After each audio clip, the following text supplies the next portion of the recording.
with your advanced elements, you level up, you kill them. Yep. So interestingly, that despite all the Oh, like just okay. oh Hello, everyone. It is a beautiful sunny day here in Taipei. Not the first time I've not said the this, first time we say it. Yep. but for the under 600, yep. just short of 600 players, I believe we're at 589, 588 players yep. here today. Mhm. The only thing on their eyes, victory. Yep. Considering that we have a total of so many things to be given out, we have like 15K of prize pool, I believe. Yeah. And of course the really coveted Spirit Barisa, I believe. Yeah, I mean, not to mention a fantastic day to Ascent promo in the Ghosts of Pendragon, a card that has seen a lot more play than probably the last two sets with the reemergence of some cruxy champions, and especially with the release of the next set. Yeah, like no one actually, like, let's be real here, Round of the Abyss is an insane and crazy card here, making everyone just either you join the round or you beat the round, right? So we've been seeing that pattern. The Round of Abyss is such a powerful card that allows you, actually not just round, the entire engine, allowing you to discard cards, like what, discard floating, that's very obvious, but also the Luminous Guide. I think Luminous Guide is like an insane card, insane value card. You just bring it back alive after you level up and then you draw a card. It's just a lot of value, but then again, that's not the end of the world. We do see people trying to counter the Round decks, and particularly Tristan, I think, is a very popular choice. Yeah, we have to talk about the new card that Yeah. kind of emergency entered into the game through Proxy's Vault. Actually, a card from Phantom Monarchs that we decided to just throw in there early, kind of like nullifying Mirror in the in A and B when Razor Gale was absolutely tearing up everything. We've got that Purifying Thurible, a new card that, you know, it's basically backup charger that also banishes cards from your opponent's graveyard. And what does Trial do? It draws cards and throws them in the graveyard. Yep. Yeah, I believe also like cards like Sensor. Sensor will be a very prominent card. People want to bring it up as soon as possible to shut down all the floatings, all the Luminous Guides, all those things right here. But I do think that despite how popular Route is, people are like talking about it. But it's interesting to see the diversity of what actually came out from the Route decks. It's just not one pathway. They are the Crux deck. Even Crux deck itself, there's a Merlin, there's a Lorraine, and then like even the really aggressive deck right now, the Suzaku Gocha deck, also use Rouse package, not necessary to level up, but just because it's an insane value to set up the cards in the graveyard for fire cards. So overall, Rao has, in my opinion at least, created a very diverse meta.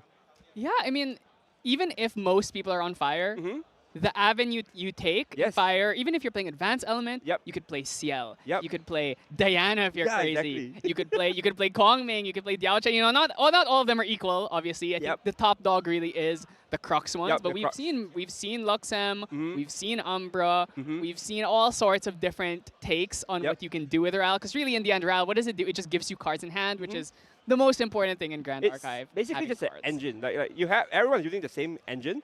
However, the outside of the engine is very different, a different kind of card, like we say. So even despite all this, people still insist on another color besides red, green color. Yes. And one deck that has been popping up in the radar out of, I don't know if it's out of nowhere, but like if you notice like Store Champs or whatnot, is the Seiyu deck. It's back. It's back. How do you feel about the Seiyu deck? I've never really been the biggest fan of Seiyu. It's a bit one-dimensional. It's like, oh, if the dragon is gone, you kind of just lose. But there's a cool dragon.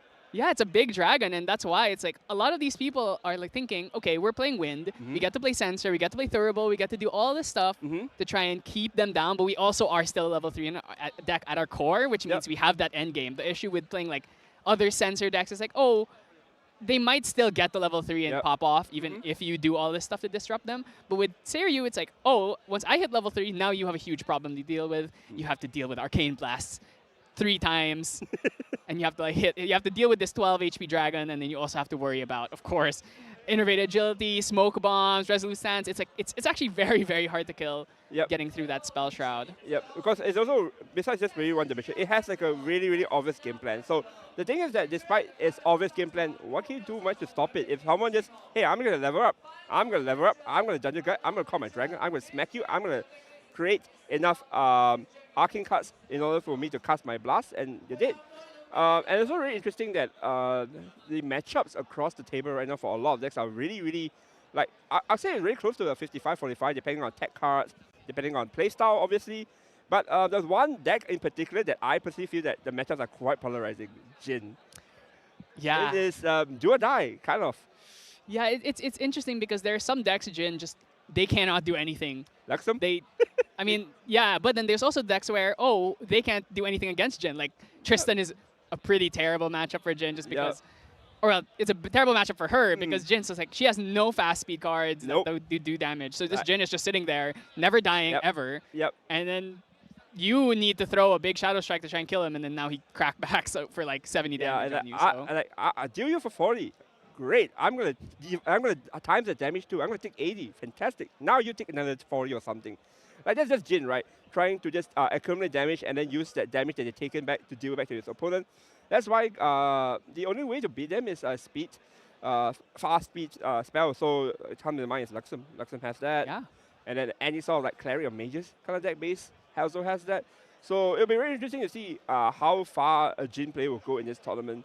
Now. Yeah, and actually, since we're on the topic of Luxem, we got to talk about Luxem and kind of the big card that has ruined the wind in their sails a little bit. It's, of course, Regal Exposition. It's a card that I think when this set came out, everyone's like, oh, when Ryle became popular, it's like, oh, Luxem's like unbeatable because Luxem is pretty good into the Crux decks.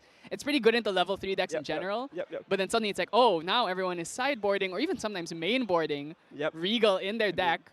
Just ruining these Luxem players' lives. I mean, if you look at Luxem, you ask yourself, what is the one way I can make their life miserable? Oh, I know. Get rid of the cards that make my life miserable. Regal does that. You look at their memory, you look at their head. Hey, how many of this Luxem side? Light Weaver. Ooh, very funny. Go back to the graveyard.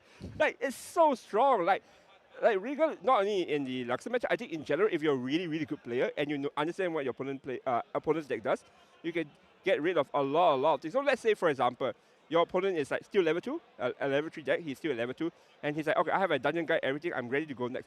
Your opponent goes to level 3, advanced element, goes into Regal, sees the dungeon guide, go away, bye. But there's also a very funny aspect where, like, imagine like you get rid of the card and they draw it back anyway. You know, like imagine you're sitting against Bob. And it's like, I need to Regal him because he definitely has 4 Gleaming Cuts in his memory. And then guess what? He reveals 4 Gleaming. He discards a bunch of float and then draws more Gleaming Cuts. You know, it's just you never know. It's like in the end, it's like you kind of gotta like feel it. You gotta have like that eye for the future. Just think about what you're based on how your opponent's playing. What is in there? But in the end, might be a bluff. Might just be nothing. Might just end up drawing them into the things they actually need. Yeah, you might even be helping your opponent. They'll be like, oh, I actually have nothing. So what you want to discard? You're like, nothing. Fantastic. Oh, like basically the card is really high skill cap. I think it really depends on reading the situation, reading the room, and then knowing if it's really important for you to get rid of the card right now. Right then, that's why it's not really an instant fall off. I think it's like commonly in a 2 copy in the side deck, I believe. Yeah, usually it's like 1 in the main or 2 in the main, and then some on the side, or you just side 4 of them in. Because in the end, sometimes you just don't have much use for it. It's very good against level 3 decks, on decks. Not too good against aggro. Like we discussed before, Grand Archive is a really unique game where, like, if a card actually doesn't give you back a net value, net plus value, it's actually just an instant minus because in Grand Archive, cards in your hand are actually resources for you to play cards. Every time basically putting down cards to the memory. So Regal doesn't do anything, it doesn't replace itself. So you have to be really, really careful when you play cards like this. Like, the thing is that I think right now we are in a really, really comfortable space where there's a lot of level 3 decks. There are also a lot of level 1, level 2 decks. It's going to be really, really, like, just to see who is the better player at the end of the day and like, who can read the meta pretty well. What's your expectation of the most broad decks or the most broad archetype? I definitely think it's gonna be Ryle. I think it's gonna be Ryle, probably Ensoul or Ryle Crux in general, and then I think the next best will probably be Tristan. I actually think it is Ryle as well, but I think it's actually going to be Suzaku. There's going to be more.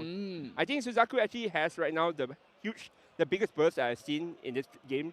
It's very similar to the Lorraine situation, but it's even faster, I think, because of Ryle and also the value it can generate. And like Suzaku actually can play a bit defensive with the.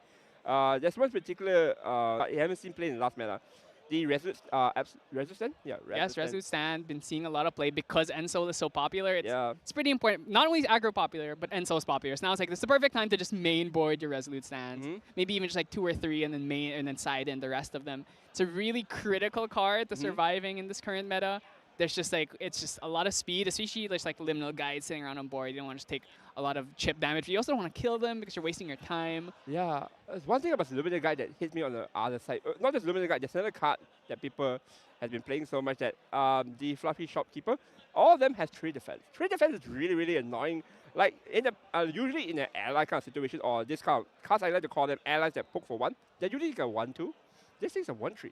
Yeah, and what's great is you could just resolute your Fluffy Shopkeep, and especially when the meta has a deck like Vanitas coming out, having just an intercept or a taunt that's able to stick for more than a turn is so annoying for them to deal with. Yeah. Oh yeah, Vanitas. That's one thing that as it pop out of like, I think it's out of nowhere right during the boss. Yeah, during Ascent Boston, just kind of like charged in on a on his steed and took over the entire meta. I think it was 6 out of the 8 top 8s were on Vanitas. Horses and Texas. 2 things I never thought out here in Grand Archive. Horses and Texas.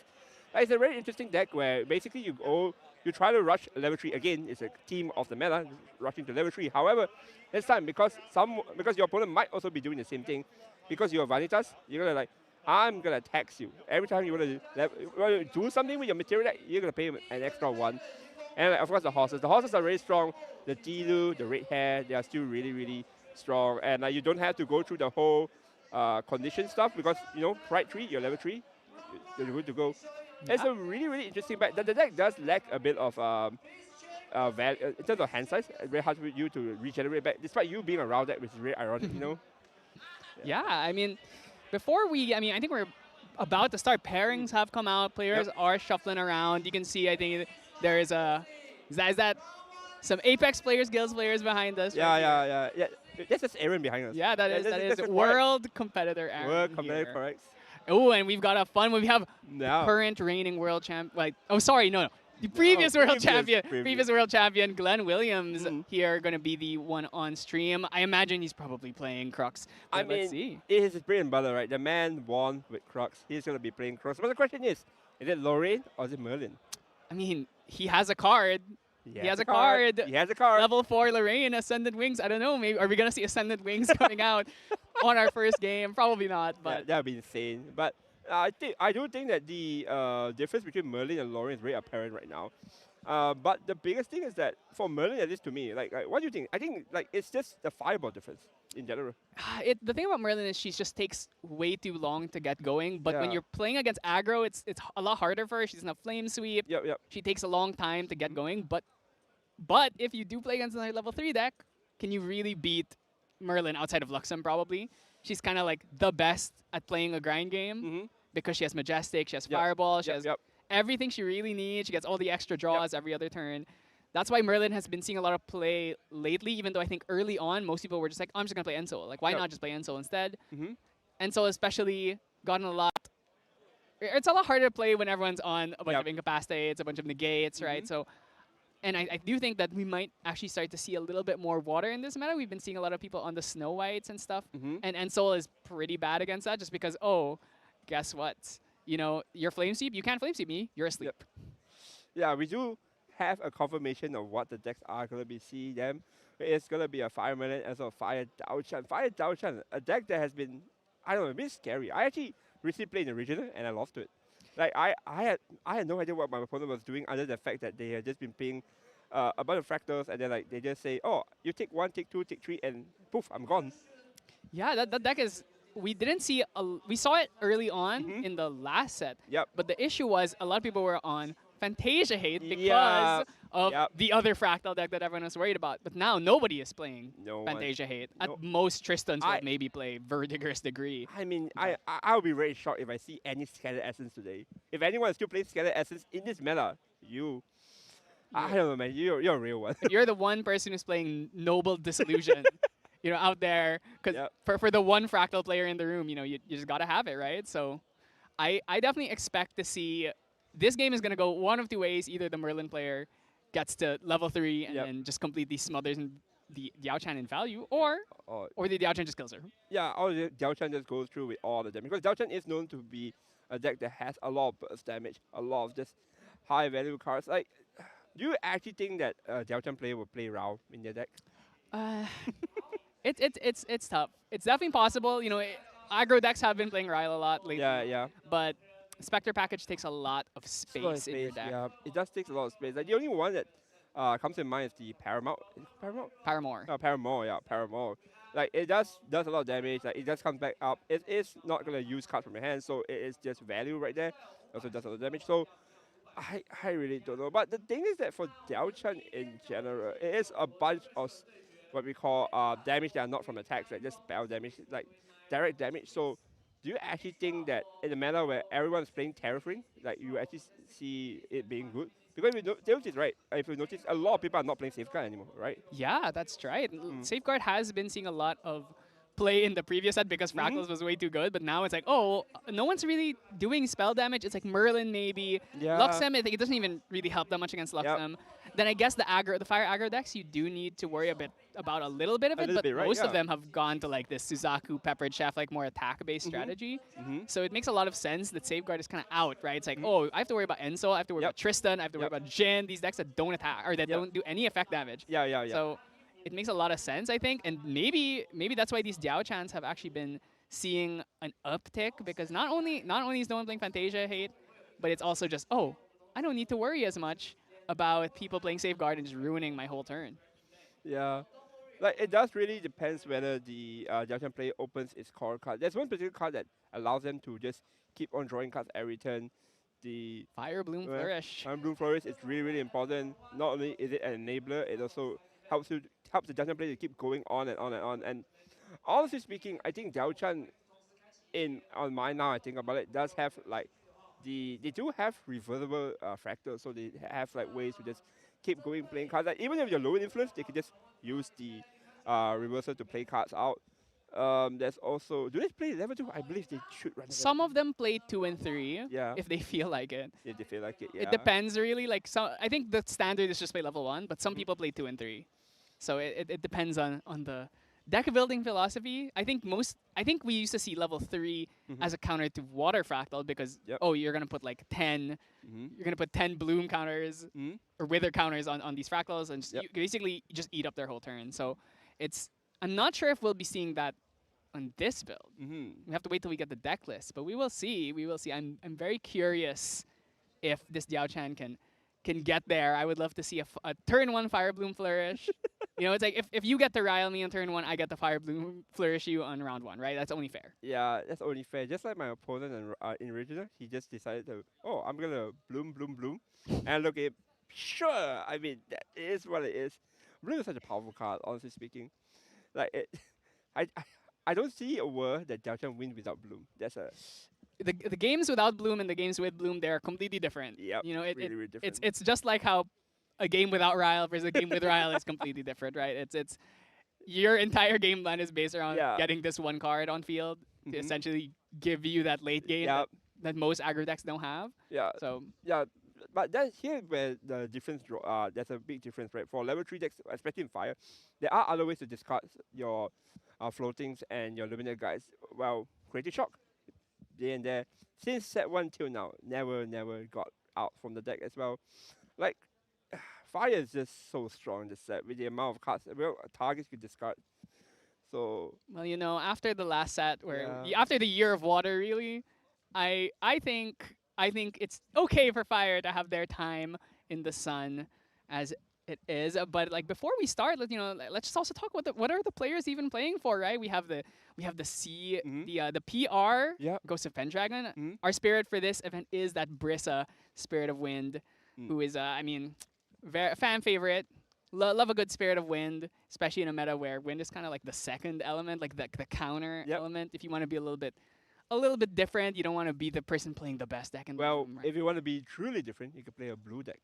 If you, I can tell you, there's only one True Sight member here today, and they are on a water deck. So They can boo. no, No? no, it's something kind of weird. I'm not gonna lie. Kinda So weird.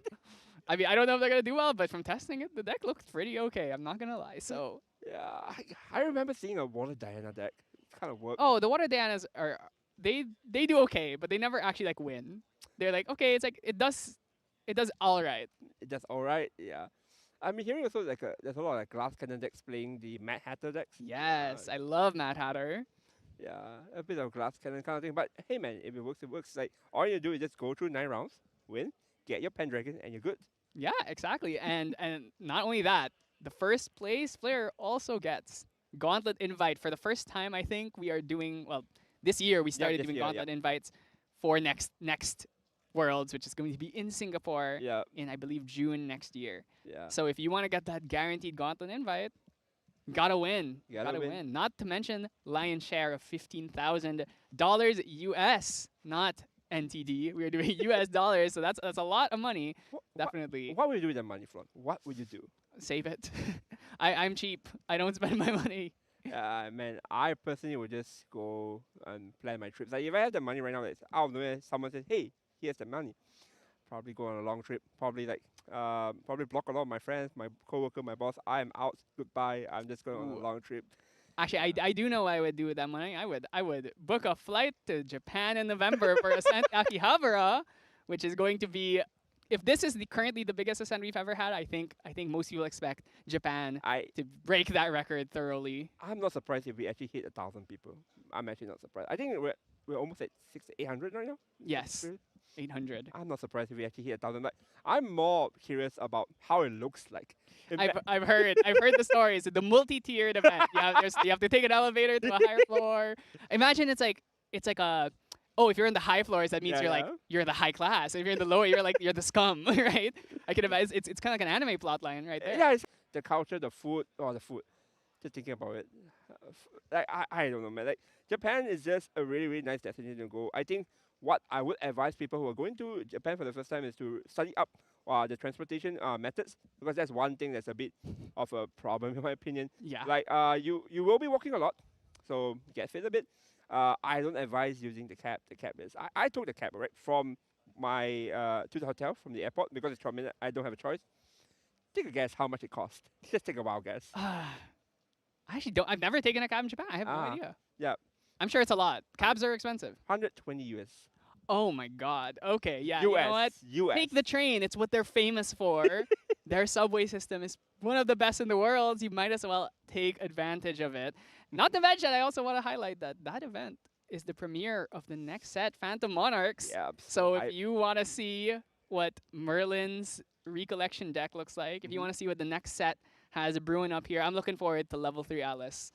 Not confirmed, but I know it's coming. I hope that I hope it's actually at least somewhat my taste. Like, I really like Alice, like the whole Alice Wonderland teams. Like I do like all these things.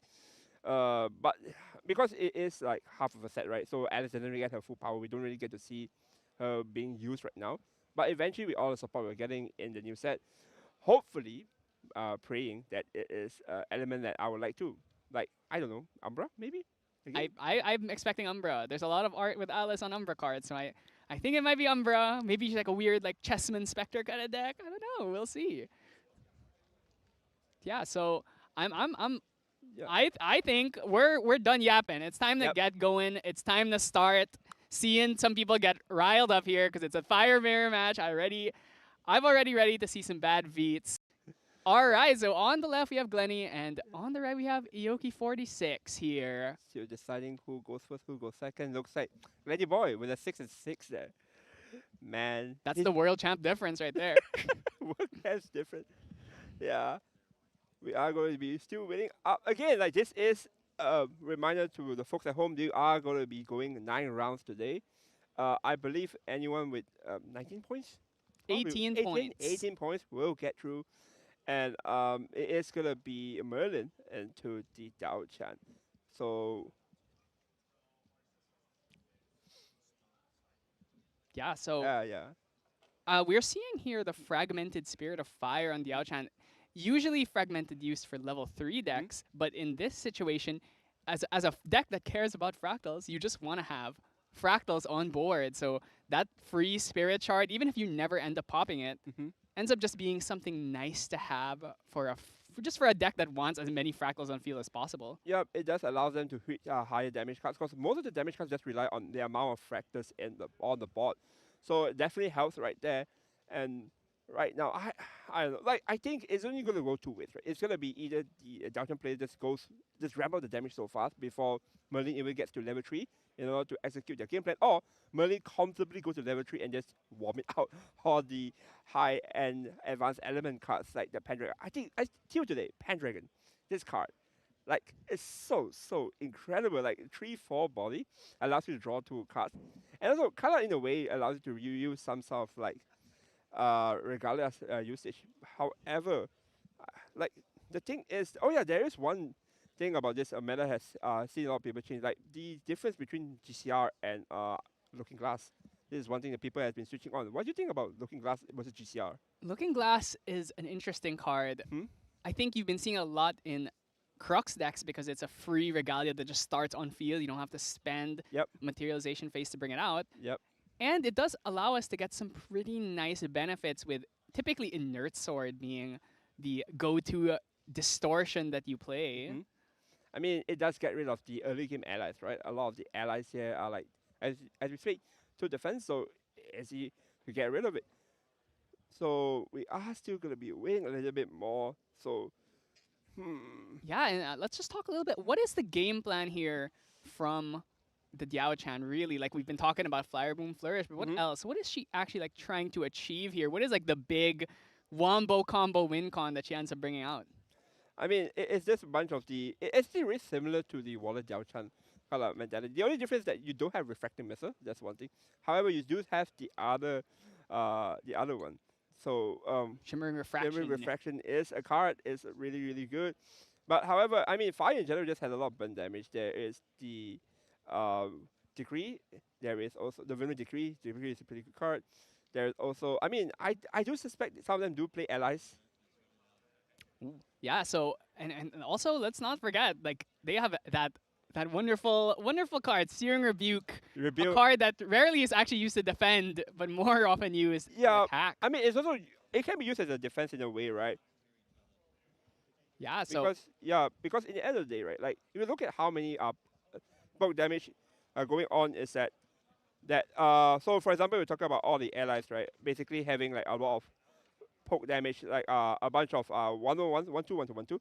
If you Serial Build, they can't actually go in because Serial Build every time it reduces the damage, you take 3. You don't really want to take 9 damage out of nowhere. yeah, and that's really the idea with this Daochan decks. We want to get a bunch of Spractal Sparks out on field, and we can just use the Saving Rebuke and then pop them all on ourselves and essentially just do 9 damage combo out of nowhere. You can also use something like an Impact Hammer that can do damage to yourself in order to eat up the remaining one on your Searing Rebuke to get a huge damage turn. And Aoki really needs to find that Fire Boom Flourish in order to set up the constant draws that will dig you deeper in the deck to find all of these pieces. Yeah, like the thing is that the fight downtown, in the end of the day, it's going to be, we are going to be starting, we are going to see a Looking Glass right here, Glenny Boy. It's going to be the Merlin. It's going to be Fragmented Spree of Fire right here. So we're going to glimpse 6 first to see what is in their hand. Yeah, so Fragmented Spirit of Fire is the pick here. Mhm. It is kind of most decks that play Fragmented. The idea is I want to pop this before actually hitting level 3. So you could see maybe like the Arisanas in the past would play Fragmented because they can pop an herb, gain a level, and then they can use it. But in Merlin's case, she just steals your float, gets an level counter, pops it early. Yeah, that's one thing interesting about the level 2 Merlin, right? Like, with the amount of like things you can steal, it's just more value than before. We are going to see Glimpse 2 here. I think it is going to be a pass right here, because usually, frankly speaking, most of them are the fast speed, right? You can just do it in your opponent's turn, there's no need to rush it. And we're going to see the big reveal, and also if Fragmented or Fire. So again, as we discussed, probably because like fragments are pretty good in the Daochan deck, no harm playing it. Ooh, and that's a lot of fragments we're seeing here. Those Fractal of Sparks are the things that are going to really be powering up our deck. And also another card of note. Oh, we're actually bottoming all of it. Interesting. Is it because he's trying to find Bloom? I imagine that's probably the reason. Bloom is kind of an important card, but I think we didn't. Oh, no, I do. No, we actually didn't find it. So no Fire Bloom Flourish. How do you gotta feel in that kind of situation? I mean, I see a lot of damage card. I even see the Heated Vengeance. So in general, it is just gonna be, I mean, it's just gonna be an aggro fire matchup, I think, at the end of the day, right here.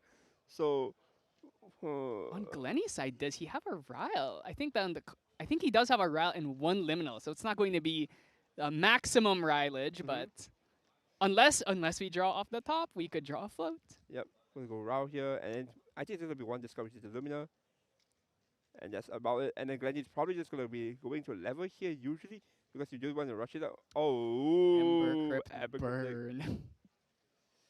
Yep, there goes the Lumina Guide right here. That is one thing about this meta right now. A lot of graveyard hate cards. A lot of ways to just, there's a card to remove my opponent's card in the graveyard. I'll just play it. Yeah, so Glenny has been thoroughly slowed down here, and notably, none of the other cards in his hand are cycle cards.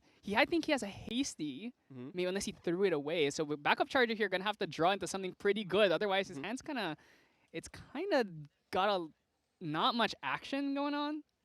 Yeah, like right now, we are going to see like both players having a very awkward hand. One hand, the Daochan doesn't have the bloom, and Glenny is trying to find any sort of floating or any sort of resource for him to go up to level 1, level 2, level 3 comfortably. You don't want to go into level 3 without any sort of resource.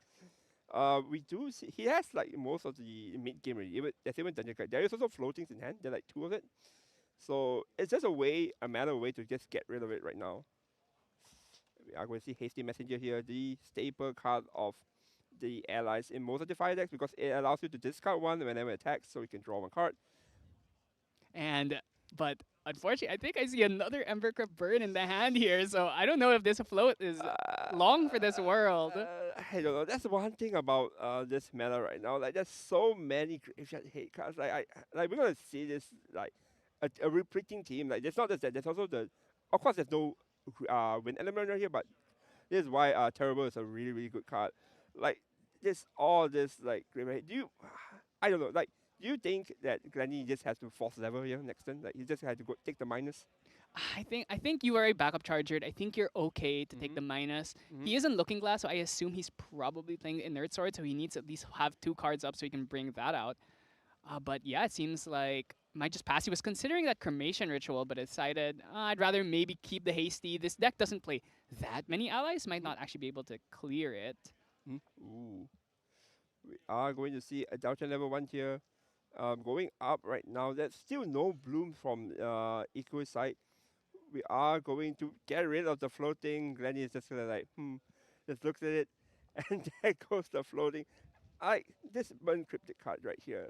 Like, do you actually think that people main 4 copies at this point? I think the Vanitas decks were playing like 2 or 3, but I can definitely see people playing it. The problem is if you run into wind, it doesn't really do anything. I guess you could just use it as damage, but I mean, you're not a Zaku that you don't really need it. But, yeah. So Ashwick Cremator going to be brought out here. This is another really critical card in this deck. If you don't have any cards at the beginning of your end phase, that means, well, no cards in your hand, you get to do extra damage here. But, it seems like actually not able to fulfill this condition. So just using it as a 2. Oh, no, there we go. There we go. There we go. Ooh, this is another card we haven't seen a lot of. It's Acolyte of Cultivation, I believe. Yeah, pretty sure it's I think it's a 1. Yeah, it's a 2/3. Like, it's just a really, really nice body to have on the board because in the end of the day, in Ground Archive, like, all these allies sticking on the board, it's representing a lot of damage that your opponent needs to deal with. And if you look at the board right now, next turn Glenny Boy probably will bring in the Inner Sword. But he can only deal with realistically the Acolyte. You're still gonna be leaving the other ally on the board right here. She's a 2/3. You know, nothing special. She has no real ability aside from the fact that she gets a discount if you have played a spell, which we did play the Ember Crypt Burn, allowing us to play her for cheap. But that's why she's been seeing a lot of play in the Daochan decks. A lot of fast speed cards you can activate during your turn and then get to play the 1-cost 2/3. That's a pretty overrate stat line right there. Inert Sword going to be brought out here, paying our 2 in order to materialize this. So we are going to see. There might be a word that we just straight up just go Dungeon Guide here to go level 2, because I would imagine that you want to be going as soon as possible, as fast as possible. Sorry. So, like, you're not doing anything right now. So Yeah, so just gonna clear the board here. We gotta get rid of some of these allies. We are already at 10 damage taken, so only another 10 to give. We're gonna use that Inert Sword here just to clear 1. But this Ashwick Cremator, we might actually see Blanche used just to kill the Ashwick. That doesn't feel good.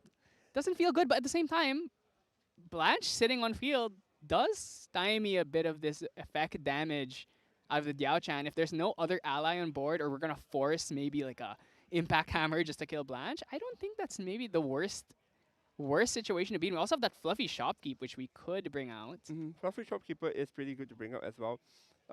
Okay, get rid of the ally sitting on the opponent's board. But you say, as you mentioned, Blanche. Blanche is not bad. Blanche is actually really good at card against Daochan because of his ability, right? Be able you to prevent all these effect damage cards. Glenny is considering. I think it has to be Blanche. Yeah, I think Blanche makes the most sense here. Mhm. Not to mention the fact that Blanche affects everything on board, which means this hasty, if maybe we wanted to sink like a Vermilion Decree into the hasty, we can't even do that. So Blanche here is going to keep Glenny protected and basically force Ioki to have to get rid of it. Otherwise, we're never really going to be able to win the game. Yep. I think Glenny is also pretty set up. There's 2 cards on the memory, so next turn Glenny just go to level 2. And then there's also the Dungeon Guard in hand, as we know. So Glenny is ready to go into level 3, I believe, next turn. Well, Ioki right here, no blooming.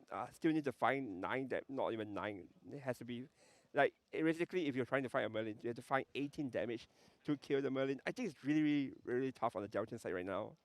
And typically, if you're playing against fire aggro, or playing fire aggro against a level 3 deck, Yep. you really just want to kill them before they get there. Yep. Right? You know, the extra 6 life is a little bit difficult to get around, but that Rococo is one of those cards that would help a lot. Drawing another Heated Vengeance. We have a lot of Heated Vengeances that actually could have been an angle we could have tried to take here. 17 if we threw that out. Ashwick Cremator going to be employed again. Most likely going to be used to kill this Blanche.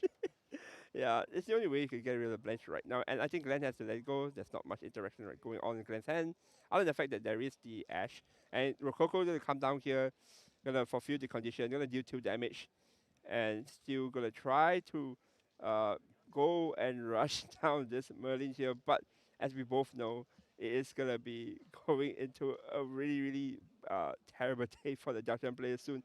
We are going into level 2 soon, I believe. I imagine you have to level up Yeah. here. It's just too much to get through.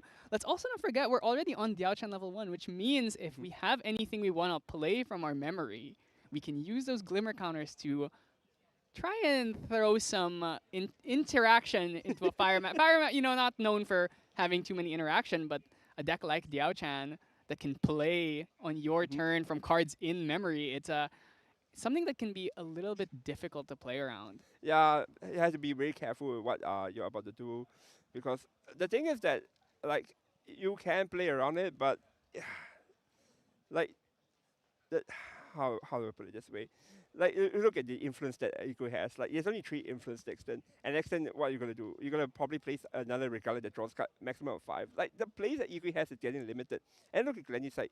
He's going to level 3. I believe, is that Pendragon? I think there's a Pendragon. I think that might be. I also saw another Blanche. We Another have drawn Blanche. the second Blanche somehow, some way. We also have that D-Guide. Oh, that's a Resolute as well. Oh, yep. Yes. But remember, we have the Heated Vengeance. Are we just going to try and go for maybe a Heated line here?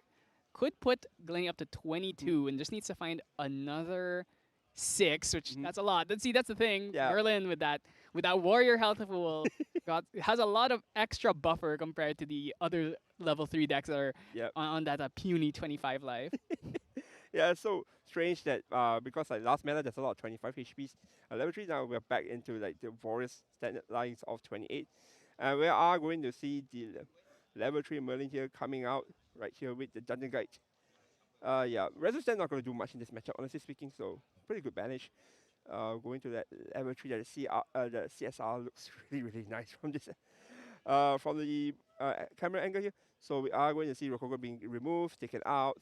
I believe the ally also is not going to stay here. Going to dig more cards in, hopefully to see a Pendragon. Nope. Ooh, nothing. But we do have the Blanche. So I think Glenny feels pretty secure in this position. Yep. No level counter, which means we have to wait another turn to get to that Merlin extra draw effect. So if Ioki wants to win this game, he's got to do it probably within the next 2 turns. Yep. The next 2 turns. But also on Glenny's side as well, there's not much going on Glenny. There's no Pendragons. But again, sitting on 28 HP is pretty good.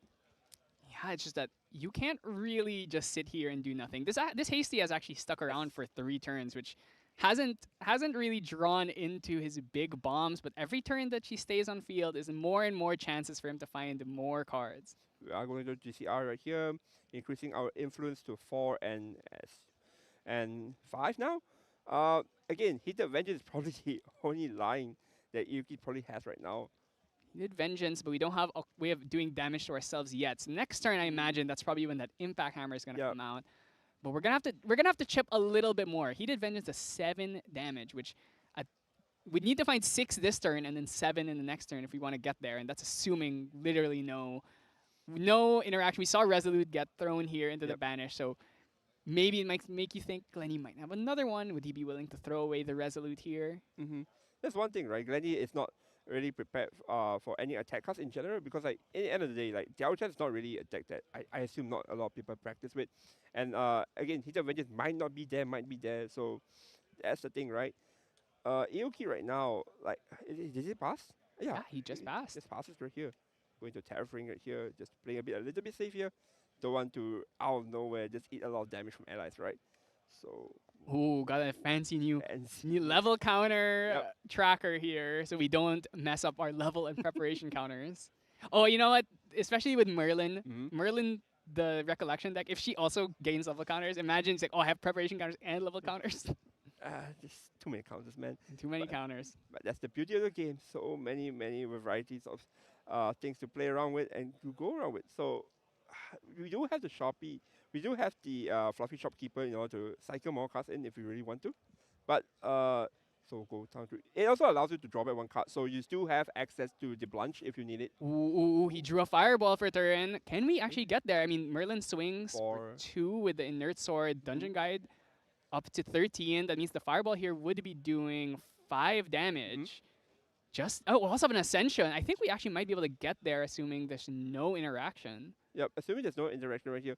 We do, I mean, where we discussed, there is typically the Searing Rebuke, but considering how Iku's been playing right here, you actually think the Searing Rebuke right now? Also, in that situation, aren't you okay with the Searing Rebuke being used? Because that means they're not using it to kill you, they're just using it to stay alive. Yeah, actually that's pretty good, but I think Lenny is going to just go into a pass? I think he wants to see the materialization. Usually you don't play the Fireball on your turn, you wait to see what they do. Because they might put cards down thinking like, oh, okay, he's not doing anything, I'm going to play a fast speed card. I'm going to like Vermilion Decree you. And now you throw out the Fireball in response. Yeah, because as good as Daochan's level 1 effect is, right, there's only a limited way you can do it, which is you can't actually use it during your own turn. Yes. So Fireball during opponent's turn is also really good.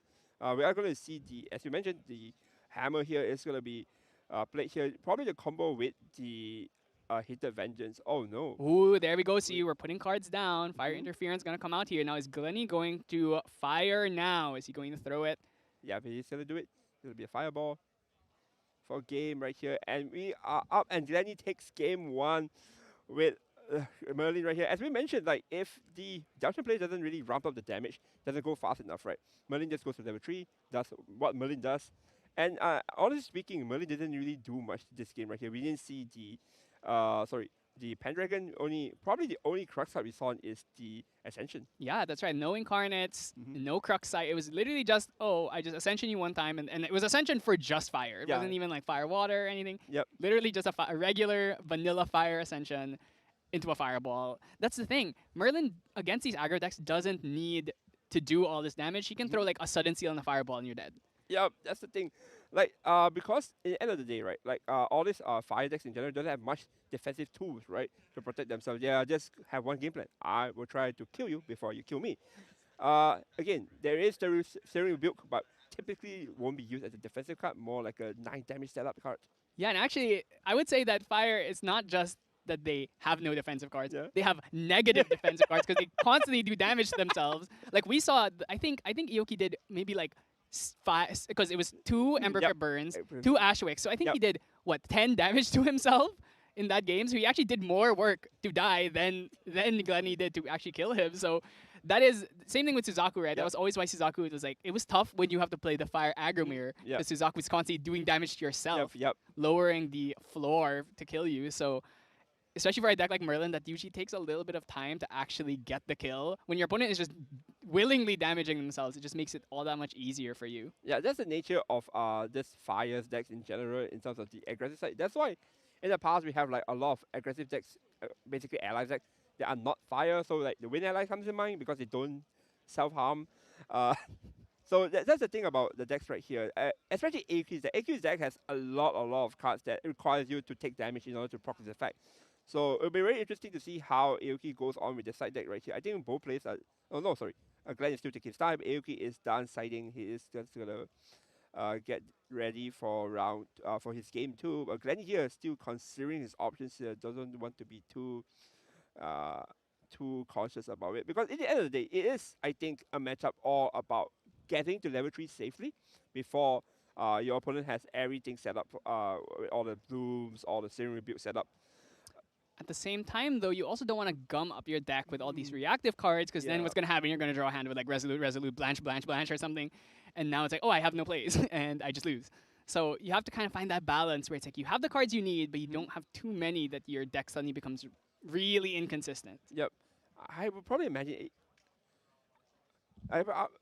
Yeah, I probably think that Aoki... I probably think that Aoki is going to go first. I can't imagine the word. Actually, like, that's one thing I noticed this meta in particular. I don't think anyone wants to go second. I mean, I would argue that there has never really been a meta where people want to go second. The only time I've ever seen a deck want to go second was when Luxem Xander first started becoming popular. Then they were first starting to play Serene. They actually preferred to play second against aggro decks. But against Merlin, they would still choose to go first because they need to hit level 3 first. There was this particular time that people want to go second for a particular card that cost 7. Yeah, well, right. I mean, the thing is, they didn't... It was more like, oh, it's nice that when I go second, I have this, but I'd still rather go first. Yep, exactly. I missed that card. Anyway, we are going to see Aoki going first here. This time looks like a better start for him as he's just going to keep 3 cards in hand. I do... Fire Bloom Flourish, I think I see it in hand. I do see it. So I think we are going to start with Fire Bloom Flourish, just deciding what cards to put down right here for this memory cost. There it is. Why would you break down what this card is doing? Why is the card so important? So this card, at the start of the recollection phase, you basically do one damage to target champion. Note that you can also do it to yourself to combo with Serum Rebuild. That's what we've been talking about. That's what we've been building up. Why this thing is so powerful. And also at the beginning of your influence, if your influence is less than 4, you can draw a card and put a Glimmer counter on your champion. Basically, it gives you counter, it gives you a resource. It just keeps going on. Because if you notice last game, Aoki has really low the influence. Now imagine the world where that game, there's Fire Bloom Flourish. I think that game was probably Aoki's game. Yeah, if he drew the Fire Bloom Flourish there, I'm pretty sure he would have won that game. Like Glenny didn't have an amazing start. He had like a Ral for 1 that got Ember Crypt burned, and then hasty swing Ember Crypt burned. So if we had these Fire Bloom Flourishes that we're gonna be able to refund all of these cards, we would have been in a much better spot. Yeah, so I think that's Aoki's game plan right here, trying to prevent Glenny from playing his game plan, trying to go into level 3, making it less comfortable going to level 3 while dealing damage every turn and eventually finishing off with the Serum Rebuild combo. Glenny here doesn't... has the Ral, but is there enough targets for the Rals in the Abyss? He has Undying Dreams, but that's just one. You know, he's not getting the crazy Ral turns where he's like, draw +2ing here, unless Ral does draw a card before discarding, so maybe there's always a chance. Are we playing... Oh, interesting. We're playing Ral in main, I believe. I think maybe one is worrying about a possible like a null spell sideboard here, or even actually no, yeah, we wanted to play the Fluffy, so we're gonna play the Ral main phase instead of the typical end phase because we want to play the Fluffy this turn now, and we're gonna throw out these two. How come we're throwing out these 2 cards in particular? I mean, they just come back to the thing because that's the thing about Ascension. Ascension is such a powerful card. Ascension, because typically people imagine is that, oh, I can usually get the 20H from the material deck, but no, you can also get it from Banish. That's why it's just basically free, honestly speaking, for the Fluffy. There's no cost for Fluffy for this particular deck. And we're going to go back to the Daochan level 1 right here. Instantly going there. I see the Rococo. I see a bunch of damage being played this turn. I think we're going to see a lot of damage this turn. Ooh, okay, we're going to play another Fantasia here. This is the one that I think it does damage every time someone levels up. Yeah, so, I mean... Oh, and a Demolition to kill the Fluffy? Or, oh no, it's a discard. No, I think it's a discard, yep. Like that's what thing we're talking about. Eco is just trying to make sure that Glenny is as uncomfortable as possible to go into level 3. This is what Daochan's plan to do. Like they have a lot of, I would say, a lot of hate cards against level 3, like this one. Parathrenus, as although just now we saw a way to remove cards from the graveyard. So that's going to make Glenny's life a bit more uncomfortable. But this time with the Bloom right here, LK is going to be constantly going up all the resources. He's not going to be afraid anymore. I'm just going to keep throwing hands, like discarding, doing damage, eventually just killing you. We are going to see Lorien level 1 right here. I think drew a Cinder Geyser off that Fire Bloom Flourish, so we actually could play that from the memory here with using our Glimmer counters. So seeking. Gonna take 2 damage from that Ravenous Pyre here. Yep. Pretty good. Which library being drawn right here. That's not much going on in Glenny's hand right here. What do you even do with your Glenny? I think he has a creative. This might just be a. He could just blanch pass here. If he wants to, he could go like do nothing and then just creative on his end phase. Yep. Well, there is 2 Dungeon Guide. You know, that's a word that we just Dungeon Guide, Dungeon Guide. Dungeon Guide is a world. Usually, you want to at least get a float out of that. Yeah. Nah, no way. So we are gonna go into. I think it has to be a blanch, right? Imagine that's probably going to be. Ooh. Dungeon Guide. Creative Shock. What is gonna be Glenny? What is actually gonna be the play? Ooh, he might actually be going for it. Hey man, I was just hinting. I didn't actually think that. Oh, we are actually going to do Dungeon Guide here. Interesting. Thoughts? I wonder. Okay, my question is: are we going to Dungeon Guide to 3 now, or are we going to take an off-turn backup charger maybe and then Dungeon Guide after this? We might just go like do nothing Creative Shock here, or do nothing backup charger and then. Oh, actually, I think we might just be going for it. Well, the thing is that this play, like if you're actually going for Rush level 3, there's a scenario where because you're 28 HP, you don't actually, you're not afraid of dying anymore. There's a bit of a buffer turn, so that you can take your time slowly. But I think Glenn here is just going to play it very slowly. Oh, we do see the Blanche instantly answered by the Simmering Refraction right here. Like just instantly taking out, knowing that this is a problem card and I'm going to get rid of it right now. Maybe there's also another thing. Maybe Glenny was worried that a second Ravenous Pyre would come out, which would, suddenly he's like, oh, we're Taser Shot it all of a sudden. Out of nowhere, you're taking 2, and now you're taking 4 each turn. That's not good. So I think it is going to go back to Equi then. Equi just considering if he wants to use the, he already used the Glimmer counter. Yes, he used it to play the Shimmering Refraction to kill the Blanche here. So now he just needs to find a way to do damage. Like, we're kind of behind. We need to find another, once we hit Merlin 3, we're going to have to find another 23.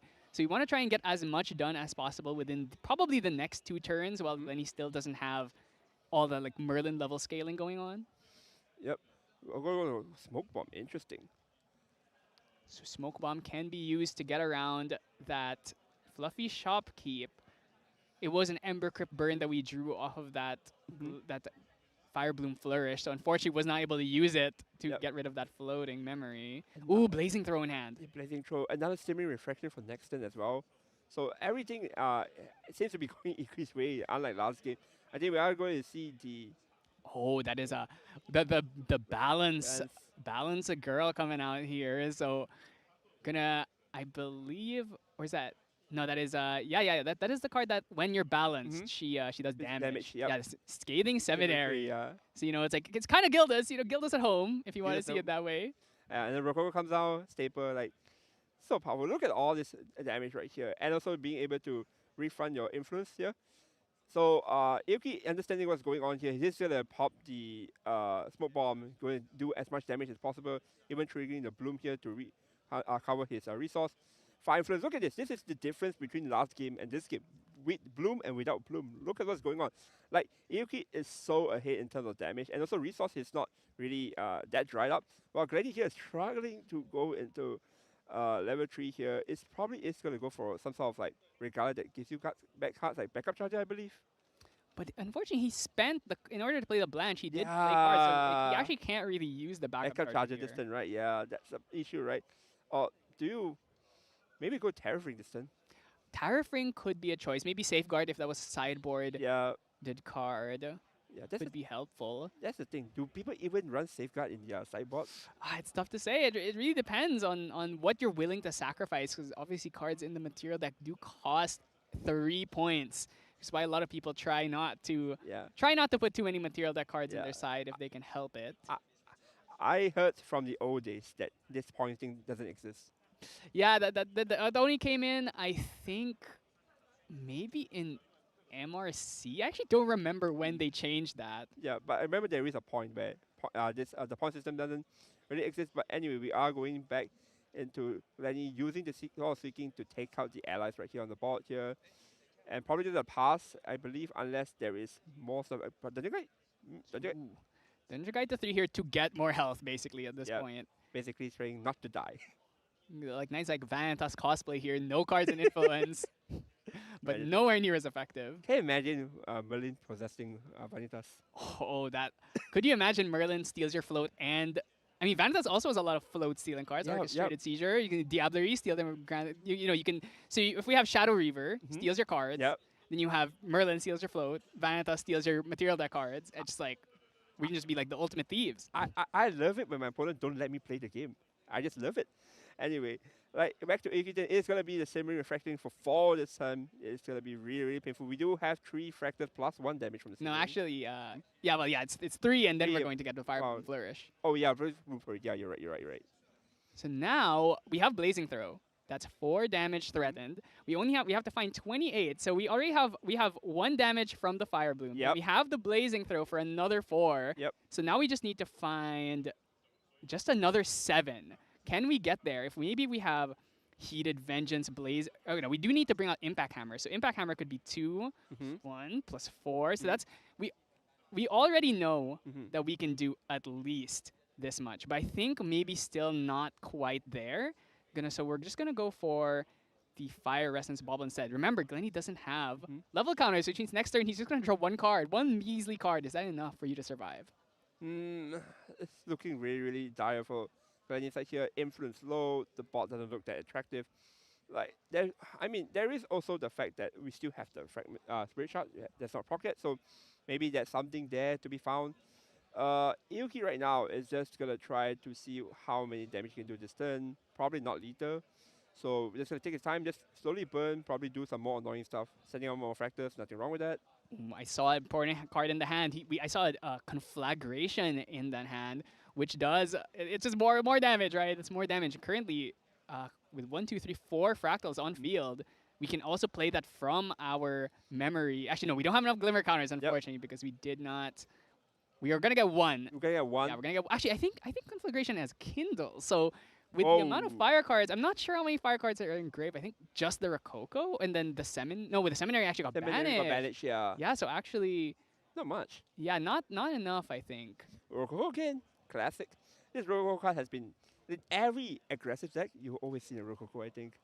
That is true. Rococo really just also helps with this deck in particular because you're trying to get under 4 influence in order to get the Fire Boom Flourish. So having cheap cards that you can throw down onto the field that just does something ends up really helping here. Actually seeing the Fire Essence Bauble not popped because it would work. So we're going to pop it now. It must mean we have something to spend here. What is it? What's in the box, Aoki? Or is it just going to be another pass? The problem here is he currently has 5 cards, I think, in his influence, which means he won't get that Fire Boom Flourish. So we're gonna. Oh, we're gonna play something. Oh, there's the Conflagration kindled. 5. Or 5. That is still not enough, but it is putting you critically low. Yeah, putting you really, really low right here. And Glenny is gonna take it. Glenny is now in danger. Any 2 damage will seal the deal. And however, there is no way for the. Unfortunately, the Alan on the board can't really go in because the fluffy shopkeepers right there preventing damage. That's how strong this card is. Honestly speaking, this card's insane. So Glenny has 26. We already have 1 damage right here. So we should, as long as we don't have a way of stopping effect damage or healing, Glenny is basically guaranteed dead next turn. Yep. Is there a world Glenny board wins? 18 damage. Triple Fireball out of nowhere. Actually, he only has 3 cards in hand, so I think this is maybe an unwinnable scenario. As the young kids I say, don't see how you're doing 18 damage in 1 turn with 4 cards. Actually, no, only 3 cards in hand. Yeah. This might not be it for this time for Glenny boys, but that just shows you how different this matchup can be, right? Yeah. If your opponent just draws all the right component, what Aoki did, it's just really hard for the Merlin player to just go up level 3 comfortably and play his game plan. It's so difficult. Well, there is the Ascension, but There's an Ascension. Fortunately, not going to be enough here. We also drew Liminal Guide, I believe, for turn, which you love to see Liminal Guide after you hit level 3. My favorite thing, just like drawing Dungeon Guide after you hard leveled. yeah, it's probably just gonna be Ascension. Could just be an Ascension, just try and get some damage in here, kill the Rococo, and then just pray that we're not dead. Well, yep, just pray we're not dead, I assume. Well, we just pray that they don't have one that actually they do, right, with the fractals. There's one of the fractals that also do damage besides the blue. Yes. Yep. So we have this and this. Yep. It's like, and then we have Blazing Throw in hand Blazing as Throw in well. hand, So yeah. it's just like it should just be done and dusted. But we'll see if Glenny can find something out here. I just don't think there's anything. Doesn't even have a water card to put down here to maybe try and draw into something else. Oh, actually, are we just going Drawn Blade for Drawn Blade? He's digging. The Drake. Draws Dungeon Guide for turn. So okay, we're guided up. We have 2 guides in hand. We're very guided. We know exactly where we're going. Second Fluffy Shopkeep is probably not going to do it, and I think Glenny's just gonna scoop right there. Sees the writing on the wall, knows he's about to get scorched. We are going to go to game 3 here, and again, like this is the matchup that we're talking about. Like the Daochan deck actually is not bad at all in this meta game, considering the fact that Safeguard's no longer a really commonplace thing to use. You just are going to play a lot of hate cards against these level 3 decks, and at the same time burning your opponent to death. Like it just works as a deck right now. Like thoughts on the game too so far? Yeah, and I also think it's a deck that does well into other aggro decks, just because they're trying to kill you, but then you suddenly it's like, oh, Fire Blue, are you're gonna just throw it? Okay, Searing Rebuke. Are you gonna keep going? It's like you do 3 damage to them. You eat up their thing. Usually in an aggro matchup, it's really a game of inches. So whoever gets the most value out of their stuff usually ends up winning. So being able to kind of like eat up a fire aggro player's turn because like they can't attack into you because they're gonna suddenly take 9 damage. It's a lot. Also being able to play cards from your memory just really extends the turn further than you really should be able to, right? In a normal deck. But that's especially if you start double flourish. You know, it's like it's a scary world we live in. Yeah. It is not a unique Fantasia. We can have multiple of them on. Oh yeah, that's where I learned that it's not unique, by the way. It feels like it should be. Yeah, no, I was playing with my opponent. Again, this is come back to, I just remember like all this PTSD I'm looking at, I'm just having PTSD. I remember I asked my opponent, is it unique? Like, no, here, have a look. Then I read properly. It's not unique. So my opponent just burns me 2, draws 2 every turn. Fantastic. That's how powerful the card really is. But in the end of the day, it does require a bunch of draw sequence, I believe. A lot of, like, you need to draw this and that in order for your deck to work. That's how a good deck actually functions. And without the bloom, as we can see, it's like night and day. It's a really huge difference without and with the bloom. And for Glenny's side, I don't know if there's anything Glenny can actually do proactively to stop this. Or, yeah, it seems like just pray.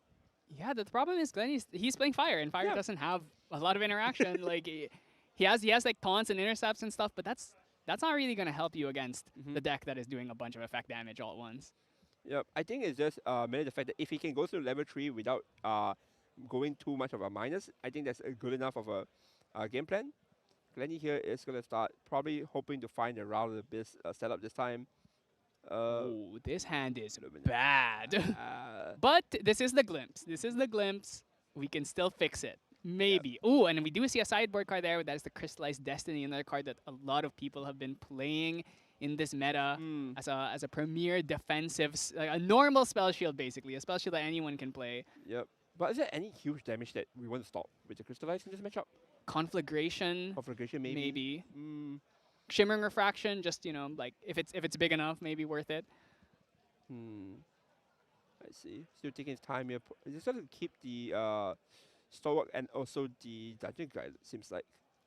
Float plus Dungeon Guide is a pretty normal one. Hopes to try maybe draw into a Creative Shock. Honestly, maybe you even throw the Shieldmate 2 here, because if you draw like Rally Abyss, but you can't throw Shieldmate off of that, so. Blanche. Oh, okay. Creative. We have been saved. We have been saved. There is something to discard. Now on the Yoki side, can we see another Ember Crypt burn though? I think it's more on whether can you see the blooming flourish or not. If you see both of them, then you're in a fantastic position. Fantastic. Probably just a bit of pass here. Maybe he was considering playing creative and then Shopkeep, but actually with only 6 cards in hand, you should not be able to do that because we are on the Fragmented Spirit. Yep. See, ooh, okay, we have the Ravenous Pyre, so we do have one of those good offensive Fantasias, but do we see the Bloom? Is that one of the hard cards?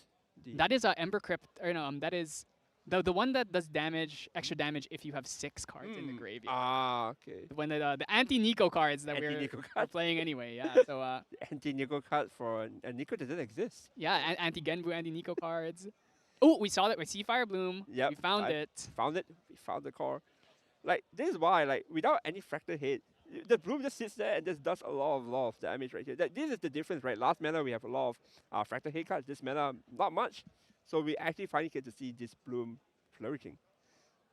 All right. Ooh, a Fractal of Insight as well here. So I imagine might just play this and into a Ravenous Pyre. Yep. Get Glenny now before he even has a 1 level up. Let's make sure to try and get the maximum 6 Maximum damage value. out of that. All this juicy damage right here. You know, potentially more. You might see like Innervate down, Innervate Fury, I think is the fire one. Yeah. That one is rarely played, right? Honestly speaking. Back in the day, back in ALC, people were playing it in Rise. Sometimes to play it. I think I also what is it called? I already forgot the deck because it got banned. Got banned already. The Harmony Melody one. Melody. Oh my god, how am I forgetting it? Erupting Rhapsody. Rhapsody, yeah. I was like, it's been so long since I've seen it, I forgot its name. Yeah. I mean, that just shows you the longevity of the game, right? The game has been so long. Yeah, we are I think in year 3 now, Year or we're going to be moving into year 3 in the next year. So Yep. Yeah, it has been a while, folks. We are getting a lot of nostalgic factor here already. We are going to see Creative Shock here. Probably going to discard the floating here. Aoki says, okay, that's fine.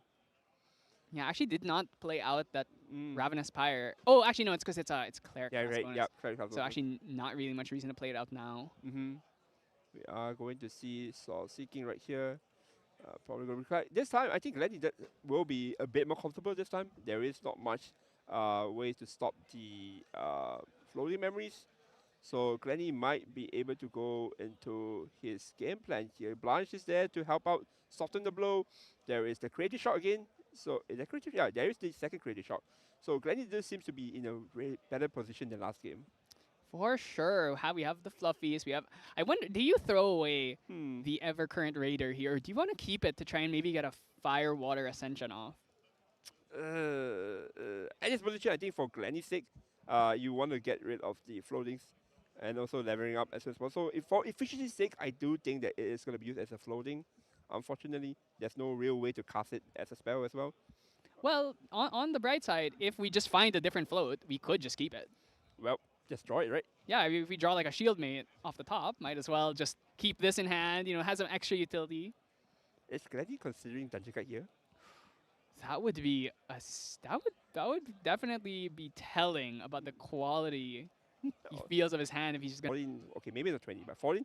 But the fact is that being able to set up in the Merlin allows you to give place to other things. You don't have to necessarily go to level 2 anymore. Like we mentioned, you can go to backup charger. You can comfortably do other things that doesn't require you to think about dying. So I think this is a correct play because it is probably his second turn, right? Wait, yeah, actually. Also, maybe he was also worried about Ravenous Fire again, so we might as well just level up now. Yeah. So there it is. So you actually save 2 damage. And you see Glenn there nodding, probably. Actually, that is the thought process, right? Maybe just to not take too much damage from it. Ooh, we do see some Premier Daochan cards here with Shimmering Refraction, but as well as also I think a Demolition, or no, a Cinder Geyser. Cinder Geyser. So it's like we have a lot of things that we can spend our Glimmer counters on if we would like to, but unlike with Daochan level 2, we only get 1 extra Glimmer counter off the Fire Bloom, so we need to think about this wisely. Which ones are more important here? This is not an easy call at all. Ooh, throws the Acolyte of Cultivation. I think there was no spell that was activated prior, so might as well. That's a lot of Fantasias, though. That's a lot of Fantasia. Remind me of a certain Fantasia deck last mana. And what's great here is that this is a card that we get to see, and then we get to draw into memory off of the Fire Bloom, which means that if it is a card that we can Glimmer, then suddenly, oh, now I have 3 different glimmering or Glimmer counter options off of my Daochan. Yep. And it's things that basically you can also mind your opponents like, oh, I'm going to put this card here, and then now Glenny has to consider the fact that there's additional cards that he needs to play around. So back to Glennyton here. Probably just going to go for a backup charger, I believe. Imagine it has to be backup charger. The thing about Merlin is that she can't bring out Drawn Blade early because Drawn Blade's class bonus. Yeah. So she kind of has to bring out backup charger or maybe a defensive card like a Tariff Ring. But there's no allies on this board. Do you see this? This is 5 Phantasias. I think you're not worried about attacks at this point. Yep. At this point, you're not really afraid of it. Like, the Terror is probably not going to see play this game. I might be wrong, but I think this is the game where Glenny can probably just say, okay, I can comfortably farm my influence to go to level 3. This seems like a game where my opponent is just going to try to nuke me down with a lot of damage because like, it doesn't seem like my opponent is going to rush me down with allies. And he is going to eat up the Acolyte there. Yeah, I don't think there's really any synergy with Acolyte. It's not a fire card, but might as well just do it. There's no reason not to do it. Yeah, why not? Actually, if he I don't know if he knows about the graveyard card, so maybe he should be eating his own fire cards in grave just so that he can't get hit by that. But that's very 5-head. It's like you wouldn't really think of that. It's like, oh, do I want to have no cards in my grave? Do you want? I don't know, man. I don't know if you can see the anger. That's like a really 5-head thing, like you mentioned. I imagine backup. It's gotta be backup. There's nothing else we can really do here. I don't think there's any, unless it's Tariff. I think Tariff is the only other card that you would consider. Everything else here is just. I mean, is he gonna bring out Lantern actually? Wow, Lantern. Lantern doesn't hurt Daochan that much. It stops Kindle, and that's about it. Ooh, Terror Ring. Ooh, this is scary. We saw from his hand he doesn't have a dungeon guide again, so that means we're just.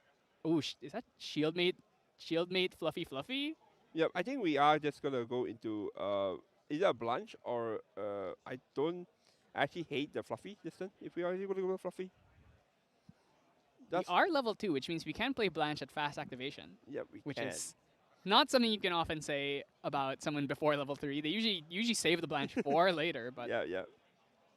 We are going to see that big damage here, 5 damage into Glenny's, and we might actually see the Blanche being played here to reduce at least 2 damage. That would be. I mean, it's something. Yep. In the end, you still draw off the Shimmering. It doesn't feel amazing to have to blanch this, but you gotta do what you gotta do, right? Oh, okay. No, sorry. I thought that was a shield mate, but that's actually the What is this card? Actually, I don't recognize. This is. That's the thing about. Oh, it's not. Okay. I think I know spell. Oh. Okay, I'm sorry. I haven't seen a lot of these alt arts, so. Yeah, like. So the thing is that right now, with Glenny's hand being 2, right? Aoki can think about more things now. That okay, now he's sort of like lesser influence. There's more things for me to play around, less things for me to worry about. So I'm just gonna farm my influence, trigger the bloom. Take 1. Oh, that's one thing a lot of people sometimes forget, right? The bloom thing, the trigger. Yeah. Actually, this annul spell was actually a very critical annul spell because not only does it stop the damage, it also stops the draw, which is it's huge. I mean, we spent the Glimmer counters and basically got like nothing out of it. I mean, you got a card out of his hand. Yeah. It's something. It's 1-to-1, I think. Yeah. So you're asking 1 card from your opponent. I think it's like it's a fair trade, which is a typical interaction, but of course it hurts because the card you lose is Simmering Refracting, the draw. The draw matters. Yeah, and I think Yoki just drew a conflagration in that hand, so we have another really like haymaker effect damage bomb here, and of course we also have the Frackle of Sparks, and now we are so loaded up on Frackles. Every single Glimmering we find, every single conflagration we find is suddenly going to be doing a ton of damage. You know, I would be surprised if we see the man, the myth, the legend, Sang Jiao just comes out of nowhere. That would be rather unconventional. So it's so weird to see so much Fractal, but Sang Jiao is not here. It's so weird.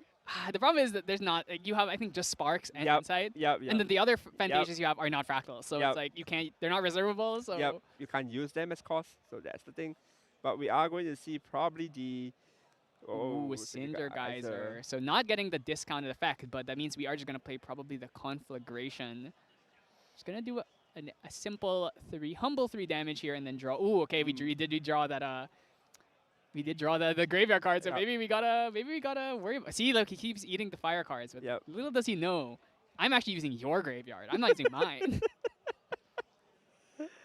Lenny actually, is he just gonna go backup charger? Because he can't even get 3 cards in his memory. Yeah, so because everything here is 2 cost. So unless he plays the Fluffy. Yeah, we can't go level 3. There's no floating. There's no. We are going to go back up without cracking it during pre-rec. So we are Fly Influence, Limited Guide. That's so painful to watch. Just drawing more and more Spectre cards that we don't need anymore. That's the thing about Spectre cards, right? Like, they need synergy to work together. Like, all these cards look neat in your hand, but if there's no discard, it's just sitting there doing nothing. That is... that's why I'm really hoping that Alice maybe like leans into Spectres, because I want to see a deck that's like really Spectre based. Like I'm playing Spectre? all the Spectre cards, like the Blighted Jewel. I love that card actually. Yeah, You know, it's like kind of Forest Cake yeah. if you want to look at it that way. Yeah, aesthetically, I do like the Spectres. I do think that it's the typical like resurrection stuff and like temporarily on the field and then they just leave the field with the inferior. I do hope that we see that more in the future. But going back to the game, we're going to see Everflame Staff here. Now basically more damage. Yeah, this is a huge one because this Firebloom Flourish will trigger the Everflame. So we have a lot of avenues to get damage off this Everflame, and it's a lot for a 0-cost Regalia to just suddenly do 4 damage to you. It's a huge swing. Yep, it's a huge swing. And there's one thing very, very important right here. Glenny is not a level 3. So 22 energy now becomes very dangerous because look at Glenny's life. He has taken 7 damage. So all that Aquin needs to do is eventually he's going to deal that my math is not mathing. 15. Yeah, 15 damage. It's not that hard with the amount of fractals you have. Yeah, we have 1 off of this, 1 off of this. We also have that Conflagration with 1, 2, 3, 4, 5, 6 fractals. So we can suddenly we have like 7 damage that we can just like throw out of nowhere. And then we also have the Everflame, which we'll get off of this, off of the Conflagration. So we're just getting deeper and deeper. Also, we have this, which means that if Glenny levels up, he's also going to take an extra 2. There's all this damage that people just forget is there. Cards that she just has. And even like an Ashwick Cremator, every turn she just sticks on. Oh my god. Oh okay, my Glenny. Lord. Remember, 4 damage here. If you level up, that's 4 damage. We could be in like a taser lock situation where he knocks you down to like a lethal amount if you level up, and then you just kill yourself. Yeah, So you know what's funny? He just discarded the Rhinos like, yeah, here, I'll just show you. That's it, right? 4 damage, that's it. Not 6. He's going to discard it. It is looking really, really, really dangerous for Glenny here. And I think it's going to get worse here as Aoki's going to play more damage card, I believe. Probably the Conflagration. Ashwick Cremator. Yeah. We just probably will be able to go down to 0 influence this turn. Because we do have probably enough stuff. We will go Creative Shock right here, right now. Pendragon. Oh! Pendragon! Are we throwing? We have to throw one of these. We can't throw away the Blanch. Yeah, right? this is not Pendragon, this is Paindragon. Actually, you know what? I think he wanted to find... I think Glenny was actually fishing for a fire card so he could kill this Ashwick Cremator before the end phase. Yeah. Oh no, this doesn't look good. Now you're suddenly faced with a conundrum. Am I going to throw one of my only other, like, kind of... One of the few ways that we're getting actually back in this game. Some of the engines, some of the core... I think Crux lives and breathes with Pendragon. Pendragon is important. That's why Looking Glass works. Because Looking Glass is the premium target. Sort of the premium target for Pendragon because you don't really want to send back anything else. So discarding Pendragon here hurts. And you actually discard the Blanch. Like, the Blanch is not doing anything now. No, you can't. You just can't. Yeah, I think it has to be Pendragon. Yeah, you can look at the face of Aoki. Aoki is like, Pendragon discarded. How many cards do we have in grave right now? Do we have 6? If we have 6 cards in grave, I think we do. I don't know. It looks like a lot. That's like I think we do. Okay, gonna Acolyte of Right Cultivation, last card here, going to get us into that Ashwick Cremator range. Glenny, I think, was really fishing just for a fire card. Yeah. Oh my god, it's draws a Cinder Geyser, which he cannot play for discounted cost yet because we are not at 4 cards in memory. But we have the Conflagration already, ready to be thrown out. So this is currently 1, 2, 3, 4, 5, 6, 7 damage off of Conflagration. So that's enough off of these 2. Yep. We can get, I think, upwards of 11 Yeah. here. So we are very, very, Really close. Glenny is going to go into level 3 with paying the full cost, discounting 3 of memory. So we're going to get 4 damage off of the 2 of these. We are going to get a draw, though. So can we find something? Cremation is not great. Okay, Blanch comes down here. Are we going to be forced to commit something on the Blanch? We are going to commit. Oh, he's thinking about it. Thinking about it. Maybe he's thinking, oh, I think I could potentially stick these 2 allies. Yep. As long as one of these lives, you can go Blanch. Yep. We can use one of these to kill Blanch and then throw this for actual lethal instead. Yeah, more cremations are helping. Cremation, there's a reason this card is so good, but at the same time, when you see it at the wrong moment, it just feels horrible. Yeah, it's that one card where, like, there's a lot of value you can do from it, but like if you just draw it really late like this, it's not gonna help. We have to kill the Acolyte, because the Acolyte can just kill the Blanch, so we might have to use this Pendragon here. and then sink it into the Acolyte. But this means that Glenny has no cards in hand. There's well, no interaction. we will draw, so potentially could draw into things. Draws. Not those ones though. Not those things. Those are not things you want to see. This stream is showing you why Rao is balanced. Yeah, Rao's perfectly balanced. Also, remember, we see that backup charger is still on field. We didn't even get to use it.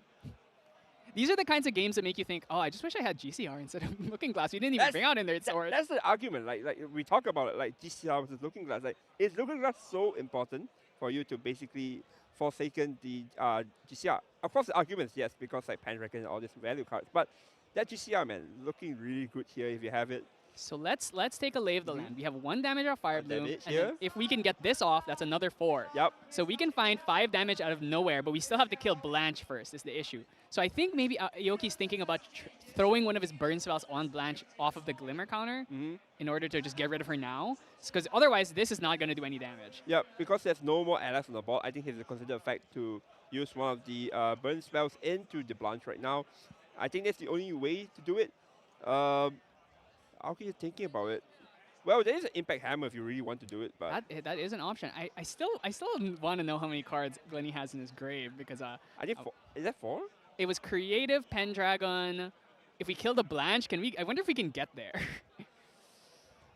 We might actually get there. Oh my god, is that a Tithe Proclamation? A card we haven't seen in a while. I don't even know what the card is. It's the one that stops you from drawing more than thrice per turn. Oh, that one. Impact Hammer is going to be the choice here. So that means this Blanche is going to at least stop the 1 Fire Bloom Flourish damage here. Bright sides. Yeah, but we have 1, 2, 3, 4, 5, 6, 7 Fantasias, which means the conflagrations will be doing a lot. We also have a Fractal Spark that we can throw to do an extra 1. And then we also have this. So we are very potentially close, depending on the exact cards in the hand. I wonder if Aoki can actually get there this turn already. We do need to kill this Blanche, though. Yeah, this Blanche needs to go away right now. If not, none of these cards that Daochan typically use to do damage effect actually is not going to work. So the Impact Hammer does take care of it. The scary part is, if we even if we get Glenny down low, next turn Glenny's on even level counter. He has a Pendragon. Yep. You're already taking 6 damage. So that means we could already. This is 2 damage. 7. Yeah. This is 3. Even if, like, let's say Dungeon Guide lives, that's 3, 4, 5, 6. That's a lot. That's a lot of damage right here. Yeah. And like Aoki also has to consider the fact that he might be. Oh yeah, it is going to be Impact Hammer here. Oh, and then we're also going to take more damage off the Impact Hammers. 4 damage for myself. I'm going to take 3 here. All right, you better win this turn, Yoki, because I think Glenny, if he has a Fireball, which I don't remember if he drew one. If he has a Fireball, this game might already be over. I don't recall Fireball. But even Ascension would be enough. Even Ascension would be enough. Like Glenny, Aoki here is looking like out of nowhere. The favor just goes back to Glenny, right? We'll be talking about the fact that it looks like Aoki is winning, but that's just how much it shows you the tempo can go into the deck. That's why this deck right here, the Glenny is piloting, this cross deck is really, really strong right now. Out of nowhere, he just have this comeback mechanic. I don't think Aoki would have gone for this line though if he didn't have a way of winning. Though. So I imagine he needs to do the math. Okay, there it is. So there's a Demolition coming out that's going to do 3 damage plus going to give us an extra counter on our Everflame staff. So we need to find another 12. We currently have 1 off this. Right. Oh, 2. Yep. We're doing it. Conflagration going to come out here. That's 1, 2, 3, 4, 5, 6, 7. 7 plus 1, 8 damage. Which will also give us this, which is essentially another 4 after. So that's 28. Yeah, that's it. This is 1, 3, 4, 5, 6, 7, 8, and then this is gonna do 9 plus 1 plus 4. Yeah, that's it. That's game. Glenny, unfortunately, did not bring out level 4. I think the reason he lost was because he didn't bring out level 4 Merlin. Yeah, imagine. He definitely needed level 4 Merlin. Imagine a card made and catered for you and you're not playing it. Okay, jokes aside. It's literally yours. The CSR is your signature and you're not even playing it. Where's the loyalty right there? You gotta show off. Even if the card is not like meant to be competitive, you at least gotta show it, right? It's your card. Yeah, but props to Glenny for piloting it all the way there. Even showing us that even if situation looks very dire, you can still make a comeback right there. Like Glenny almost won. If Aoki doesn't find Lethal right there, the game is Glenny's, I believe. Yeah. A lot of people throwing embers and throwing sparks to each other. And it was a great explosive beginning to this Ascent Taipei. So remember, we are going to be doing 9 rounds on this first day. Yep. So we're going to be going into break. And we'll be with you real soon after. Okay, so I'm gonna swap out, right?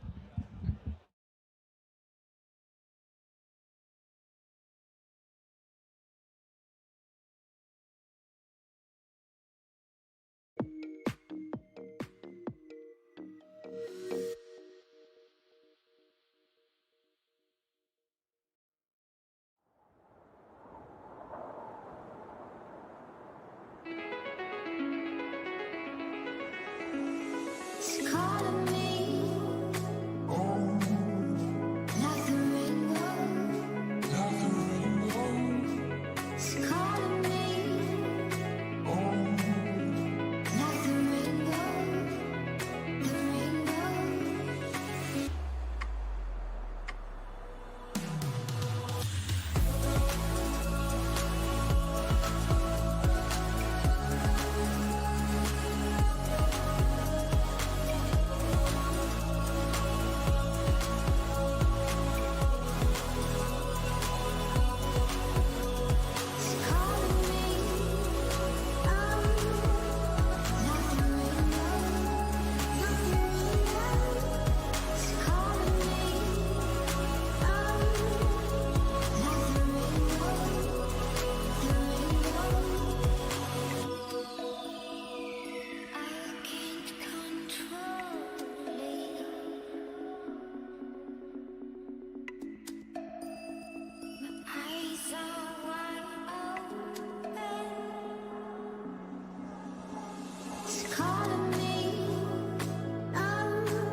we are back, ladies and gentlemen, in Ascent Taipei with my co-caster this time, first time appearing for Grand Archive, Hero Shisho. How are you feeling, buddy? Hi everyone, happy to be here. Really happy to be in Taipei today. We are going to have a really great day of Grand Archive. There's going to be 8 more rounds of Swiss that we're going to play. Just earlier, we saw on stream Glenny Boy. He is on the Fragmented Fire Merlin, and he did, unfortunately, take the loss to the Fragmented Fire. Daochan, exact lethal, exactly 12 points of damage there. Really fast game as well from both sides. Even though it did go to time, it was very nail-biting for sure.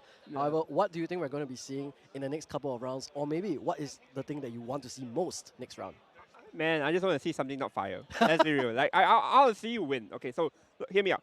I have been chilling for Tristan for a while right now. And I do think that Tristan, despite how little support he gets, honestly, okay, besides the Tribunal, right? But it actually is a flexible deck. The deck list can change. You can take out Scattered Essence and put in a lot of cards. You can play Regal. Like, Tristan as a deck is just really interesting because he has all these flexible spots for you to run. So hoping to see a bit of Tristan and, of course, the other win deck. Seiyu. Yes, I think Seiyu would be a very popular pick coming into the event. We saw in the previous Taiwanese regional that they are going to be running quite a couple of Seiyus actually. But other than Wind, I hope we actually get to see some more water decks. Because, I mean, we all know the decks right now, a lot of Raw the Abyss, a lot of fire-based decks. Ever since we lost a certain card, it hasn't been the same. Yeah, I mean, Water has been getting a lot of hits recently, and hopefully they will get maybe another Proxius Vault card. Maybe that would be a good way to kind of bring them back into the fold, like how Scepter of Lumina was initially introduced to kind of help them make things a little bit faster. Of course, things have changed over the last couple of sets, and we all remember there was a long period of time where Water was very, very dominant, the Nico days, that I think everyone was not super happy about getting Icebound slammed on turn 1 every game. I mean, Icebound Slam is... What a card. What a card. Even if the attack doesn't go through, the fact that you mill 5 cards, that's just value right there. I don't think there's any card that does anything remotely similar to Icebound Slam. Yeah, at least not at the same level of value for sure. Same value for sure, yeah. Early game, mill 5. There is eventually like Konami Knife, all these things. Like, those are like mid-game, right? But Icebound Slam is just, it's just insane of a card. But speaking of cards that are now relevant, how do you think about the new Proxy World doing right now? I think Purifying Turnip, it does a lot of work, and as someone who was playing a win deck, like heading into my Singapore regionals that was just last week, and did manage to luckily get into the top 32. Nice. It does a lot of work into both the fire matchups and also into water matchups, which is very unfortunate for water since they've already not been doing too well. But I think the most important thing is that being able to materialize that if you go first, it is kind of like Sensor, but it does a little bit more because it also lets you draw a card back into your memory. And it devalues the Rao play a lot. And if they don't Rao, you're still up. If they do Rao, you get to deny the Rao. It's still really, really good. Yeah, basically, at worst, it's just a backup charger, right? At worst. I think it's been a really, really good win staple in general, making win much more playable than it was before already. But then again, like most of the raw players, doesn't seem like it hurts them that much, right? Okay, it limits your play, but it doesn't completely stop them. Because in the end of the day, there is something called I just banish card from my memory to hard level. I can just do that, and like seems to be working. Like Crux actually, this particular set with the Looking Glass and all this support, this set is just another beast right now. Yeah, I think Merlin is definitely super happy with the set. The Looking Glass, of course, other than the fact that it gives you access to things like the Innate Sword, which is a much better sword, it also instantly gives you that materialization so that you can return it back into your material deck with the Ghost of Pendragon. And then that means that sometimes, like, if you need to swing with your sword twice early, you still have something to return. And if you're even, like, more high roll, you get 2 Ghosts of Pendragon. I mean, you can play both of them the turn you go to 3. It's crazy.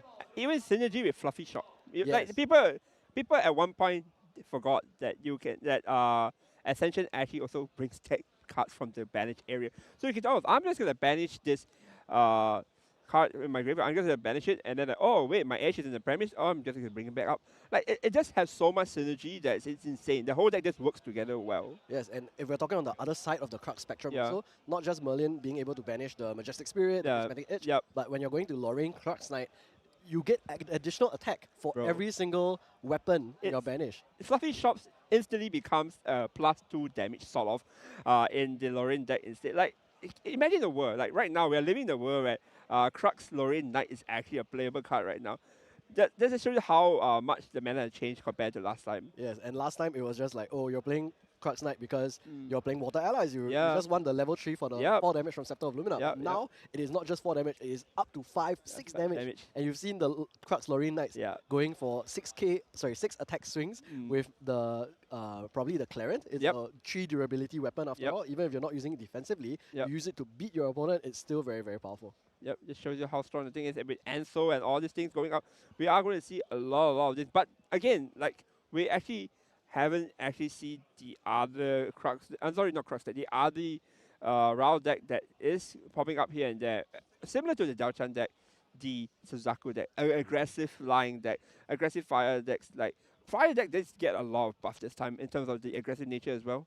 Yeah, for sure. I think not only with the Rao the Abyss package, it also has things like the Spectres, Spectres, where you yeah. can ephemerate them onto the board. Yeah. And it does really synergize very well with Suzaku because, for one, it does spell damage, so that gives you a quest counter when you are already on Guojia 1. Yep. Then other than that, I think it's just very good to be able to kind of discard a fire card and then play it back onto the board. You're technically going +1 in that sense. And with the Rao the Abyss, you do go +1 because you do get to draw it back as well. Yeah, like just showing you how strong Round Abyss has basically affected the meta so much that people are going out for an actual hate wash on it. Like I seen the tools party. It's either you hate it or you love it. So which are you? Hate it or love it? I think Rao, on one hand, I mean, I'm not a fire player right now. I was playing Wind Wake Up. I think it opens up the meta to be very interesting because of how many different level 3 decks there are. I think we just came out of a meta where level 1 was the most important, like Fractal Daochan, where you just want to stay at 1. Even Water Genbu is kind of a level 1 deck. Kind you of, don't yeah. really want to see them go all the way up to 3. 3, yeah. And being able to see all of these different advanced element decks is a little bit more interesting. Yeah, this advanced element thing as well, like Regal and a lot of all this like really cool stuff going on right now. I just think that the diversity of meta is really interesting. And like, speaking of Genbu, do you believe Genbu is truly dead? I think Genbu is not in a great spot. Yeah, And it's I not. think with the Terrible, like I mentioned, it's even worse. It's of the even spot. worse than It's before. a, Yeah. it's a stray. Like they got some collateral damage from the Terrible being printed. And You know the meme, the drowning meme. yeah, the one guy under the water. Yeah, That's Genbu that's right now. Genbu right now. And actually, no, Genbu is kind of like the one on the top where he's like struggling, and then the one at Yeah. the bottom is actually Byakko. Byakko. Byakko has gotten 0 support. Like I- they are really struggling. Yeah, if there's any of the beasts that I wish one day we'll see play on stream, it's Byakko. I hope so. I would really like to see Byakko come back into relevance. And I mean, it's a white tiger, you know. If you remember, like in your childhood, I'm sure there's a very iconic white tiger that you may be familiar with. I would really hope to see Byakko be very interesting. I think the 4 legendary beasts in general are very interesting, like concept. Yeah. And I think they've really managed to fulfill that power fantasy for Yeah. Suzaku, for Seiryu, even for Genbu. But Byakko just hasn't really hit the mark yet, and I hope that some level of support will be able to kind of bring her back into the fold. Yeah, hopefully one day we'll get it. One day we'll get to see play a very cool tiger instead of a cool dragon. Speaking of the cool dragon, Seiryu also, like Tristan, because it's a wind element, has a lot of flexibility, but not so much like Tristan. This deck has only one way and one way only, the dragon way. That's right, the way of Of the the dragon. dragon, yeah. The crouching tiger hidden dragon, because you are also going to be using that Byakko's command Yeah, in that deck, along with the Sirius command together. and we are going to see our first game. We're going to see Sean right here, one of the prominent worst players right here, is going to be, interestingly, what do you think he will actually play? I think what we've heard actually is that both players are on either Jin and CL. So I'm not sure who is on which deck right now, but we'll find out very, very soon. One quick thing is that both of these decks could be on the raw package, or CL could even be running the water ally kind of package. And I think we'll find that out very, very shortly. But for Jin, right now, we were talking about it. I heard you and Flon mentioning it earlier. It is going to be quite a polarizing deck in terms of the matchup spread, because it does have a little bit of that really, really good matchup to aggro. It's either you can kill me or you can kill me. That's it, right? Exactly, yeah. And like the only way to bypass that is anything that allows you to finish off the opponent during his turn. And we're going to jump into the game here. We're going to start with a dice roll here, rolling a 6, showing you the power of a worst player. Oh, off the ledge. Yep. 6 and 1. Fantastic. What a great start to the game. So we are going to be seeing Liv Drizzle here. He is going to start off with that Looking Glass. Yep. And that does imply that he's going to be the CL player, right? Yep. He's going to be the CL player. It's going to be a Serene Spirit of Fire. He's going to claim 6 first, or instantly putting down the Carter back to the deck. Yeah, really, we really are gonna fast see hands. 3 go down right now. He does have both Creative Shock and Row the Abyss in the starting hand, so probably wants to look for one of those Spectres or the Liminal Guide in particular. Yep. We are going to pass here. Nothing much. It's like a very typical fire game where both players are, I'm just going to pass, I'm going to react during your turn. Instead, we are going to see, again, another steering fire here. Going to start off Clipping 6. Creative Shot instantly. And Fast Cure discarded, so Floating Memory already Yep. secured. And notably, Liv Drizzle here is going to react to the on-enter of the Yep. Spirit so that, for example, if Sheena is running Incapacitate, Yep. he isn't going to be able to negate this Creative Shock and guarantees that Liv Drizzle is going to get a basically safe level up to level 1, unless we see something crazy like the Ember Crypt Burn. Yeah, basically just trying to place around interaction and basically just optimizing turns. Sheena's turn here is just a pass here, very very typical as you mentioned. This is a very typical fighting, and this is gonna go into the cell level 1 here. Gonna get is, I believe, his mastery. Yep. Yes, on the enter stack, again, we are going to see Creative Shock into Yeah, Fast Cure as well, yeah. so mirrored on both sides. And I noticed a little interesting point. There is going to be that Xiao in the Apex Player Guild sleeve, so pretty interesting little exchange between the teams here. Yep. It's gonna be pretty. Basically, we are going to see a bunch of these things are going more about. Most of the things are going to happen like later on at level 2, level 3 here. We both can even like not talk about the game until level 2 and level 3, but we're not going to do that. So we are going to see here Sean passing again.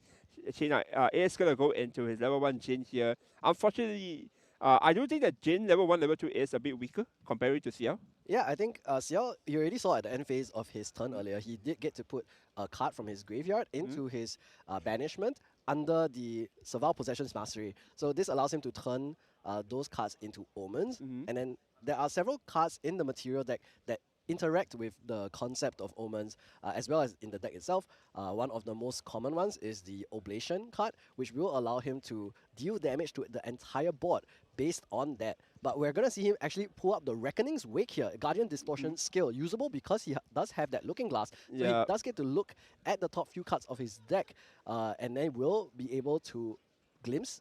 He does get to put them back on the top of the deck in any order. So this is basically just Idle Thoughts, but with a little bit of additional upside if he has a bit more distortion objects later. Not only that, it's also a floating memory, so that's really good as well.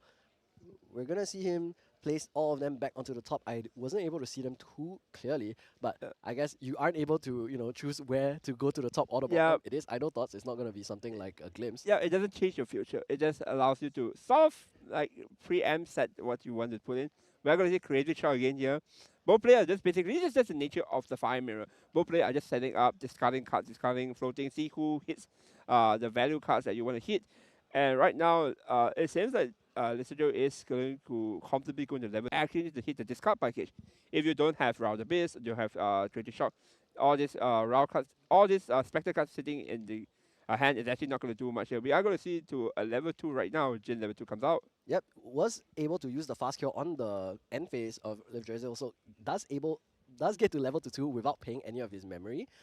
So very, very safe level up. I do see a couple of Exia cards already, but no Dungeon Guide it looks like for Sheena, so not able to go to 3 just there and then yet. Does have the Resolute Stand, so that's a potential way that he can choose to go up to level 3. There's also an Undying Dreams, which you can use to target. For example, if Liv Drizzle goes for the Dungeon Guide here, he can Undying Dreams his Dungeon Guide on the end step in order to pay that 2, as well as the Floating Memory from the Undying Dreams to go up to 3. We'll see how he ends up going up here. But we're now moving to the materialization for Liv Drizzle. We'll see what he does end up going for. He does have quite a bit of influence still. Well, the amount of influence that both players have is probably going to be a big number of cards because of how the matchup really is. Like, both players are not asking any. Because in Grand Archive, right, the thing is that if you are playing cards, your opponent has to respond. So how typical resources are being used here is basically the fact I play card, you play card, I play card. But right now, it's just a situation of both players just sort of playing their own game, trying to farm in a sense, trying to get into a level 2, level 3 here.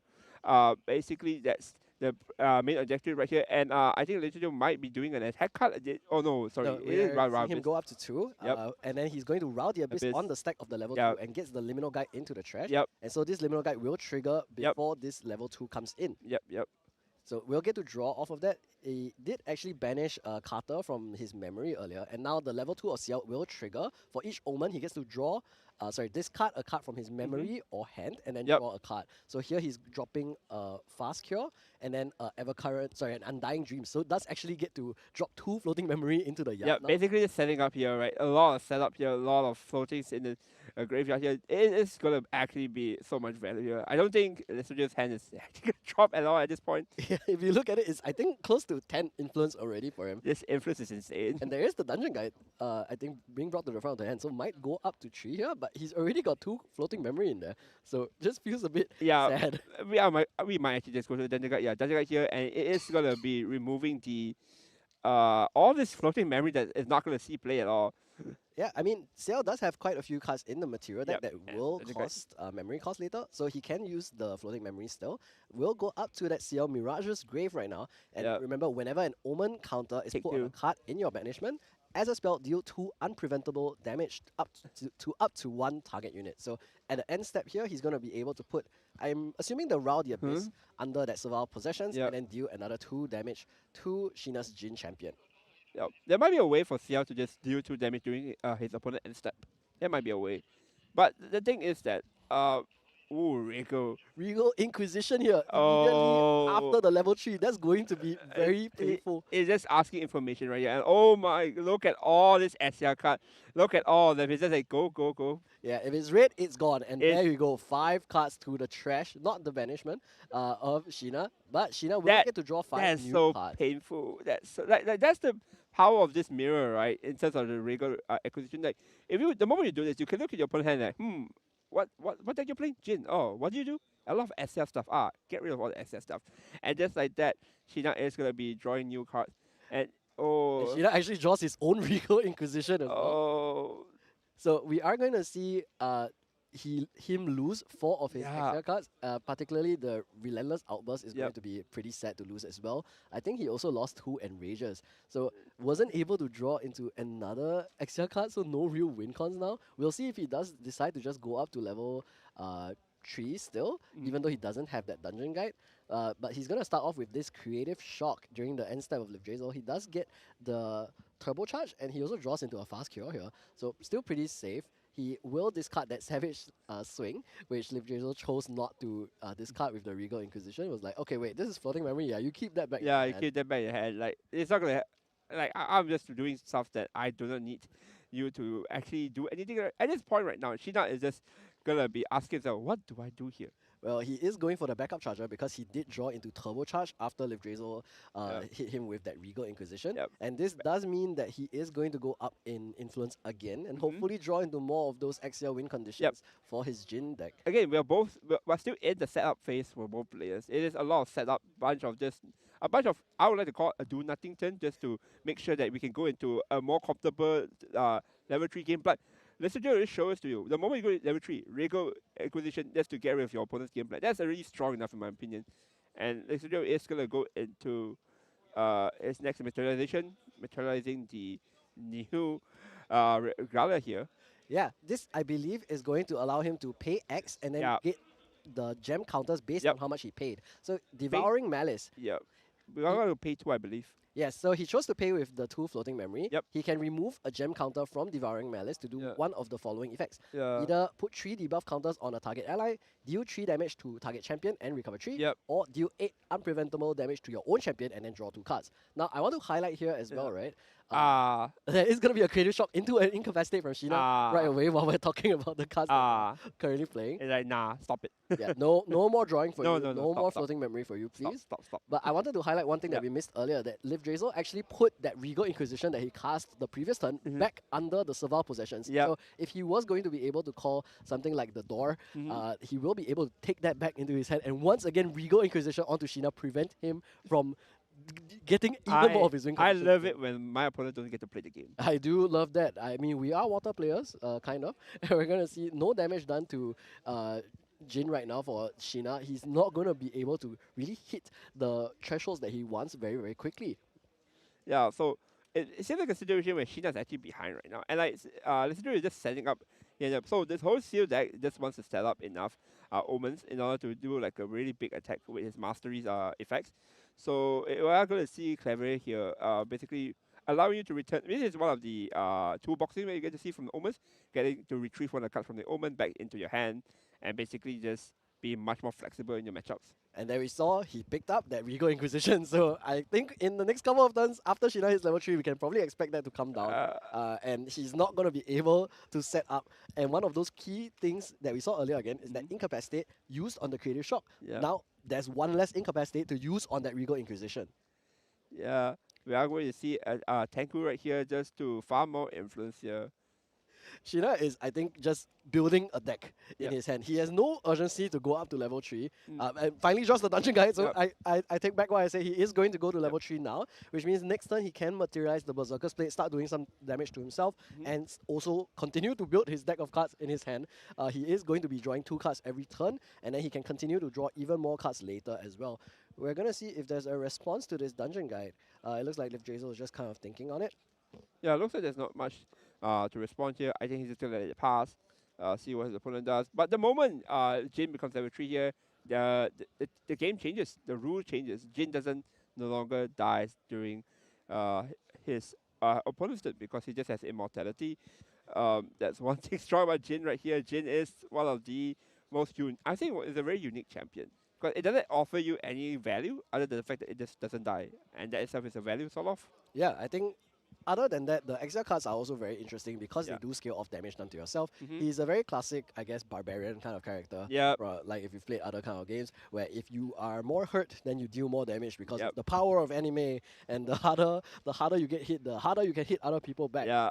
Like basically, you hurt me that much, I'll hurt you twice that much. That's right. basically the theme of Jin. So we are going to see, well, this is the typical level 3 matchups. I'll be seeing it. Dungeon Guy swing you for 1, Dungeon Guy swing you for 1. We're just going to keep seeing this, right? Yeah, but actually, we're gonna see Liv Drazel hasn't swung at Yeah, all with the Dungeon Guide. into Sheena with his Dungeon Guide, his Liminal Guide, well, any of his guides, and also Yep. the Chevalier that he just played down as well. He doesn't want to let Sheena accelerate at all, doesn't want to give him any Yep. sense of being able to find lethal, because Ciel is a deck that is kind of the similar but also opposite of Jin, where he wants to play really, really slow, deal chip damage over time, or he can also go for that Baleful Oblation and deal 15 damage at once by banishing Advent of the Stormcaller and using that Orb of Sealing to, take away all of your other omens. And here we're going to see him play the Consumption Ring. Yep. So he's going to really want to shut down Sheena's gameplay. He isn't going to allow him this to is play any non-ally cards as well without paying that additional tax of 4 cards. This is a no fun zone. Like literally, like you look at what the studio is doing the entire game. Opponent doesn't get to play his card.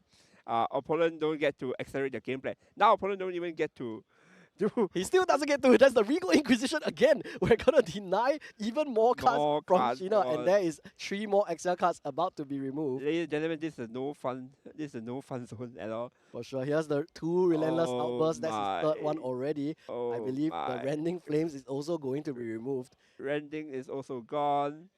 And that's also the Hemorrhaging is Rend. also gone. Everything is gone. Yeah, that's the 2nd time that Sheena has gotten hit by a Regal Ah. Inquisition. He does draw into a Man Flash here, and then a bunch of other not very useful win condition All cards. the cards there are not going to do anything at all. Like they're just floating or some sort of way to stop damage. These are not helping Sheena at all. And like And the Regal Inquisition goes back into that Liv Drazel wins off of deck out.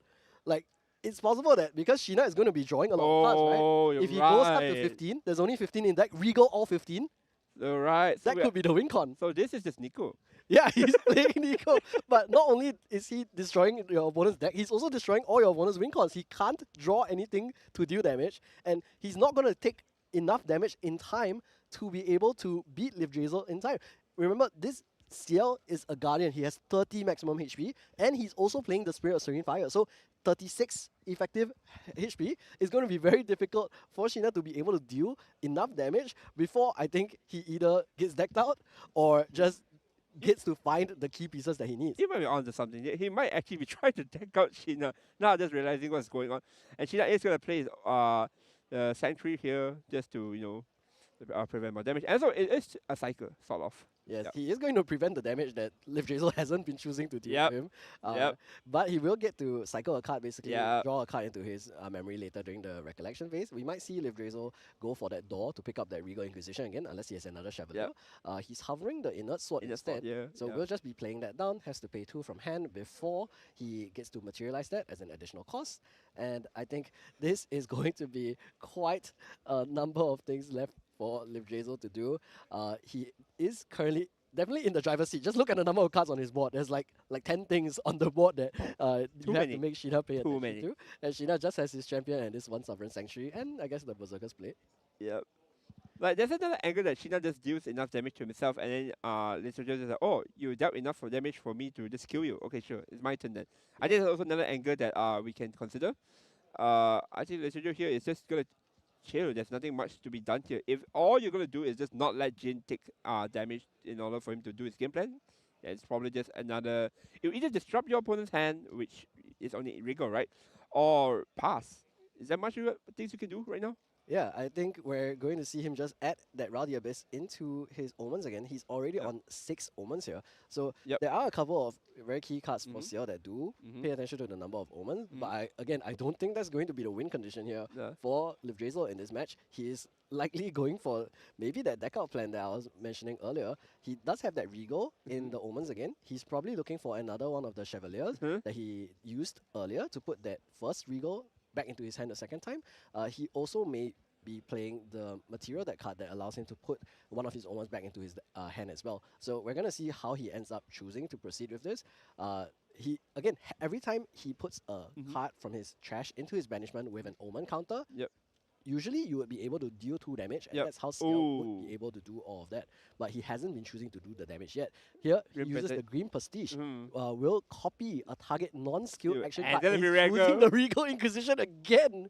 After Sheena drew so many cards, it's like, okay, Regal? Yeah, you're getting Regal Inquisition on your materialization phase. Ladies and gentlemen, we might be looking at a new win con. I mean, it actually might be a Regal win con. I'm not even joking. What is going on? Oh my goodness. Copy target non-skill action Omen you have with reserve cost of 5 or less, and then activate that copy without paying the reserve cost. And there we have it again. You have red cards. You are not going to be able to use them. The proof of life is sent to the trash here. We are essentially looking at Sheena's deck at this point. We're just looking at his deck. Look at this. Look at the amount of cards that is being like thrown here, drawn here. Like, what is this? Yes. All right, Sheena, let's do a deck profile right now. We're dropping. Literally, this is a deck profile. No, look at it. Look at how many cards there. Like, bro, what's going on? This is so painful. We're going to see another 3 XL cards get removed from the hand of Sheena. He gets to draw 3 more cards.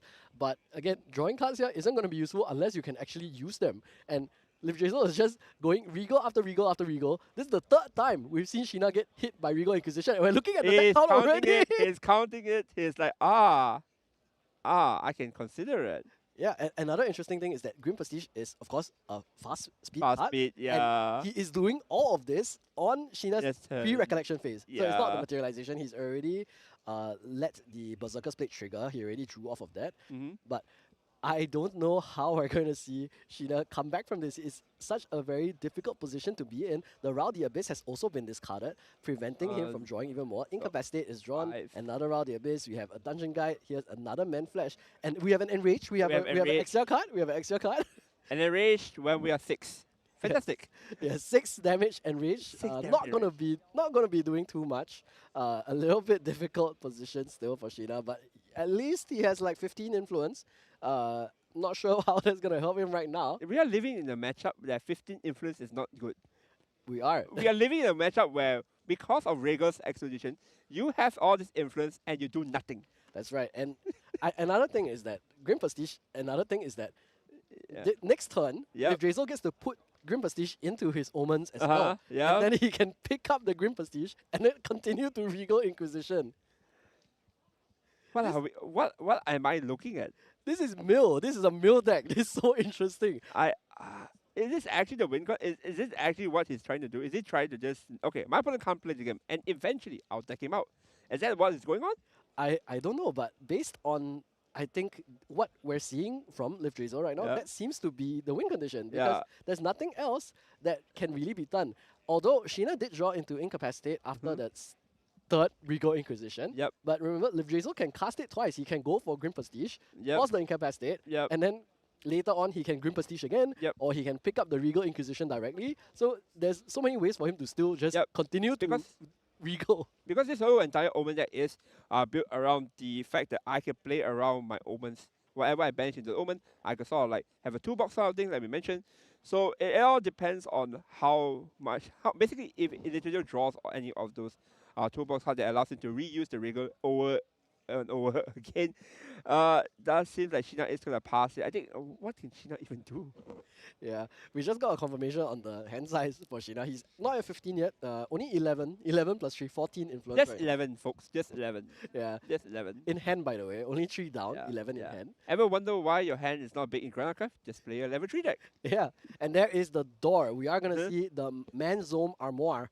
So many French cards. And this is the card that I was Oui, oui. talking about earlier. Oui. It will allow him to return one of his omens to his hand and then banish a card from his hand and put an omen counter So on. much And there it is, toolbox. the Green Prestige is Yep. going into the omens. So much toolbox. This just shows you that this Omen deck, once you reach level 3, it just becomes the deck that doesn't like you don't even play your hand anymore. You're just playing with your deck.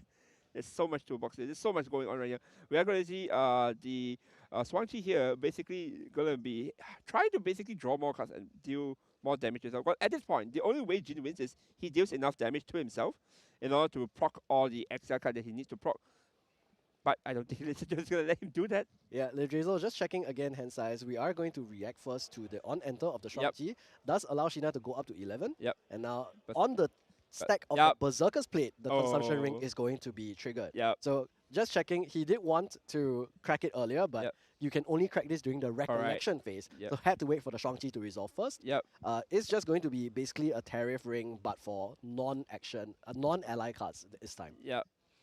So he's not gonna. So I think he's choosing not to proc the Berserker Rings probably, and then he's gonna proc the Omen now. The Gates now to just take back his cards here. He's just gonna. I think he's gonna do it right now. Yeah, he does pick up the Green Prestige, swaps it for a Carter. Yep. Not really useful to have these allies, and Yep. it goes for the Prestige again on the stack of the Berserker's Plate. So if there is not enough cards in Sheena's deck, Yep. the Berserker's Plate will force him to draw One, his last two, pathetic card, three, Yugi, and then lose four, the game. 6, 7, 8, We're going to see Eight. Incapacitate used for 8. Eight. Yes. 8 because of the effect, and it's gonna use the Lineage release. release. Yep. So we're Lineage releasing on the stack. Yep. Pick up The Regal Regal- Inquisition. Yep. Sorry, no, he's going to activate Activate it. Regal Inquisition Gonna because he activate is it. at that 6 Omen count. Yep. Is this actually game? Is this enough to discard his entire deck? And we are going to see Sheena not really able to react. There's only 1, 3 2, cards 3, in hand. 4, 5, 6, 7, 8, 9, 10. That's- It's that's game, more than I his hand. think. 11. 1, 2, 3, 4, 5, 6, 7, 8, 9, 10, 11. And all 11 get sent to the graveyard. Sheena is going to draw 10 cards and lose the game off of deck out against Ladies and gentlemen, Ciel. ever wonder why your CL never won? It's because you've been playing it wrong. You just had to deck your opponent out. That's the way. This is such an interesting match. I've never seen this game plan from a non-water deck. I mean, what happens is so let's break it down again. So both players were just, as you say, farming their influence, doing a bunch of, in my opinion, the do nothing phase where you're just farming a bunch of influence, getting things to your floating, just playing to level 3. That's where the real action starts, right? Everyone's playing. But it should just shows you, oh, I'm not gonna let you play the game. I'm gonna go Regal. And Sheena maybe not really familiar with the matchup. Just okay, I'm just gonna keep drawing card, and eventually he reached a point where you're just gonna get decked out and lose just like that. But then again, even if like Sheena is actively aware of it, right? What can you do? Because you literally lose most of your win con. We saw like a huge chunk of STR cards just disappeared from the game itself. So what Sheena even had, what's the game plan even at that point? Yeah, I mean, I think we saw like it's a very well thought out game plan. Yeah, We yeah. can see that this is a very practiced. Yeah. It's something that is very clearly thought out, Mhm. and it's something that has been really devised in order to beat decks like Jin, where you Yeah. normally aren't able to win this matchup because Ciel doesn't really have like fast speed stuff. She Yep. doesn't really have a way to deal enough damage. She doesn't Yep. really have a way to deal damage Yep. like when he's vulnerable. Mm-hmm. But the answer is just not to do it. at the later stages there, when he's got the Regal Inquisition, he's got the Manzome, he's got his level 2 effect as well, when you reach 6 Omens, it's going to be very difficult to prevent that Regal Inquisition from going for game here. So it is worse than Ravishing Finale. You cannot answer it. It is Regal into Prestige, into Regal again. It's considered Annihilation. Yeah, we are going to see the Annihilation as an option here. I don't think that manages to adjust the Omens because they are cards in Banish. Yeah, there are cards in Banish here.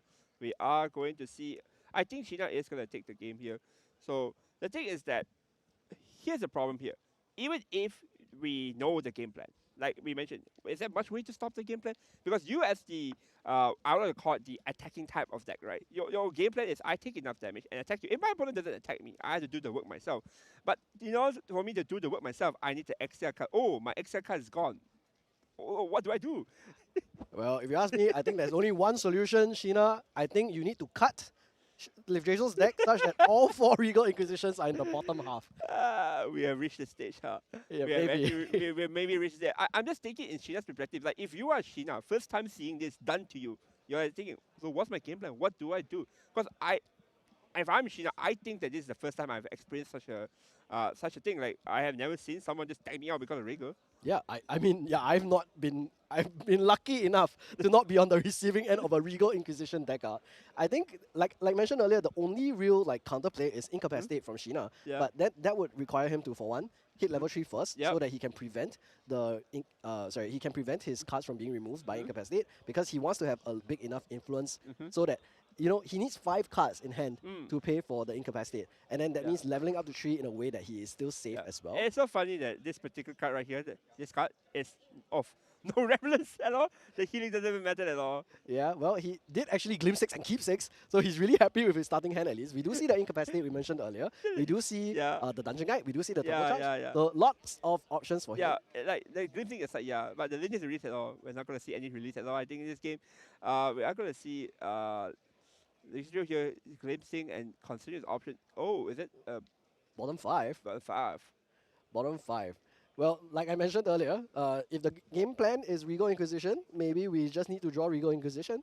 So we'll see if he does have it in his starting hand, and what his game plan will be for heading up to level 3. Again, we are going to be going to Creative Shock here. This is, again, the same thing. Nothing's going to change here in terms of the level 0 to 3 game plan, where both players are just going to be trying to go to the level 3 as comfortable as possible. I think Sheena is trying to turbo it at the very least, in my opinion, because he's probably going to be where if my opponent is not going to let me play the game, I need to play the game first. I need to be able to play out my extra card, play out anything that's relevant to the current situation I'm in right now. Because I think it's a game of speed for Sheena right now. Yep, and immediately we have the Turbo Charge getting rid of the power cell that we just got off of our backup charger. Yeah. Sheena was unable to discard a floating memory off of that Creative Shock earlier, but he did get Proof of Life into the graveyard. Now, Proof of Life, if you're not familiar with, if you have 40 plus damage counters, you can pay in order to wake up your champion. Yep. But 40 plus damage counters is going to be pretty difficult to hit because he has to do all of that to himself. Yep, because your opponent's not going to help you with it. He's like, I'm not going to help you do damage. You do it yourself. So we're going to see Round the Abyss here, seeing what he's going to round at this current stage. He's going to let it go. He's going to let it happen, I think. Yeah, and Sheena does have the Incapacitate, which normally you would want to Incapacitate this Round the Abyss, prevent your opponent from getting value, but he needs to save it for that Regal Inquisition. So maybe doesn't want to use that round just not. Yeah, he's just going to let it happen, and we're going to see one card drawn, and I believe 2 Luminal Guide discarded. This man is too good in this game. And one of those Liminal Guides was off the top of his deck. At the beginning, he only had 1 in hand. It's not over yet, folks. There's also the Annual Spell. There we go. Creative Shock does get negated, so we'll go up to 1, losing 1 influence because of the Creative Shock, but will gain 2 back with the Liminal Guide. Yep. I guess that's the difference, right, of what you're trying to negate. So if you're trying to negate the Round a bit, your player might not even have anything to discard with the Round, but Creative Shock is a guaranteed discard. So I think it is much more wiser to discard the Creative Shock. And we're going to see the Liminal Guide here being able to draw 2, showing you why this card is so good. Like, man, 1-3 bodies on the field, and so of course the body in this matchup doesn't really does any relevance. You're not going to swing your champion unless. No, I'm just curious why he decided to announce spell the Creative Shock instead of the Round the Abyss. But yeah, because it's like a guarantee. Like, you think about this, there's a word that the Round doesn't do anything. All right, but the creative shot is a guaranteed discard, sort of, because you're gonna draw 2 and discard 1. So I think it's, in my opinion, I would discard it because you stop them from seeing more cards, right? No, I understand. Yeah, I think that makes sense as well. Yeah. I just had to double check. Is Rao a spell? Is Rao a spell? It is a spell, Nah. in fact. Yeah. So we're gonna see a level 1 Jin here. Again, I think there's one thing that's very interesting in terms of perspective. If you look at the level 3s, some of these level 3 decks, their level 1, level 2 doesn't really do much like Jin, because of how powerful the level 3 is. So we are going to see level 1 Jin, discarded, probably just another pass here, I think, for China. Unless, yep, probably a pass. It's not much going on, honestly speaking, Yeah. in this kind of decks. Where it's just, again, the team is, you go to level 3 and you start your game plan. So this video here is going to go into backup charger here, just going to farm more influence, see more cards. That is going to be the nature right now. I think he's just trying to set up as well, like seeing more cards so he can set up into his level 3 game comfortably. Yeah, I think his game plan is very clear. Regal Inquisition, Prestige, the Regal Inquisition, Manzome, the Inquisition, Yeah. level 2 release, the Inquisition. So I think his game plan is set, and Yeah. in between he just has to find the Regal Inquisition. So Turbocharge also Yep. from Liv Drizzle does get to draw 2 cards as well, sacrificing that power cell. So Yep. both players are about on even kind of tempo. We're gonna see again. I do think I see an exalted card in Liv Drizzle's hand, so he might have found the card that he needs to see. Yeah, this Regal Inquisition card, man. This card, it's so good. Like we talk about it a lot of time on the stream and off the stream. But this card is like, if you look at the text, it's just so insane. Look at your opponent's hand and memory. Discard any. It's not even like a discard all. So like, it's not like your opponent might draw into it. You can choose any numbers. Like it's just a flexible card. Of course, it is limited by the fact that you need advanced element. But like, man, that looking glass right there. I don't know if you know this, but that's an advanced element right there. Yeah, we are gonna see the Yep. Manzome immediately used Yep. here to pick up the From creative here. shock Yep. and Yep, swapping it it's with a Nocturne's Nocturne Oblivion Oblivion, into yeah. his Omens. So we're gonna see, I think, this not be super important. It Yep. just lets him destroy a target non-champion Yep. object, but he does want Yep. the creative shock so that he can continue to fight. Actual win con. Yeah, it might just be Mill Seal. We might just be seeing the debut of I- Mill Seal. Yeah, because like if we're trying to look at the deck, you look at the hand, right? Like none of these are just things that you want to see in terms of tempoing, win con in terms of damage or any sort of thing. Because if you're not aiming for that, right, his entire win con seems to just be, well, Regal, Regal, Regal. Yeah, well, I mean, the Cheshire Cat does also benefit from the inert sword that we saw him materialize in game 1. So he is going to be able to use the Cheshire Cat as a 3 attack ally. Yep. Carter is also a 3 attack ally. So there is that game plan. I wasn't able to see if his material deck has the swords that he may want. But he is going to go for that consumption in here. And Yep. I think we're going to see that Cheshire Cat come down as well. Yep, Trasai Cat might actually come. Yep, Trasai Cat is here, showing you its appearance. Trasai Cat here basically being able to copy the abilities of all these Distortion. distortions.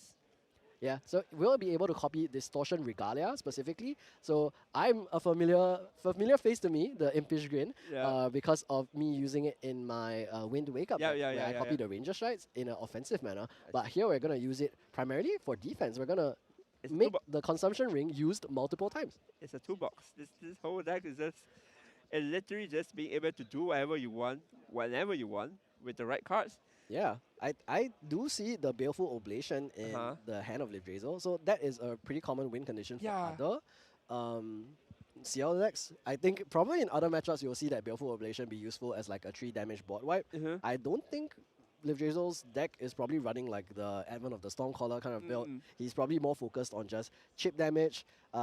Remember, CL level 3, every time you put an Omen Yep, you do counter, two. you deal 2 damage. So in other matchups, that's going to be pretty important as well to continuously kind of chip damage in. The Cheshire Cat can go in, these Liminal guys can go in.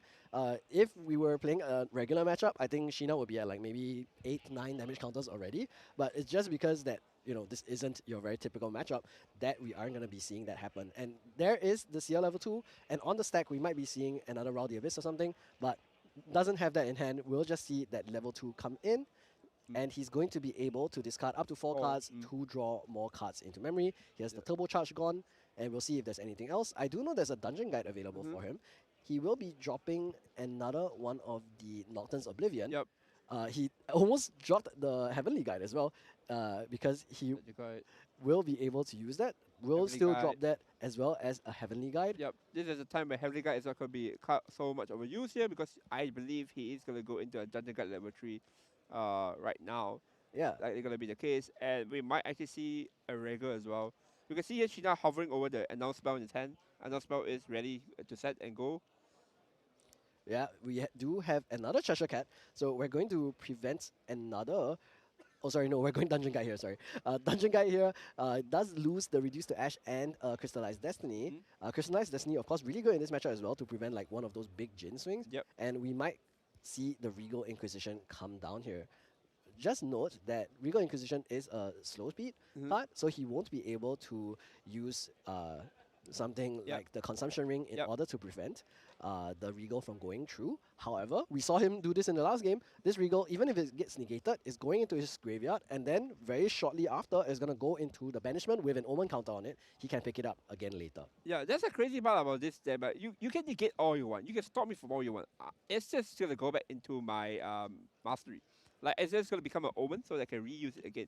As long as the Regal is in the Omen, you have so many avenues to just get it back to your hand. And I think the studio is just displaying you how strong this game plan really is, how consistent even is. Yeah. This is looking to be a very scary situation. We haven't seen much from Sheena yet. Yeah. This is going to be the first time we see him go to Jin level 2. Actually, he's just been materializing everything else in his deck. He went back up, he went Tengu, he went GCR, he went Terrafring. Terrafring, which isn't going to be able to do much anyway in this matchup. And then we're going to see Cheshire Cat now used to banish the bench itself in order to use the effect of the Consumption Ring. Yep. So Sheena is once again taxed, and there is the Grim Prestige for the Regal Inquisition. So Incapacitate right now is going to be costing 8. However, we did see Announce Spell. Announce Spell doesn't work. Grim Prestige is a skill. Yep.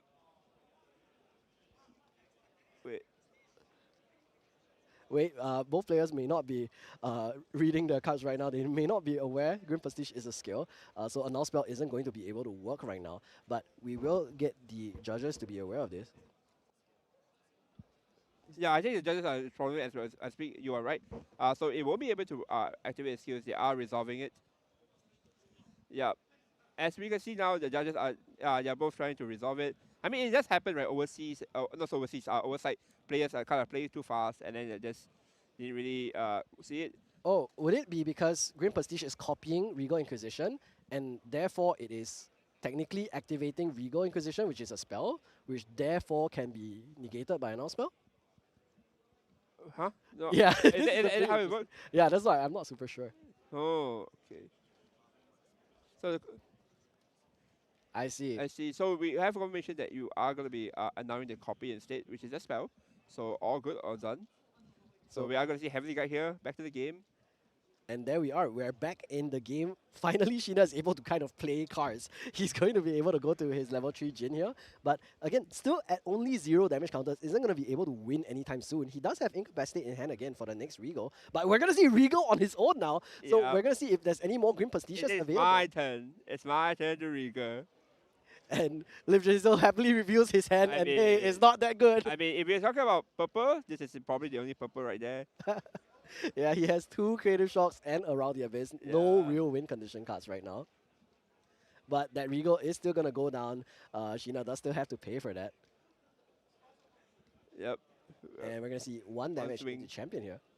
Yeah, 1 really cute damage. Prestige if he's able to draw into them, but we've already done the check clear. Sheena has seen the hand. There's nothing there available. Chalice of Blood materialized for Liv Drizzle. Just 19 more damage counters before you can activate that. Yep, just 19 more so you can activate it.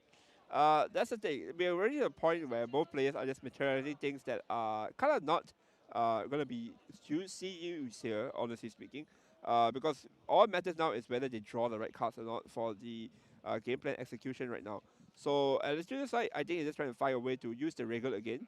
And for Sheena's side, eventually find enough window in order to do enough damage to himself so that he can eventually proc Jin's effect. Liv Drizzle finally turning his ally sideways, does clear the Heavenly Guide with his 2 Liminals and the Dungeon Guide. And there's the Chevalier. Chevalier comes down here. Probably going to pick up something here. The Regal is going to get picked up. Yep, Crystal Dance is not going to do much here. Yep. And Regal instantly Regal. And there's the Incap. Yep, it is this kind of game. Incap, Regal, but end phase, Regal comes back into the Omen again. That's just, it just shows you how crazy this is. you negate something, but yet you still have to deal with it next turn because your opponent just finds a way to put it back into their hand. And remember, Sheena is the one on the clock here. Liv Drizzle already won game 1. Yep. So he does have to try and figure out how to beat this deck in the next 18 minutes still. Not only once, but twice in order to get a win from this game. So Berserker's Blade is finally materialized. Sheena takes his first 3 damage of the game, still very far away from any of his win conditions. But we'll be able to materialize things like his Strong T next in order to do even more damage. And hopefully we'll be able to do things like build off of that with things like the Enrage as well, or the Proof of Life. Here's the Reduce to Ash. We're probably going to get rid of the Consumption Ring. Well, goodbye Consumption Ring. So no more like taxes or fall for all the card effect. So that's pretty good. That's off Sheena's shoulder. But again, the Regal is still sitting there staring him in the mastery there. Like, it's very, very difficult right now for Sheena. I think you probably just need to pass and pray. Like there's no allies. I believe there's no allies as well, right, for Jin? Yeah, Jin doesn't really run any allies Yeah, in order to exactly. beat the opponent. We're going to see another Regal here. Another Regal here. And nothing has changed. We're going to see a Heavenly Guide added to the roster of the 2 creative shots. Yeah. And we're also going to see another Chevalier, which we do probably want to get rid of, because that is going to be the way that Liv Drizzle gets his cards back from the Omens into his hand.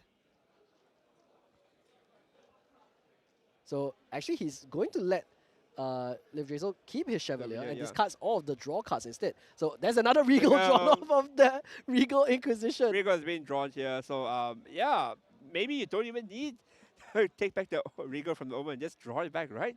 Well, I mean, if you have a second Regal, I think that works. But the one thing is that Sheena right now only has like 7 influence. So he's going to need to cast at least another like maybe 3 or 4 like Regals in order to be able to get that deck out. And we're going to see the Devouring Malice again. He's going to only use one. So gets rid of that Heavenly Guide. And with that 1 gem counter, immediately does the 8 damage to himself to draw 2 cards. Just to increase his influence here. It's a very simple way of using cards to just draw 2, like regardless here. And it's going to go to Round Abyss here.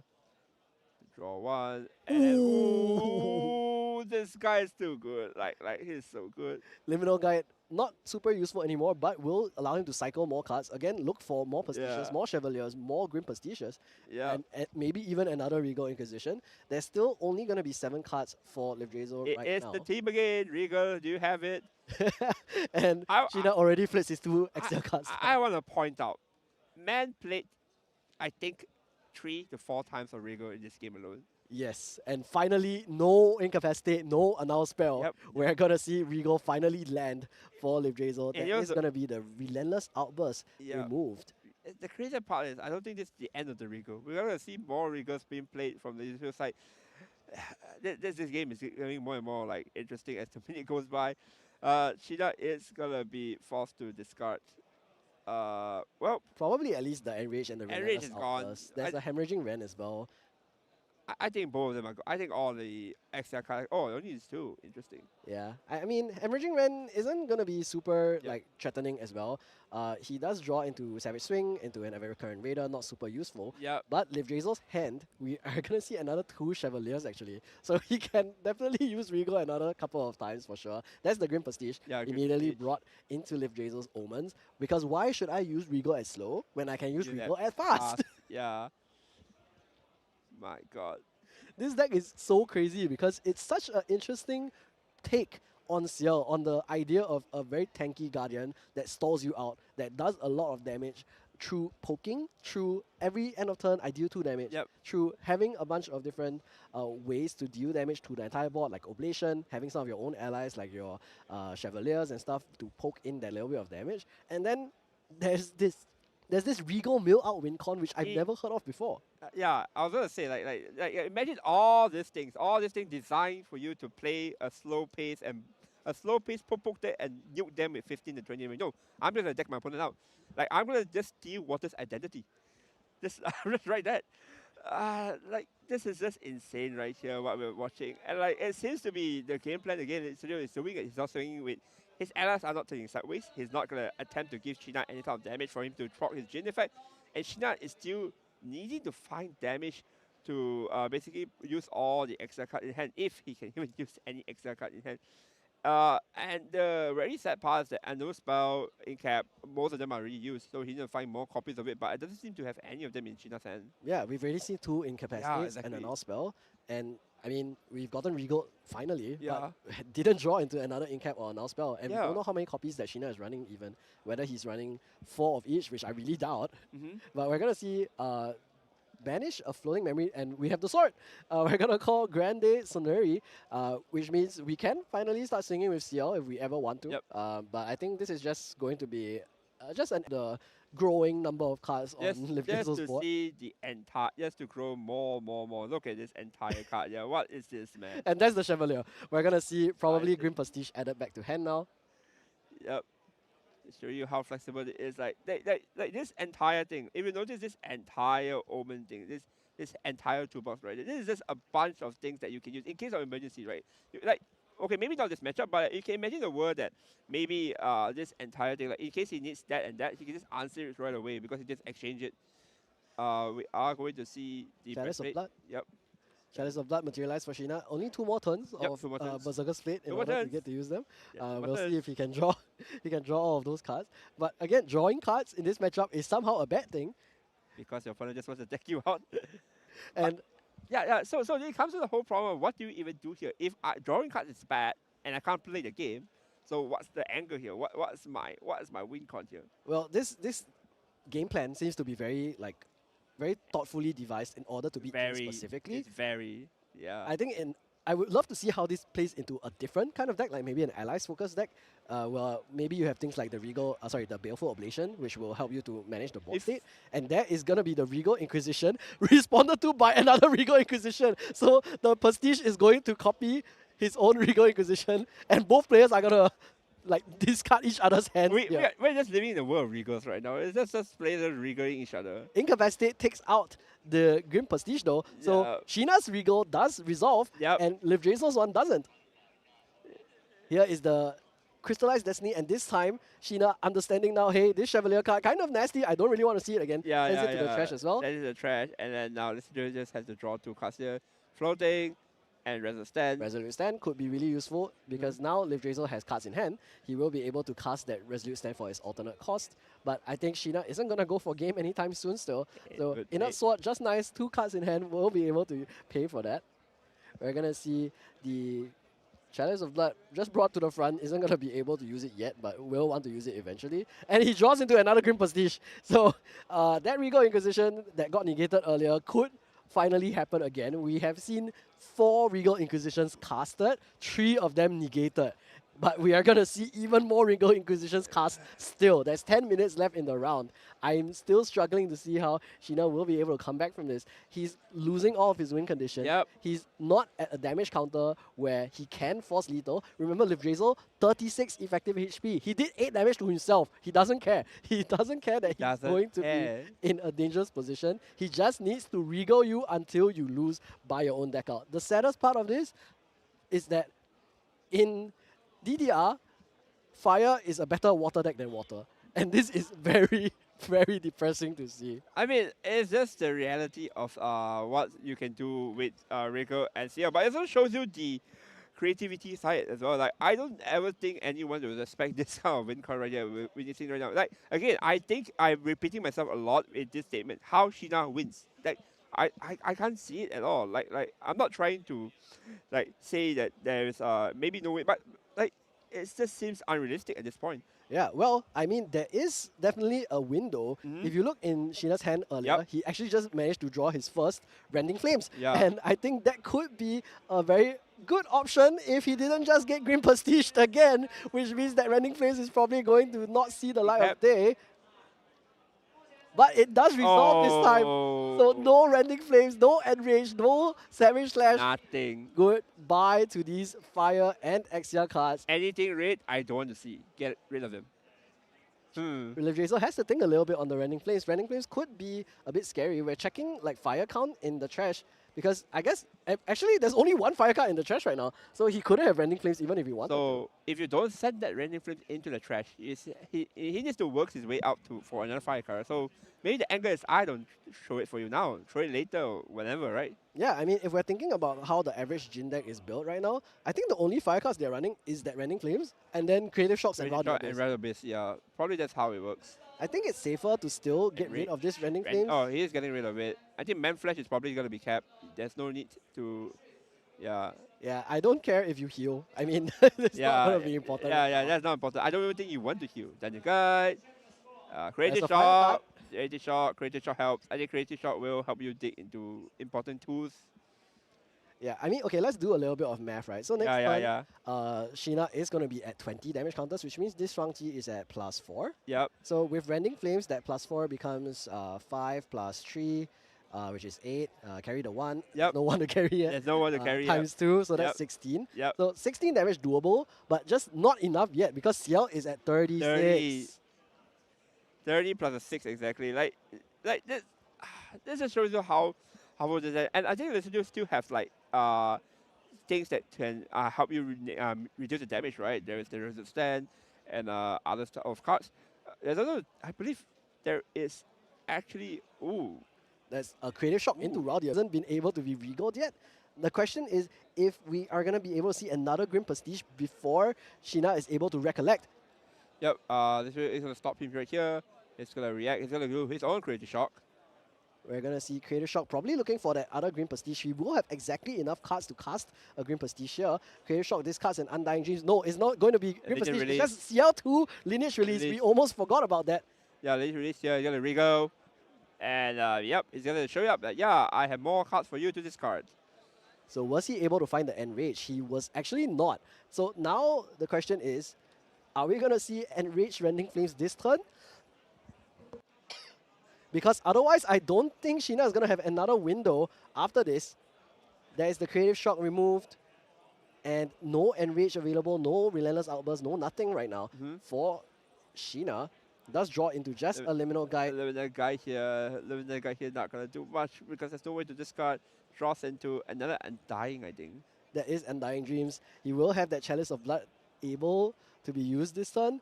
So Liv Drizzle maybe jumping the gun a little bit, not waiting for that Chalice of Blood to be procced before casting the Regal Inquisition. But again, he's still in a very good position. 5 minutes left in the round here. If he just doesn't lose, he's going to take the series. Dungeon Guide. Chalice of Blood is popped. I believe that is a Relentless Outburst drawn, not the card you want to see. You really just want to see Enrage here. Enrage into Rending Flames is probably enough, right? Is there a fact that maybe all the Enrage are gone?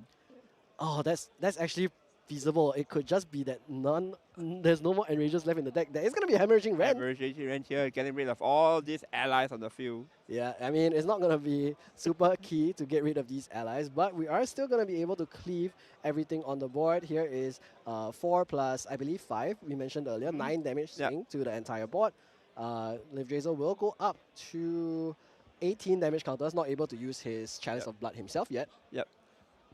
Could retaliate with all the allies, but yeah, we don't want to put more damage onto Sheena.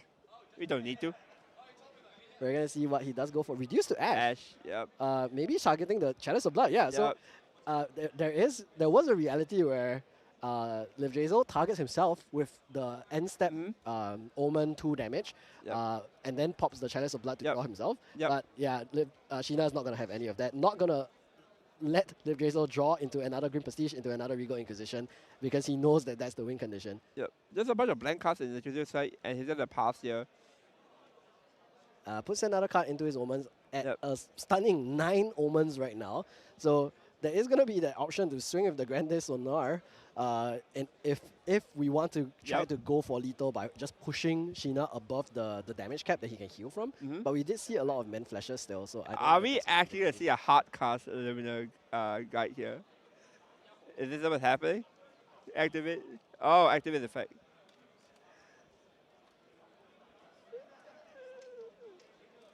So we are going to see the Luminal Guide here being played here. Going to do 1 damage right here. We're just poking as much damage as we can. Undying Dreams! That means there's going to be a 3 damage swing. Will the Resolute Stand come down for Liv Drizzle? He's just going to take it. Not really needing to be too worried just yet. Here's the other Liminal Guide coming in for 1 again with another Undying Dreams maybe. Well, I asked earlier if there's any allies for you to use. I guess this is it. This is the allies they're going to use, I guess. Yeah, Jin runs like 8 allies in the deck. The Liminal Guides and the Dungeon Guides. And I guess now the Liminal Guides are doing some work.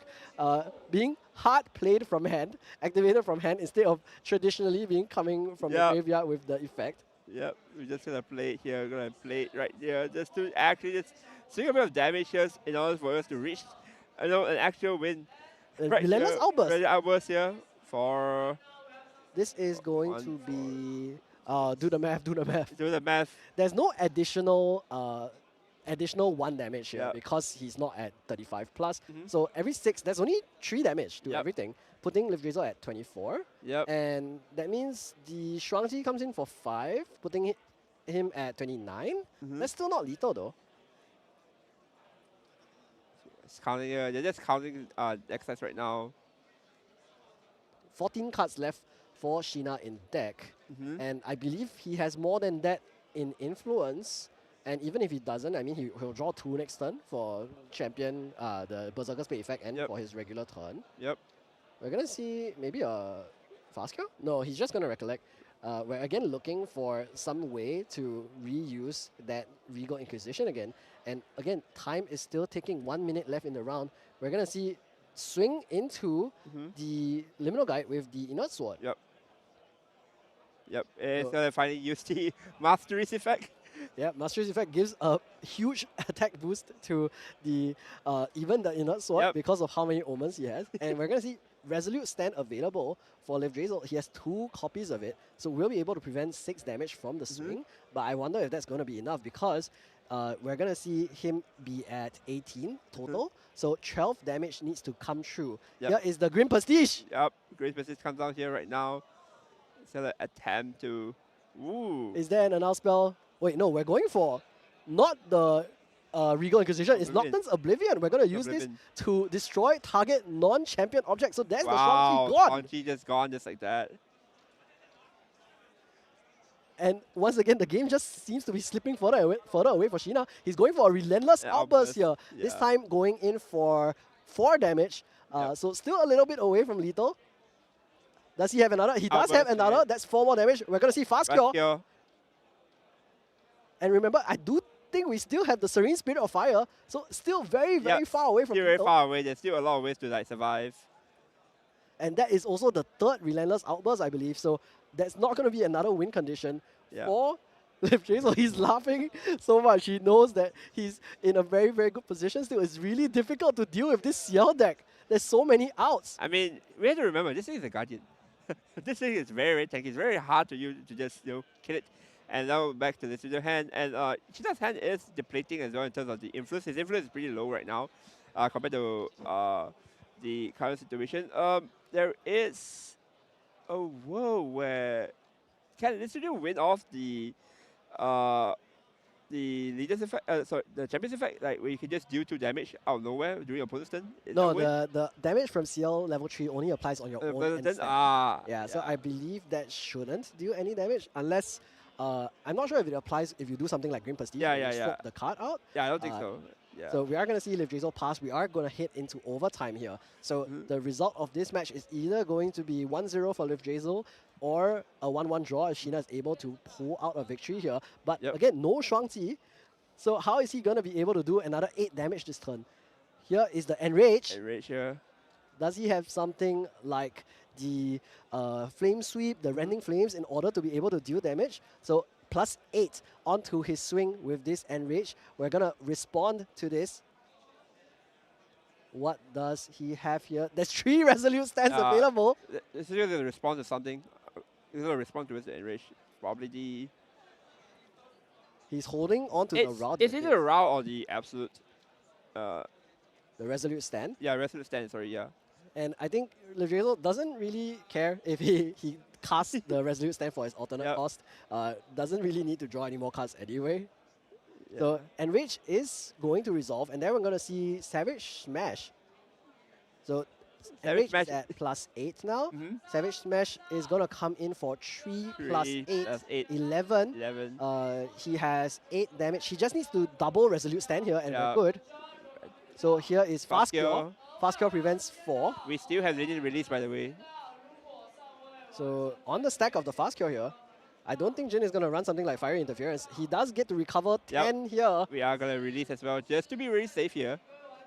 So currently up all the way to 18. This is Mhm. still coming in for 11. So this is exactly not lethal. And he doesn't need to resolute stand Man lives still. with one life. One. But- With one. But he does have Dungeon Guide. Like, Sheena has Dungeon Guide in hand. He could try to play the Dungeon Guide down and swing for 1 for game. So Liv Jason maybe should still go for that resolute stand just to Yeah. be safe. So you just go to 29. Doesn't matter. Yep, we're up One. to 29. One. As long as you're alive, right? Just one left. Resolute stand still available in hand. Alternate cost can be paid. Liv Jason just playing on the total edge of danger here. But we're not going to see the Dungeon Guide played down. You're just going to see a pass to Liv Jason. Just Hey, man. going to let him go back to his game. Yeah. Sorry, it's not a pass. Slight. Yeah, but both players are just like trying to see if there's anything else he can do here right now. Sheena is just trying to see. So we're just checking information here because it is getting a bit more tense because there is a lot of back and forth, right? And there's the Dungeon Dungeon Guide. guy here asking 1 damage here. Do you have a way? Resolute stand. And no, Oh. Sheena's not happy with that. The bait has is past the turn. turn. Yeah, then Sheena just passed back to let's do, and then I think is there any? Yep, there's also just nothing else to materialize. Yeah. Yeah, we're going to swing into the Swing Dungeon Guide in, again yep. with the inert sword. Yep. Just get rid of the 1 damage Yep. possibility. Yep. And just pass back. Yep. But again, this is on. This is 1 HP. He's taking 29 damage. Or just is this 1 damage, and Sheena can take the game. Is there 1 damage? Any sort of damage? Just 1. Resolute stand is still available, Yep. so he can go for that to prevent any more damage. It is going to be Dungeon the guy. Dungeon Guide We're gonna do Dungeon Guy Lita again. on the stack. Resolute stand. Does Sheena have an attack card? Resolute stand resolves, no incapacitate to prevent it. There is going to be the hemorrhaging Rando. Rando. Second resolute stand! And No way! That is going to be 6 damage prevented. Sheena passes turn. He's so upset about that. That's so much counterplay in this CL deck. he just looks at it. It's like it's so done. Sheena is in shambles. I wouldn't want to be in his position at Yeah. all. It's such a painful deck to play against. This Guardian, CL, Mill, Regal Inquisition deck. This is just an anti-fun deck, true and true, and it looks like it's game over for Sheena. We are already scooping it up, I believe. So Yeah. there's the fist bump. It is Yeah. confirmed over. Liv Brazil takes the series, I believe 2-0. Oh my gosh. What did I just witness? Someone just doesn't want to have fun, right? Someone at that table just doesn't want his opponent to play the game. My god. Like that just shows you. Okay, so the one thing that is very important, very nice to highlight is that the deck does have a lot of defense too. If we just saw just now how much defense is that. He literally took so much damage and just heal, recover, and then I just prevent the damage. Like it's just so much defensive tool that the deck has. So even if you can't deck them out, you can just I can just play a bit defensively. I can turtle my way in. It's a very interesting way to play CL, I believe. I have never seen this way of CL just winning to Regal. Have you seen this before? No, in all of my Grand Archive experience, never have I thought that making my opponent draw cards is a good thing for me. And this was just a masterclass of deck building, understanding the meta and understanding a very I think, explored champion and being able to figure out how to use its strengths best. I think the one thing that I think people were talking about how CL is good is because it has the Omen feature, Yep. it has the Manzome, it has the Chevalier. You're able to reuse. Ways you can take back the Regal. It's just insane of what we just saw right here. Like and again, Regal, this card alone, you have to remember that it is not only just a win card. It's a card that literally stops the opponent from doing the game plan. Against Luxem, goodbye to all your Light Weaver and all this thing. Against any sort of round that, let's say your opponent is still trying to go into left 3. Against Crux, you see a Pendragon, goodbye Pendragon. Like, it just allows you to not let your opponent play the game. That's literally the whole deck right now. And again, it's a Guardian. Are you really going to kill a Guardian if you're not playing the game? Yeah, I mean, 36 HP with the Serene Spirit of Fire, with the 30 base HP from CL3, with the Resolute Stance, with the fast cures that you have to go through.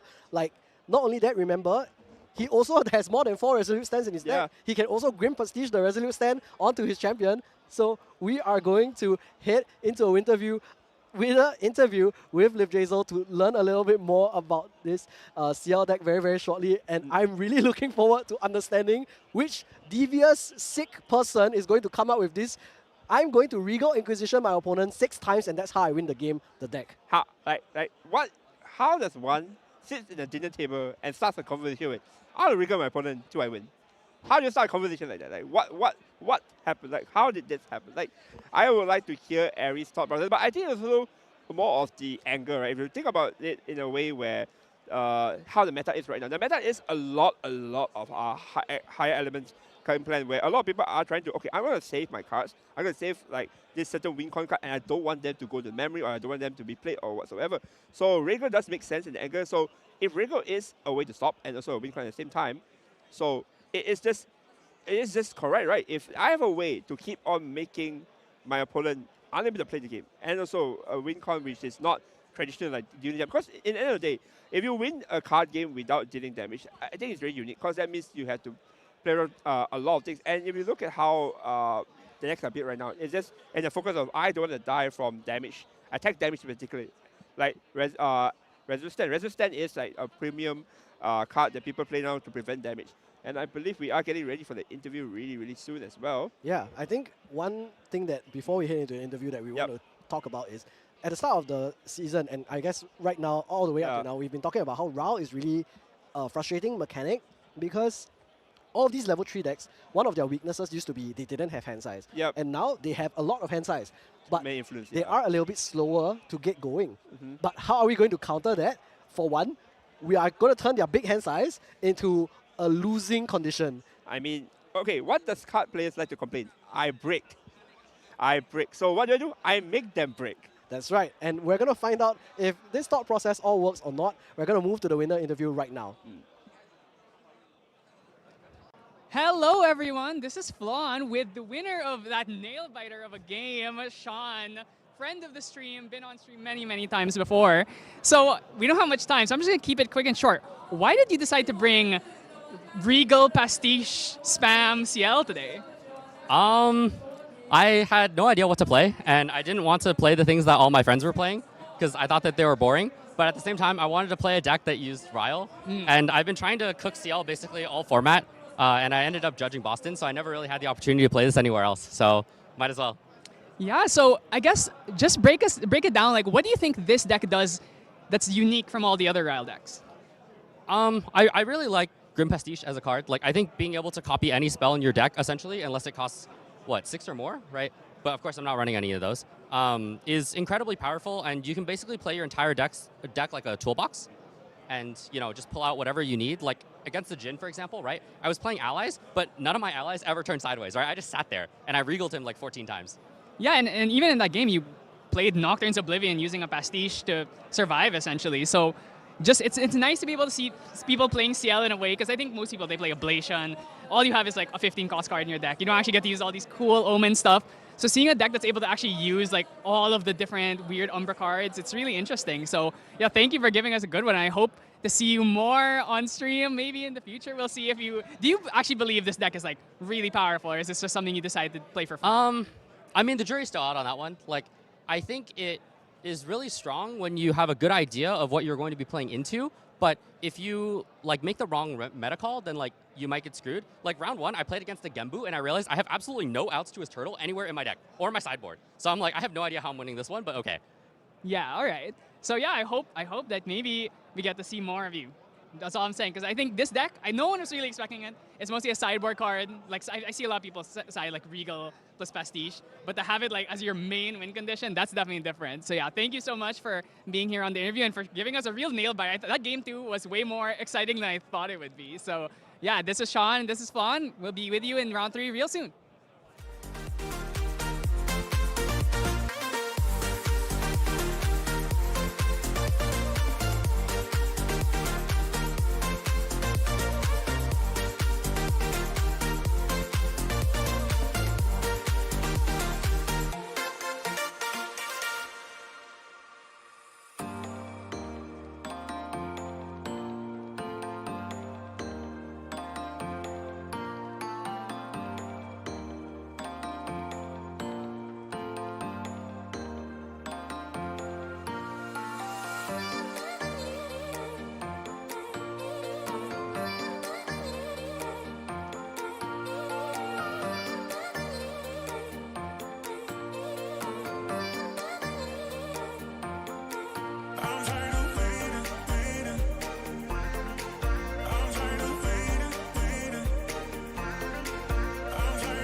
Just came off the back of an insane nail biting series of non-oblation CL, Regal Inquisition deck out gaming versus Serene Fire Jin. It was definitely a very interesting deck list, and I really want to see more of it later on. But we're going to move on to another game now. Flon, you were watching from the sidelines. How do you feel about the game? I really like CL. It's like my favorite champion from this new set.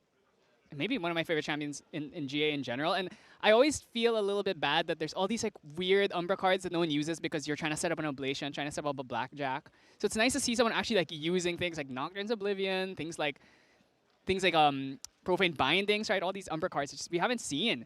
And I don't know if I've ever seen a Grand Archive game where someone won with doing 0 damage to the enemy champion. Yeah, I mean, even like Genbu, sometimes you do have to do a little bit of damage at least. Nico, dealing damage is part of the mill out condition, but being able to not do any damage at all and then win off of that is just super strong, right? Like, especially in that specific matchup where dealing damage is actually kind of detrimental to your own game plan, it's better to not deal damage to your opponent. Being able to win despite that is great, because even if you're playing Nico, for example, like in the past when you're doing that matchup, sometimes you will lose because you did a bit too much damage before your Ravishing Finale and then you lose off of that.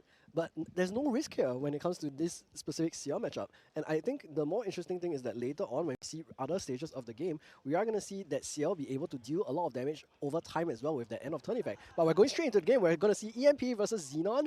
I believe we're going to see Tristan versus Fire Jin.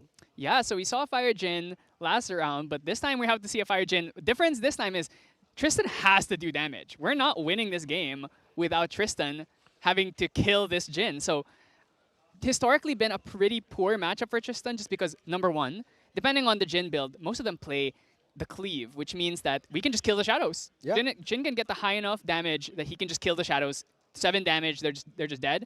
Suddenly Tristan's damage goes down. And of course, Tristan doesn't have a single source of fast speed damage that she can use to ping this Jin to 30 on his end phase. Yeah, traditionally, how a win deck would be able to beat Jin on the end phase would be doing something like Zephyr or any form of suppression on the Berserker's plate, forcing them to technically be underneath the 35 HP threshold they usually have.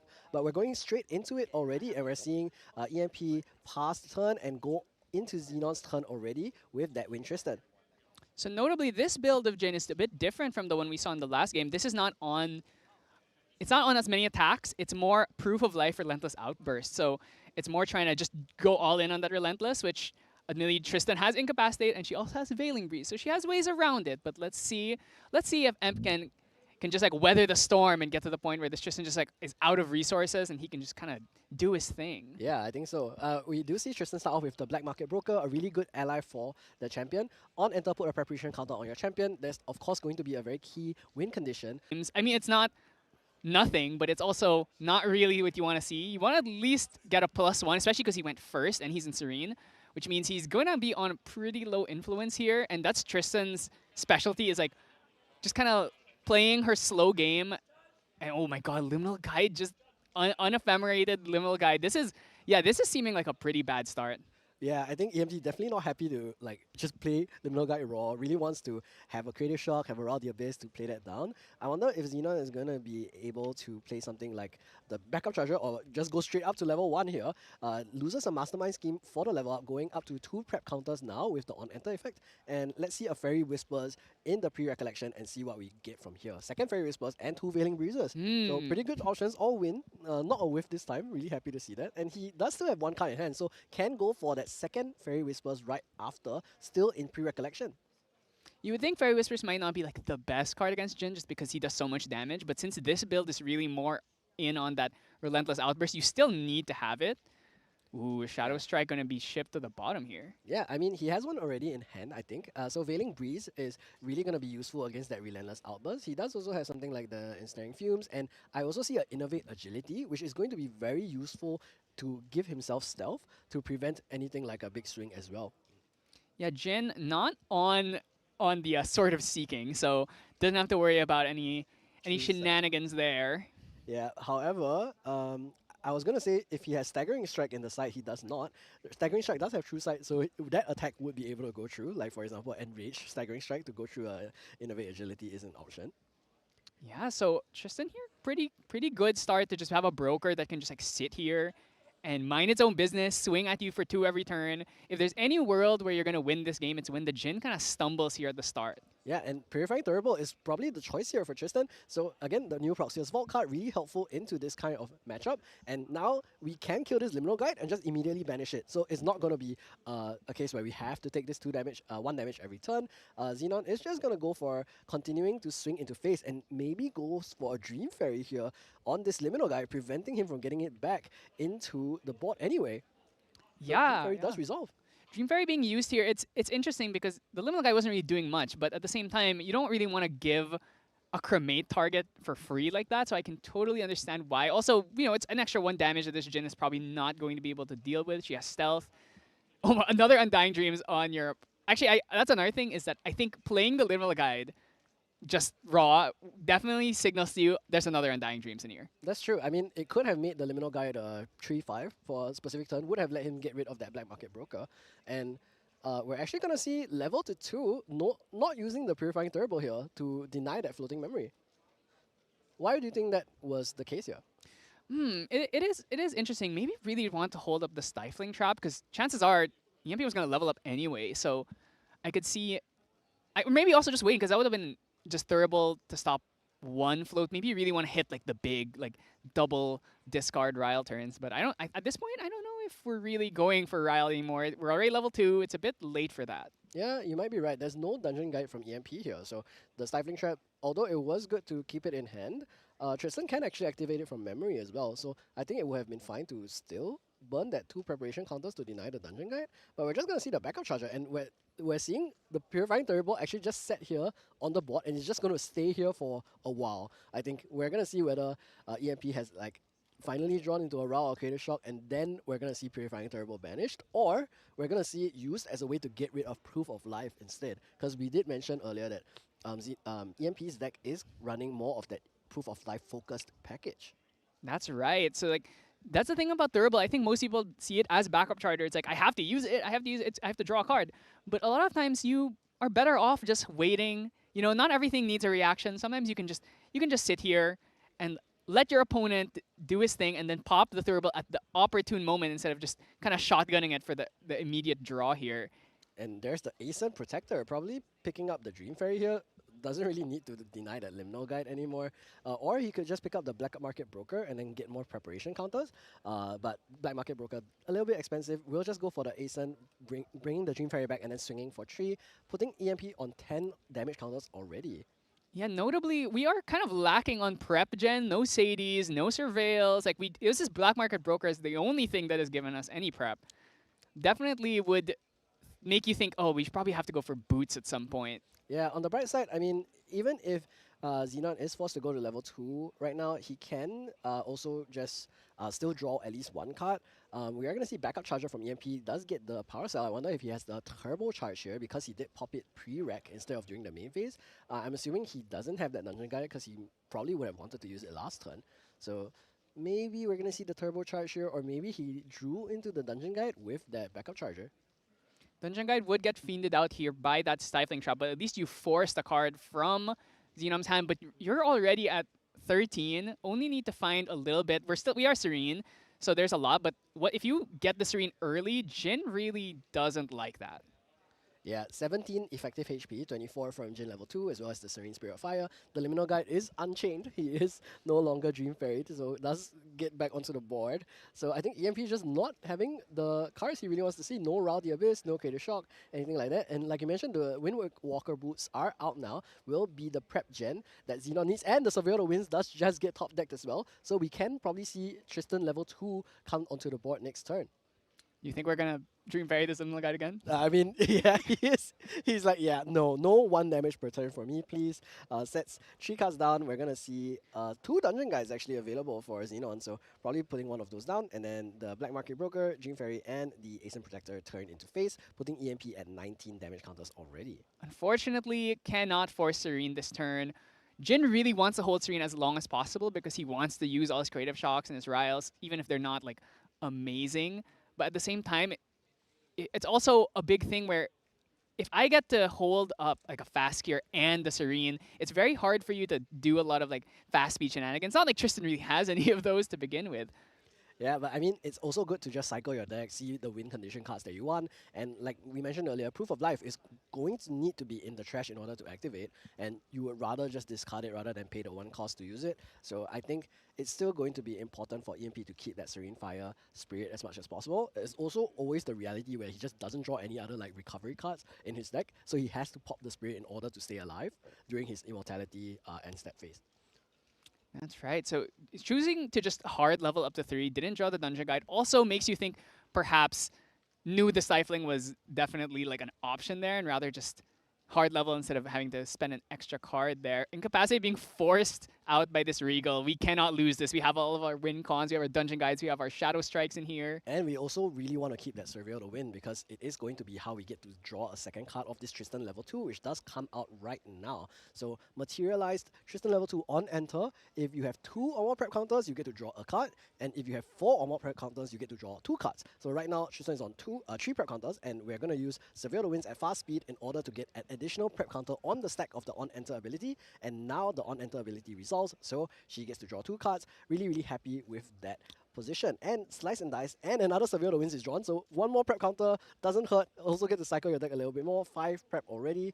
We did lose the Mastermind scheme, leveling up to 1, but I don't think it's that crucial. We are not gonna like look for a super big Shadow Strike right now anyway. Yeah, the Jin's already pretty low. The problem with Jin is obviously you have to keep hitting him.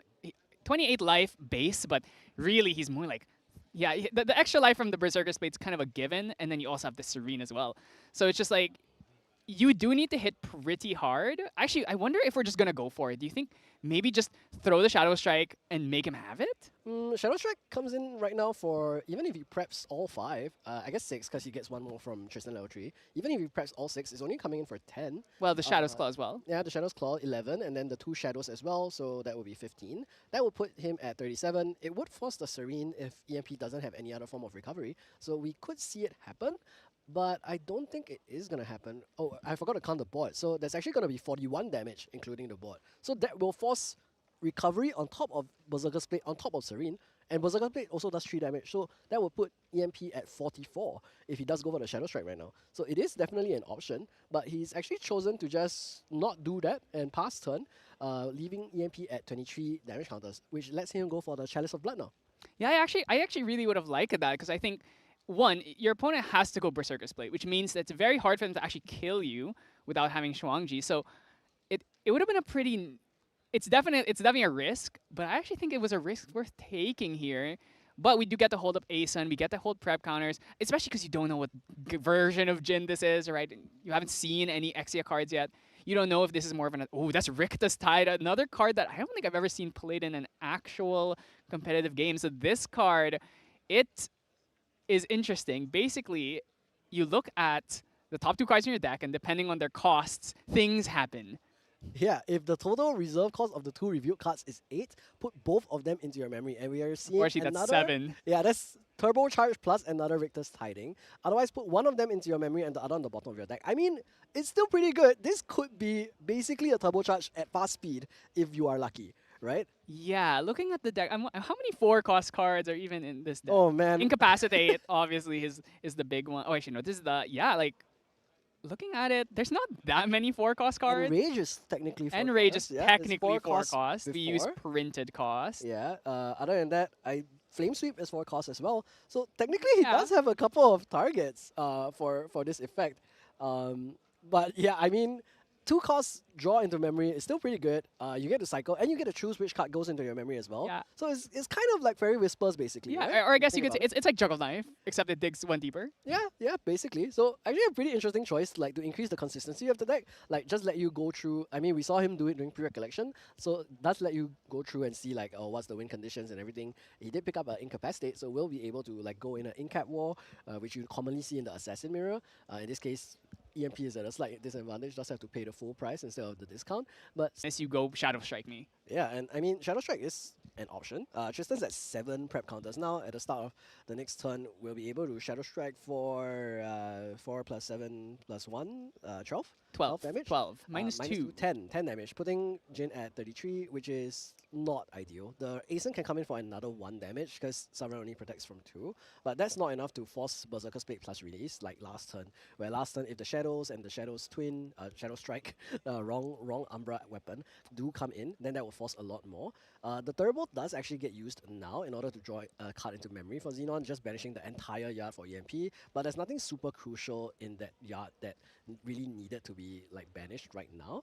I do see a Slice and Dice available for Xenon as well, but there's no real weapon other than the Shadow's Claw, so it would only go in for 11 damage maximum. Well, it wouldn't, because of that Sovereign Sanctuary. It would actually be doing 1 damage. Well, with you bring out Claw, it would do 2 damage into another 4. So it would only be doing 6. You're getting like a very, very weak Slice and Dice there. Yeah, it's like just a slice, not much of a dice. We are going to see the Windless Lookout, lets him glimpse 1, gets another prep counter, so by end of this turn, he'll be at 9.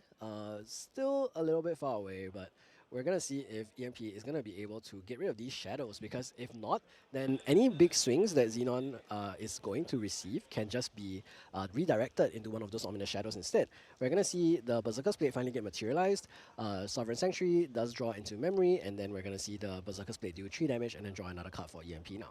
Yeah, this is the critical moment. Once this Berserker's Blade comes out, you have a clock. He gets an extra card every turn, doing Merlin but better, really. Yeah. The only problem is you do damage, but is that a bad thing? Yeah. Rictus Tiding, another one coming out. Are we going to get lucky? What do you Yeah, think? let's see. 4 plus 4, can we see it? He's going to review the top 2 cards. It might be incapacitate There's target. no maybe. way we're I don't believe incapacitating so. this. Yeah, it's going to be the top 2 cards. That's 3. That's not going to be. But Ooh. another Sovereign Sanctuary is still pretty good as well. Creator Shock gets sent to the bottom of EMP's deck, and we're probably going to see Recollect. And I don't know if we can see EMP do any like real damage anytime soon, but he is going to slowly build up that influence and get to the point where it's going to be just that, you know, the Jin things where he just goes big and then he really hopes that he doesn't go home. Yeah, I mean, usually he's the one sending you home with like a big 30 damage swing here. Another Sanctuary basically means, oh, you have another, like, are you eventually going to Shadow Strike me? Because you can't really do any damage with all these little weenies on your board. Yeah, I mean, Xenon has a lot of damage on board. Technically, he's like 5 plus 3, 8 plus the 2 shadows, 12 damage on board already, but he just can't do any of it right now as long as that Sovereign Sanctuary is on board. He also has the Shadow Strike available, but just not really an option right now. Goes for the Grand Crusader's Ring for his materialization this turn, just building his own influence up a little bit as well. Yeah, so it's definitely a difficult position, but at the same time, look at this. You have 2 Ascents holding down the fort. Issue would definitely be Relentless Outburst though, because that is the win con of this deck. It can just completely wipe this entire board in a single swing. It would. However, we do also have the Ensnaring Fumes, which could become a +5 for Tristan's hand right now. If Xenon decides to Ensnaring Fumes all of his 5 allies back to board, he will of course lose the shadows, but against a Relentless Outburst, he would have lost the shadows anyway.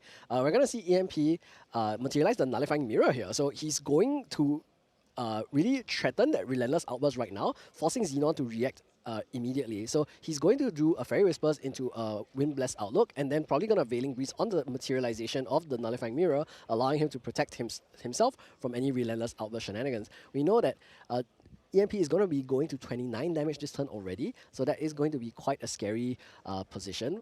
So we want to prevent as much of that damage as possible. Yeah, the big thing is that because the mirror has been brought out, we basically just, our Veiling Breezes are all dead at this point, and just forcing this one Veiling Breeze, that's one less card in a Tristan's hand, and Tristan does really want to have a lot of cards in hand to be able to do all of her stuff. The 2 Ascents will stop any swings for now, but if we do have that Relentless Outburst, then we can kill all the allies, get rid of the intercepts, and then maybe swing with a Hua Ji next turn. Yeah, Xenon just deciding on this Terrafring here, whether or not he wanted to crack it this turn. But I think with the 2 Ascent Protectors and with the Veiling Breeze already activated this turn, he probably feels safe enough to save it for a later date. You know, it's a surprise tool that'll help us later. We're going to see EMP still at 29 damage counters. He's not needing to recover anything right now because he does still have the Spirit of Serene Fire underneath his champion, and he also has the Berserker's Blade, giving him an additional life total up to 35 now. But we're going to see what he's going to play here. It's going to be the Turbo Charge. Lets him draw a couple more cards. Always happy to dig through your deck a little bit more. Find those win conditions like we mentioned earlier. Proof of Life, of course, is going to be really important. EMP is running 4 copies of that card, so can actually go for very explosive turns, especially on the turn that he decides to materialize his Shrunky.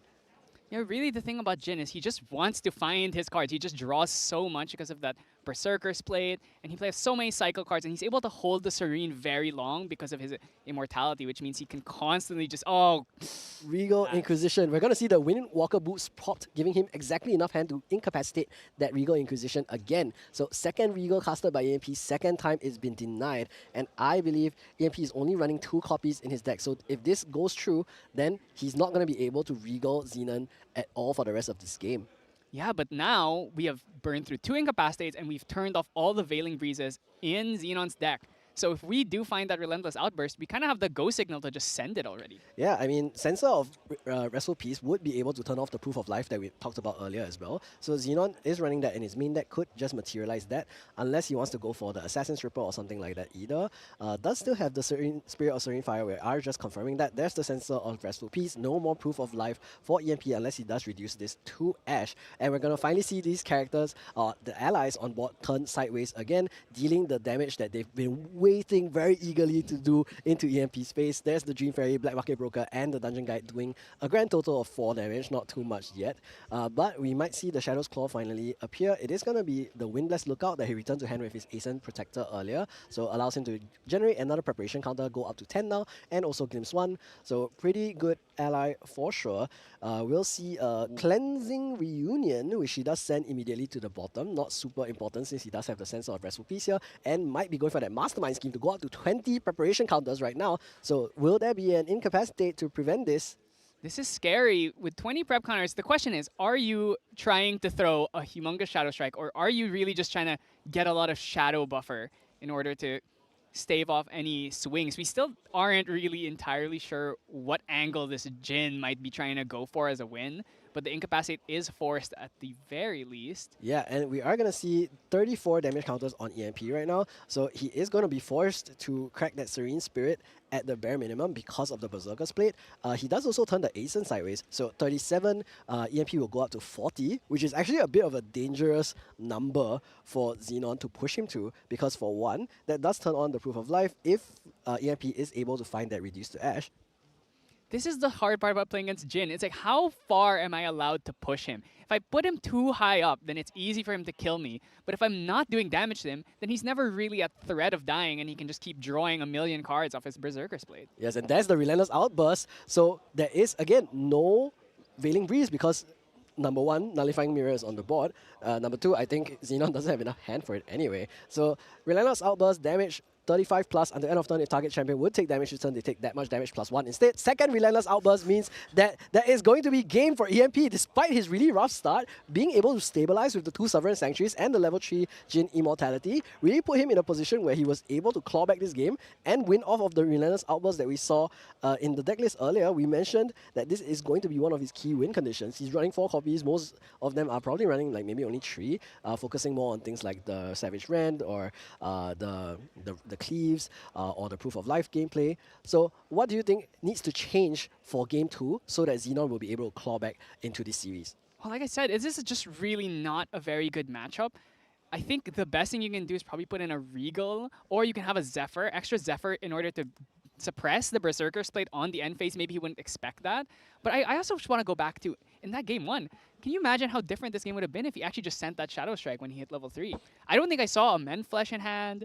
It might have actually been enough, and especially by stopping any more fire cards from being played, we wouldn't have been able to cycle deeper through the deck. We wouldn't be able to play the Flame Sweep, which wouldn't allow us to kill the Shadows. So there was, I think that's the conundrum you find yourself against a Jin, is like you really don't know when you're supposed to pull the trigger. Yeah, I agree. I think the other thing is that as the Tristan, you also don't want to lose all of your prep counters because then you are not going to be able to use your redirection. Maybe he could have removed all except one, then end of turn he would have gotten one more from the Windwalker boots. So that could have been an out. And then we would have still put EMP on 41 and forced him to go plate plus release Serene if he didn't have any of the recovery. But I mean, when you're playing against the Jin, you're expecting them to have the recovery, which is why maybe he was a little bit hesitant to pull the trigger. I'm seeing in the side decks here that other than the Regal Inquisition we mentioned, Xenon is also playing Crystallized Destiny, which could be really important against like larger strong D swings. But against the matchup earlier, which we saw where he just won off of Relentless Outburst, that's not going to be super helpful. What will be helpful, though, is the Safeguard Amulet, a card that we've been talking about, how no one's playing it.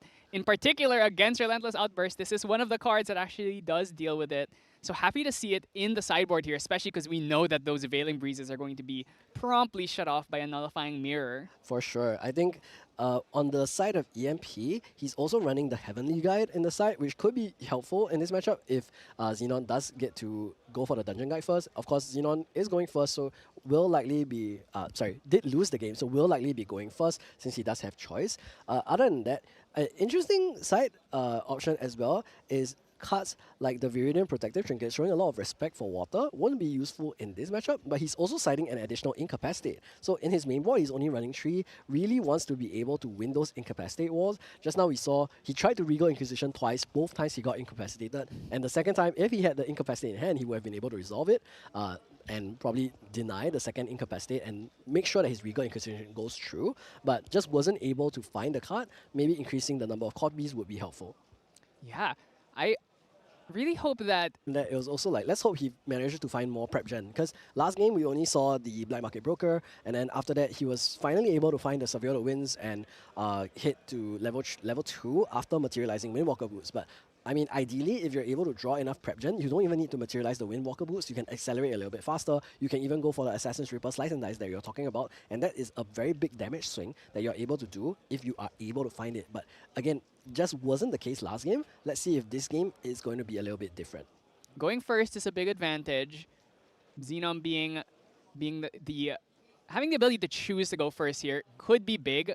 Jin really going first, he gets to go, 1, 2, Dungeon Guide to 3. Yeah. And once he hits 3, that's when the real game starts. So we just want to try and like end it before we even get to that point. So we are going to see what Xenon does draw into going first. He does have the Sadie right away and also a Windblast Lookout. So instantly we have a lot of prep gen. We'll be able to get 1 prep from this Windblast. Won't be going for Sadie right now, but probably can do it later. And he also has the Fairy Whispers like last game, so we'll be able to dig through his deck for maybe even more Windblast Lookouts or something like the Ascent Protector, which did a lot of damage last game as well. Yeah, Ascent's a really, really critical piece of this puzzle. You really want the Ascent in order to just, one, recycle a lot of your on-enter effects, like your Dream Fairies, your Wind Blesses, but it's also just, it's a lot of damage. In the case of offensive decks, he's also just an intercept, so he's kind of like an all-star. Every element has to have their like all-star ally. In water, it's like Frostborn, and in wind, it's Ascent, Protector, Fire. Creative Shock, I guess. Yeah, their number 1 ally, Creative Shock, because it's every other card in their deck. And now Rowdy Abyss, Liminal Guide, number 1 fire. Oh my god, that's a whip. That's all Norm. He does have the option to just put all 3 at the bottom, so that could be at least a way for him to, still get to make this Fairy Whispers net neutral. It's still a gamble, but I mean, the deck is still like primarily a win deck. It does still have a lot of options. This time we did see him materialize the Durable. Since he was going first, this is a line that we talk about a lot. When you're going first as a Wind Spirit into a Fire deck, you just materialize Durable. If they try to route the Abyss, they drop Liminal Guide, Evercurrent Raider, haha, goodbye. Both of them go into your Vanish. You are getting 0 value. He does go for the gamble. 1, 2, flip, win, let's go, Surveil the Wind. So he does get a win card. Fairy Whispers is now a net neutral. Really happy to see that. He won't be using the Turbo just yet. Probably going to use that at the end of his turn. I wonder if this turn he's going to be using something like the Sadie, or he just top decked into a Reclaim, which could be a way for him to level up to 1 while also being net neutral again. So here's the Rowdy Abyss. Ooh, actually seems to have just passed here. I think wants to hold up as many cards as possible so that Thurable has more options. One of the tricky things about Thurable is that your opponent is the one who chooses what cards get banished, which means that if they are able to play 2 fast speed cards on the turn, they can actually go over the typical 3 that people play. So I think choosing 3 here. So if there's enough cards to play, like a Creative Shock, for instance, you could dump even more fire cards in grave, so you don't have to banish everything. Yeah, and like a Creative Shock here would put a total of 4 cards in the graveyard before the Turbo resolves, which means he would be able to keep the Undying Dreams and still level to 1 for free. And it is going to be the Creative Shock. So a little bit of a error here, not being able to banish all of the floating memory from Xenon. However, it does force EMP to create a shock and discard blindly. So he does have to top deck the 2 cards and then decide from there instead. So here is the Undying Dream, still gets to level to 1. Xenon needs to draw into memory for the turbo as well, making sure that we remember that as well. And then we're going up to Jin level 1 now. Yeah, I do think you're pretty safe to at least put 4 down there because you have Surveil, you have 4 cards in hand. You can still play the Surveil even if you pay 1 extra. But I guess the Reclaim was a card really wanted to employ here. But I do think that paying 4 there was probably the better choice. Yeah. Especially when you already see that the Ryle only discarded 1, it didn't discard 2. Then it would be really hard. You'd have to pay 5 in order to get over that threshold. But Yeah, if the Rao discarded 2, you would have to pay 5, you're right. Because like we mentioned earlier 2, then the Rao is 3, and then we have the Creative Shock +1, and God forbid it's another Rao into another 2 Spectre. I mean, not possible, but it's another Rao into a Spectre, that would be another issue, so that would be 5. But we are going to see the Windblast Lookout played again, so up to 3 prep already, and we can see the Surveil the Winds next turn to go up to 4, so we might be able to see that faster gameplay that we were looking for from Xenon the last game. Because last game we saw him go Turbo, and then he also went GCR before he went up to level 3, which is definitely a lot slower than you really want to be. He is going to see EMP go up to level 2 already. I wonder if there is going to be the Dungeon Guide this game. if you're going up to level 2, I imagine that you already have it. And we don't see a Stifling Trap in the hand either, which means that, oh boy, we're here again. We're here back. Jin going to be at level 3, and then how am I going to kill him? Yeah, and this time he's only at 2 damage counters. Last time EMP went to level 3 at like 15. So it's going to be really, really far away. Here's the Dungeon Guide. No Stifling Trap, but there is a Surveil, so we can look for the Stifling Trap, hopefully on the top of our deck. It is Fairy Whispers. We can continue to look. Be Stifling Trap. We're still looking. Here is the Fairy Whispers. Here's praying. a little quick prayer, and it's going to be okay. no Stifling Trap, but at least there's a win card. There's also a second Dungeon Guide, which probably gets sent to the bottom, and then Shadow Strike as well. So he can't Surveil the Winds and then still Stifling Trap. So we are probably just going to see Surveil get taken, and then this Dungeon Guide will get the resolve, putting EMP at level 3. Could also just bottom 3 and believe. He's oh praying! My god. He's still praying! It's not win! You know, sometimes you go gambling and you just don't hit, right? This is just an unfortunate situation we've found ourselves in. So the Dungeon Guide is going to just resolve, and we are now in Jin's time. It's time for him to just start bringing out all his busted regalia, drawing a ton of cards, and constantly threatening you. Yeah, but I mean, I get it, because we all know that this matchup is already slightly unfavored for Xenon, right? So when it comes to beating your difficult matchups, sometimes you just have to bank on a high roll. And I think Xenon definitely tried to do that with that Fairy Whisper blind play. He could have very easily just taken the Surveil, just said, it's okay, I'm going to accept that I whiffed. But if he did that, he would have been in an even more losing position, because stifling this Dungeon Guide would have been so crucial to him actually winning the game. We do have a Sadie, so we can at least get an agility trigger here. And we have that Spirel, which is a card I've been seeing some Tristans playing like a cheeky 1 or 2 of in the deck. It's really nice, just gets you a lot of extra damage while also having some negates. So, and in particular in this matchup, you can put a 3-cost card under it so you can stop the Men Flashes from coming out. Yeah, I mean, you can stop that. You can also stop things like the Relentless Outburst that we saw earlier. And with all of the different mathematics that you have to go on with the Spirel, I think it's a pretty interesting tech for sure. It could be a good way to also just deal some additional damage at fast speed, because that's what we were talking about earlier. Tristan doesn't have a way to deal damage at fast. You can't beat EMP while he is immortal. Now you can. Yeah, and the thing about Jin in particular, he doesn't play a lot of allies, so the Spirel is most likely going to stick, or he's going to be forced to swing into it with a weapon. Yep, and that's the Richter's Tiding. We're going gambling again. Can we see a 4? We do not. Yeah, I don't think that is really. It could happen every maybe like 1 in 10 times, but I think this is literally just basically a free cycle card. Yeah, I mean, it's still exciting, you know. You gotta add a little bit of spice into your games every now and then. We're gonna see the Dungeon Guide just going for 1 and then straight away just pass back to Xenon, and EMP already has the Berserker's Plate, gonna be building that influence up again. I wonder what Xenon is gonna be materializing here. It is just gonna be the backup charger, and we're gonna see him get to draw, get a Paracel, prepare himself to maybe do a turbo charge later as well.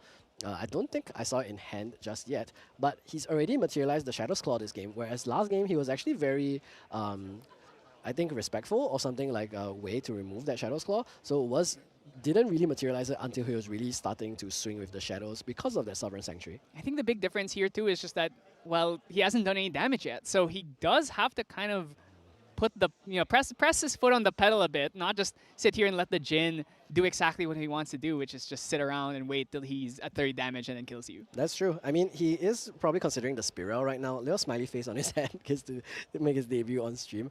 The smiley face is wearing a cap too, so it kind of looks like Xenon. I think that's really, really endearing. We're going to see whether he does go for that Spiral this turn. He actually hasn't generated that much preparation. Despite having all the Severe the Winds, he hasn't materialized the Wind Walker Boots, so he doesn't have that as a draw. However, he's already at 5 prep, so we'll be able to use the Windwalker Boots as a pseudo Grand Crusader's Ring later, just to get it to draw as well. Spiral is going to maybe come down.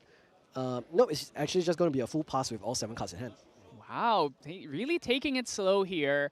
I'm not sure if Xenom really knows what's coming here. The Jin is going to get an extra card every single turn, and that's going to make it very hard to win the extended war here, especially because he's going to keep drawing into more. CR? That definitely could be a thing. I mean, I don't think the Jin needs even more cards. If you'd hate to see that. Oh, it is the turbocharge. So, yeah, you will hate to see it as Xenon. He has the option to incapacitate this. He does have a second one in hand, but I don't know if it's going to be worth it. He just allows it to resolve. EMP is allowed to draw more cards still. He's really building up the influence now. I think somewhere around 8 or 9 influence for EMP already. And now Xenon is going to be able to go for either his GCR or for the Windwalker boost. He's actually preparing the Safeguard Amulet as an option as well, because remember, Relentless Outburst at 35, that is the threshold, and you could very reasonably hit 35 in the following turn with something like Proof of Life into Shuangzi. Exactly. You really need to be worried about this. If this is really the main win condition of the deck, bring out the Safeguard here makes sense. It does leave it a bit vulnerable to an end phase reduced to Ash, however. That does, but I think that's still fine. You're going to force the Reduce to Ash out, and Xenon does have the Incapacitates in hand. We're going to see Spiral, and then as a spell, does 3 to probably champion here, and then it's going to banish a card underneath. I wasn't able to see... I believe it was Dream Fairy. Okay, that is going to be 3 cost, so we'll be able to... Oh, no, it wasn't. It wasn't, and it wasn't either of his Incapacitates either. Was it the Ascent Protector, maybe? Could have been the Asun. There are 4 cost cards in his deck, but Enrage. Enrage is a big one. Then here's the Chalice of Blood, allowing EMP to go up even more in influence again. So we'll be at 25. I think this is pre-Berserker's Plate. There is the Ryle, so we are going to keep digging deeper and deeper. Even if we don't discard cards, this just gets us 1 card deeper into the deck. Also could turn on a potential Rending Flames, which I don't think he actually plays any of those. Yeah, I think he is running the Flame Sweeps instead. So isn't going to be rending any flames. He does actually have them in the sideboard though. So could have potentially sided them in, but I doubt so considering this matchup. Probably doesn't help this matchup that much. He has a Creative Shock as well. So we'll go up to, I believe, 2 fire cards in trash for that Rending Flames if it does happen. And there's another Dungeon Guide sent into the graveyard as well. And we're going to see EMP recollect his hand of probably like 1 bajillion. Yeah, I think that's probably like 15 or so already at this point.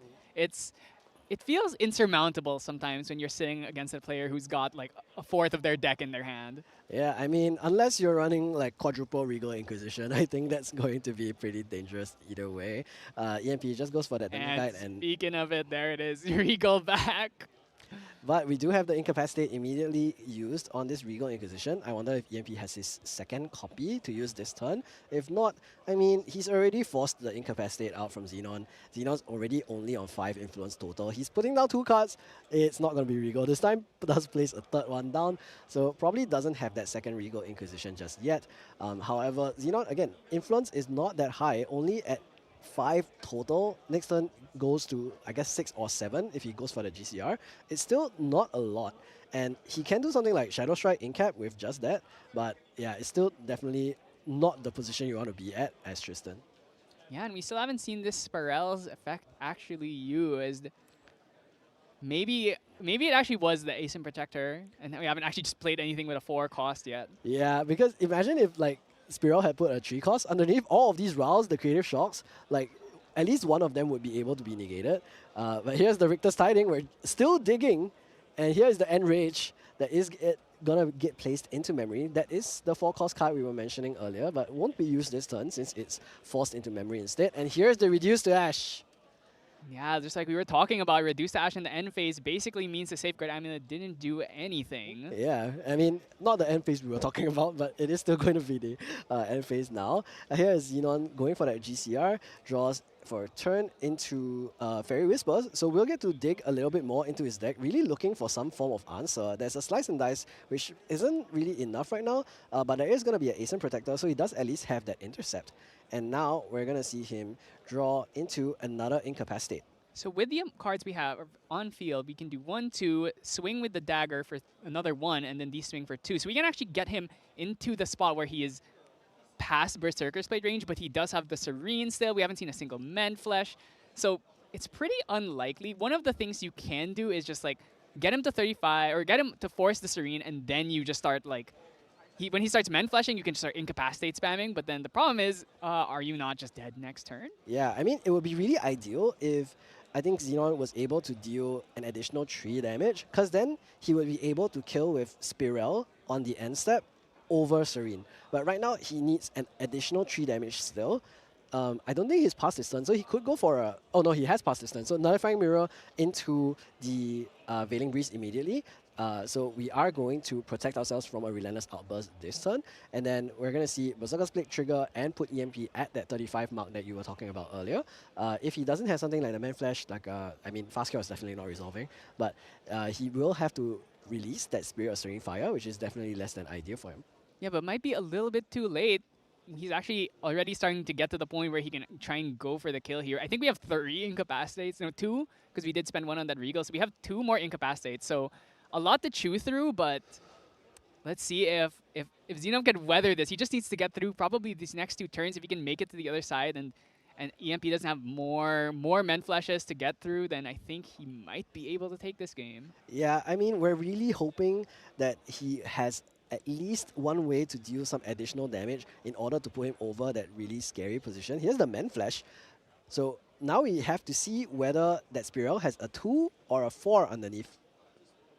Yeah, this is a pretty critical juncture. Gonna use the Men Flesh in order to get low, but we still have the Serene. So even if we get in, even if this Men Flesh gets negated, he still can keep himself alive, right? Yeah, he could, but it's still good in order to like force this out. I mean, Man Flash is a slow speed card, so he does have to play it during his main phase. It will put him like low enough that he doesn't have to release his Serene Spirit of Fire, but next turn he will still take another 8 from the Berserker's Blade, and if he goes for that Shang-Chi, that will put him exactly back at 35, which is Relentless Outburst range. And we saw EMP already materialize the Nullifying Mirror, is forcing the Veiling Breeze out this turn, but then that means next turn, how are you going to answer the Relentless Outburst? Exactly. So I think EMP just was like, okay, you spent your Veiling now, I'm just going to wait another turn. I'm going to take an off turn here so that next turn you are 100% dead. And that Sovereign Sanctuary is definitely going to help him stay alive and make sure he doesn't need to worry about potentially getting knocked down.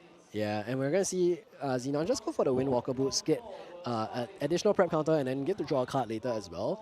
This turn he's not going to be able to do that much damage. Spiral, however, will be able to negate one of the cards that EMP does go for. Maybe the Relentless Outburst if you put the correct cost underneath. If not, then maybe it's something like the Enrage in order to prevent like a big attack-based lethal. Yeah, so we've gone through Safeguard and we've gone through Veiling, so there's very little. The only thing left are these Incapacitates in the hand in order to stop the big Relentless Outburst turn. And just forgot the Windwalker Boots prep counter generation. Could be pretty crucial if, 3 attacks need to be redirected somehow. And there is the Shang-Chi that we mentioned is going to deal 5 damage to EMP. And he's going to Proof of Life it. So we'll actually turn that 5 damage into 10 instead, because he's going to take double the damage.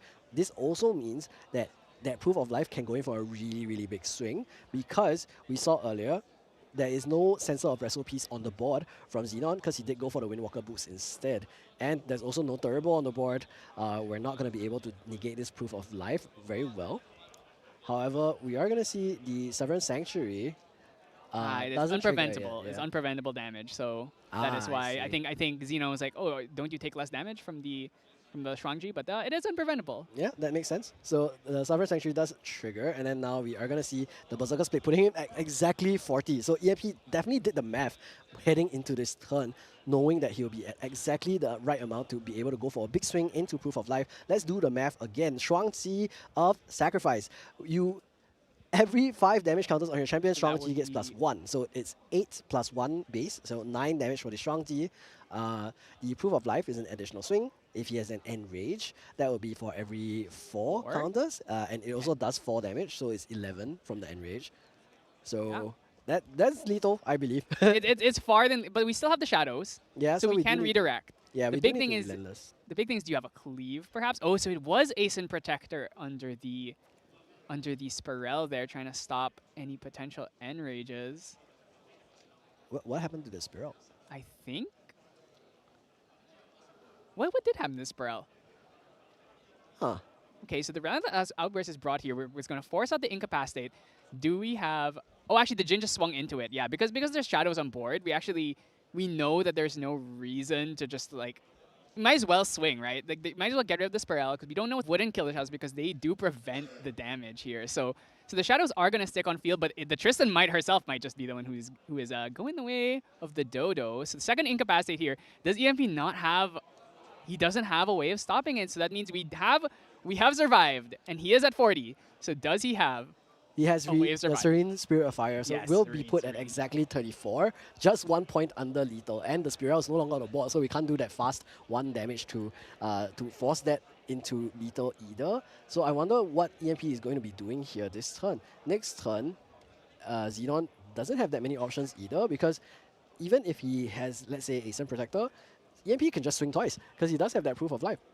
Makes you wonder if maybe we have 2 cards in hand. We could have just played the Spirel, actually, just to do 3 damage. Yeah, that could have been a decent option as well. Here is the Serene Spirit of Fire released, putting him again at exactly 34. You can see the math is really ticking for EMP. He's really counted exactly how much he needs and is playing with every inch that he can get. So Oh, yeah, no, he did not activate the Spirel, so that does mean I think we should just bring out the sensor here, just so the Proof of Life is not something we have to be concerned about. that would probably be better. The Assassin's Ripper is the only other card in the material deck right now, not really a necessity. Even dealing any more damage to EMP is kind of risky.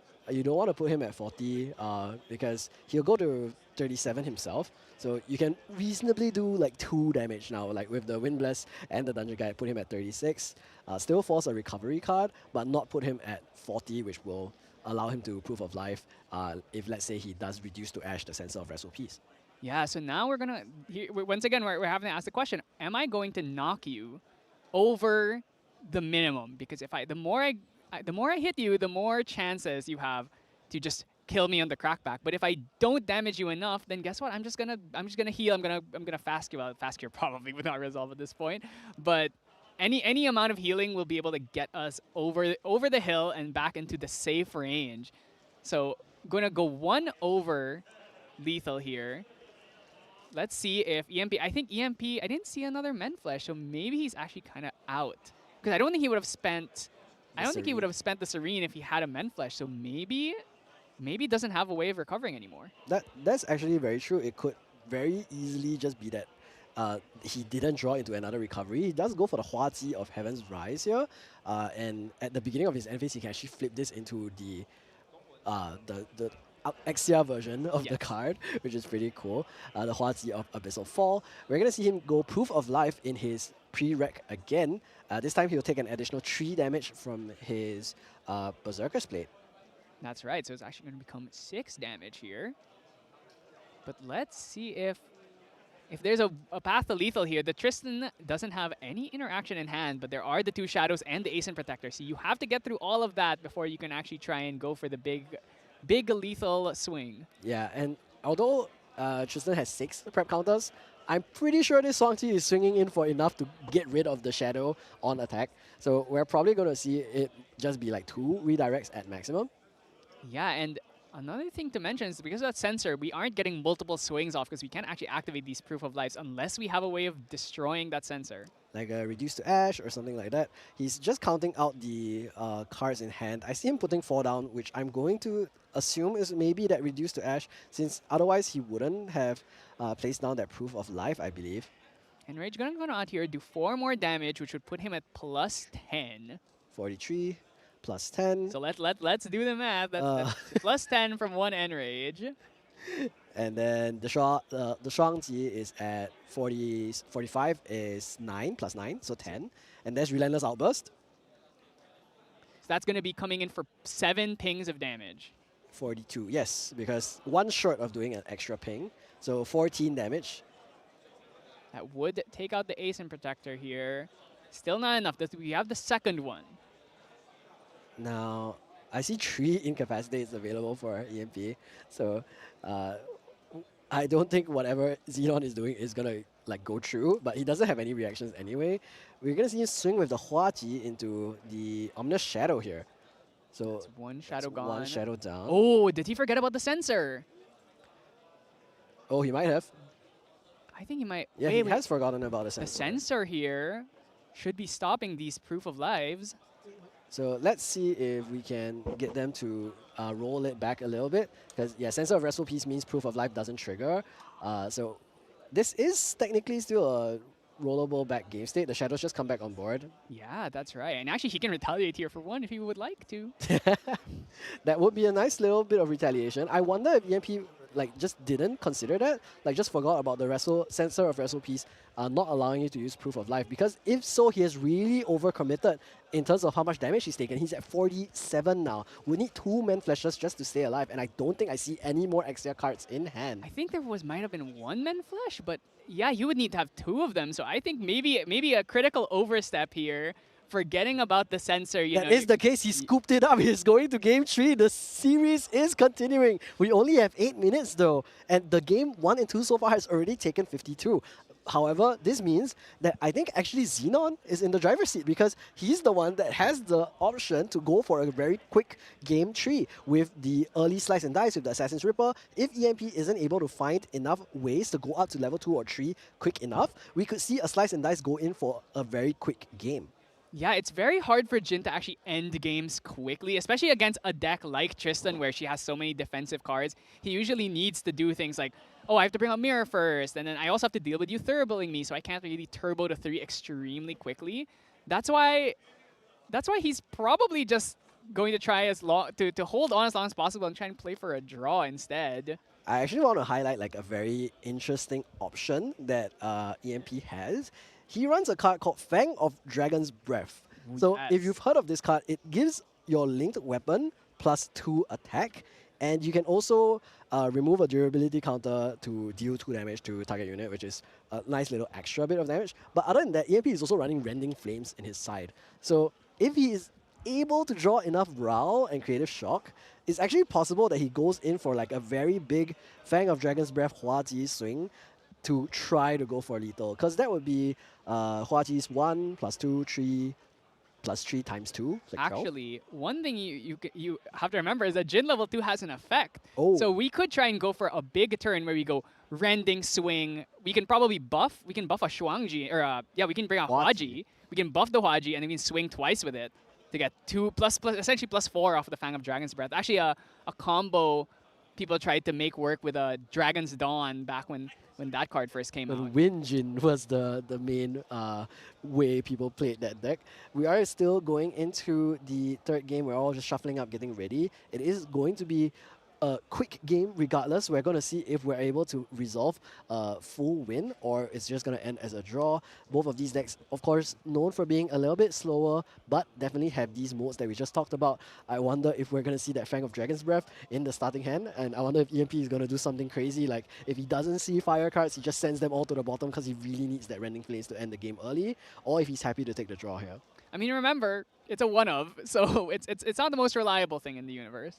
Yeah, but I mean, it happens, you know. I am personally familiar with losing to one-offs now that you can see deck list after the event has happened. Definitely a very frustrating thing to happen, but it is what it is. We are going to see Creative Shock into Undying Dreams, so there is going to be the float to go up to level 1. Of course, Jin being a warrior does have a little bit more additional life compared to other classes, so we'll be at 20 at level 1, 24 at level 2. No real good Ooh, start. double cleansing reunion in the start. So we can at least get rid of some of this float, but it's just not that good in the end. Like, he's still net neutral. He is serene, so keeping him one card lower sometimes might be worth it, but maybe also have to worry about the potential. Maybe he might try and go deeper, so you want to hold this instead for a more worth it cleanse, but Yeah, but that might be the Ascent Protector on the left. He's considering the Cleansing Reunion. So he could go for either the Ascent Protector to bounce this Windblast and then just go for even more. But no, he's just going for the Cleansing Reunion. Does deny the Floating Memory. We're just going 1 for 1 here, basically, which I think is still alright. We're happy to kind of force the EMP to have less options. He does go for backup charger here, maybe has that turbo charge again. Will allow him to draw even more cards, already building quite an influence even from turn 1. Does pass it over back to Xenon already, who is looking to go to level 1. So yeah, he's really going for that turbo game plan here. We're getting a second preparation counter, losing the Ascent Protector, and we're going to go Fairy Whispers, probably pre-recollection with the 2 cards that he kept in hand. On the stack of the level 1, we're going to see EMP maybe react with something. No, it is just going to be the Fairy Whispers resolving, Incapacitate, Slice and Dice, and all Norm again. But you really want to see that Slice and Dice, so I wonder if he's going to gamble or he's going to leave everything at the bottom and then keep the Slice and Dice only. that's the thing, is because if you keep that slice and dice, it means you're basically 1 card down, and that's not a great position to be in. Basically, having 5 influence at your level 1 is not a great position to be in. It definitely isn't, but at the same time, it's like you could always just gamble and lose anyway. So he does keep the Incapacitate instead. So just wants to make sure that he has reactions in order to stay alive instead. Here's the Creative Shock. Does he have another float? Draws into Undying Dreams, Evercurrent Raider. And now will go for 1 with the Windblast Lookout, probably pass the turn from here. Has a second Cleansing Reunion if he really wants to deny it. If we're really just going 1 for 1, ban for ban. Yeah, but can't really spend, because if he spends it now, he's going to be just so low in influence he can't really do anything. Looking at the hand, he also doesn't really have much action. He has 2 Shadow Strikes, a Mastermind Scheme, an Incapacitate, and a Cleansing Reunion. He literally has nothing. Yeah, I mean, the issue now is just the difference in the elements, like wind versus fire. Fire, he Creative Shock twice, and even though you are able to kind of trade 1 for 1 your Creative Shock versus the Cleansing Reunion, you're down and he's able to Creative Shock again. So there's just a difference in the elements and what they're really good at right now. You can see another Fairy Whisper, so he can use that to maybe materialize that Assassin's Ripper. He can put a card into memory to get that out, but he's still a little bit short on preparation. In order to get up to a Slice and Dice, he needs at least another 2 for both the Assassin's Ripper and the Slice and Dice preparation cost. So we're going to see the Richter's Tiding does grab Exia card into his memory. It was the Proof of Life. And then we're going to see him just go to level 2 here. Gonna burn 2 of these material cards. Maybe just making sure that he can't lose the game with that immortality. We do see a Dungeon Guide get banished, which means he probably has another one if he was willing to throw that into the memory. And if we do see that go to 3, I think Xenon's chances of taking a quick game 3 are going to be down the drain. It is 3 cards down. It is the Dungeon Guide. Do we have a Stifling Trap? Here's the Fairy Whispers. Once again, we are going to pray. Here it is, Ascent Protector. Regal, and then Surveil the Winds. Okay, we can. That is a chance of being a Stifling Trap. Yeah, he has exactly enough influence. But instead, I think he put 2 cards on top. So it's not going to be the Stifling Trap here. Just grabbed a Regal Inquisition instead. Yeah, and now the question is, can EMP actually try and go for win? This is Tristan level 1. You don't have to do too much. I guess the big issue is that because you have taken no damage, you basically have to try and bank on hitting a big rending probably to try and end this game. Yeah, I mean, if we see the Dungeon Guide come out later, we are going to see Tristan level 2, which means he will get to draw 2 cards here, since he did hit 4 prep counters off of the Severe the Winds. Here's another Fairy Whispers. Xenon not too lucky with his Fairy Whispers today, I must admit. There is a win card. There's a win card. We're good. I've never seen someone whiff so many Fairy Whispers in a single set. Yeah, I mean, it could just be that his ratios are just like not very high on the win cards. We'll put the 1 card at the bottom, I believe, and then gets that Windmill and goes back to his turn. Drop Mind Scheme, double his prep, and then pass back. Yeah, I mean, doubling from 4 to 8 is still pretty good. Plus 4 is not too bad. He does go to 5 prep counters now, so can draw off of the Windwalker Boots. Still just a couple of seconds left in the round, and there's the Berserker's Plate. And Round the Abyss now for EMP does resolve. Xenon going to save the incapacitates that he has for probably more crucial things like Enrage or Relentless Outburst. Really needs to just stay alive so that he can take the draw instead of a loss in this game. EMP, on the other hand, feels like he's in the driver's seat, really wants to be able to do some damage. Here's the Liminal Guide Raw for 1 more damage. We are going to try to push as much as we can. Here's the backup charger now for Xenon. Yeah, so I think EMP is probably just going to try, and next turn, I imagine he's going to bring out the Huaji and just try and go for it. If he has the Rending already, he can just try. This is Proof of Life plus Shuangji. You can get yourself up to at least 20, which is enough for you to try and go for like at least some kind of damaging turn here, but finding the Dungeon Guide does mean we are going to have the Shadows, which will allow us to redirect.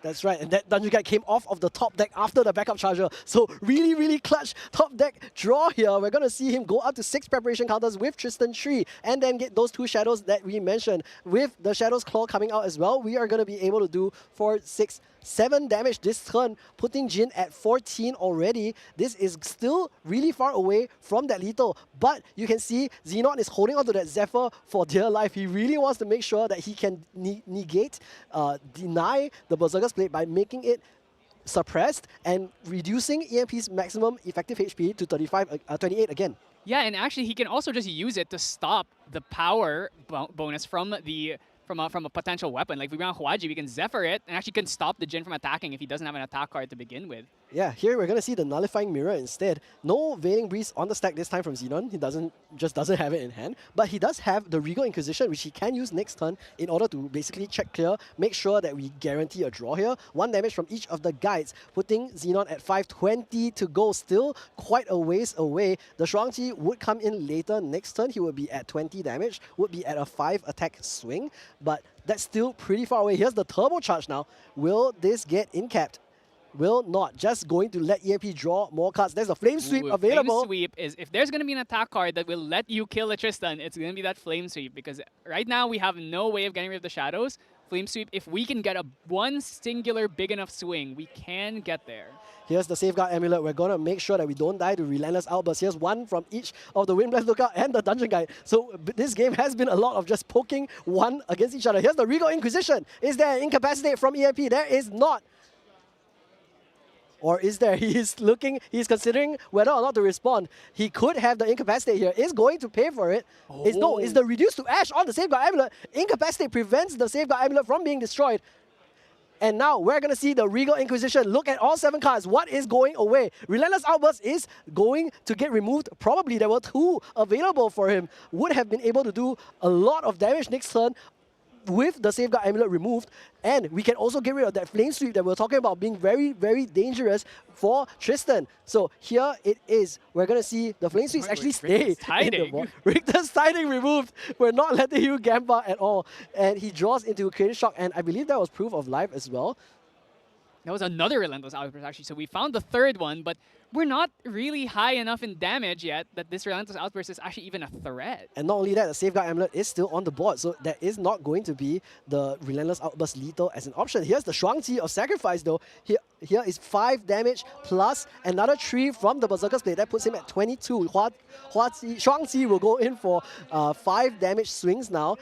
Still very, very far away, but maybe EMP just wants to force preparation counters out from Xenon so he can't get lethal in return. Here's the Richter's Tiding. Enrage is found. Okay. Enrage will put him at... memory though. But this is prereq. Oh, this is prereq. So can we get there? Enrage would be... +6. +6. And that would also get him to 25, which would make the Shuangji +6 or +5 as well. So but we still have the shadows. We have the 2 flame sweeps. Do we have enough cards to play all of that in the same turn? I don't think so. Just now he was at 7. He went up to 9. He does. 3 plus 5. He has enough to go enrage into flame sweep. That would, even if he can't force lethal, he can make sure that Tristan can't find lethal by dealing enough damage and clearing all of these shadows. So this is going to do 4 damage to him, which would get him to 26, which would buff this by... There'll be plus 6.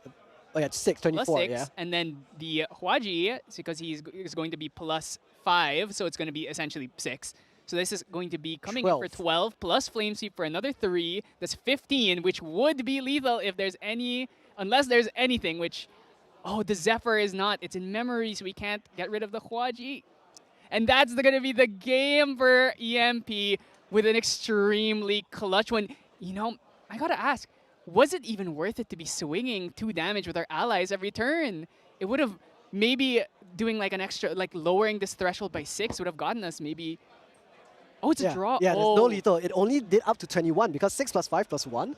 I think it was only 12 damage. And because Tristan was all the way at level 3 already, was able to just barely escape that lethal line damage to himself as possible in order to really bump up that enrage, bump up that Shuangji. If he had even, I think, 4 more damage counters, that would have been lethal. Because he just needed 4 more damage. If maybe those Proof of Lives, he could have tried to play a Proof of Life in the Recollection phase. It just wasn't in the cards there.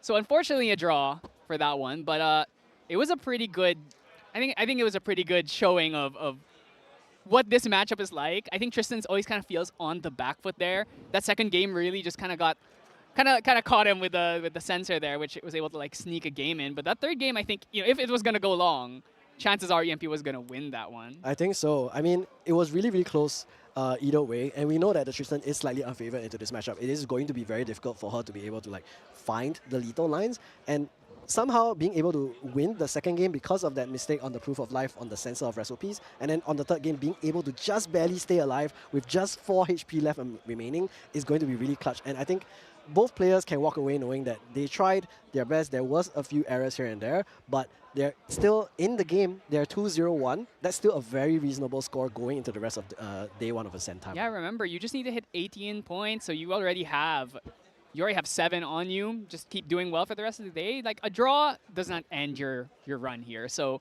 another thing is just like, really, as a Tristan, I think you're happy to get a draw against a Jhin. If you run into a Jhin, I think my assumption is like, oh, I'm just going to lose. Yeah. But getting a draw at least, like, oh, like that's pretty nice for me. Yeah, 1 point is better than 0 points. Of course, 1 point is worse than 3 points, but we will take those anyway. I think moving forward, we're going to see a lot more of Tristan. I wonder if we're going to see a lot more of Jhin already. That was the second Jhin that we saw on stream. Slightly different like configuration in the deck list, but I think you can see like the win condition is very similar. We're going to see a lot of math, dealing a lot of damage to yourself, and then trying to do your multiples of 4, your multiples of 5, multiples of 6, and then if you're able to find that lethal, it's very hard for your opponent to really respond because of just how much hand size you have, how much influence, and the incapacitate is of course the end-all be-all of negation. You know, it's the card that the reason we play Assassin is so that we can play Incapacitate for cheaper, right? It's kind of the thing that's holding the Assassin decks, like the non-Luxem Assassin decks are really like kind of above and beyond. Is they got to play one of the few unconditional negates that is available pre-level 3. So definitely the reason why Jhin has to play so safe is because not only do you have Veiling and you have Safeguard, but you also have Incapacitate. So I can never just like go for it until I've already like exhausted all of your different defensive tools. Definitely. And you can see like when the good Jhin players are playing, you can see how much math they have to do in order to stay at exactly either the right amount of threshold to kill or the right amount of threshold to stay alive. We saw that in the game too. Went to exactly 40, went back to exactly 34. So really, really well like planned out. And it's really interesting as well, like as much as it's nice to see like these level 3 decks all become like popular again, seeing these slow decks kind of have their time to shine. I had the most fun earlier when watching Game 3 when they had 10 minutes to play and they all just had to turbo. It was a lot more interesting to be able to see like when you're in these kinds of dangerous situations, and I'm sure we'll be able to see these like more the rest of the day, how quickly can you play and how well do you know your lines in order to be able to find lethal or prevent lethal. Yeah, you know, it's not the usual way you win the game, so maybe you're not quite as practiced with being able to like find the line to kill someone like turn 2 out of nowhere. Your deck is like, oh, I'm supposed to play grindy, I'm supposed to be slow, but being able to see, it's kind of like how Bob can find like these, like, you know, you're playing Luxem, you think, oh, it's gonna take like, I'm gonna win this game in like 7 turns later, but he's able to find a line where he kills you like immediately after he hits turn 3. It's like, it's just not, it's not something that everyone would be able to notice. That's why that shows really like deck mastery, being able to find lethal lines out of nowhere, really. I agree. And I mean, Bob is probably here today, so hopefully we do get to see more of that. Another deck that I do want to see more of later today, you were talking about being able to find kills on turn 2. I think Wind Wake Up is a deck that I'm really personally hoping to see a bit more of. I personally played the deck. I really enjoyed it. I think it is going to make for some very exciting games to cast, and hopefully we will be able to see at least 1 or 2 on stream later. Yeah, so that's gonna be it for us for round 3, and we are actually going to go into lunch break from here. So which means we are gonna have a 25-minute break. Everyone's gonna grab some snacks, recharge, and refuel for another long day. Have another 6 rounds after this. So, yeah. So you know, you guys go get a snack as well. You know, we can't just sit here forever. All right. See you later.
Hello, everyone. Our bellies are all full and ready for another 6 more rounds of Grand Archive action. More rounds, Of baby. more getting riled, Yeah. being the one riling on other people. So we've got an interesting matchup, but I'll leave that for later. For now, let's Very talk a little interesting. bit about. We've got some statistics for all you math nerds who like to actually have numbers to back up things. So as you can see, a lot more wind than I think Yeah. initially would have been expected. Yeah, like I'm no one surprised about this one. The 54% of the fire, like I mean, anyone surprised? Not really. But win as well, 31%. Basically, as we talk about the second choice, if you're not going to join the Rao players, you are going to be against Rao, and win does to be the one of the favorite against it. And then of course, Puala is like 50% is still okay. I think at least there's some representation right there. And honestly speaking, right, this numbers here, it shows a lot of things. Like you can look at it, like 50% of the players are all in round. And again, it's not a pure representation of like everyone just playing round. Level 3 decks, there's a Suzaku deck, there's a Daochan deck we saw. So there's still a mix of variety over there. Yeah. There's more than one way to play fire. I know everyone wants to think about Ryle, but there are other versions of fire out there. Yep. And yeah, wind. I mean, a lot of it is gonna be the Tristans. There's a lot of Yep. Tristans here, so we can move on. Let's look at the champion breakdown, just so we can see. Yeah, as you can see, Low range. 12% on Tristan, 18% on Guo. Now that Guo could be Seiryu. Seiryu or Suzaku. And same with the Lorraine, right? Some of them could be allies Lorraine that we've seen in the past. Maybe they're water allies, wind allies, maybe they're back.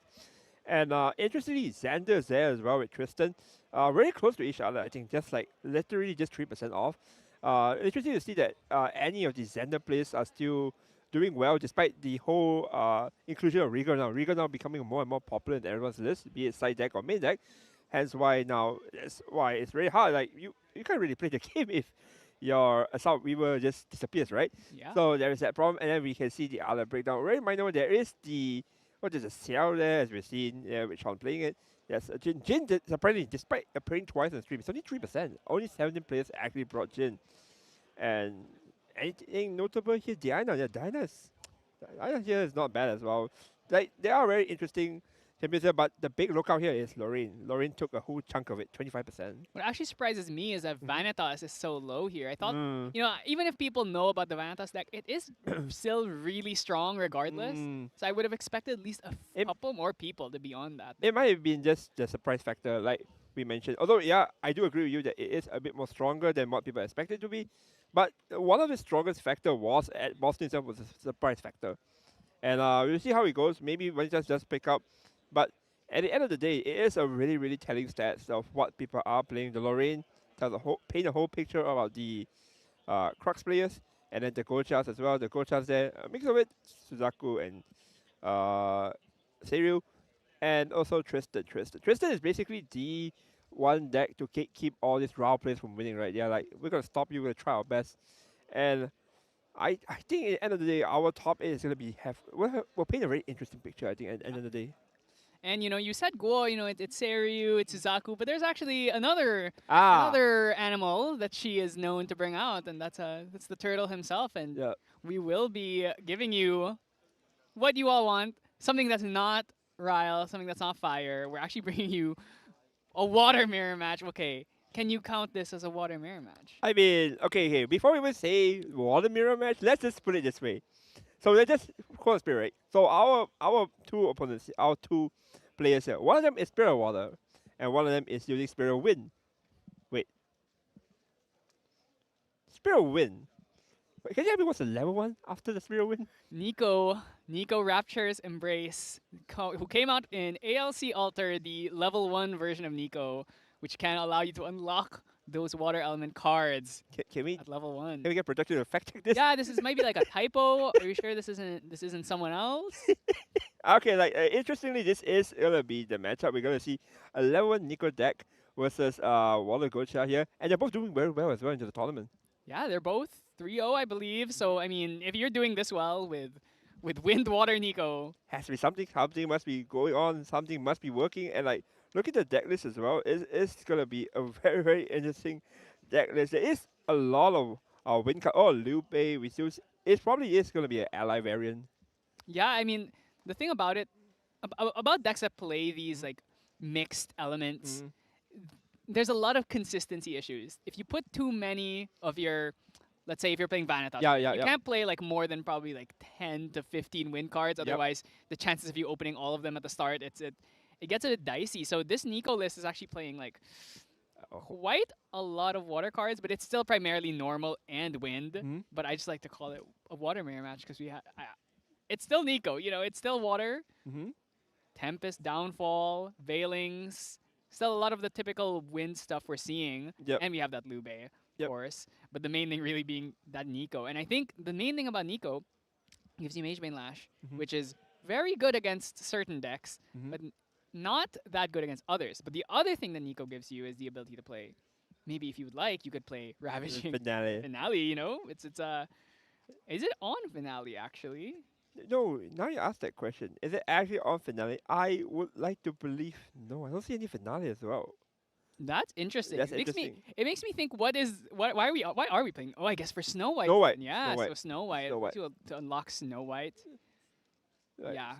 Snow White is a very interesting card. I think it's the one card that we hardly talk about in this stream right now. I do think it is one of the few reasons how Water will re-emerge as like a really, really strong deck, because at the end of the day, Water Ally is a known deck. Everyone knows it.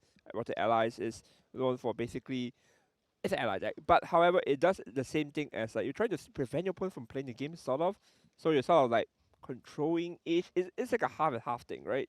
Yeah, Snow White is basically the reason Water has been able to keep up, mostly as Water allies. Yeah, it's like some people try to play Genbu, which the other person sitting across from the table is Genbu. So since we are waiting on some.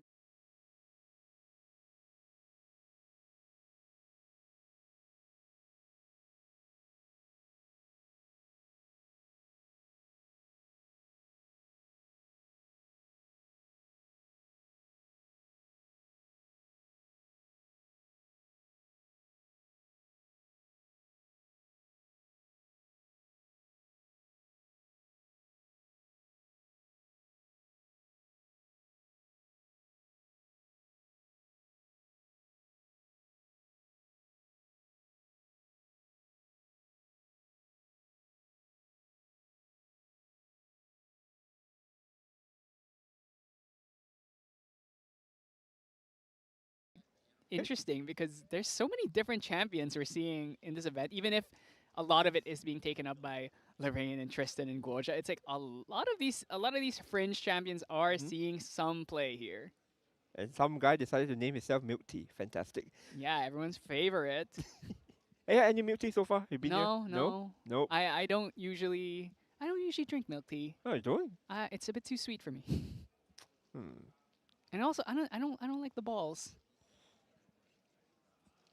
Yeah, but the thing is that I mean you can order it not sweet. I think it's not bad as like there's a tea, you know. Yeah, yeah. You can just order that sweet. But we are going to go back way to the top now just to have a small recap. Yeah, I mean unfortunately I'm seeing a lot of water here down at the bottom, but I mean they had to represent right somewhere Yeah, somehow. yeah. You know, they did their job. Salute to the soldiers. Maybe they come back. You know, it's not the end of the road. They do need a bit around 19 points. Still can do it. 18 points, very 18. doable. Yeah, really Just doable. need to win 6 games. And the fact that day 2 is 5 rounds, I think, does give you a bit of leeway to play into it. So Yeah, that's right. I mean, look at that. So many Merlins, so many Lorraines. Whoa. It's a Cruxy day, and then I think Crux is only going to continue to see more and more play, especially as we go into that Merlin recollection deck. there's only 2 colors, red or green. Oh, now it's Oh, I mean, Water CL Water? at 65th, not bad. Okay, was it down? Fractals. Was that fractals? Ooh. Okay, okay, Aether. Aether's I there. don't know if that's Astra or Aether Wing. So there is a water CL as well. There you go, our boy there, the Nico win Yeah. right there. Ooh, okay. At 11th place, Astra. Okay, wait. I kind of want to see that. I kind of want to see that in the later. Yeah, Astro. And we're seeing. I mean, Is that the old Xander? Is Ye- that? All right, know, there's a lot of interesting thing going on in the Swiss round, but hopefully we'll get to catch some of them. yeah, there's so many interesting decks. I know everyone's like, oh my god, I don't want to see Ryle anymore. So maybe we're gonna try and give you some of these interesting, a bit on the fringes of the Fringes meta. side, yep. Yeah. A bit off of the meta. But honestly speaking, going back to our matchup, right? The Gocha player without Lost in Thoughts. I do think that without Lost in Thoughts is a big hit. But looking at the deck list, we do seem to be playing, of course, Luminous Guide. Luminous Guide is really, really good. Even slotting in into the Gamble deck because you can actually just mill Luminous Guide and level up to Gocha, right? And get the Luminous Guide into play. So it's not a bad card at all. And judging the deck list, it's literally, it seems to be the old Gamble list that we're used to, only that we have Lost in Thoughts. Well, there is a Thronekeeper Bullfrog in here as well. That's the 0-4. 0-4 taunt, Yep. floating memory. 0-4 taunt. I'm actually I'm a bit disappointed that there's no Carp Song Coda in this deck. I mean, I don't think it's that good. I mean, you're tamer. You can play toads. You can play like a 6-cost toad, can't you? Or a 6-life toad. I think that's fair. It does 6 damage. I mean, it's, I don't know, like, isn't it cost a bit too much sometimes?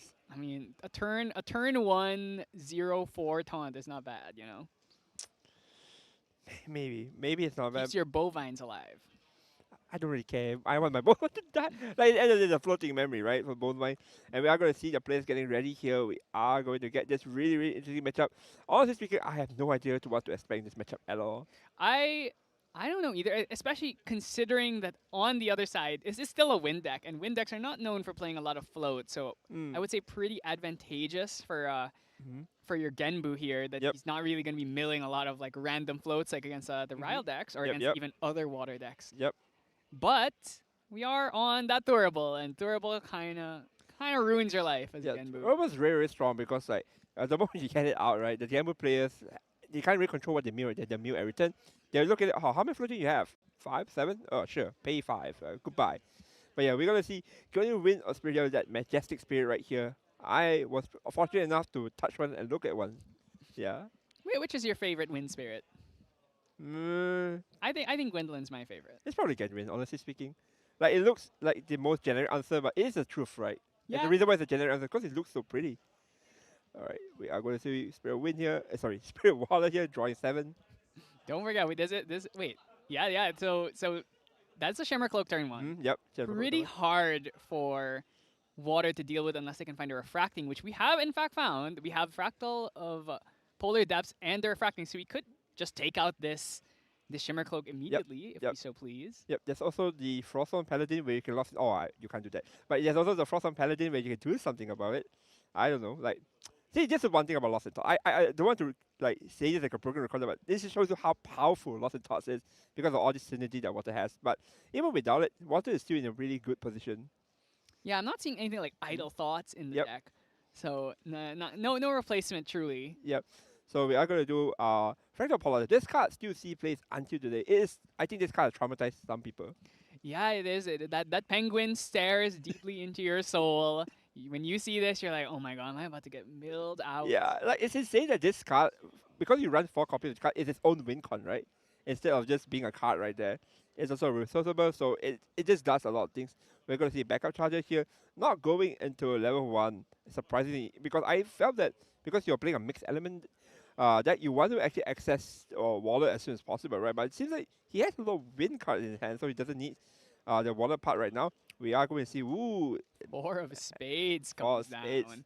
So this deck is playing the 4 of spades, so you can pay. You're gonna have to pay 3 for this one. Yep. There are no other suited cards in the deck. But if you have 8 cards, and I think it's kind of perfect for the turn after your first turn, you get to just go. Okay, backup charge. Now I have 8 cards in hand. I can just drop a 4 of spades and immediately get like a budget windmill engineer. Yeah. But it's a bit more.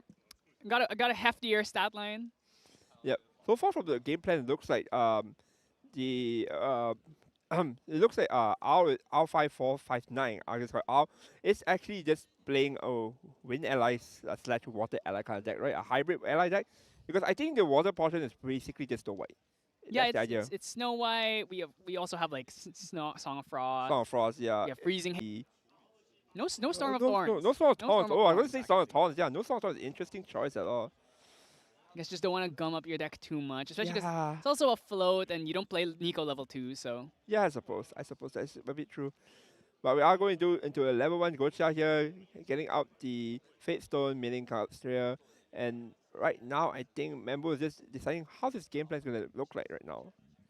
We're also on the Eternal Magistrate, so we've got a lot of things that can stop our opponent from leveling up. There's going to be a lot of things here. And it's going to be the Oh, Thronekeeper Bullfrog comes out here. 0-4 taunt. Really, really annoying taunt, honestly speaking. Like, this is probably a premium stats. The only downside is that it doesn't have any attack, so you can retaliate. But, man, 0-4. Good card. Censor, the card that has been the bane of Genbu's existence since it was the top dog of the meta. Yeah, like, you think about this. Like, Sensors was meant for more the raw players, right? But the collateral damage is that Gamble also get hurt from it. Yeah, it's like it's not like you even have to put this card in your deck that's only good against Genbu. This card is like literally played in every single material deck of decks that can play it. Yeah, because in the end of the day, Groundcraft is a game where there are certain mechanics that everyone share. Floating memory. This thing stops floating memory. So yeah, good card. We are going back into Alston. He's probably going to play down more allies, I believe. Liu Wei? That's a Vigilant Sentry. Sentry of the Be Woods. Just another basic 3-cost 2/3 that has an upside if you're on Guardian. There's a Rose as well in the hand. Is this deck on Dilu actually? That's interesting. Not actually on the Not Dilu, Dilu as despite the well. fact that we're playing so many unique allies. Maybe just doesn't want to Yep. put too many inconsistency. Charge a Mannequin here. Kind of an all-star from back in the MRC days. Yeah, still a really good card with the backup charger on the board because at the end of the day, it's a 2-cost 2/3 attack. It's very, really good stat lines.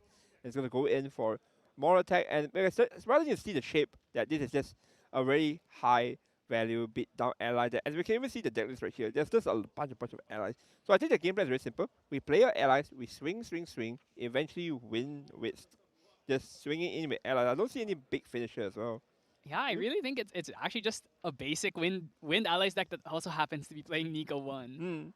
Yeah, like wind ally is still really strong because it has like really strong wind allies, right? We're seeing it right here in our front of the screen, but there's also the what's it called again? Yeah, Liu Bei is not bad as a card. Rose is really good. You can come in and intercept, and I think the 3-4, the premium stat line Ascent is really, really strong. Ascent is just, and the fact that you can, like you say, you can reuse Snow White. I think that's not a bad idea at all. Yeah, I think the water decks, like usually they either have to freezing hail you or they have to use something like Rescue the Air to put it back in your hand. So having access to Ace and Snow White is that's pretty nasty, not gonna lie. Yeah. Mambo here. Again, that Frost of Paladin usually comes out very early. Like you can see the impact of losing a certain card. This makes you unable to just constantly play down this Frost of Paladin. Yeah, I mean, currently already there's just 6 damage on board. Could potentially get knocked down pretty low here. Only have 13 left to give.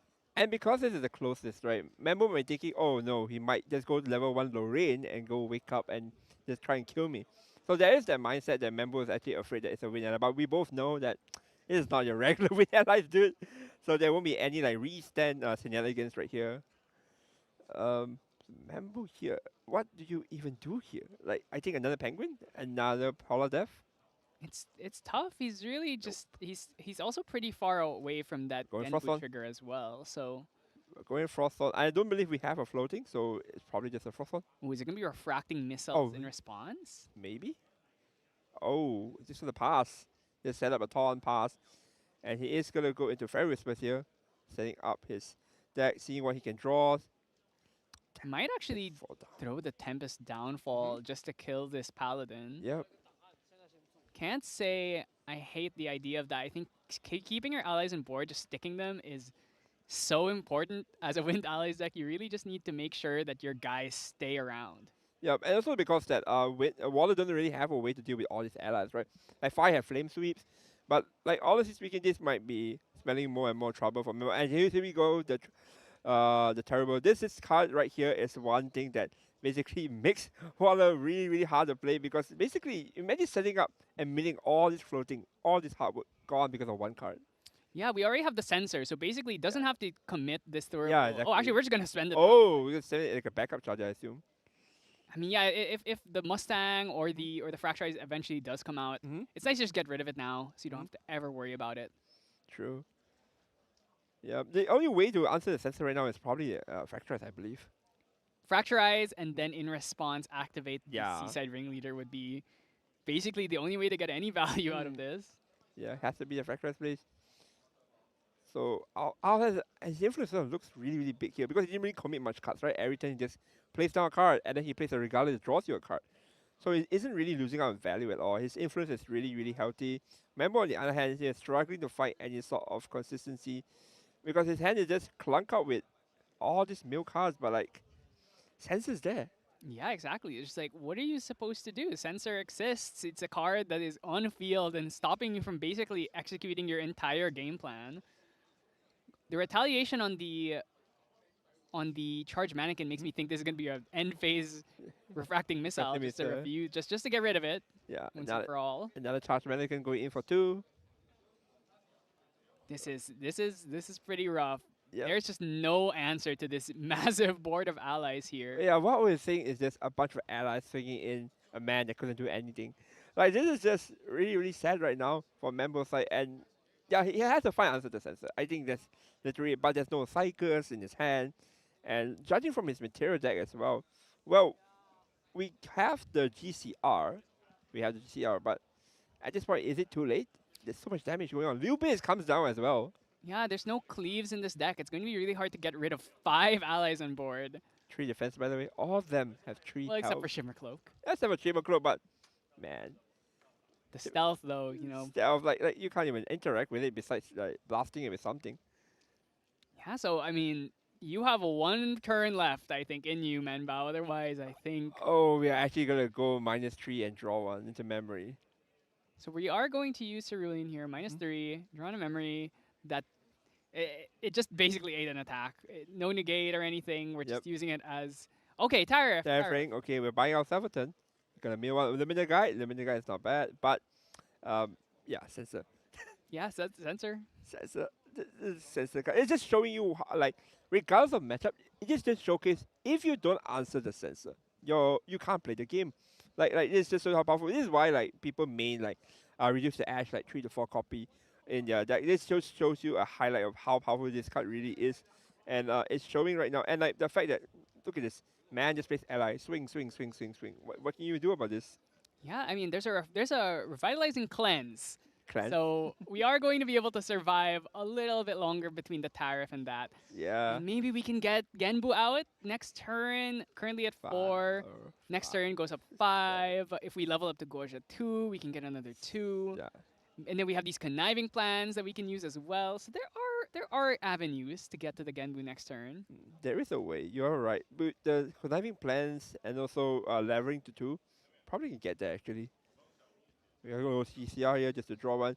Like, man, just gonna stay in spirit. Like, he doesn't even need Nico in his deck. I wonder if we're gonna try and pop this Tempest Downfall in Recollection phase. Seems like a no. Draws into Freezing Hail and then the Deflecting Edge. Are we just gonna swing? I mean, we could either swing or we could just hold up all the cards. These are 2 Tempest Downfalls. That's 6 damage right there. If we can just find 3, we could actually maybe try and kill now. Yeah, I think it's counting right now how many damage he can actually do. Go swing with the charge mannequin for 2. No, there is still that Revitalizing Cleanse. Menbao didn't do anything on his turn, so his whole hand is up.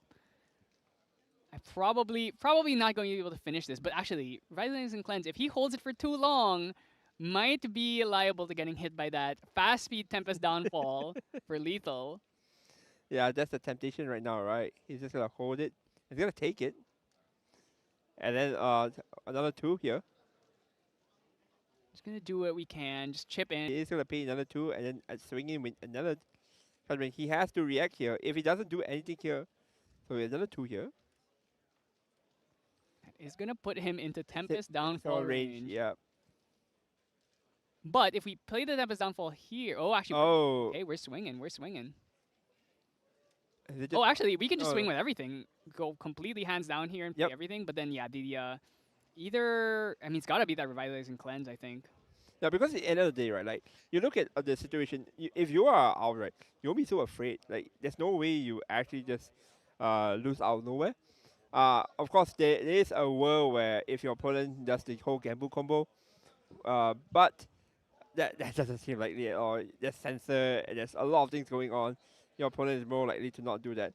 We are going to see probably a cleanse here for a huge amount. I believe this is 7? 7, yeah. Yeah, because that was that's heal 7, That's the Factorize. and it does draw us a card. We did find Fracturize, Mhm. so we can get rid of Sensor. We also milled 2 floats. Mm-hmm. The problem is we're not really getting use out of those floats until much later into the game. So, in a sense, the delaying delaying the usage here is actually might be enough for Odd to actually just kill him on on the next turn coming up. Yeah, the question now is that do you actually level up to level 2 Gocha right now? Because theoretically you can get the Gambu out, theoretically, but do you really need the Gambu right here, right now? Or do you want the first factor the sensor off? It does really hurt to level up Yep. using 0 float. Yeah, and then there's a risk, right? You want your factors in hand. You might actually accidentally banish your factors right here. So that's a risk that is happening on a Membo side here. Not really sure. This is a really tough call for Membo. Yeah, you need to take a long think here. If you level up here, you might lose the Fracturize. You're also like, you're kind of losing the value of the float Yep. by leveling up here. I mean, looking at the material deck, what is there even left? There's Smoke Bombs. It's like the only other card. I guess Blinding Orb, but not playing anything. No other sinks to your floating memory because we did lose Lost in Thought. So You it's not can- like Pay 3 for level 3 Gocha. I mean that is true. You could level up the Gaja and then heal 3. You know that it sometimes comes up. This is desperate times call for desperate measure kind of situation. Oh, this is really hard. He's taking his time about this. He's really considering his options here. I think he is considering to level up. That is one of the plays he can do, but it seems like we're not doing that. Are we not? Are we? So what is your decision? What's the Gotta card? consider a lot of things. Yeah, it seems like the level Yep. up is the choice here. Looks like we're gonna play a bit of gambling. All right, I mean, 1 out of 7. Okay, all right. That's not bad. That's not bad. We did lose the Fugue though. That was one of our win cons. But I mean, at this point, right, you just want to survive. I think flipping the gamble helps as well. As long as you flip the gamble, you stop taking damage because of the taunt. I think that's the angle he's trying to go for.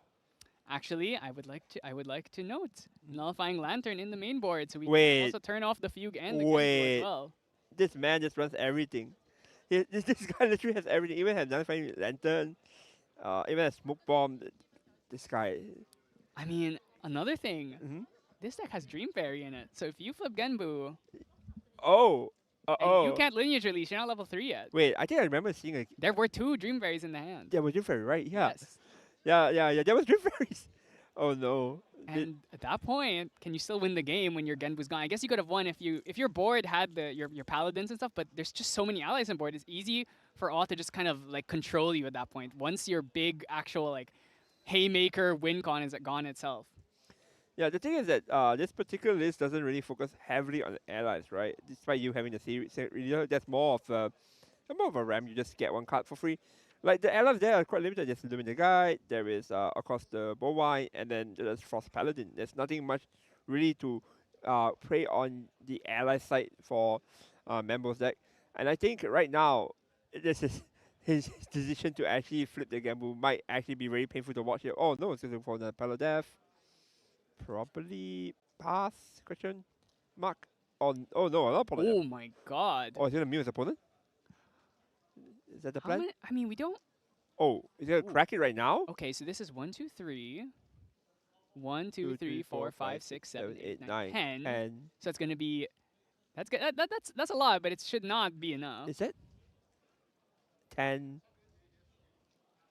10 water cards here, but now the question is where is he going? Is he milling himself? Is he milling? And- Milling all? If you mill yourself, you get another 10, right? So 20 something, and then you mill yourself 20, 40. 40. Is Well, that- that's assuming it's all water cards. There are normal cards. yeah, right. So you are milling another 10. So this seems like it was 10, 10, 10. Huh.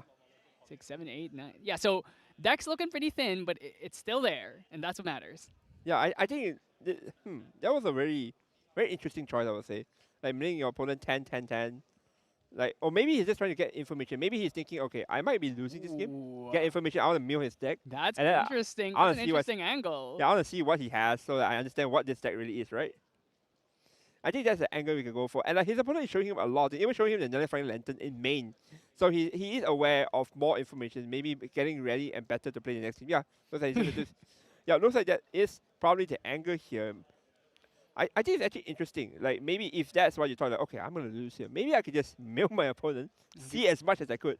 Should have asked him to look at his graveyard, so just so we get a little bit Yep, get a bit of a closer look in there. yeah. Like, see what are you? What deck are you? Because until now, Mambo is not aware that his opponent has any sort. Is he aware? He saw Snow White.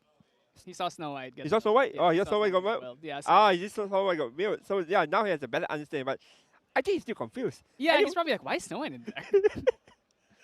All right. Maybe he's So thinking it's- it's not that good. I think against yeah, this kind of matchup. I think there's also no wind resin Well- wobble as well. Well, so he has 2 clans in the side, so he can put in more clans. That's all right. Soul Frost is a really good card.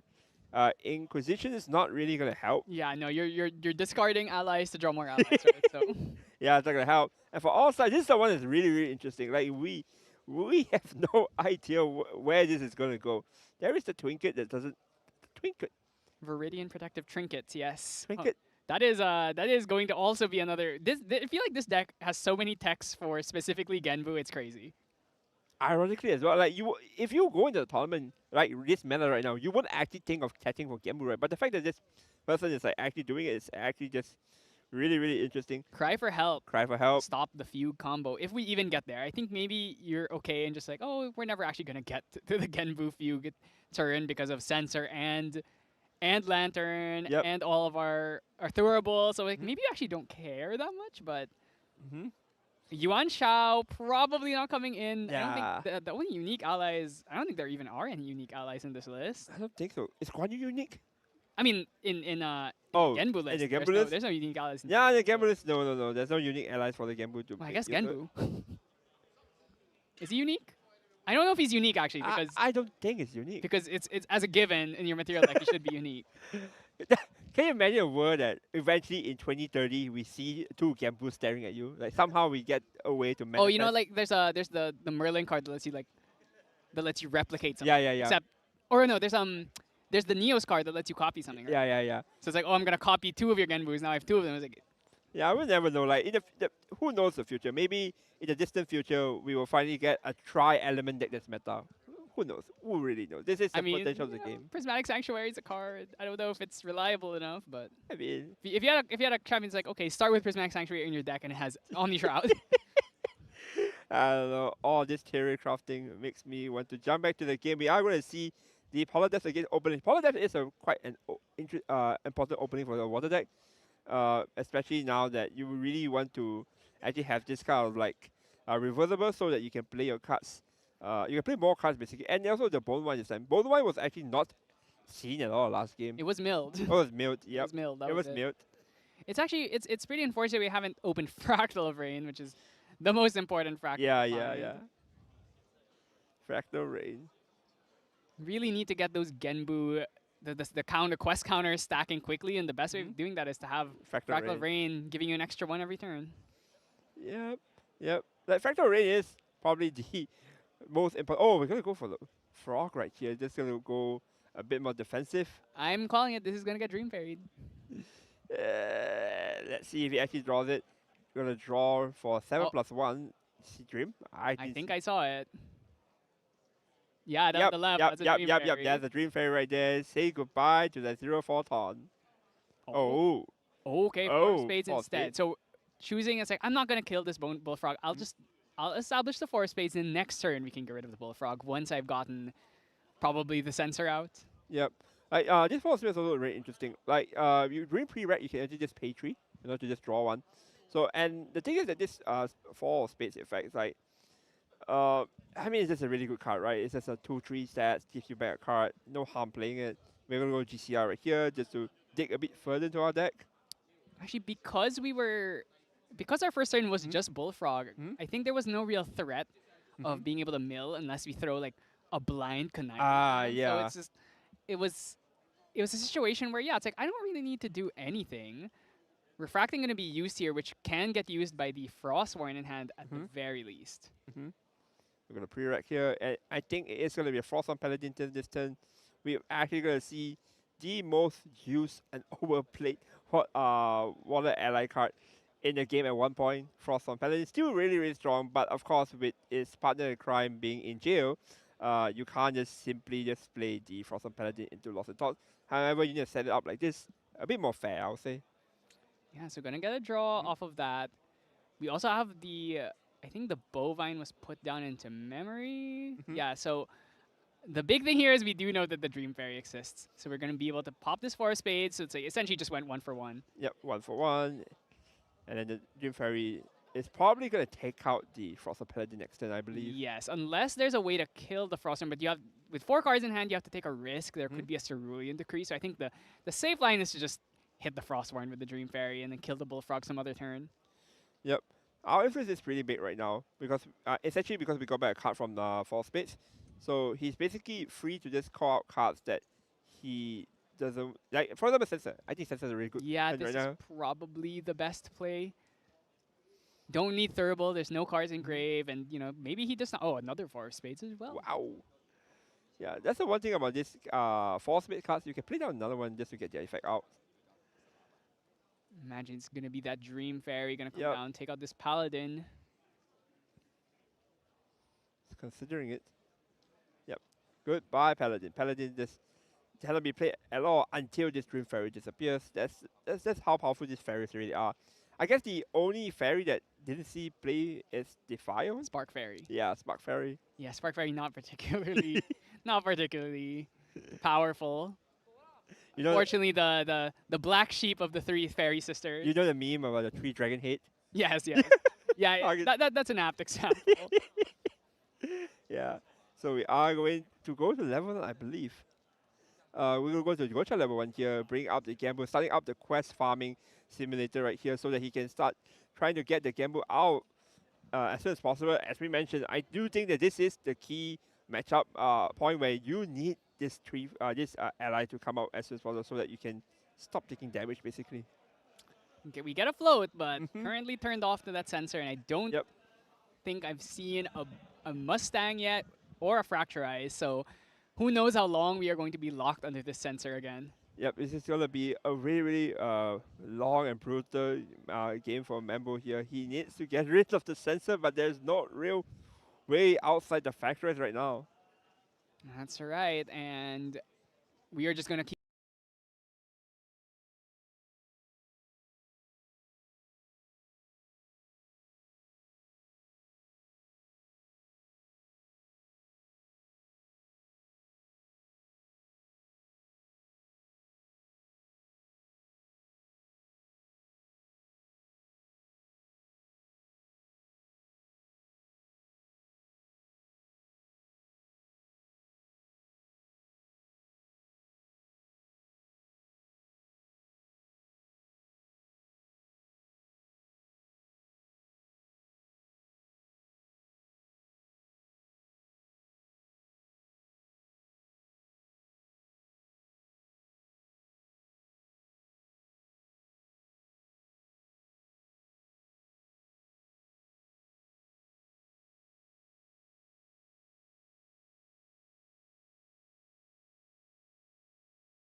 Down, dying for his king. Yep. Dream Fairy can try and slam into the Mustang, but that does still leave the Bovine. Okay, Lurking should be able to take care of the Bovine, so we can clear the board. But now all of our floats unlocked. We can just go freely up to Guoxia level 2, get a bunch of quest counters, and then mill, and we should be able to get to Genbu next turn. So I think it's going to be mission critical to find a Dream Fairy.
Step. Skirting step is, I think, the only way of gaining distance in this deck. Ooh. The intermission being milled, and also the Seaside Ringleader being milled here, allowing you to draw more cards here. This is looking really good for Membo right now. Membo only has 8 quest counter, only need 1 here, and the Bovine will be able to get that last quest counter here, flipping the Gambu. Should definitely be able to flip, but I think he's actually going to want to wait till next turn to flip because he doesn't want to risk getting Dream Fairy. So next turn, we can end phase, flip our Fate Stone, then level up to Guoxia level 3 for free, which would allow us to use the often forgotten lineage release effect of Guoxia, Blast Scion. Yep. So I do think that that's probably the mindset right here. Okunarin, Fractal Rain, a bit too late. But the thing is that I think once you go level 3, it's really, really safe to just play the Gambu. Oh no, or is he gonna flip it? Wonder if he's gonna try and look for. I mean, the Fugue should be turned off here because of the Lantern. He is gonna go for it. He is gonna flip it. And now a big boy is here trying to protect you from any harm's danger. This is a very big risk. So Genbu is going to be flipped here. Big, a lot of things to worry about because of the of Dream Fairy. Ooh, Gambu swinging in, interesting. Not gonna hold up the Genbu here as a taunt, which means you actually. I mean, we're at 0. Yeah, we're at I'm 0. shaken. Yeah, So I think you're free to do this. It's more important actually to keep allies off the field because there's actually a feasible world where you could have your Genbu die here. Yep. Let's see. Can we find Dream Fairy off the top? What do you think? Well, we have the GCR. Let's see what actually happens. I mean, you just need to believe, right? Believe that you'll draw it. I see green, but It's green, but like 90% of the deck is green. Okay, unfortunately, not finding the Dream Fairy means that this Genbu is going to last for a while here. Gonna try and take out the Bovine. Next turn, that means we get to level up to Guoxia 3, which would then keep our. Which means you'd have to basically find double Dream Fairy. Actually, no, we found a Zephyr. Oh, are we gonna Did we find a Zephyr? Can we Zephyr? Oh, yo, that's a Zephyr. We can Zephyr the Dream Fairy, can't we? is this Q? Well, you can Zephyr the Dream Fairy, and then she comes back and phase, and then she can hit the Genbu. But we do have a refracting missiles. We don't have any Fantasias though, so I actually think it is possible. Oh, we're gonna Zephyr it. Oh wait, no, he has a Dream Fairy. No, he had one to begin with. It was tucked away there in the it's stuck hand. there. Yeah, we couldn't see it. Like, but it's fine. I think. I mean, what we discussed, like, this is why, like, it has to be careful with the Gambu flip. Like now, members just lost the main reason why he's playing the deck, Gambu. Yeah, Gambu and he has no board. He's lost his main win condition. I don't even know how you come back from this. Basically, you have to try and win off of Paladin beatdown.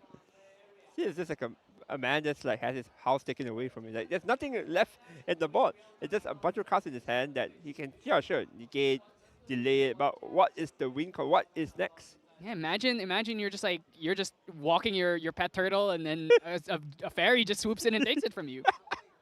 Out of nowhere, like this rude fairy just decided, hey, I don't like you, yoink, and it's just gone. Like, and the situation is not even gonna look any better right now because this board of allies is gonna keep swinging and swinging and swinging, and it doesn't spell anything for Membo right now. I think the only thing Membo has is probably like Frost on Paladin. No, doesn't even he can't even Frost on Paladin. There's like green fairies on the board there to prevent it. Like Yeah, we're actually our Frozen Paladin is currently still yeah, locked. it's still locked. Oh, you know, I just want to highlight that there's a one of ensnaring fumes in the sideboard in Oz, so he probably put that in actually as well. So there was like so many ways. Like, it feels weird that this deck is so good.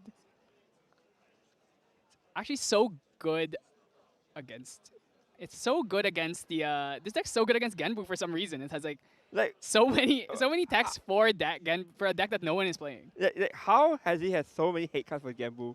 And this back, and it's back into that one Gambu Well, player? you know what? To be fair, this is also a Seiryu hate card, so Yeah, I think it was probably more there for that. yeah. I think that's the thing, right? Like, ironically, that most of the cards that Seiryu doesn't like actually correlates to Gambu because I mean they're both the same thing. They're both summon a big giant something, and you just need to get rid of it.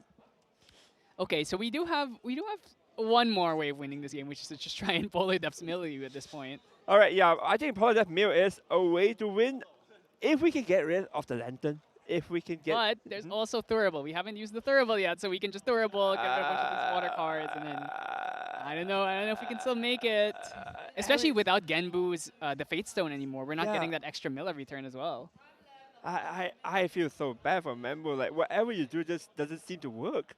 Everything just seems so bleak because your opponent has answers towards everything you do. You want to mill your opponent? Nah, I have an answer to it. I want to flip the Gambu? Nah, I have Dream Fairy.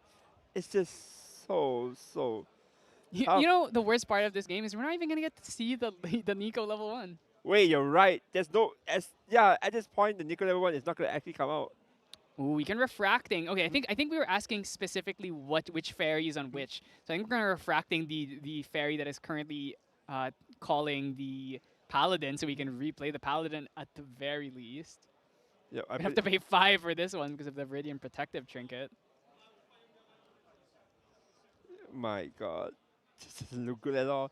And there are more allies in his hand. Like he's just gonna play more allies, swing in more and more. Eventually, just get the game right here. I believe we are going to go Cerulean. Are we going to go Cerulean? I think. Or 5? Might have put the wrong cards. Yeah, I imagine it's going to be Refracting Missile. Oh, Refracting? Yeah. Refracting Missiles on the Paladin, Dream Fairy. No point refracting the Genbu Dream Fairy. We're not getting that one back. Well, you can pay 9 to... You could pay 9. Oh, are we going to Zephyr this? Oh, a null spell. A null spell. I believe that's also a one-of a null spell. So the one-of's coming in clutch today. So sorry, dude. So sorry for the Gamble player. Okay, we're going to go in for 2 damage. I believe right now we have taken about 1, 2, 5. So I think 6. Something. Yeah, sorry. The interface has unfortunately disconnected. So the life is not being tracked right now. So that's going to have to be manually. I believe we've taken probably around like 6-7 damage. Yep. So I believe we should be at 8 because like the whole time he was trying to deal with the allies, right? So I think this is the first time that damage is being taken directly. So it should be 8. So let's just say it's 8. Yeah, let's just just say it's 8. Let's just keep it there. Yep. Is it 8? 1, 4, 5, 6. 6 maybe actually. You know what? Let's go with 6. That's safer. We took 6 damage this turn. So Yep.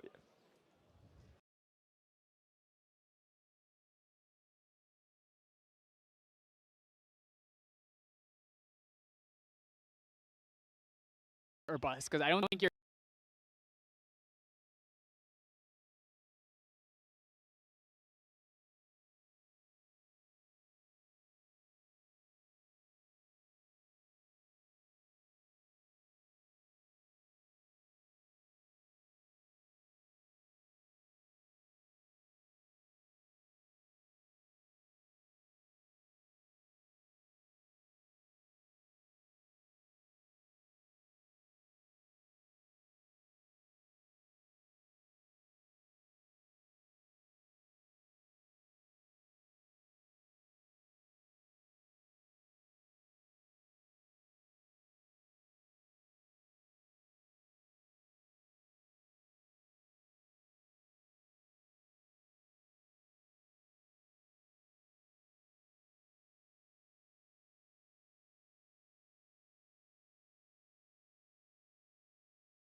freezing hails end up in the hand, but for most of it, it was not really necessary to level up. So this is basically wind allies.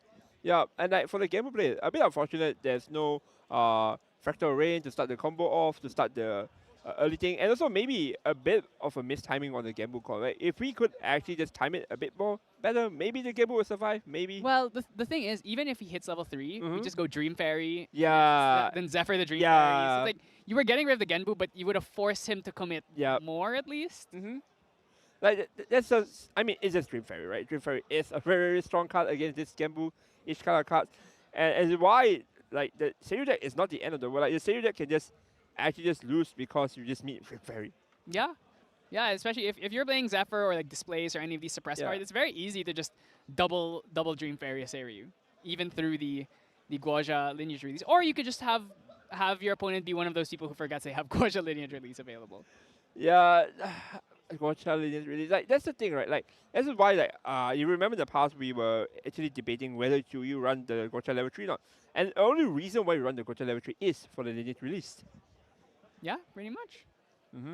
So yeah, that's it for the round. It was a pretty one-sided game. Unfortunately, our water mirror was Water mirror was a little bit one-sided, but that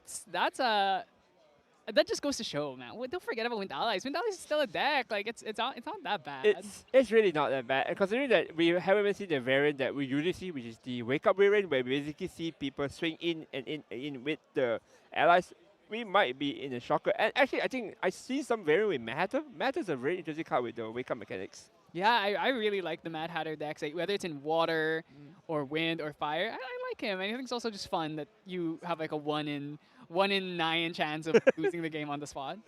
Yeah, like it's just a very glass cannon kind of deck. Yeah, I think that's it for this round here. We'll be taking a short break. We'll bring you round 5 soon, so don't go anywhere.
The deck does.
Second.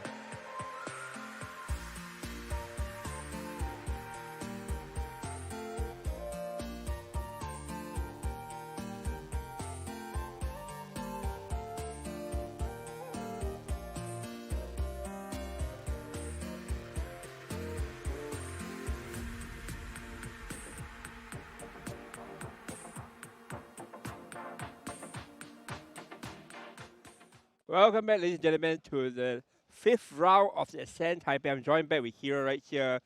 Hero, so far, what's your take on the meta? 5 rounds in, you've seen a lot of things. Sorry, 4 rounds in, but yeah. 4 rounds in, we're about Yep. to head into our 5th round. Mm. We don't have any fire decks on stream once again. Once again, no fire decks. Yeah. Wow. I was watching the previous round with the Wind Allies Nico that unfortunately never showed us her level 1. But I think it'll be interesting still to be able to watch the next deck that we're going to see. First, we are going to see Lorraine Spirit Ruler.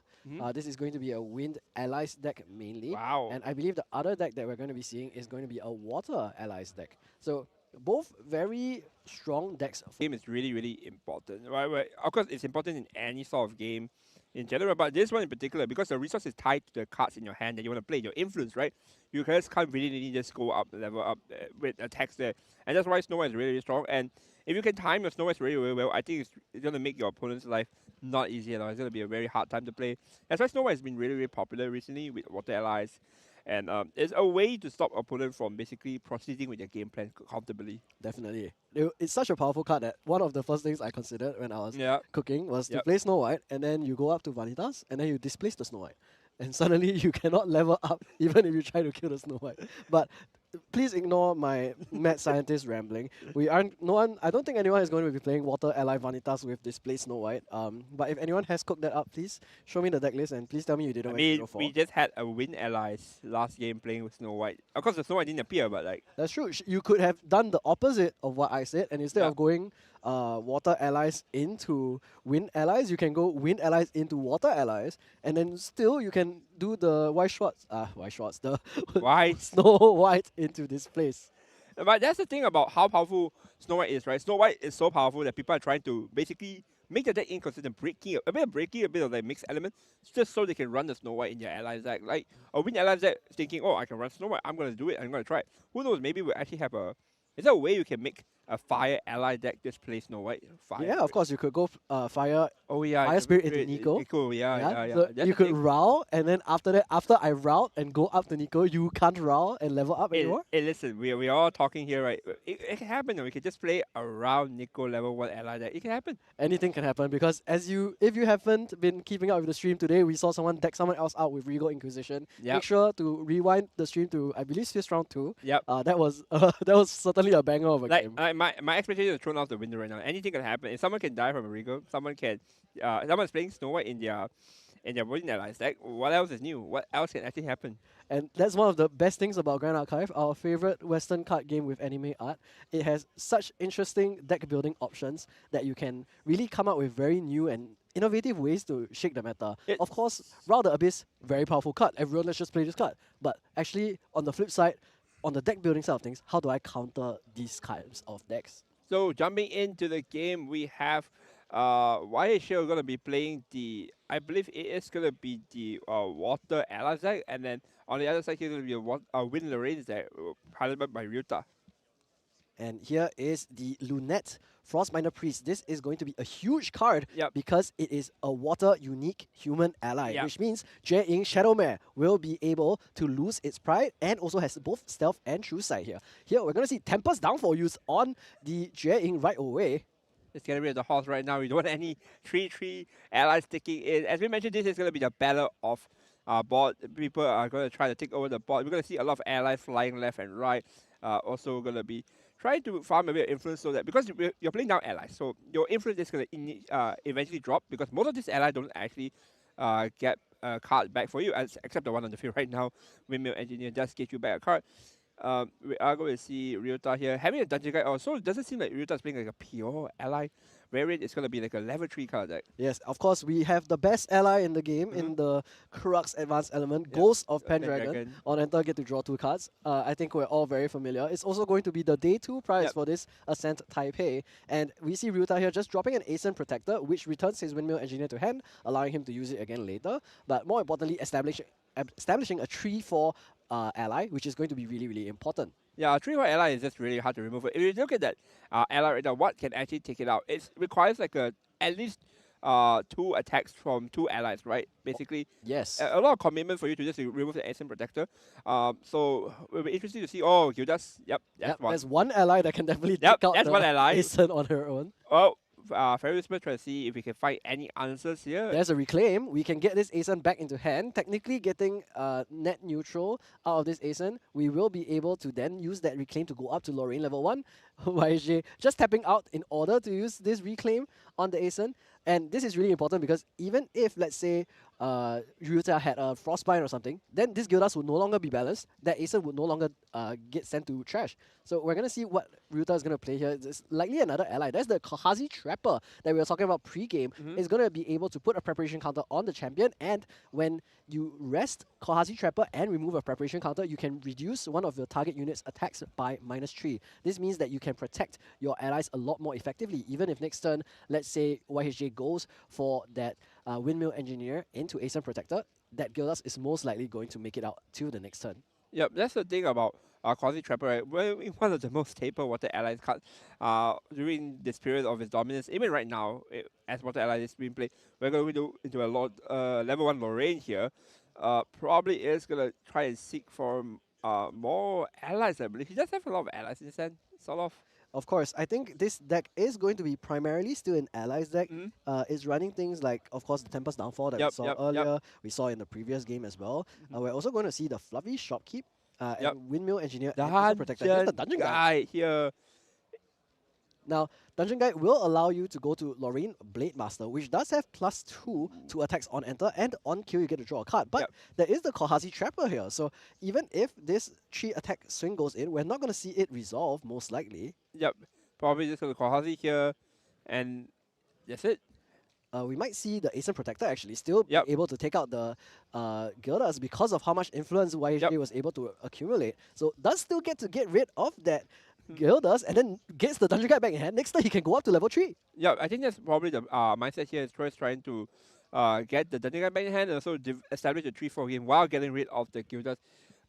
Maybe there was a world where we Ascent first to attack the what's it called again? The Gildas? The Gildas, yes. Yep, so that you force the Cosmic Protector, then only you swing with the Lorraine. Maybe that's the way we do that. But and we going into Ryuta's turn here, is going to level up here into his own Lorraine here, getting the Huaqi, the other one. The other one that's very popular among Lorraines now because you will basically use it with your human allies to basically get an extra attack. That's right, and the most important human ally for the Huaqi is the Sun Ce, which is currently in Ryuta's hand already. We've already seen him bring it to the front. It's probably going to come down, and on enter will give a durability counter to that Huaqi of Heaven's Rise, and also make it such that warrior weapons you control get +1. Now, how this combo works is that the Sun Ce can also make use of the Huaqi in order to deal additional damage, and we're going to see that happen here. Sun Ce swings in for 4 into the Ascent Protector, and now the Kohazi Trapper no longer needed to stay active the entire time because the prep counter has already been removed, is able to start turning into face. Yep, we are going to see Clary and Menu Sword being played here. One of the recent proxy about besides the Turbulent, which is doing a lot of work. I think this card basically when it was printed, everyone was on it. Yeah, I mean, it was printed in response to the Fractal meta being really important. Like being against Fractal Daochan, it really helped you to answer things like Deburst Asunder. So we're going to see most likely this sword just be used as a way to deal a lot of damage. Here's the Dungeon Guide up to level 3 now into Lorraine Spirit Ruler. Yep, and then it's not going to be a huge minus because you're probably going to get the Dawnblade here, getting more durability here, and you're going to draw 1. So that's usually the most common combo you use with the Lorraine Spirit Ruler here. So that you don't actually go on a hard minus. So we are going to go into Cincher for 1.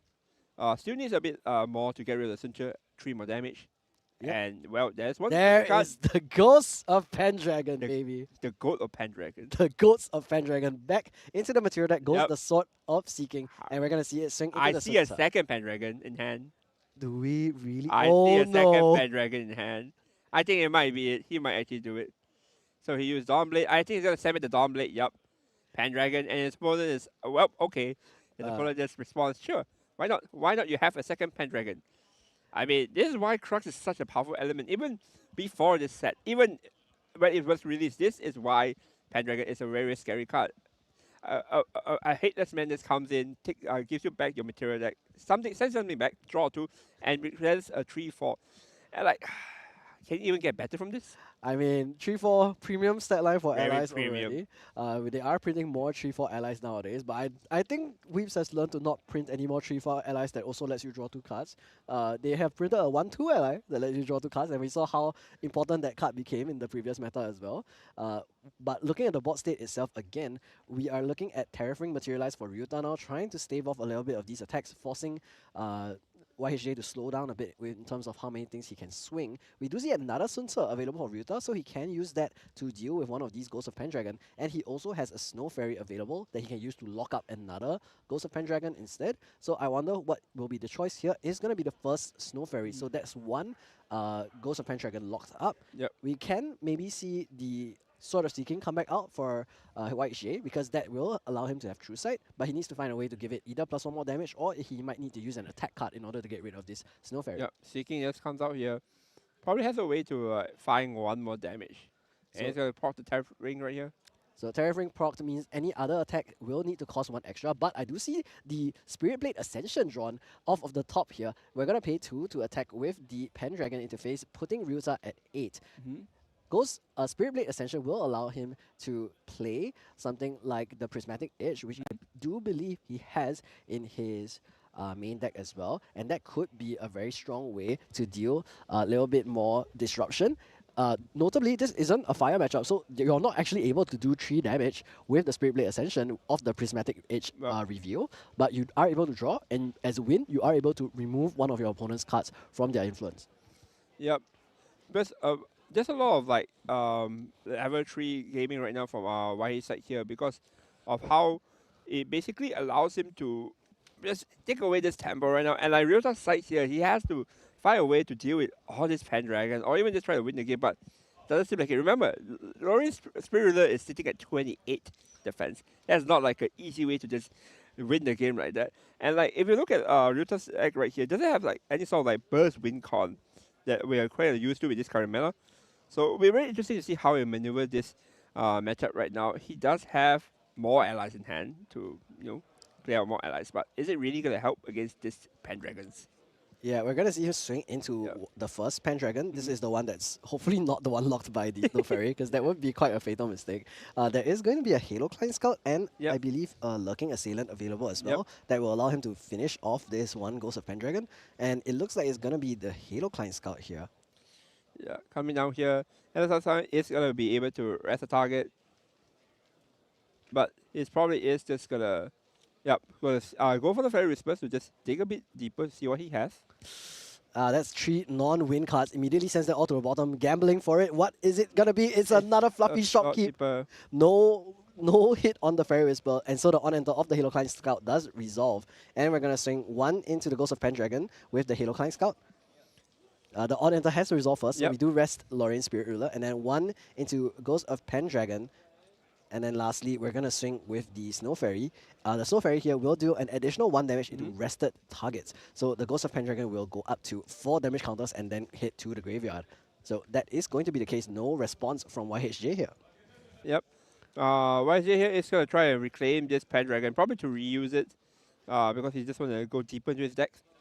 Going back to his turn here, probably he's just going to materialize. I guess Dawnblade, makes sense. Yep, with that 1 floating memory he got from the Reclaim, he will materialize the Dawnblade, and now he can use the Ghost of Pendragon in order to return that Dawnblade and continue to draw even more cards. Earlier, he reclaimed this Ghost of Pendragon because this one is the one that is denied from waking up during the wake up phase because of the Snow Fairy. So here is the Spirit Blade Ascension. We're going to review our memories. Here are all of these win cards, and on Ryuta's side there is a Fracturized and 2 Frostborn Paladins. We're already seeing Ryuta be quite a bit behind because of the number of influence compared to YSJ. YSJ kind of has had a smoother time leveling up. He's had the Reclaim, and Ryuta had quite a dismal turn 1 with that Lunette into Dread Ink play countered by the Tempest Downfall. So we're going to see that gap in the influence grow even larger, and YSJ now has a 3 attack weapon which will allow him to clear the Halo Client Scout. But he also has the Hurricane Sweep, which could allow him to clear both characters on the board at once and also deal damage to Ryuta's face. Yeah, with the allies all on the board, it's going to get probably sweep away from this. This is not looking good at all. There's also the Shopkeep in hand for him to replenish his resource. We're going to go for Pendragon first, trying to see what else he could dip the rolls and another shopkeep. There's a lot of shopkeep in his hand. Yeah, there's the second shopkeep. The first one he saw off the Fairy Whispers, Yeah. unfortunately. And now Hurricane Sweep will come in for 2 costs only because of the efficiency. Yep. Level 3 Lorraine only needs to pay 2 in order to use this, which does make it quite a bit better than Flame Sweep in that sense. It's probably going to use the Reimagine to swing. Yeah, it might be Claren Reimagined here, or it's Oh, just going that's to gonna be be the Prismatic Edge Prismatic. instead, yes. Mm. Because, of course, even when it is in the banish, you are able Yep. to use it with the Spirit Blade Ascension still. And I think it is looking not great for Ryuta right now in terms of this game 1. Yep. We might have to see how he can claw it back in the following game. He's only got 4 life total left. He could go up to Lorraine level 2, which is in his deck, but I don't know how that will help him because YHJ only has 2 damage counters right now, 26 to go in order to lose this game. Yeah, that's the thing, right? Like, you're so behind in every spot. Like, your health is not looking good, your influence is not looking good, and the board, I mean, you're facing a Pendragon. And like, this is probably the 4th Pendragon he played from, of course, from bouncing and whatnot to return it to reuse his effect. So this is not looking good for Ryuta. Probably, maybe needs to just see what he can do here with the smoke bomb draw here, I believe, trying to see, and see he can draw any sort of answers, which I don't know, like this is why an Alex sometimes has this kind of limitation, right? That you are not really, you don't really have much reach compared to a typical level 3 reach.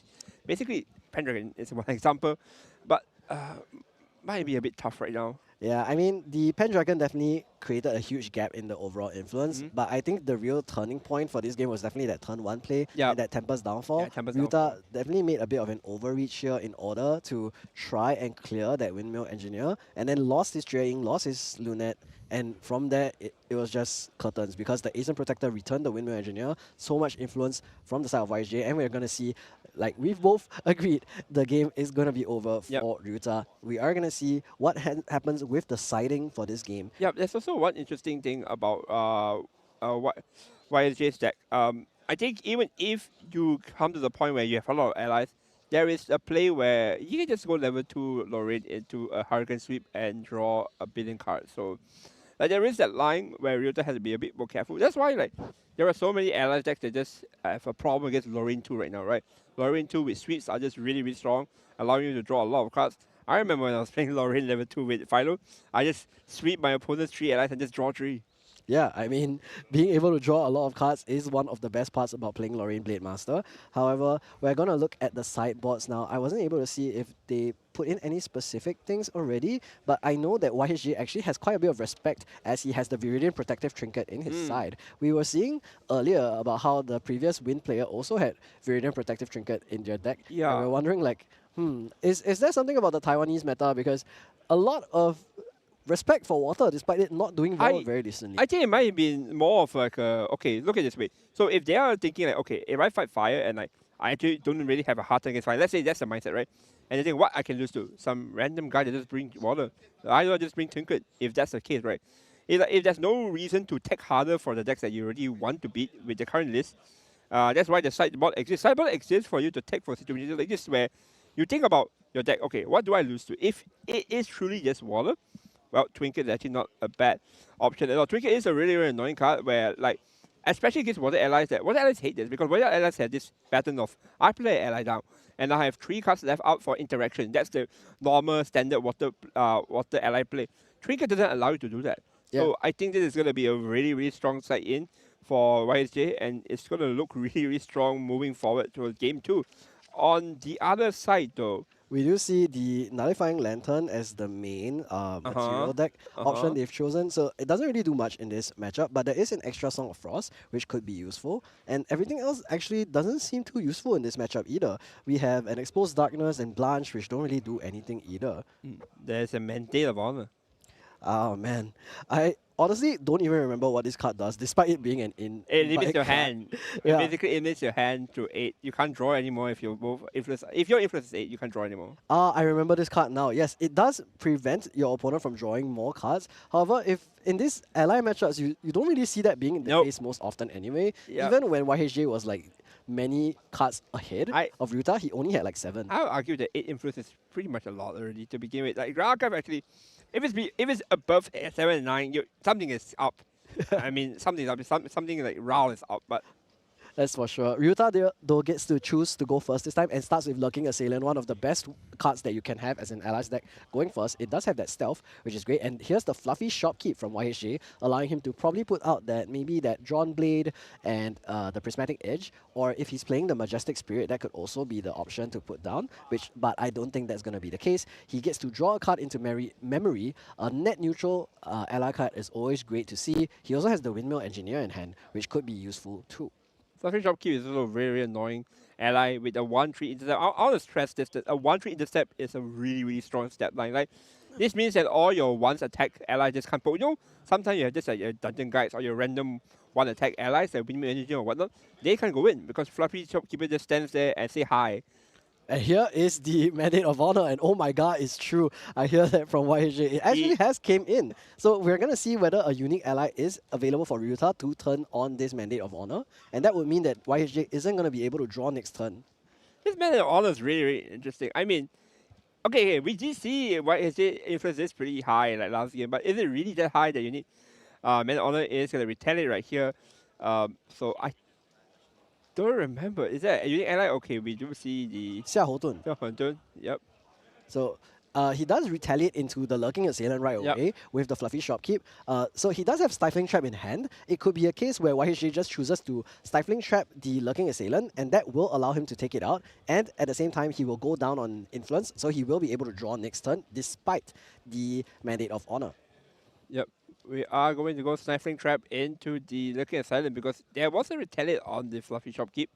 So this will take out Frostbind here, negating it and protecting the Lurking Assailant. As Lurking Assailant here is going to stake, and this is where it becomes like a snowball kind of effect. Like last game, because Temple Fallen was able to resolve and there was no allies on the board and YSD is able to take back the tempo.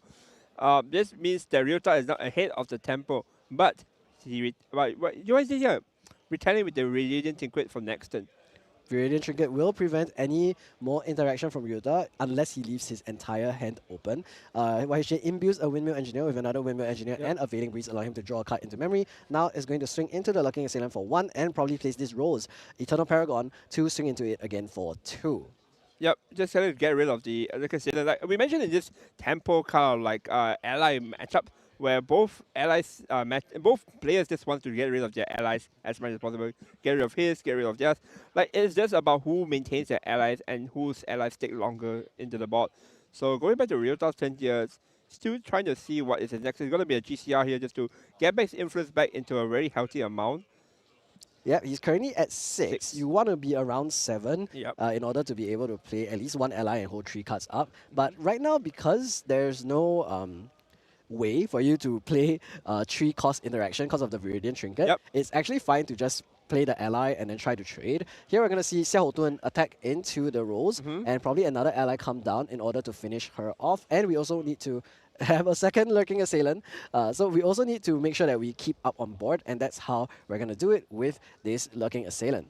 Yeah, that's the thing about what's going on right now. They're just both trading the allies back and forth, like we mentioned. Right, the Lurking Assailant is back, trades him back into the Rose, and now we're going to see into a level 1 Lorraine here. And Crystallized Destiny banished from the memory here. And YHJ currently on only 7 influence, exactly 1 under the Mandate of Honor maximum. We're trying to make sure that we keep under that amount so we never waste a single draw. And with ally players, you can always try to manage that. You can do things like level up, materialize smoke bombs, drawn blade even, anything like that in order to keep above their amount. Here we're going to see Veiling Breeze and I believe alternate art, Hurricane Sweep, imbued again for another Windmill Engineer. So we're going to stay at that 7 hand card influence. Yep, we are going to try to protect it. Yes, rescue the hair. Rescue the hair here, very interesting choice here. So this allows you to return one of your allies into your memory. Yep. So it's basically like Escape the Wreckage, but on a discount. And you also get a further discount if you target a unique ally with it. So you can use it for free, basically, which is pretty cool. This tech is able to, in this deck, I think, allow you to maintain this Mandate of Honor lock. So even if your opponent tries to hit into the Xiahou Dun, for example, you can rescue the heir, Xiahou Dun, and then play her down again next turn. And this even allows you to go up. Because there's no longer a unique ally on the board, you can even go up to 9 cards first, and then after that you can play your own unique allies and create that gap in the influence. Yeah, a lot of creative way you can do with this. Oh, the Snow White unfortunately just gets banished here. We are going to see a Hua Qi being played out from the Lorraine level 1. We'll go to a recollection here, see what's his next move here.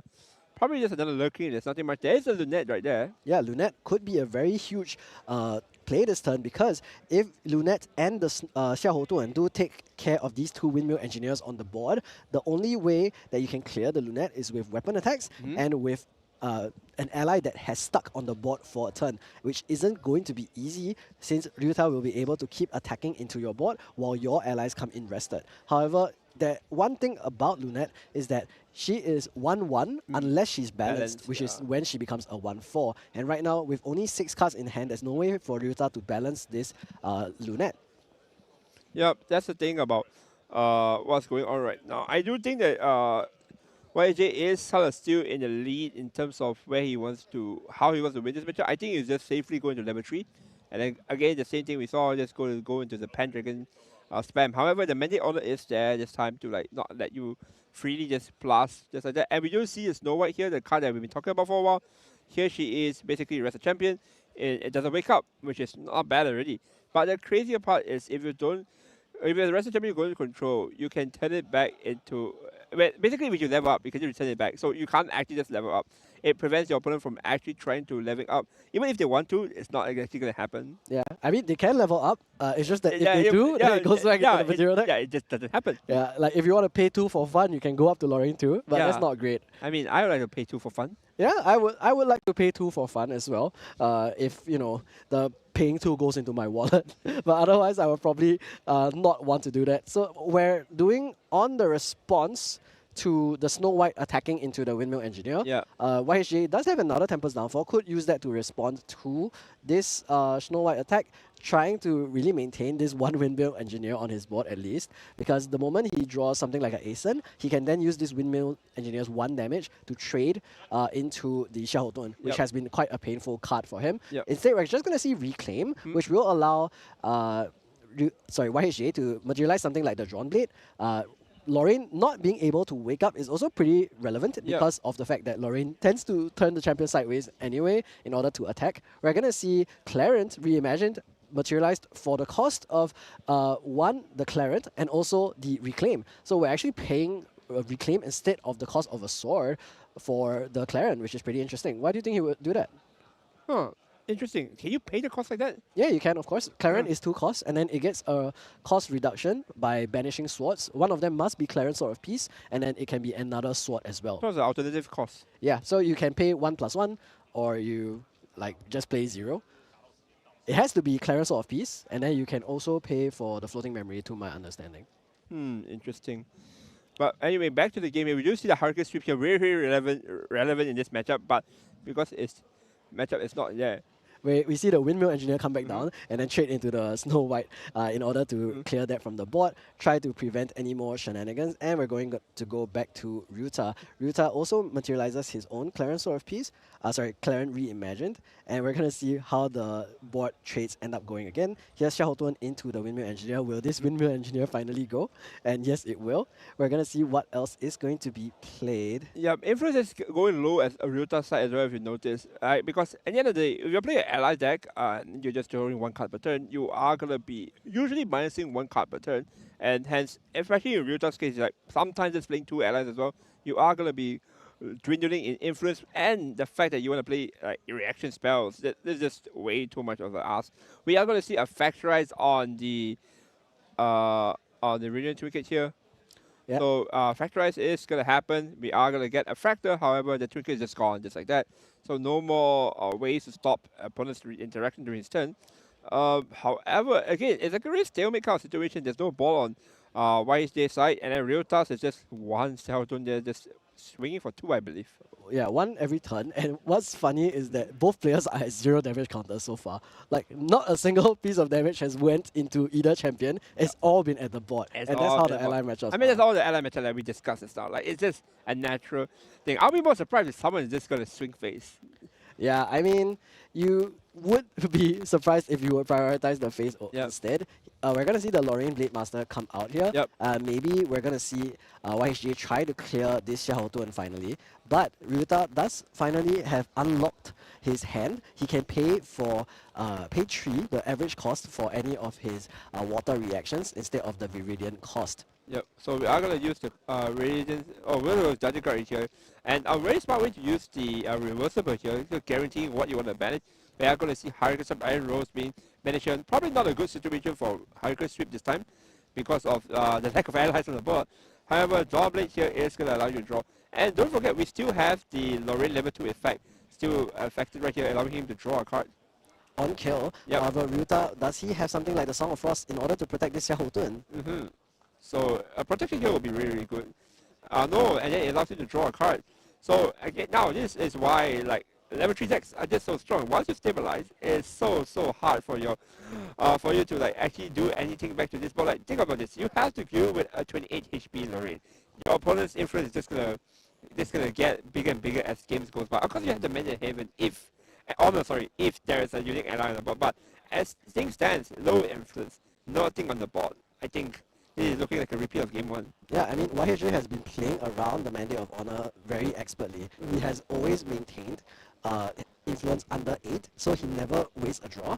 And right now, Ryuta is all hands down. We are going to see most likely that Spirit Blade Ascension in order to banish Ryuta's influence by 2, because he can use 2 Spirit Blade Ascensions here. He's going to return the Drawn Blade, pull out that Prismatic Edge, only reveal 1 card to Ryuta, so he's also reducing the amount of overall information that he's giving to Ryuta. So not only that, because Ryuta is playing a water deck, YHJ will be able to draw, and this is his best window to draw as well. Since there's no unique ally on the board, the Mandate of Honor is no longer in effect. So he's going to draw one first, and now he's going to randomly banish 1 card from the memory. I wonder what he's going to hit. Is the Lurking Assailant. I think Ryuta really wants him to not hit this Frostborn Paladin because he did use the Fracturize earlier last turn. He definitely wants to get that 3-4 ally on the board. But will this second Spirit Blade Ascension hit it? It is going to be cast now. Prismatic Edge going to be returned into the material deck and then probably immediately come right back out. The crazy thing is that even if YSD doesn't hit a target he likes, it's still really annoying for Ryuta because Ryuta is just losing influence as this goes by. YSD +1 influence and Ryuta -1. It's just straight up just trying to take advantage of the amount of pluses you can get. And Ryuta is going to be so behind here because remember, in Grand Archive, your influence matters way more than what people think, because in order for you to play cards in hand, and guess what, you need cards in hand. Like, you want to play this 4-cost card, you actually need 5 cards in hand, not 4. So now with the influence of what, 4? 5 after the draw. 5, right? So so imagine if you play a 3-cost ally, you don't have enough influence for your interaction, which is the main gimmick of the ally. Having influence for interaction while having an ally play every turn. You're not even allowed to do that. Yeah, and just as we were talking about it, the Frostborn Paladin doesn't get sniped by the Prismatic Edge. And this Ryuta just has the full pass with his 5 high cards. He does try to trade, but he can't pay it down. He doesn't have a unique ally. And at least this Mandate of Honor is also not doing anything anymore. Yeah, and the other guys are going to go in for 1 damage right here. And we are going to see probably another Ace Protector.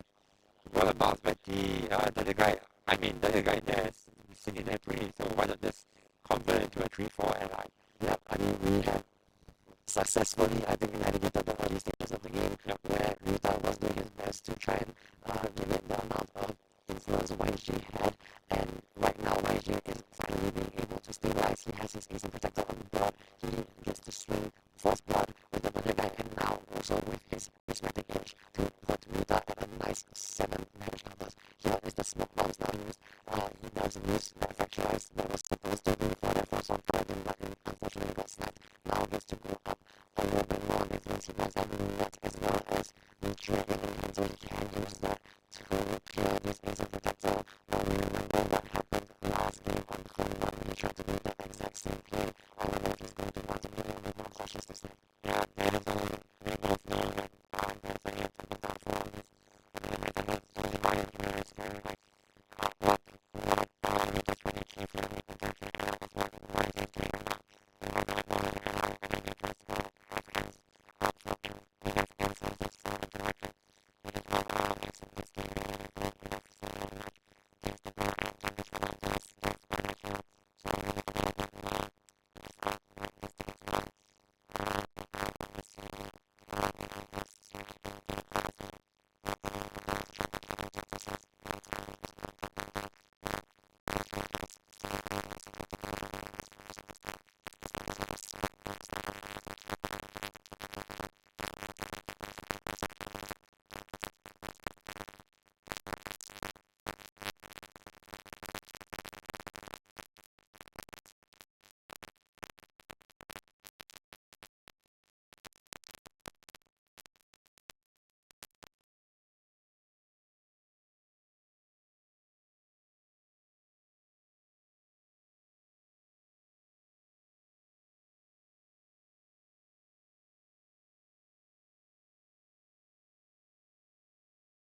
And the fact that he values the quasi there with a smoke bomb is just really, really interesting. I wonder if that actually will pay off. It might actually pay off because quasi effect is pretty good, and again, you have an ally on the board. But this ally probably won't, it's not going to swing. Sun Che is drawn. I think there is an opportunity to play Sun Che right now. Also, it is a unique ally. You are going to be able to activate the Mandate of Honor, and also gives your Sun Che enough firepower to maybe take out the Ascent Projector with a swing from the Lorraine. Yeah, after all, YHJ is finally above 8 influence. He's at exactly 9 right now. So that could be a way to get YHJ to finally be on the back foot once again, ever since that tempo swing when he went to level 3. Let's see if Sun Ce does end up being the play here, because on one hand, Sun Ce will allow him to activate the mandate, but it won't allow him to play the Jue-Ing, which might also be an important ally for him. We're going to see the Sun Ce come down at a durability counter onto the Hua Ji of Heaven's Rise, and now he will be able to attack for 4 with the Hua Ji. Yep.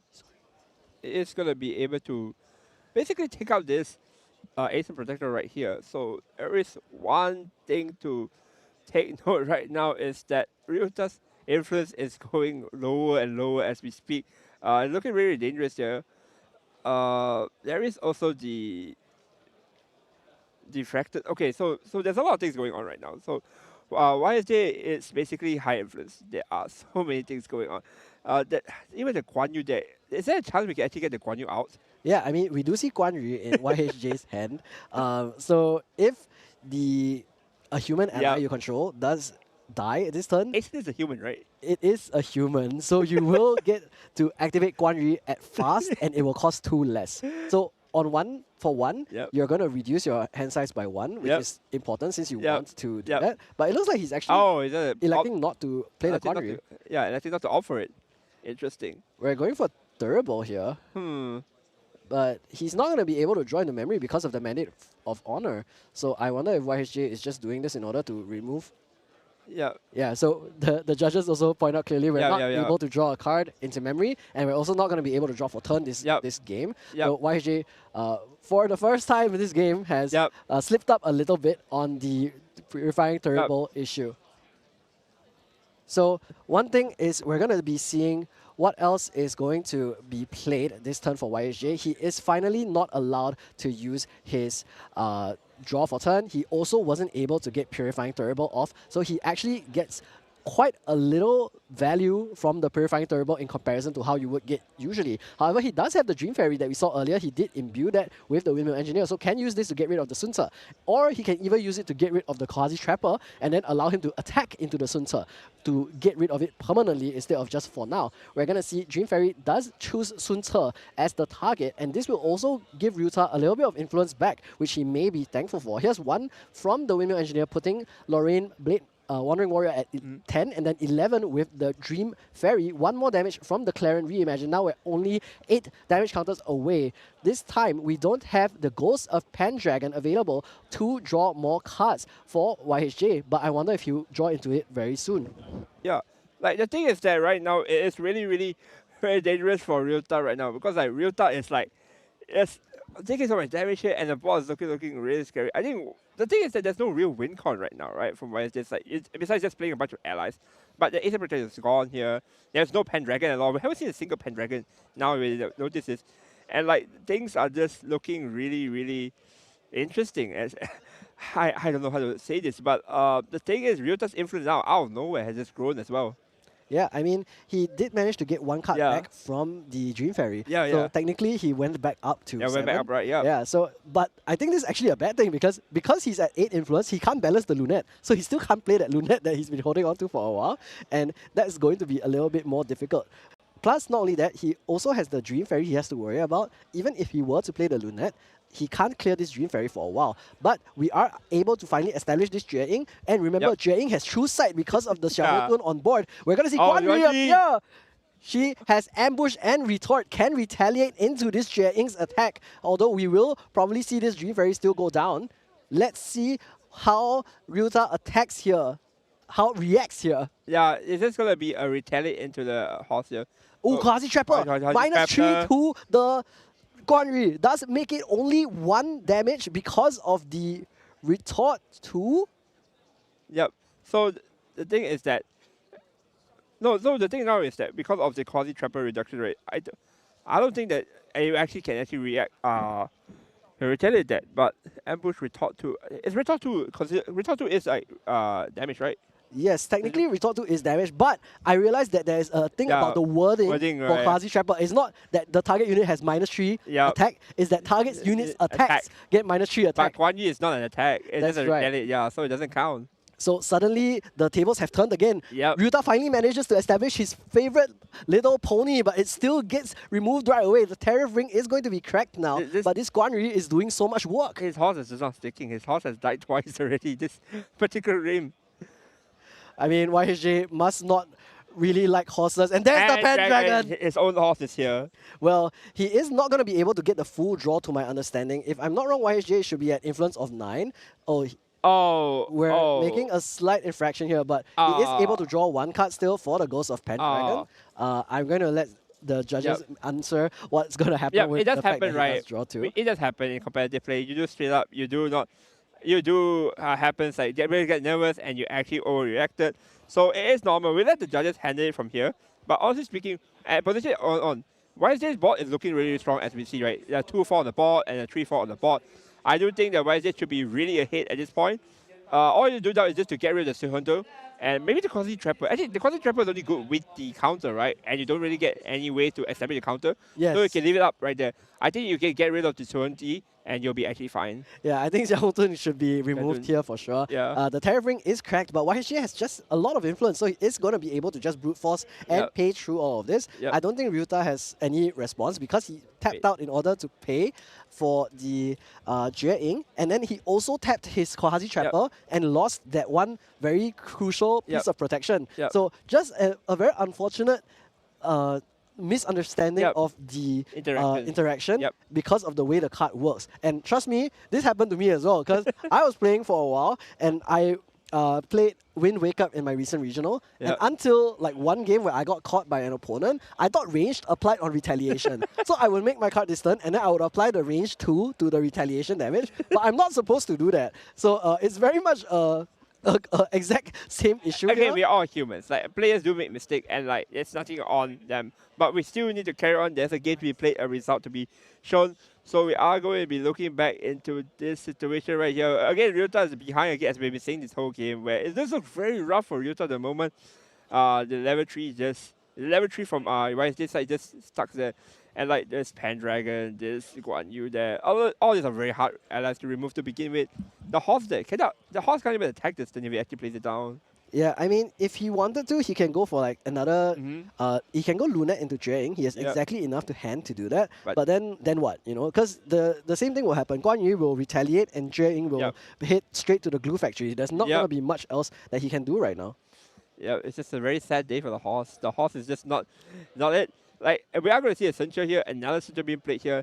The Huachi is going to get another durability here. You're going to stay a bit longer here. This synergy is why Suncha is very strong with the Huachi, right? Allowing you to not just get the durability, but also the +1 attack and being able to use it so Suncha can use it for 3 damage. Yeah, we're going to see him swing with the Huachi actually this time into the Pendragon, doing 2 damage. And then we're going to see Sun Ce go again. Here's the reclaim though. Here.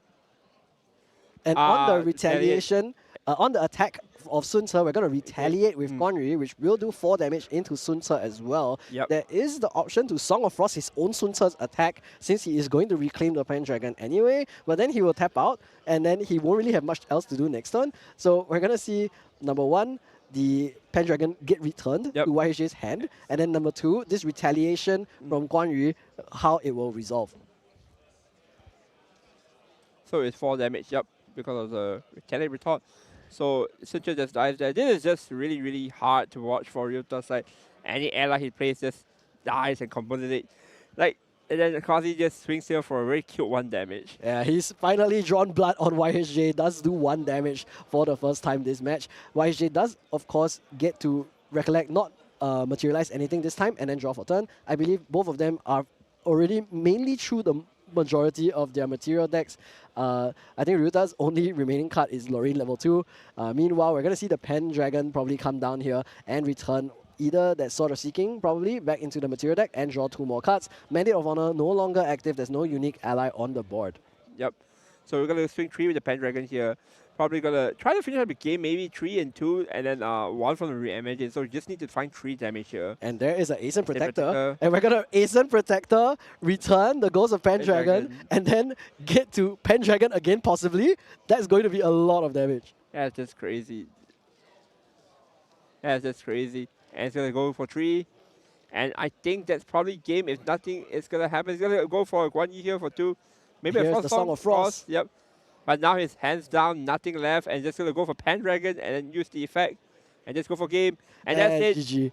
There we go. YHJ does take the game in the Wind versus Water ally matchup. It was such a very close back and forth during the game too, especially the beginning few turns. It was very, very crucial for Ryuta to try and maintain the tempo, maintain the advantage on board. And you could see up till like turn 7, turn 8, both players had 0 points of damage on their champion. They were always focusing on trying to clear the board. However, Ryuta unfortunately just made a small mistake on understanding how Kazi Trapper worked. And because of that, that Guan Yu retaliate turned the whole game on its head, and it was very difficult for him to come back from that. Yep. That's the thing about this whole tempo matchup. If you notice, like both players are actually essentially doing the same thing. You play ally, I play ally. We both try to remove each other's ally. But the key factor here was actually just pure influence advantage. Of course, the Minion Heaven was trying to stop that advantage, but the Pendragon, the Ghost of Pendragon is just really, really strong right there. But allowing you to draw 2 cards and like just keep on having that influence going on and allowing you to basically out-resource your opponent right there. Like that's the issue with this ally matchup. If someone is able to just keep farming influence over again, it's not going to be easy for you to come back. I think Hurricane Sweep also, we didn't see a highlight of that, but I think there's a word that Hurricane Sweep level 2 actually takes the game as well. Yeah, I mean, it did work in the first game. It helped him to clear 2 allies. And other than that, I think the main difference is just that because Ryuta wasn't on Lorraine Tree, he just doesn't have access to Ghost of Pendragon. And then that card created such a big gap because it's a 2-cost 3/4 ally. It's so much better than any ally available to Ryuta in his water ally deck because they are all not advanced element decks. And I think one card that I think maybe we didn't highlight enough in the match itself was Reclaim. I think Reclaim did a lot of work in that matchup to make sure YHJ was able to maintain his influence as well as gain a lot of advantage. What do you think? Yeah, I think it's really strong that it's also floating memory, right? You can use it for level up and also use the resource again that you reclaim. So reclaim such as the windmill, that's the best target. But I think what's crazy is you can reclaim Pendragon. Reclaiming Pendragon is so insane. You saw it last game, but you just reclaim a Pendragon and reuse it Pendragon. Pendragon, as of now, is the most powerful allies in terms of the higher element aspect. And I don't think it's going anywhere anytime soon, especially with how many cracks we're seeing.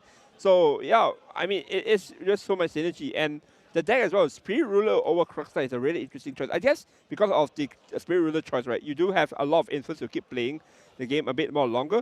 And Guan Yu is such a card. Yeah, Guan Yu I think is a really great choice. I think one other matchup is probably really good in is Suzaku. Because you'll be able to play it down and then retaliate into Suzaku, and that would force Suzaku to banish itself, and then you would have to burn 3 fire, and then after that, it will be very difficult for you to like continue to maintain momentum in that case. However, other than that, I think it's also going to be really good in this ally matchup, and we saw that in the match earlier.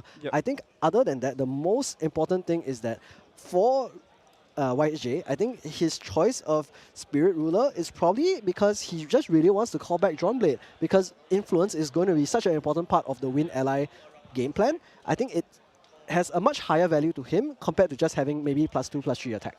Yeah, and also because the fact that Spirit Ruler actually has higher synergy with Pendragon, if you think about it. Kruxstar is a bit different because Kruxstar decks tend to use the Looking Glass, so you actually have another Regala on the board for the Pendragon target already. But however, with the Spirit Ruler, right, it does create another Regala for you as another target for the Pendragon. And typically, if you have 2 Pendragon, which is, I don't know why all this Pendragon players always tend to have it, but they always have 2 Pendragon, so yeah, good for you, right? You can return the Dawnblade, and then you return the second weapon that you materialize with the Lorraine level 1. So there's a lot of synergy to consider, and that's why certain things work, certain things doesn't work.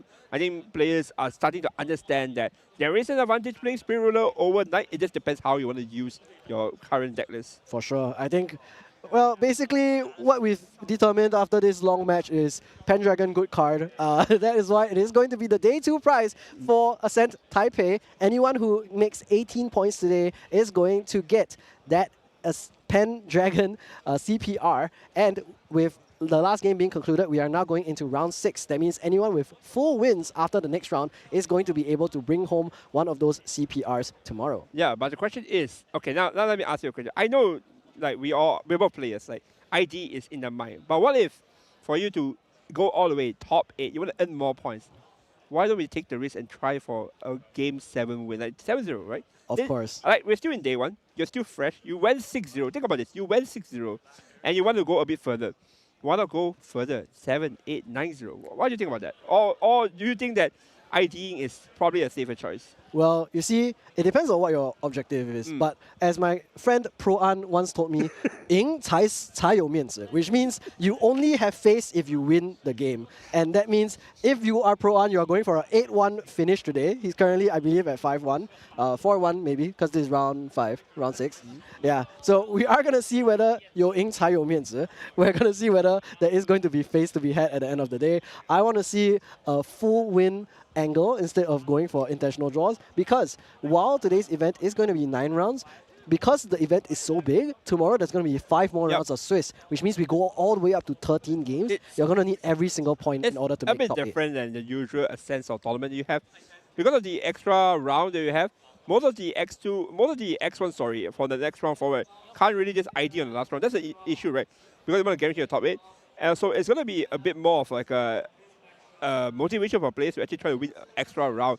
I think it's a bit more healthy as well, because I do want to see fight that matters, gains with stakes. So it's going to be really exciting for us to see if we actually see this extra 5th round change players mentality. You never know. Yeah, I mean, with 13 rounds of Swiss before a big tournament, this is the first time that Grand Archive is doing that for any of the Ascents. And because Grand Archive is a card game that has continued to grow and grow, we're getting more and more players. Today we have 570 players competing in order to try and make it today, to try and get that Pendragon CPR, and then of course try to get that Brissa Spirit of Wind and the huge cash prize as well. Being able to try and make it means that you have to win every single game you can. ID, sure, you get to safely make it to day 2, but is that all you want? Who knows, man? I asked this question from Flon here. If you have the 15,000, okay, maybe not, 15,000 USD, what would you do with the money? Man, if I had 15,000 USD, I would probably be not here right now. I'm kidding. I love casting. I would be very happy to cast here. I wouldn't be here because I'd be preparing to cast at Ascent Akihabara instead, which is going to be in November Why of not this cast year. both? Well, you see, that is a question that I didn't think about before I answered you earlier. So what do you do with 15,000 hero? Well, there is going to be a bunch of spirits that come out tomorrow. So maybe I buy one of them. And then after that, I would buy more foils at Trade Night at the next Ascent. What would you do with $15,000, Krizo? Buy a yacht, if I can buy a yacht. A yacht? I don't know. How much does a yacht cost? I don't know. Why would I need a yacht? We are card game players. Our cardboard will get wet. Buy a yacht is cool. You know what? You're right. That's true. I mean, that's like the typical answer people would say. It's like, what do you do with so many money? Buy a yacht. Yeah. I mean, it's like a sports car, right? You could buy a sports car. In Singapore, you wouldn't be able to buy a sports car with $15,000. I don't think you can. Actually, to be honest, I don't think you can buy a yacht with 15,000. I don't believe you could buy a boat with $15,000 because you cannot even buy a car with $15,000 anymore. But it looks like we're getting ready to get a winner interview with YHJ on his Wind Lorraine Spirit Ruler deck. We're going to look forward to hearing a little bit more about what his lines are, his thoughts are on the matchup as well, and also what maybe he wants to do for the rest of Ascent. I'm really looking forward to hearing a bit more about his deck, about his choices, and how he kind of came to the idea of playing Wind Ally Lorraine level 3 to Ascent Taipei. Yep. We're going to be bringing you the interview real soon here, guys, so don't go anywhere. I believe it is getting ready by the second. In the meantime, let's continue talking about what we would do with our $15,000 now that we know that that's not a realistic price point for a yacht. Okay, let's be real. I'm probably just going to buy... I'm probably going to blink a deck. Yeah, that's what I said. I was going to buy Brissa. Whoever won first place, I'll buy their Brissa, and then I would blink my Wind Wake Up deck. I don't know. Maybe I blink my Jin deck. Yeah, that would be good. I don't know. I think blinking a Jin deck It shouldn't be that hard, right? I just had to find a level 3, level 2. There's gonna be the new Enraged CPR from the last store championship. So that's Oh, gonna be I a already little got 4 bit. myself. Right? Okay, okay, big boy. I'm no, sorry. no. I don't have to buy them. I just want them. That's okay, big boy. I'm sorry. I did not respect your game. I'm sorry. In the meantime, we don't have the Wind Wake Up CPRs yet, so Yeah. maybe that's the next one. Yeah. In the meantime, let's talk to the Wind ally player YHJ. Hello, everyone. Welcome. It is end of round 5. It's Flan here, and joined with me is the winner of round 5, Hao Jungyan, and our head judge coming in as a guest translator. I just want to ask you, Wind Lorraine, people aren't really playing it, so how did you come upon this deck? 那现在很多玩家都有在研究风罗莱茵这套牌，那你怎么看待这套牌的？我觉得它是一套资源续航很强的牌，然后对上目前很多的对局是有足够的防守手段。 Okay. And he thought that the Wind Lorraine is a huge resource deck and always good to defense with other meta deck right now. So what decks in particular are you happy to see, and which ones are you not happy to see? 那你觉得哪一个对局是你比较擅长应对，跟你比较不想看到的？比较不想看到的应该就是可能梅林，或者是那个火的万剑。我的万剑。对比较能接受的就是其实大部分牌都可以接受，就只有那2副是相对难打一点。 I thought that I can deal with the most of meta deck right now, but if I want to choose 2 decks, I will choose the Merlin, level 3 Merlin, and Fire Enzo. Okay, well, thank you so much for being here, and thank you for playing Wind Lorraine. I know it's a fan favorite deck from back in the day, so I hope you do continue to do well, and hopefully you can make day 2. Okay. Thank you so much. Thank you.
push all the limits with you right now. Gotta get it right now. Yeah, push all the limits with you right now. Gotta get it right now. Yeah, push all the limits with you right now. Gotta get it right now. Yeah, push all the limits with you right now. Right now, right now. Get it right now. Right now, right now. Get it right now. Right now, right now. Get it right now. Yeah, push all the limits with you right now.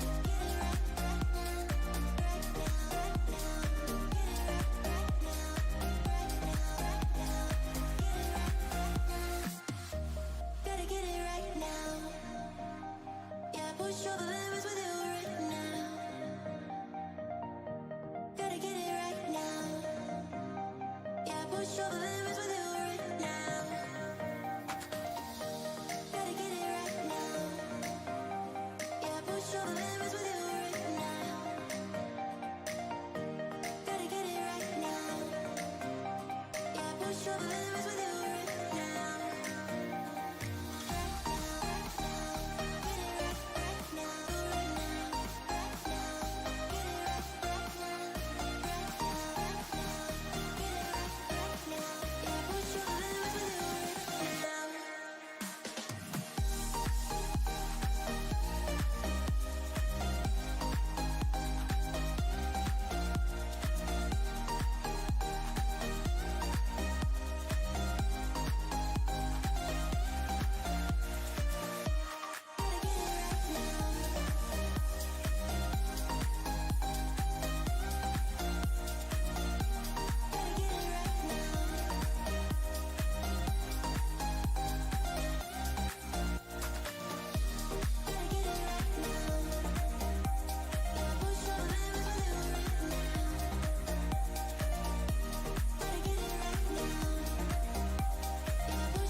Welcome back, everyone, to round 6 of Ascent Taipei. I'm Hiroshi Sho. I'm joined by Flon.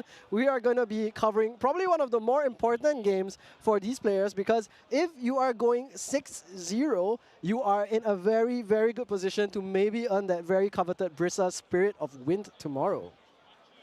Yeah, it's a huge thing if you can just go 6-0 here. If you're really lazy, you could just ID the last 2 rounds. But if you really want to try and hit for that top 8 and get that Brisa, and potentially play for that Gauntlet invite, it behooves you to try and actually go play out the rest of your match and maybe ID in the last round so you can go get a good night's rest. Yeah, I mean, you're 6-0, you want to make it to day 2, but you also really want to get top 8, and that means you need as many points as possible. Every single point counts. ID, of course, you don't have to play, you get to conserve some energy, but you're already here, you might as well try to finish out the day strong, and then tomorrow you can conserve more energy, because remember, it's not just the top 8 Spirit of Wind, Brisa, that you're playing for, you're also playing for the first place prize, which is a slot at the Gauntlet for Worlds next year. Yeah, and also $4,500. So let's not forget about that. That matters as well. That's some money. That is some money. Yeah, and it's a lot to play for. I know there are very people out here who are just like, okay, I just want the Pendragon. Give me the Pendragon, and we're good. But for those who are already doing really well, they really gotta like amp up because they are going to be fighting stiffer and stiffer competition the more they get through. I'm actually not sure how many 5-0s are even left. I imagine not that many. Yeah, I mean, probably around like, there's still a decent amount because we do have like 570 players today. So it's going to be quite a long tournament. It's such a big tournament that we had to add an additional round of Swifts tomorrow. So I think we're probably going to see like maybe, I want to say 50, 60 more 5-0 players. And then by the end of today, I wonder how many will go for the IDs and how many will end up just playing all the way out. I wonder if today will be the first time we see a 9-0 player and an Ascent on day 1. Ooh, I don't know. I very rarely see someone not just ID the last round. Yeah, I mean, playing an extra one, an extra hour, just go home and rest, right? Yeah, for sure. I mean, especially because we're all the way here in Taiwan. It's such a nice place. And of course, one of the best things about Taiwan is the night markets. Even if you're not going to go home and get some rest, you might as well go visit one, grab yourself a tong you ping or some of the tang hulu, which are both very, very great local delicacies. And I really wish I could go grab one later tonight as well. Of course, we are going to be casting all the way until round 9 of Swiss today. Especially round 9 will be really important since we'll probably cover like a win and in, which is even going to be higher and higher stakes. And of course, as the tournament proceeds, like you mentioned, it's not just going to be stiffer competition, but the stakes will continue to get higher. Yeah, especially going to that day 2, you really need to play your A game the entire tournament through. You can't just, have one bad game and it kind of derails your entire momentum. Maybe just ruins you. Put your score just slightly lower that you might end up getting knocked out of the top 8 contention. Bubbling out is definitely a reality, and with I think a total of 13 rounds, that's 39 potential points that you can get. And in previous Ascents, even in Kuala Lumpur, for example, which I think was one of the bigger Ascents before this, I believe 30 points wasn't enough to guarantee top 8. So that's crazy. Like, imagine 30 points. That's 10 wins equivalent, right? And you're still not top 8. So it's going to be a very, very difficult time in order to manage to secure that. And we're heading into round 6 with many, many players on the line. Ooh. And here you can see some of our very big players. I believe Con currently 5-0 right now. So congrats to him. Malaysia's hope and dreams. He is indeed 5-0. The player beside him, Corex, is currently 3-0-2, undefeated. Unfortunately, it does have 2 draws. So we are going to see more and more big names going to appear at these top tables as well. And we are going to see big names as much as possible. Even from round 1 today, we had the pleasure of hosting Glenny Boy on stream, former world champion. So let's see who else we're going to be able to, get the pleasure of watching. Yeah, and actually we have a I've heard some rumblings about what our next round is, and it is a player who has had a lot of success in tournaments, playing a deck that we haven't seen yet. So hopefully that is, in fact, the match we get to see, because it is one of my favorite decks from this set. I'm still hoping to see my own favorite deck from the set. Even though I talk about how I don't really love it, I still feel the representation. Of course, Wind Wake Up is the deck I'm talking about. I will leave the next round of Swiss to appear before we find out what special secret favorite deck Flon has that will maybe appear on stream with a special secret player as well. Yeah, and I mean, I actually really like Wind Wake Up as well. Actually, I just like Mad Hatter in general, to be honest. Whatever deck, if there's Mad Hatter in it, I automatically like it. Yeah, I mean, Mad Hatter is a great card. On enter, you are able to make your opponent choose one of your material deck cards. They banish that card, and then you can materialize Ranger Regalia. For me, I'm only playing the one Ranger Strides in my material deck, and I am very unhappy to tell you that a lot of the time I would turn one Mad Hatter. I think out of maybe 6 times I used it in the tournament, it hit the Ranger Strides like thrice. That's not a hit rate you're supposed to have when you have like 9 or 10 cards left in your material deck. I don't know, maybe this deck isn't meant for you if your luck is just that bad. Ooh, we're gonna get some of the artists here signing their beautiful playmats. That is a Cheshire Cat cosplay as well, which is looking really good. We're going to get to see quite a couple more other cosplayers today. I believe we also have Verita, Queen of Hearts. We have Rouge, the Ace of Hearts. And we have Noir, the Ace of Spades as well. Yes, yes. There's also a really pretty art on the outside of the event hall. For those of you that aren't in the event hall, and I guess if your pairing isn't out yet, you can go outside to take a look later. It's a piece of art with, I believe, Tao Tao, the Cheshire Cat, and Tristan in like alternate, like casual clothes in the Ooh. city. It looks really, Yeah. really cute. Maybe we can ask our cameraman to go look at that at some point. Yeah. when we have some time. So That would be great. yeah, And we are looking oh, at look something at else. that beautiful! It's such a cute Alice. Yeah, and on the nice little Shikishi, we're going to see a bunch of other artists slowly. We're going to see a little bit more of the event hall. We have our cameraman roaming around right now. Look at all of those signatures and orders. We're going to see a lot of people really happy to see all of these new cards and, of course, new art. And hopefully, at the end of tomorrow, we will be getting new spoilers as well for maybe PTM. Maybe. I would definitely hope we can get something. Maybe during the closing ceremony. Yeah, and on top of the ban list announcement that I'm sure everyone is waiting for. Everyone's kind of waiting with bated breath to see if what a lot of people are expecting to happen will happen. Let me ask you: Do you think the card is getting hit?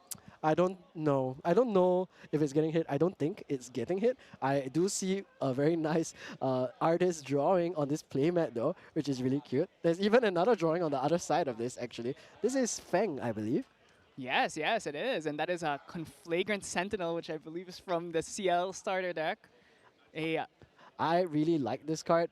She has those like elf ears, but she also has like the demon, like sheep horns, I guess. yeah, she's got the double headgear. Yeah, I didn't notice like Fluffy Shopkeep also has this like sheep horn. Well, she's a sheep. Yeah, she is a sheep, but she's a shopkeep. Oh, is it like shopkeep sounds like sheep? Like if you take out the OPK, Maybe. yeah, that's pretty smart, Weeps. I'll give you that one.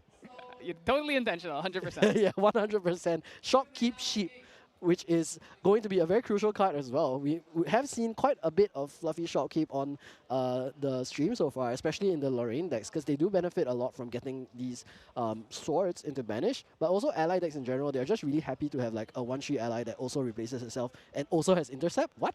Yeah, especially if you're playing fire, you can cremate it. If you're playing wind, you can reclaim it. There's a lot of value to be had with Fluffy. And yeah, like in that last game, you saw, you get to throw a Drawn Blade into your banish and then bring it back with the other Lorraine Spirit Ruler, which we haven't really been seeing a lot of. Historically, always been like the better Lorraine outside of Ensoul. So I'm actually really glad to see an old deck like Wind Lorraine. I think last time we really saw that deck pop off was during Worlds last year. Man, Worlds, the first Worlds ever. Yeah, I don't even have a recollection of this deck being played. So that's something pretty new to me. Yeah, it was personally. around like ALC. That's when people were playing Wind Lorraine. I see. My memory of that deck is when people just not that deck, but that champion is just Scepter of Lumina. I go to level 3, and that's just 4 extra damage. But Oh, and then but you it's throw not important. Dispersion. Yeah, Dispersion for 4.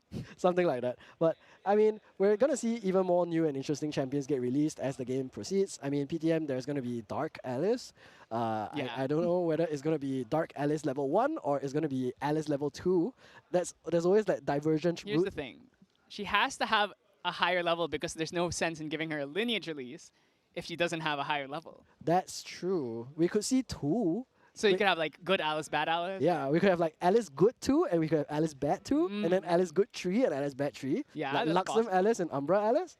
Yeah, am I cooking? Chat, am I cooking? Let me know. Neos Alice. Neos Alice. She's the golden queen. Neos Alice, let's go. Let's summon more tokens. Yeah, you know, Chessman, Chessman kind Chessman of token. yeah, kind of gives off Neos energy. Neos energy, let's go. I know a certain someone will be very happy to hear me say Neos energy in the chat, but I want to personally just wonder what all the different options are for Alice. Of course, the most generic would just be level 1, level 2, level 3, but something like this divergent path like Merlin would be really interesting.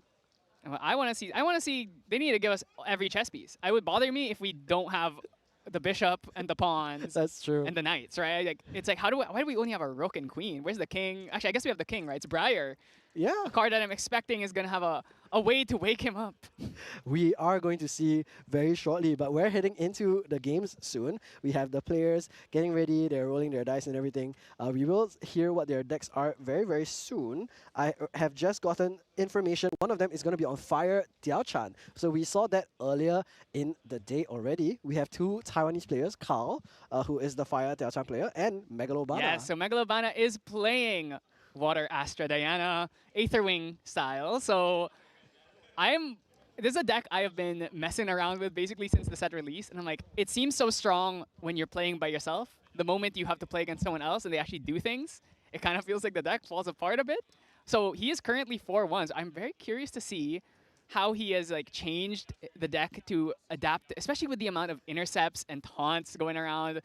Very funny fire spirit there. Yeah, a little doggo, wolf, pupper, whatever it is gonna be quite a cutie pie. We're gonna see the Fire Daochan really reliant on that Fire Bloom Flourish that we saw in Game 1, Match 1 of today. He's not on the Fragmented Spirit like the Daochan on Game 1 was though, so no free Fragment, no free Fantasia rather, but will have that additional card in hand from turn 1.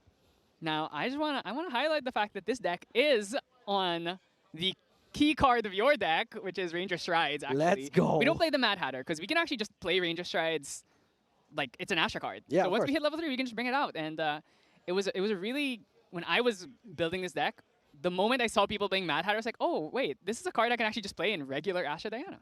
Yeah, I mean, I'm sure that's what it was printed for in the first place. The distortion is a nice little touch so that you can use it with the Looking Glass, and In My Wake Up deck has done a lot of work for sure. I do have a clip of me using Ranger Strikes twice in one turn with 2 Cheshire Cats. It was very, very funny to go range 12. And we're going to see the Fire Bloom Flourish immediately dropped. One of the better cards in this Fire Daochan deck, of course. I was just talking about this in between rounds, actually, with one of my friends. Like, yeah, Round the Abyss is nice and all. You get to draw 1 card every one card additional. You go +1 maybe. But Fire Bloom +2 Flourish, sometimes. yeah, +2 sometimes if you're lucky. Fire Bloom Flourish gets +1 basically every turn. Of course, you need to wait 1 turn for it to go net neutral. You also have to go to level 1. But it's going to be really, really good because not only that, you also get to put Glimmer counters on your champion, which also works as additional activations of cards at fast speed on your opponent's turn. Okay, so Diana here, we're going to see a backstep on the end phase in order to get the extra effect of the on-enter of Diana Aether Dilettante, which allows you to bring out an Aetherwing Lorraine style if you are distant.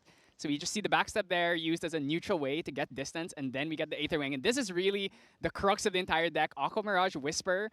It is an Aetherwing. We can load it, and when we do damage on hit, we glimpse 1 plus the amount of damage dealt, and then we get to glimpse that and then mill the top one. And really, it lets you see very, very deep in your deck, mill floats, and the most important float is going to be that Weaving a Mana Stream, which is actually, I already see in Megalobana's hand. So the Cinder Geyser is banished in order for Daochan to go up to level 1. Both the players talking quite a bit. They are quite familiar with each other, it seems like, as well.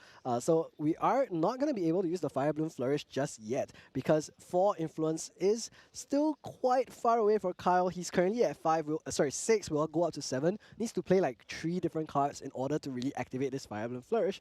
But, you know, Fire, you are going to be able to use a lot of your cards in order to deal all of this damage. And I do see some potential fast speed interactions right now. For example, this Vermilion Decree that he seems to be going to use, and there it is. Vermilion Decree going to be employed here. It is 3 damage to the champion. And are we choosing? It seems like we are not choosing to draw, which makes sense because we want to actually keep less cards in hand in order for the Fire Bloom Flourish to actually get us a extra draw here. Yeah, and actually, I don't think he even has enough fire cards to imbue it, because there's actually surprisingly a lot of norm cards in Kyle's hand. Of course, one of them is the Shimmering Refraction, and there's a few others that I can't quite make out just yet, but one of them is this Acolyte of Cultivation we saw earlier in Game 1 as well. One cost ally if you have used a spell this turn, and that Vermilion Decree does count. So we're down to, I think, 5 influence now. One more card will let Kyle draw a card at the end of his turn and get that Glimmer counter that is so crucial. And there is the Rococo. Going down on the influence has been so huge for Kyle so far, doing a ton of damage already. There is, of course, the 1 from the Fire Bloom Flourish, now 2 from the Acolyte, 1 more from Rococo, and 2 from Rococo's on enter, putting Megalobana at 9 damage already on turn 2. Yeah, this is why these 1-cost cards are actually so important in this deck in particular. You need to be able to play like 2-3 cards in one turn. And that's why a card like Acolyte, which really did not see much play until people started to play Fire Daochan, it just makes perfect sense. Things like Rococo as well.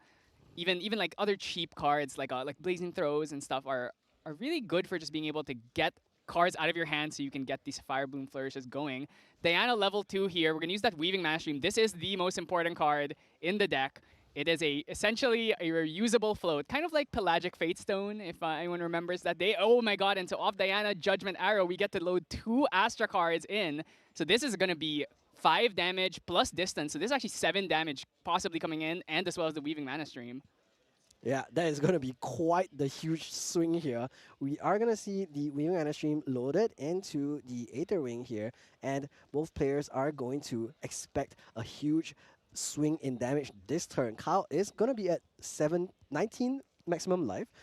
Just now at the end of the last round, I was actually watching another, I believe, Diana player, and he swung into my friend Aqua for 19 damage with the 1 Aether Wing punch.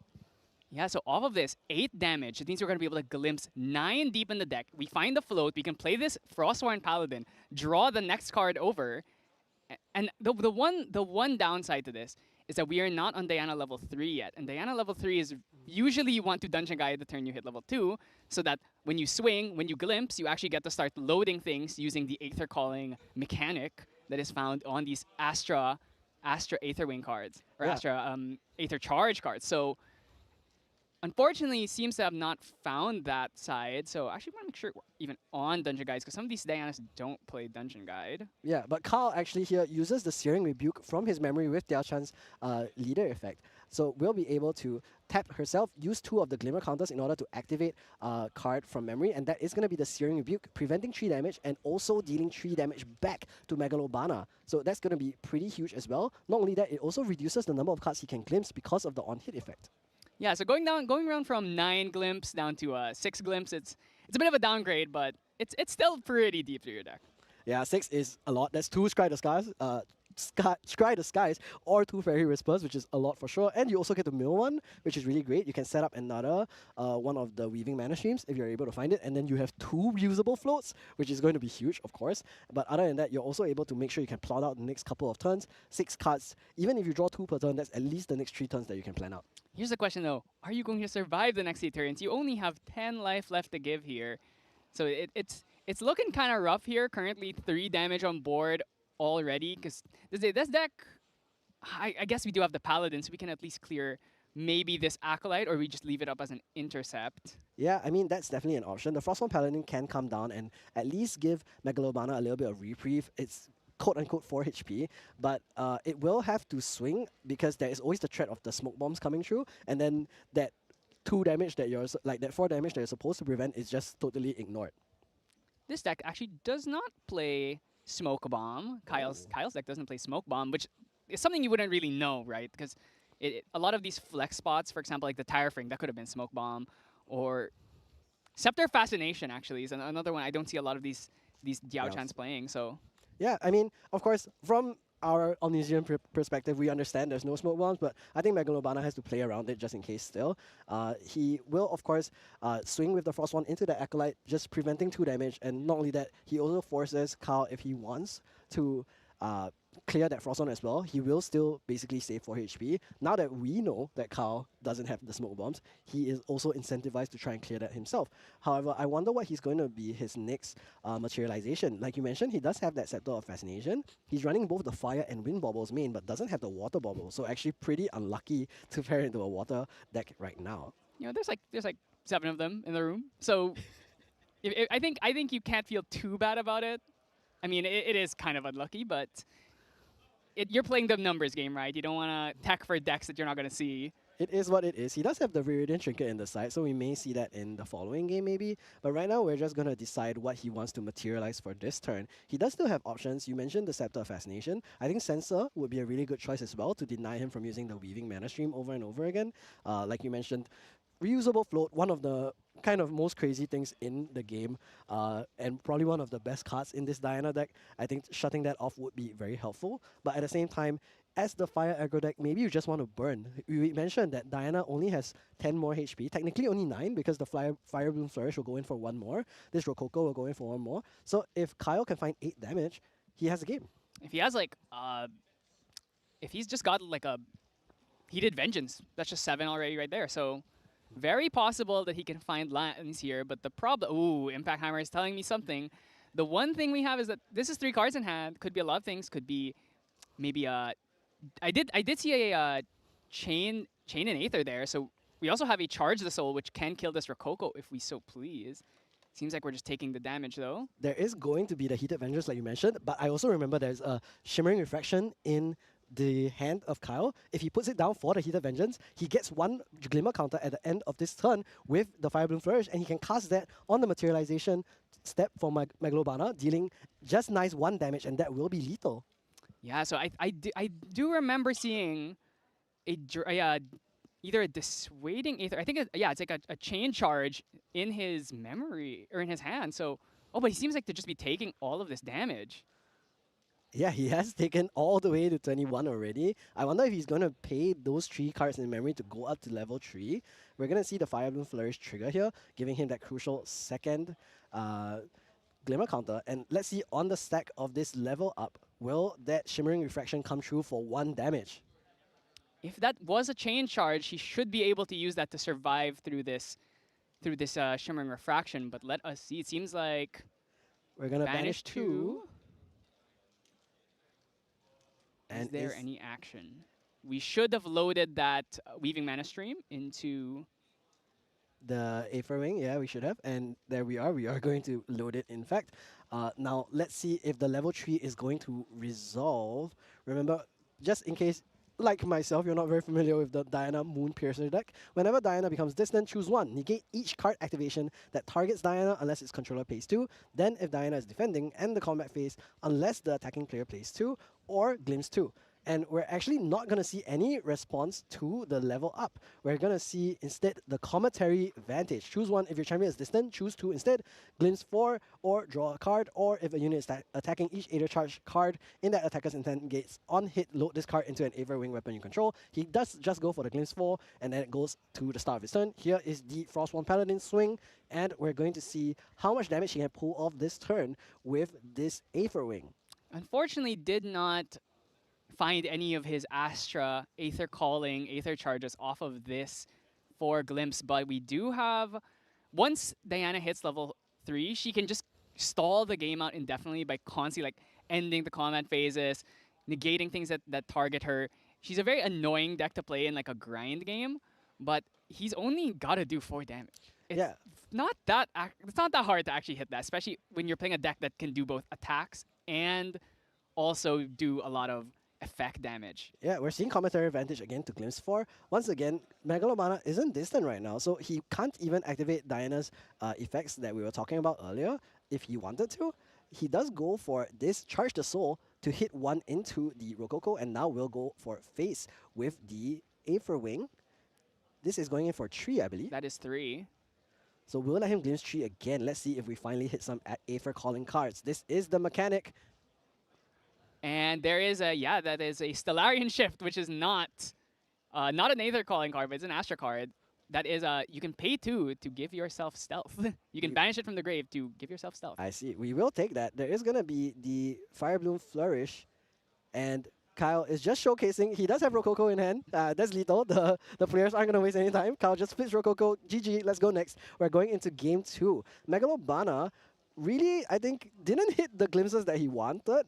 I'm wondering, as someone who's more familiar with the deck, if he hit more on those 2 glimpse falls with the commentary advantage, do you think he could have had lethal there Yes, when absolutely Kyle was he at could 8? have. Yeah, he only, the thing is, each Astra Aether Charge does 2 extra damage to your swing. If you found 4 Aether Callings there, suddenly he does 8 more damage, right? And it isn't like the deck is jammed completely with the Astra Aether Charges. There's like 16 of them, or like 20 potentially could be playing in the deck. I think there's 5 Aether Charges that have Aether Calling that people play. And this deck doesn't play as many because he's not really all in on that, because doesn't have dungeon guides and stuff. So it's not quite as fast. But because of that, he can actually try to play a bit of a longer game. That's why I think I see things like the Stellarian Shift, like the commentary advantage. We're actually trying to play a bit of a longer game here. I see. That makes a bit of sense as well. I wonder what's going to be happening with the side decks for both players. We aren't really able to see what they're choosing right now. But let's look at the options. For Diana, first off, we have Lurid Dreaming, the Regal Inquisition, which could be useful as well to get rid of some of those key pieces. Regal Expulsion, which is probably that Vanitas tech. And then we also have Poised Occlusion, which I'm not super familiar with. Poised Occlusion is the negate card. So it's a negate card that makes you distant. Ah, okay. So that's probably pretty good in order to stay alive in this matchup. Yeah, it's a very critical card because it's a uninteractable negate in the sense that you can't pay for it. So it's a lot like In-cap. It's a lot like Astral Seal. It's a lot like in-cap. The main thing about it is that it doesn't banish the card. It goes back to their memory, so they can play it again next turn. But if you kill them, does it really matter? That's true. It's not going to matter if you do beat them right on the spot. Meanwhile, for Kyle, he is going to have that Viridian Protective Trinket that I mentioned earlier. And I think another really crucial card is that he has 2 Under Fire. So he can actually make himself stealth and prevent that big, like, 19 damage swing that I was talking about earlier from Megalobana. And that would probably allow him to buy enough time to finish off the game with his burn cards. Yeah, it's pretty bad for you if your Diana swing gets interrupted in any way, because that's the whole point of the deck is we glimpse really deep, and then from there we can like craft our next few turns. I also think there's a chance we put in Marcher and Red Hair, because the thing about Diana is she doesn't play a lot of allies. It's like Paladin and maybe Crystalline Archer. I think since this builds on Astra cards, I don't think it's even really on Crystalline Archer. There is Crystalline There is Archer. 3 Crystalline Archers. So there's only like Paladins and Crystalline, so you can actually play things like the March Hair and the Red Hair and be kind of okay with the fact they're probably not going to get removed. Also, this deck it cares about its float, it cares about its cards engraved, so you're not going to see anything like Lantern that could potentially get in the way of your March Hair as well. That's true, yeah. And because of that, he could definitely go into like a more ally-focused beatdown approach. And maybe that's how the Kyle just decides to play his Fire Dell, allows him to play like a more generic Fire Aggro version if he doesn't see like the Fire Emblem Flourish, which will allow him to really go for the burn plays. Earlier, he had the lethal with the Shimmering Refraction on the materialization of Diana level 3, but maybe was just showing a lot of respect, not allowing any possible, I guess, interaction to allow that to be the loss, since he knows I have Rococo, I have game next turn anyway, and maybe he was trying to show like, okay, what if I have Searing Rebuke? Searing Rebuke is also lethal, because it would be 20, it will put him to 24, and then next turn the Fire Emblem Flourish takes, and then just GG. Yeah, the thing is you have 3 cards in hand, so if you try and go for it there, you might walk into a Frostbind, you might walk into a Chain Charge, so I understand why he would want to kind of like play the slow game. It's like you're probably not dying unless you get hit by, out of nowhere, you get hit by like every single Astra Aether charging card in the game. I mean, it is a possibility, like you mentioned. Megalobana did, in fact, with his Glimpse Force, his Glimpse 8, actually. So, I mean, every Astra player has this struggle, I think. We're going to see him go full pass on turn 1. He does have that Frost 1 Paladin, and actually Frozen Dismissal has made its way into the deck list as well. I believe this is actually a main deck This card. is a main deck card. Actually, one thing I need to note is we don't have a distant card in our hand. Oh, that's true. That's going to be a little bit unfortunate. We don't want to go to level 1 without that. Of course, we do have Fracturize, and we can just go backup Charger into Fracturize, which will let us technically go +1, because we get the Power Cell, make it a Fractal, and then we also use the Float to level up. So that could just be the play for Megalobana. Of course, he's going first this time, so he does have a little bit more time as compared to last game. being able to call that backup charger, then after that go to level 1 using floating memory will mean he'll have quite a bit of influence, which will allow him to play around more things. Carl, in the meantime, has already materialized his spirit, has his 8 cards in hand, deciding what he's going to be doing here. Of course, Fire Aggro is all about min-maxing. You have to decide each card has a maximum like potential value, and you want to make the most use of it, and on each specific turn as well.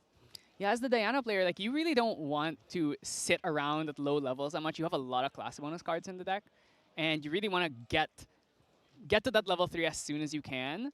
But at the same time, without the distant card, you really don't want to level up to 1. So it's either you go backup charger here and try and fish, or you just go for the Ranger's Boots. But you don't have another card to play to even put cards down. So I think it might have to actually be that backup charger into Fracturize. And then maybe you can play a Crystalline Archer, using that float to draw extra cards, and then also kill whatever ally gets played by Kyle here. Yeah, I think Megalobana does have a Frostborn Paladin, so that would be a really great option. Of course, 4 health ally, 3 attack as well, can clear any of those allies like the Acolyte, or most of the allies that Kyle runs are going to be like under 3 HP anyway, so that's going to be pretty important. Kyle is just mapping out his turn still, has quite a few options, it looks like, in order to decide what's best. Will take a bit more time to consider. They are still considered on time. There's about 40 minutes left in the round. So on average, if a game takes 20 minutes, you're going to finish a best of 3 in 60, which is great.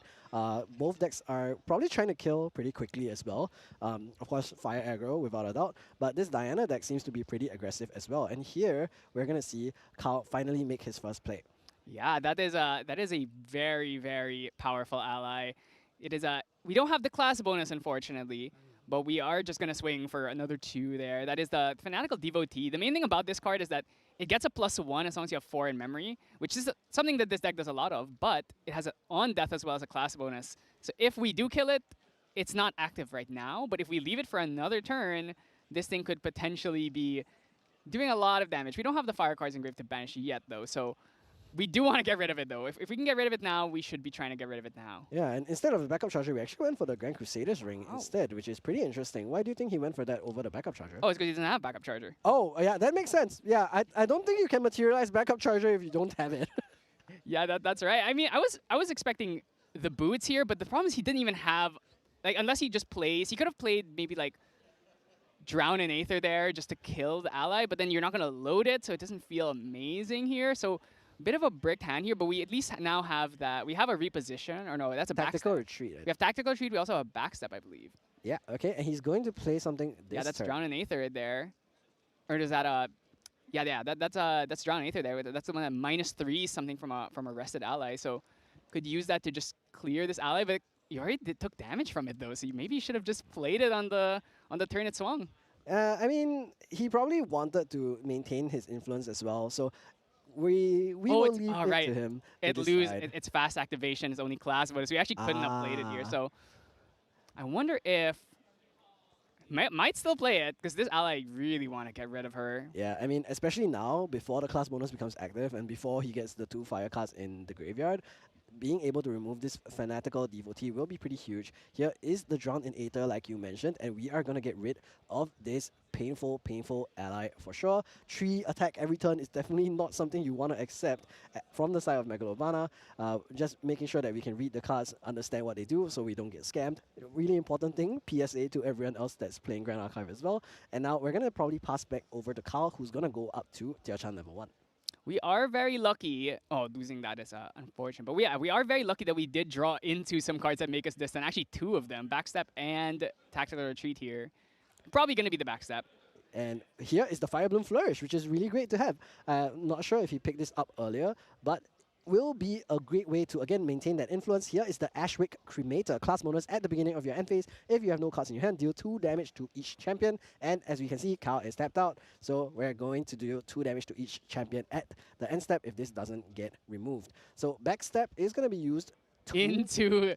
Yes, I was thinking maybe we try and dismissal this one just because she does 4 damage because she swings for 2 and then also does an extra 2. So definitely prime Frozen Dismissal fodder there, and we still are able to get our distant off of the backstep before the Frozen Dismissal, so we still get to level up to 1 next turn, and we're still good. Our game plan's running. The problem is Diana has found the Fire Bloom Flourish, And we'll also be taking 2 damage from that Ravenous Pyre that we kind of skipped over after we were playing the Fanatical Devotee. Will go up to 5 damage counters now, and Megalomana will have to take that. Doesn't really have a way to respond to that.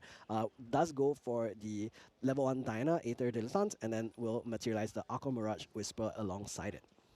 That is right. So let's see if we have any Aether charges we can play. It seems like a no, actually.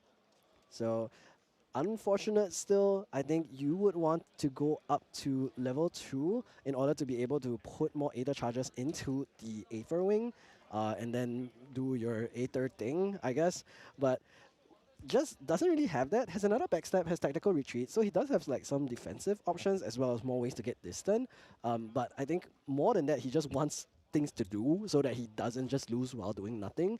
And because Kyle's deck goes really, really quickly, we definitely want to see a little bit more action from this Diana deck still. Yeah, it's a tough position to be in because you doing nothing basically means this Daochan has free reign to kind of like execute her game plan, and unless you have enough interaction in your own hand, eventually you're just going to get snuffed out because this Fire Bloom Flourish is going to refill an extra card every single turn. Remember, this is why this card is the most important card in the Daochan's game plan. If she doesn't find it, it's like the deck looks nothing close to this powerful. Yeah, we've seen what that looks like in game 1 of match 1 today, and then we saw the difference in the games 2 and 3 that followed after. I think Kyle has the Viridian Trinket now sided in for sure, so we'll be considering that, but instead just goes for the sensor, making sure that that weaving mana stream isn't going to be able to get loaded every turn. However, Megalobana does still have that Fracturize that we were talking about turn 1, so could get rid of this sensor very easily. However, the downside of that, you've just given Daochan another Fantasia. That's right. It's not only you giving them a resurfable card, you're also giving them a Fantasia, which does play into the entire game plan of the deck. So doesn't feel great. Gonna throw out that Vermilion Decree here. Just gonna take it. He's oh my god, we are taking so much damage. There's the Rococo. That's gonna be another 3 setting Megalobana to 12 with both the 2 effect damage, the non-combat damage, as well as the 1 combat damage. But we're responding with Tactical Retreat here.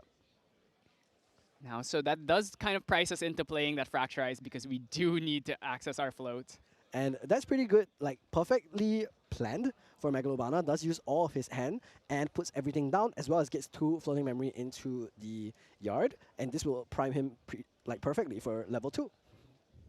Feels pretty unfortunate to have to spend your tactical retreat on a 1 damage swing. It would have been much more impactful if it was on like, I don't know, Heated Vengeance. Yeah, I mean, you would love that if you could have it, but unfortunately wasn't the case this time. We'll see what he gets to do to load off of the Diana level 2. Yeah, we're really looking for Astra ones, those ones that do the most damage, and you can't really play them at this point anyway, so you might as well get rid of them. Remember, we're still doing damage from Ravenous Pyre when moving up to level 2, and we're also going to, on the stack, do the Shimmering Refraction with the Daochan champion effect. So putting Megalomana up to 14 damage now. Yeah, so we're going to load in the Vanishing Eclipse and the Drown the Aether, so we did have 2, so we're only really at 16. Only 6 damage counters left to give, and there's no Dungeon Guides in this deck, which means that we're going to have to try and find a way to survive the whole next turn cycle. Already have 1 damage off of the Fire Bloom Flourish. We're going to take another 2 damage when we have to level up to Diana level 3. So I'm very curious if Megalobana has any ways of like still making it out of this game alive. This deck has to hit level 3. It's not the kind of Diana's where she can kind of just sit at level 1, level 2 and play her game. She has it level 3. There's too many Astra cards in this deck. Yeah, well, at least being able to finally swing in for some damage will allow Megalobana to glimpse a little bit more. This is coming in for 6. I have no clue the math that it comes to when it comes to Diana. Even the previous like Umbra Diana, I had so much struggle with understanding. Okay, so how much is this Shadow's Twin coming in for again? But Glimpse 7, do you see things that you like to see here, Flon? I see a lot of Astra cards, but we're not level 3, so they're not really doing it. That's a lot of Astra cards. Yeah, I mean, purple is a nice color, but not when you are not purple yourself. You really want to make sure that you have that Astra enabled so that you can use all of these Aether calling cards, but right now isn't just available for Megalobana. He does, of course, get to mill one of them. If it's going to be a floating memory or a weaving mana stream, that would be really nice, but I don't think I see any of that right now. Yeah, it's It's not easy. Next turn, you're gonna take 1 damage off of Rococo, 1 damage off the Fire Bloom Flourish. That means you're already at 16. So let's just say you're at 18 already. If you level up, you're gonna take another 2. So that means if Kyle's able to do just 5 more damage to you, that means you can't even level up anymore. Yeah, not even 5 because I believe it count. Does Ravenous Pyre deal the damage before or after the level up? I think it's after the level. I see. Okay, so because if you put Megalobana at 23, he would be dead anyway. Yes, so, yes. Yeah, so if he took 4 damage, he would lose the game. We're gonna see Viridian Trinket here to prevent responses from Megalobana, and then 1 damage from the Fire Bloom Flourish, like I mentioned. And now here is the Rococo to bring him up to 18. 4 more damage, and that will be curtains for Megalobana's 4-1 score here. Will go down to 4-2-0. We are still, of course, the game isn't over yet. We could still see a huge reaction, massive play from the Diana deck. Is there a silver bullet in the deck list? If we can just survive, let's say we're able to survive, he can throw a massive volley here, especially because he already knows what a lot of the top cards of his deck are from that big glimpse here. So that means next turn he could probably set up a glimpse, get like 3, 4 Aether Callings, Commentary Vantage, which will allow him to reload them after the swing. So I think that's kind of like the plan here. So you have to just weather this storm. Once we hit level 3, then the whole game plan starts to get rolling. Yeah, I mean, that's going to be, of course, the game plan. But similarly, the Fire Aggro game plan is you don't get to that point. So we'll see if Kyle has that 5 damage he needs in order to finish the game. Here's the Backstab, making Diana distant. Will also want to draw a card. Backstab is a norm card, so isn't affected by the Viridian Trinket. Let's see what else is going to be played. Megalobana did put a second backstab here. He did put Tactical Retreat on top. Here's the Charge the Soul, 1 damage. I see. So he stacked these on the deck and he decided, and he's just saying, I have double Ashric, and you're And dead. that's game. Yeah. Unfortunately. I like Kyle's like aura farming where he's like, I'm just gonna show you the card. Like I'm not even gonna play, I'm just gonna show it to you and make you concede to me. Yeah, I mean, he did that game 1, and he's done it again. That's kind of, that is kind of aura farming, not gonna lie. Yeah, it's like I'm not even going to grace you with me playing the card. I'm just gonna show it to you and make you decide whether you wanna let it happen or not. So You want to do this the easy way or the hard way? exactly. Little bro. So unfortunate showing from the Astra deck. There's a reason why there's not a lot of them. She is really not that good into aggro. I'm going to reveal to you. She's not good into aggro. She's not good into intercepts. She's not good into taunts. What exactly is she good into, by the way? She's good at playing against Ryle decks that play literally nothing but Ryle cards. I see. Okay. Well, there is a lot of those decks around. Could be why he's got 4 wins so far. But I don't think it's nice to hear when your biggest fan says she's not good into this or that or into the other thing. I like the deck. I'm not delusional. I know the deck has a lot of weaknesses. Hey, to be fair, if Megalobana makes 2 more wins for the rest of the day, we can see him play some more on stream tomorrow maybe. And I mean, that would be great so that we can see the big old swings that you were talking about and get to really see the actual strength of this deck instead of just dying to aggro too early. Yeah, I mean, this version of this particular deck isn't the kind that plays doesn't play Meteoric Volley, that's the one where you're able to hit like 50 damage 1 turn. It's that kind of build that I enjoy just because I think it's funny to be able to. Excuse me, what? Yeah, because Commentary Vantage, for those who don't know, it lets you essentially duplicate copies of all of your Astra Aether Callings. So that means, okay, so if you have, let's say, 4 Astra cards in your Aether Wing, that's gonna double them. So now you're gonna do 16 damage, and then it's a lot. Then you're distant, then you have a Ranger Strides, now you're like +7, and it's like you can hit extremely hard in like a single turn. That sounds like when you're playing like card games on the playground when you're 7, and you're like, my card does this, and it does that, and it does like a bajillion damage, and I can do it again. Yeah, and then you glimpse like 30 Yeah. because you did 3 damage. Even like somehow they live, you glimpse like 20, and then you get the stack. And then you Aether Call like 15 more cards, and it's interesting. I don't know if it's particularly good, but I like it. Yeah, I mean, it's important to understand what you like. Even if maybe they have some strengths, they have some weaknesses, even if they have more weaknesses than strengths, it's important to really enjoy what you're playing. I know best what it means to cope. I was playing Fractal Vanitas the entirety of last season because I was like, okay, but hear me out. If you go Scepter of Lumina and then go up to level 3 with Dungeon Guide, suddenly you do 12 damage, and Burst Asunder also does like 6 damage, and that's exactly 19. Oh my god, guys, it's great. And no one believed me, and then I scrubbed out at Ascent Kuala Lumpur. But that's beside the point. Today we are at Ascent Taipei instead. A real great showing from Kyle on that Fractal Fire Daochan. Still a bit too used to saying Fractal Daochan. Well, she does run Fractal, but Yeah. it's not actually relevant in that game particularly. And I mean, also the from sparks Fractal is pretty Urbana. important. It is very important. He didn't draw it either game, Yeah, which is what I yeah. meant.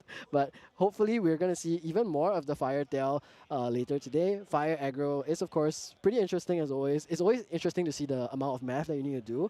Although people will be like, oh yeah, you just burn people. Like, yeah, but you got to burn them right, you know? Yeah, and I like that Fire Diao kind of works on a different axis from a lot of the other ones. She's very distinctly different from playing Suzaku or playing Fire Xander. She works very uniquely because she plays around these fractals. She plays weird things like the Acolyte of Cultivation. She gets to play things from the Glimmer counters. So she's a very different flavor, Yeah. Fire Aggro, which I enjoy. It's like, okay, you have two decks that are like technically the same archetype, but they work very differently. Just like how Ensoul works completely different from Merlin. And they're both Crux and they're both Royal decks, but they're not the same. They don't play anything alike, really. Yeah, I mean, with the thing about Ral decks is that the first couple of turns, they are probably pretty similar, but then they unlock all of the power fantasy of going to level 3 and doing all of the level 3 things, which I think is a really big appeal of Grand Archive, and just unfortunately we weren't able to see much of in the past couple of sets because of how powerful level 1 strategies were instead. And now, that's why I also think on the card that shall not be named, it will continue to be not named and be frustrating because it does allow this power fantasy, which everyone finds very enjoyable. And despite that, these level 1 decks are still playable. It's just that it's not the same level 1 decks as before. And I do think they need to help water a little bit, but we'll see how that goes. We're going to head into a winner's interview with Kyle, who we saw on the Fire Tail earlier, and hear what he has to say. Hi folks, Trism here with our winner of last round. We're going to interview and ask some questions. So, of all the decks you have chose to bring, why do you bring Fire Daochan to the tournament today? 那今天我们有这么多的环境内有这么多的可选套牌，为什么你会选择火貂蝉呢？因为我觉得火貂蝉这个环境里面打，只有 Lorraine 比较不好打，那其他牌它基本上我觉得都不会太差，然后牌好就会赢。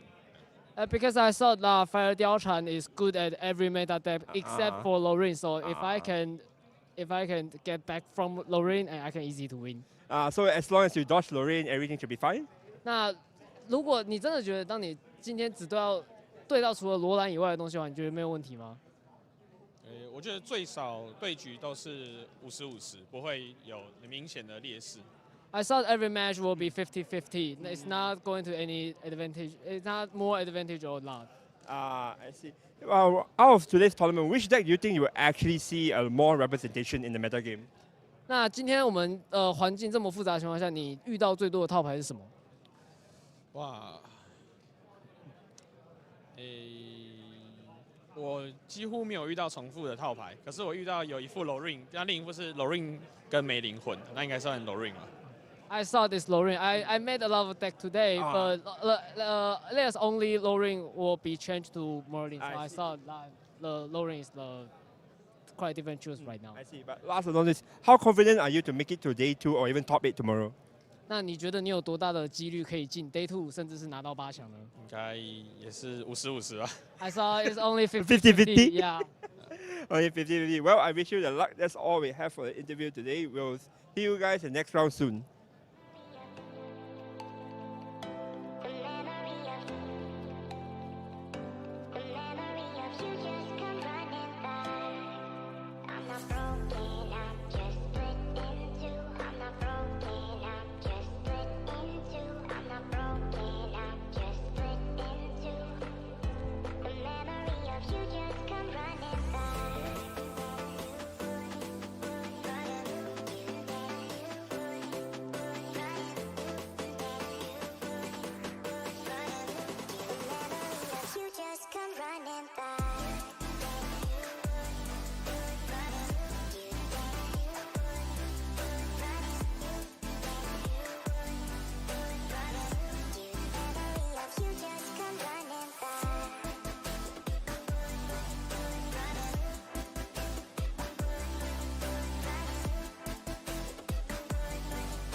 ransom. Think I got what you need, well I have none. Hop off, you're a freak and I'm handsome. Slide up in the club like 2 chains. This snake is on top of the full chain. Stand out like a star, no new name.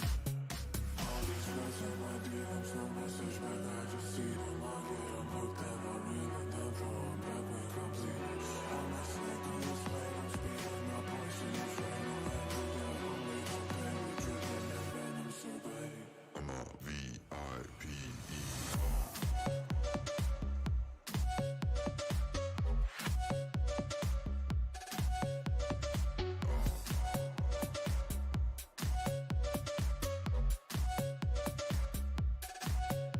All these chicas, all these mamas begging me for affection. But just like C. Darwin, I live from natural selection. Never hugs or connections, I just constrict and reject them. I make my snake-hole transactions, eject my papers and stack them. All these words in my DMs, no message back, I can see them. I get them hooked and I reel it down, throw them back when completed. I'm a snake on this lane, I'm spitting my poison is flame. I'm happy, the hungry, the pain, we dripping in venom, so baby. I'm a V-I-P-E.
tried some time, and I'm dying to tell you, you blow my mind. I don't know if you know yet, I've realized, and I'm dying to tell you, you blow my mind.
You blow my mind.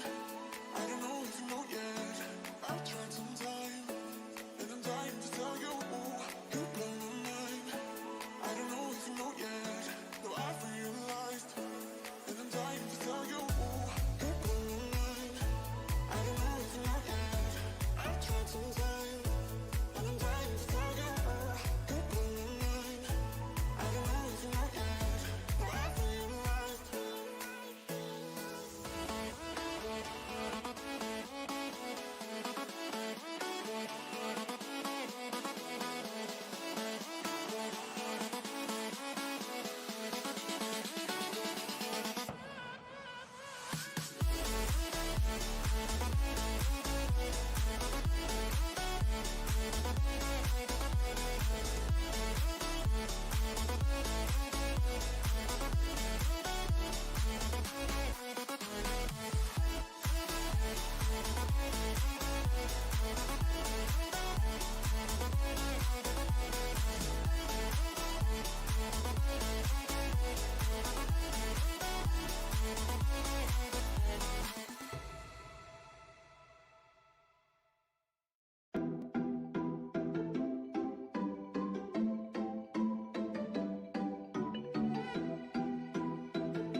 Hello, everyone. Welcome back to Ascent Taipei. We are about to enter round 7. Almost done Almost. for the day before we can see how the dust settles and see what decks made it.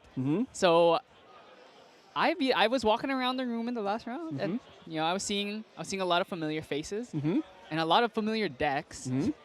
A lot of fire. A lot of fire? A lot of fire, yeah. A lot of wind, actually. Not a lot of water, unfortunately. No, well, yeah, I mean, that's to be expected. I mean, we have the statistic, we've seen how many spirits are in the top, in the tournament itself, and there's no surprise there'll be a lot of fire. I did walk around myself too. I think, yeah, there's not much. I did notice like there were a lot of Seiyu that basically just dodged the stream table apparently. There's some Seiyu here and there.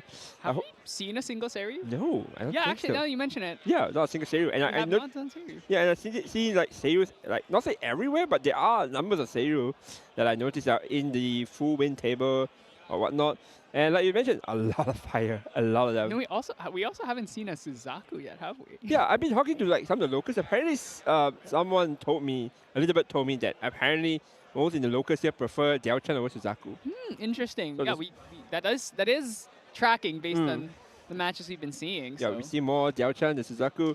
So I'm not really sure what's the what's the reasons, but that's when I interviewed the winner previously, right? He did mention that he felt very confident to most matchup except for Merlin, which is surprising. Really confident to win as well.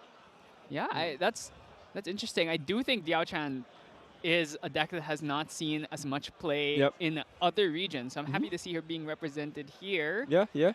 But yeah, I mean, we'll see what game we can get. So what have we seen so far? We've seen Genbu. We've seen Wind Nico. Yep. We've seen Astra Diana. We've seen CL, but not normal CL. Yep. Like the Regal spam CL. Yeah.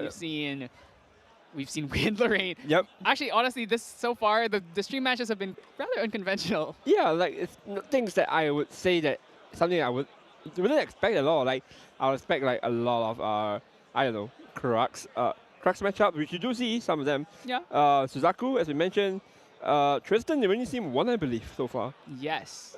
And of Against course, Jin. against Jin.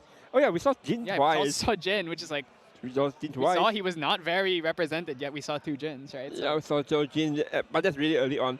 And also the lack of Seiyu. There's no Seiyu at all so far that I've seen, which is very surprising.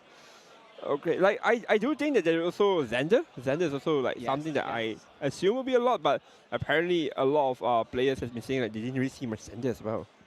Yeah, it's Luxem is just Yeah. hard to play into everyone on Regal inside. I so. mean, yeah, if everyone's playing Regal, do you really want to play a deck? Like we mentioned that just rips your card out? I don't think so. And That's right. And that's not it. Like there's also the thing that apparently like some of the Malaysians I've been talking to, my own countrymen, some of them are still on Philo. They're playing Philo, but they're adding the Spectre engine basically. Yeah, speaking of Malaysia, I've noticed I noticed a lot of Malaysian players doing pretty well. Yeah, pretty well. I think Con was like 5-1 or 6-1 right now, doing pretty alright. There's Ruby, there is also Tony. There's like a few Malaysians doing pretty well. So, hey, shout out to Malaysia. Well, yeah, I think on my end, No? I think there's one person There's one? who's doing well. There's one? I think. I know there's one person who is like pretty high up. Mhm. That's kind of it. Come on, man. It's alright. It's alright. You'll get there. Get there. In the end of the day, what matters is if they make it to day 2, anything is possible the next day. Yeah, especially if you're at the top end. If you're in the bottom end of day 2, it can be a bit rough. I know we're seeing here the art we were talking about in the previous round. Yep. Beautiful casual art. Tristan, Chow Chow, and Cheshire Cat here. There's a Sylvie plushie right there. If you just notice. Sylvie plushie on her luggage. Sylvie plushie. Then there's a slime right there. Green-looking slime right behind it. Is it King Slime? I don't think that's any specific. I think that's just a generic slime. I mean, slimes don't usually have arms, so it might be king slime. Might be King Slime, but this is, I believe, also signed the bottom right there just now. But like, there's something about Groundcraft that I really like. The artwork. That was really pretty. Yeah, absolutely agree. And I love the theme of this set. I'm a huge Alice in Wonderland Yep. enjoyer. You know, every card game has to have their Alice in Wonderland set, right? Just like it's It's just built in. yeah. And- Especially if you're an anime TCG, you have to have an Alice in Wonderland. And there has to be a Dark Alice eventually. Somewhere. Yeah. I mean, it's already hinted, right, that it's like a sort of like a Dark Alice, kind of like white, according to lore. I'm not too familiar with the lore itself, but I've seen a lot of artwork that kind of suggested that. I know some people think it's like, oh, Merlin's going to possess Alice this time. I don't buy that necessarily, but I'm also not a big lore head, so I don't know. People always just tell me lore, and I say, oh, is that really, that's how it works? I didn't know. People just tell me lore stuff like, oh, you know that why Merlin takes lore? I have no idea. Oh, because he got possessed. I'm like, oh, interesting. Yeah, so I mean, look forward to Akihabara if you want to find out more about what happens to the story. Yep. I hope I'm saying I like the idea that was said earlier. Two Alices, evil and good Alice, are like light and dark Alice. I think that'd be interesting. That would probably be very interesting. Like most of the Alice teams do tend to go into like, oh, there's a dark Alice and then there's a good Alice, that kind of thing. I think we'll probably see that as well. You also see the VIP launch there, very pretty good looking one with all the cards highlights right there. Look at them, all of them lined up so pretty. Like, what's your favorite art for this set? What is my favorite art of this set?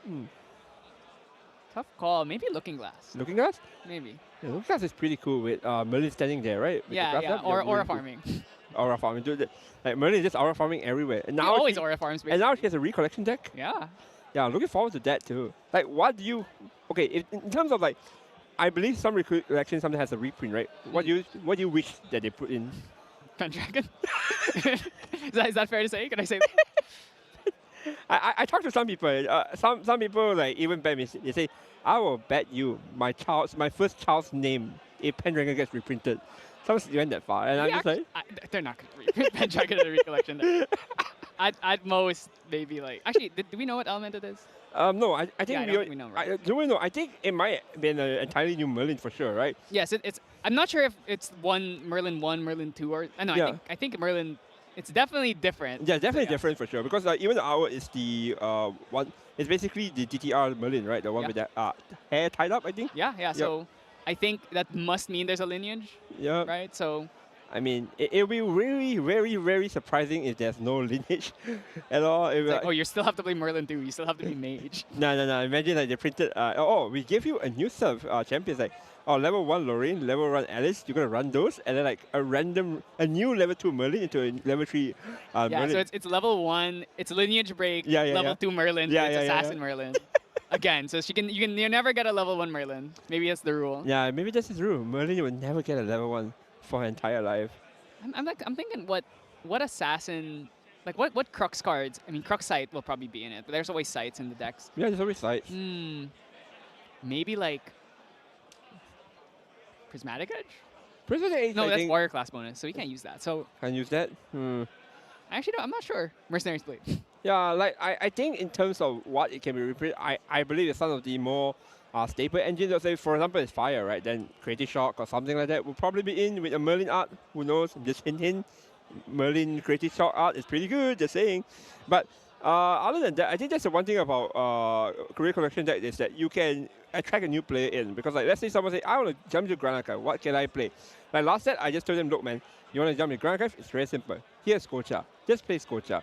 All you do is buy the Recollection Gocha deck and maybe some power-up cards here and there, and you have a pretty good deck that even right now, Seiyu is a pretty good deck, I think, to bring. So overall, I think Recollection deck is a really, really interesting concept, and a really good concept as well for players to just experience the Grand Archive game without thinking too much about trying to find specific cards. Sometimes it's not really about just opening a pack or buying it. Sometimes it's about accessibility, right? How easy is it for someone to just make a deck out of the tons and tons of ways you can buy to just start to get the game started.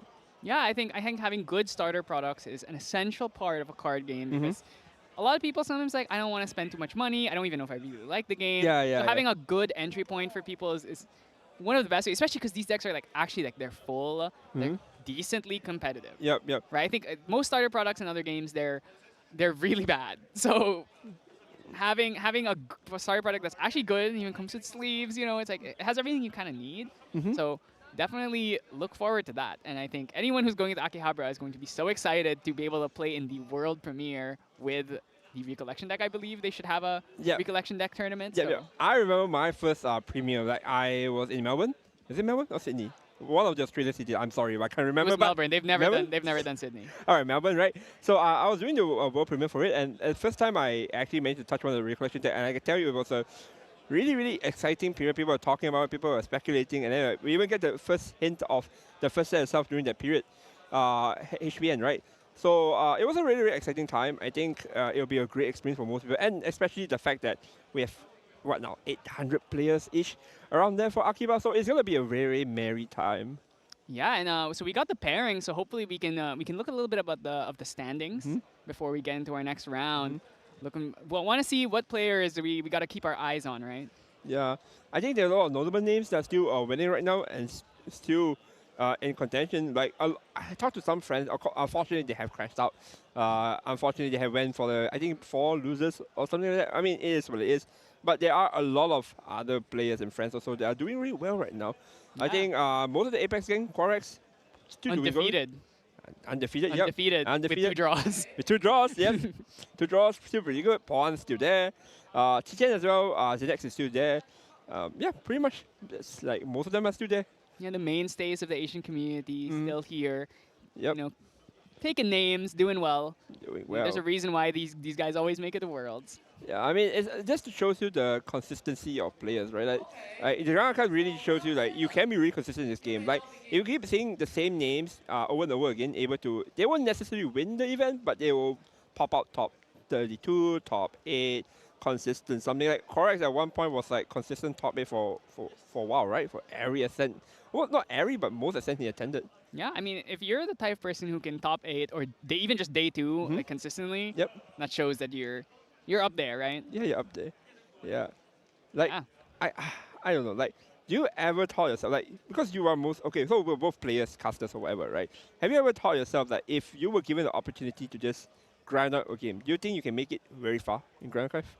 Personally. I think I could, but I'm bad with competition. I get stressed out. I don't like it. So So it's not about the game, right? It's about the competition pressure, right? It's not just it's everything. It's everything, right? If any competition, it could be like, I don't know, tennis or something, and I get stressed out, right? So yeah, so we're actually casting a player who we casted together in Kuala Lumpur when he won. Yep. It's at Kuala Lumpur. We have Hachiko from Japan here. The current, I guess, defending Ascent Kuala Lumpur champion. Yep. Very excited to see what he's bringing into the table, knowing that it's probably not the same deck as Fractals. It's Merlin. It's Merlin? It's Merlin. It's Fire Merlin. I was watching his game earlier, and so I did get a gander at it. So we didn't see anything particularly unique. It just seems like Fire Merlin, but we have to wait till the deck list. Yeah, that's an interesting part. Like, I've been talking to people, so a lot of people are mixed about what is the better version of Crux, be it Lorraine or Merlin, right? So I think there's 2 camps. One camp is like, Merlin has higher ceiling in terms of endgame. Then Lorraine has better ceiling, has better mid-game structure for you to not to just die to ally. So it really depends on which one that you prefer, I think.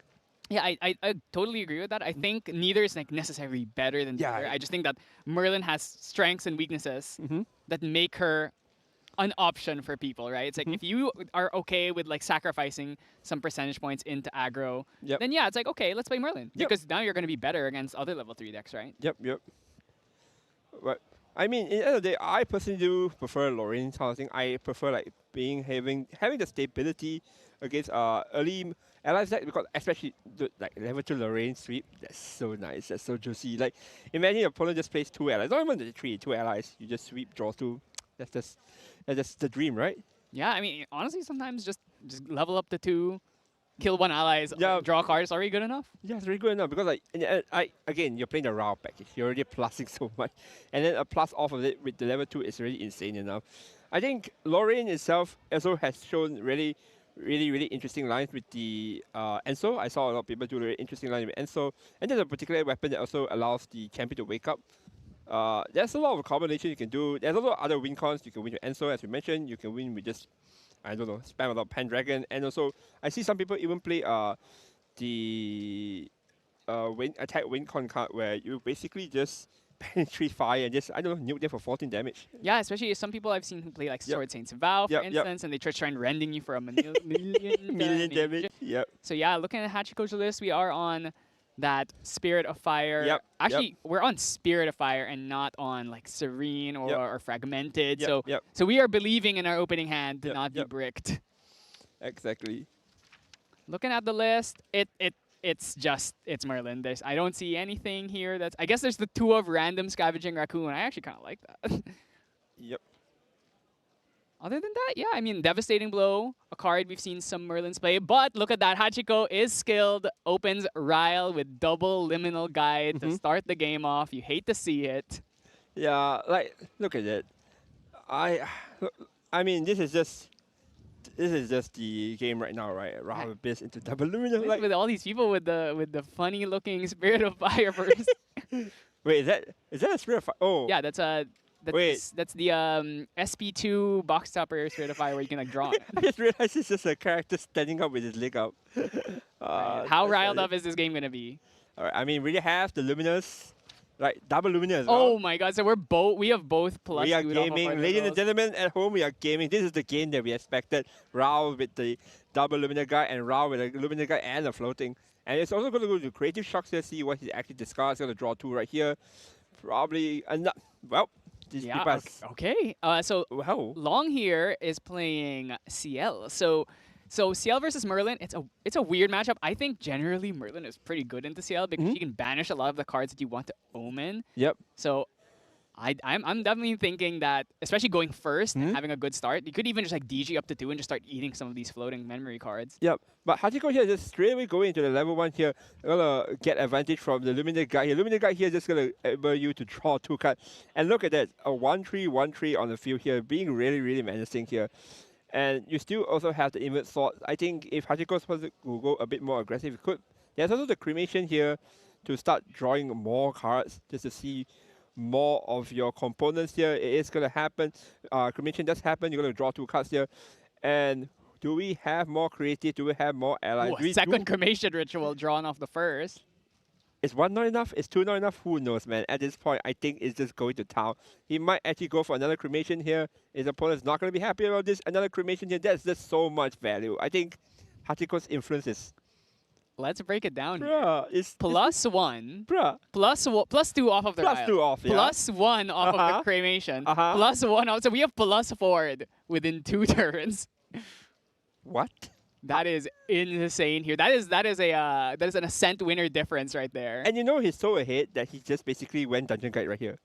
Like, he just went, okay, I have plus so much. This is so much plus. I'm just going to go Dungeon Guide here, and it doesn't even matter. I don't even think he has a second copy of Dungeon Guide, because he's like, I'm too ahead. There's no reason I don't do this. Yeah, you know, that's the thing is, it kind of behooves you here to just go for it, especially because now you're locking the CL from being able to play out the more like floating memory for like until especially CL level 2. Yep. You know, during doing the draw discard thing, and suddenly it's like, oh well, now I don't really want to do the draw discard and throw away my float, which is normally what you want to do because you want to set up your Sonri, you want to set up for a Devouring Malice. Yep. Now it's like, oh, I don't want to feed the Merlin more levels. You know what's crazier too? You also eat their Omen targets. That too, yeah, like exactly. If you are Hachiko and you probably are knowledgeable about what CL wants to banish, you can actually just target cards that they tend to banish for their Omen, which is insane.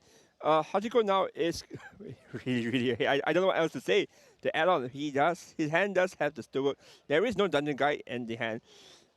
Interestingly as well, if Hachiko goes into Merlin right now, is there any downside? Like, you are going to be level 2 even numbers as well for your level counter. Yeah, if there's nothing in your memory that you care too much about preserving, I think it's very fair to just level up at this point and start trying to get that gravy train rolling. Yeah. Like, luckily for Long, he's also opened really well. He got the +2 off the first round. He got a creative shock +1. Now he cremated his liminal guide, so he's also +4 technically, even if one of them got eaten by Merlin.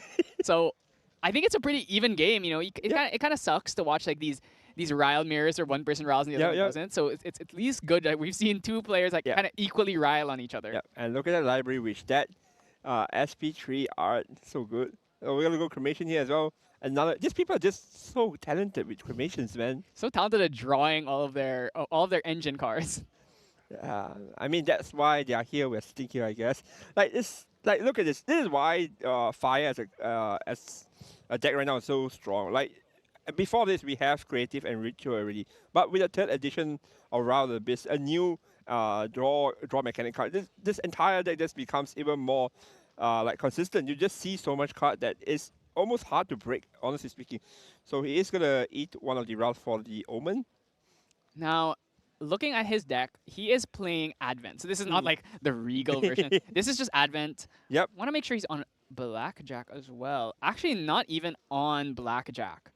We are literally just Advent. That's Advent Gaming.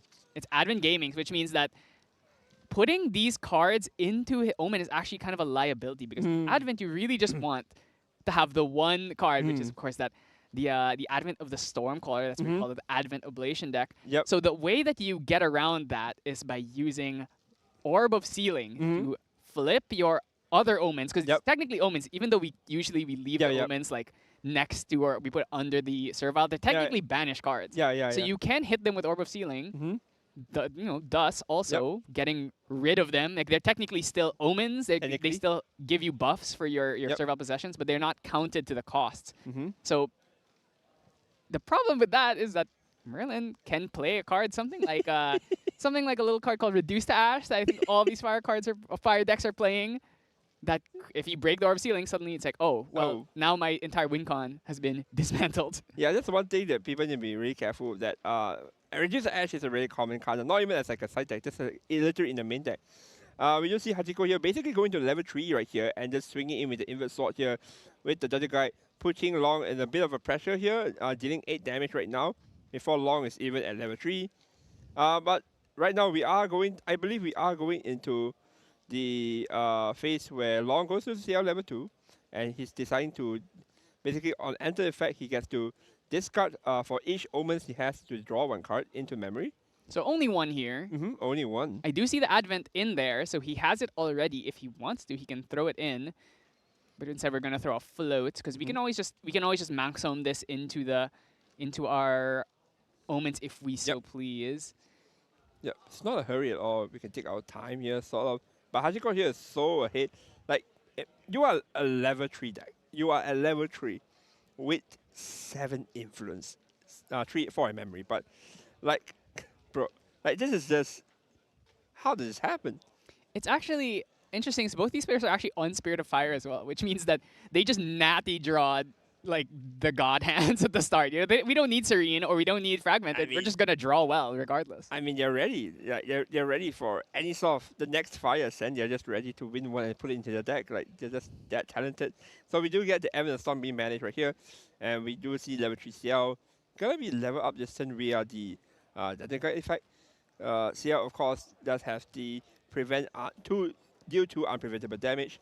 Very flexible effect. You can always just do it into the allies or even just ping face to the enemy leader. So it is still a pretty good turn. I think you're just gonna take out the fluffy. You gotta take it out eventually. CL, especially this build, we're not on Blackjack where we still need to do a little bit of ping damage off of like inert sword swings and whatnot if we want to try and, because one Advent is only 15 damage. You still need to make the rest unless you're double Adventing, but it's Merlin, so if the deer is out, you're not going to be doing max damage there. So this is a bit tough right Are here. we about to Omen from hand? So Long here, I think swinging the Dungeon Guide into the Fluffy Shopkeep.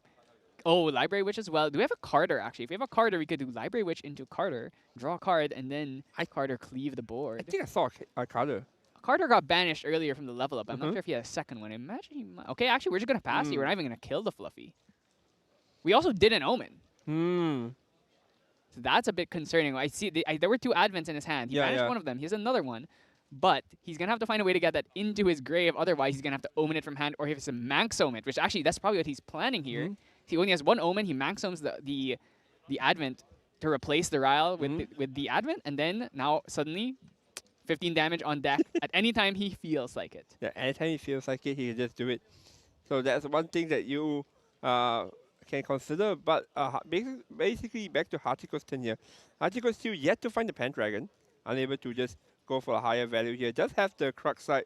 Does have the, I believe I see some, what's it called again? The Ascensions? The Ascension, sorry about that. Yeah, the Ascension. So I think he can do a bit of combo right here. We don't have a water float, I think, so we don't get to draw off of it, unfortunately. We also, so we could do Cruxite. Yeah, we could do Ascension, Cruxite, Ascension, and we have a Fireball and a Devastating Blow. I wonder if that's enough damage. So Devastating Blow here, it's not an even level counter turn. That's going to be 7 damage. If we swing with the sword, it's actually +1, so that's, or +2 if we use Inert Sword. That's 9. Then Fireball would be coming in for 7. And then Ascension for 3, Ascension for 3. So I'm not sure if there's enough cards to do that, but that's 9. Or actually, yeah, so yeah, I don't think it's enough. I don't think there's enough cards to play all of that in the same turn. Yeah, But I think we're going to just do it slowly. Like you can start off with a bit of Ascension here and there for this turn, and then you can crack side and do it again next turn, or even like this turn you can do it all of them. So I mean, the guys will go in here, attacking the library witch first. it draws a card here. If we can draw into some Oblations, that would be great. Like, yeah, we are gonna go. Oh, ooh. I did not even notice that in the hand. Incarnate, this card is very annoying to deal with. Because even if you do spend your Oblation on it, you're only going to be doing half damage to the Merlin. Like you clear the clear the Incarnate, you clear the Majestic Spirit. But Merlin is you spent your Oblation and are not going to be able to like actually do that massive amount of damage that you're looking for. And then next turn she just plays another one anyway. We also saw the Crux Sight, which means you can Crux Sight this Incarnate Majesty back into our hand and just play it again if it somehow gets removed.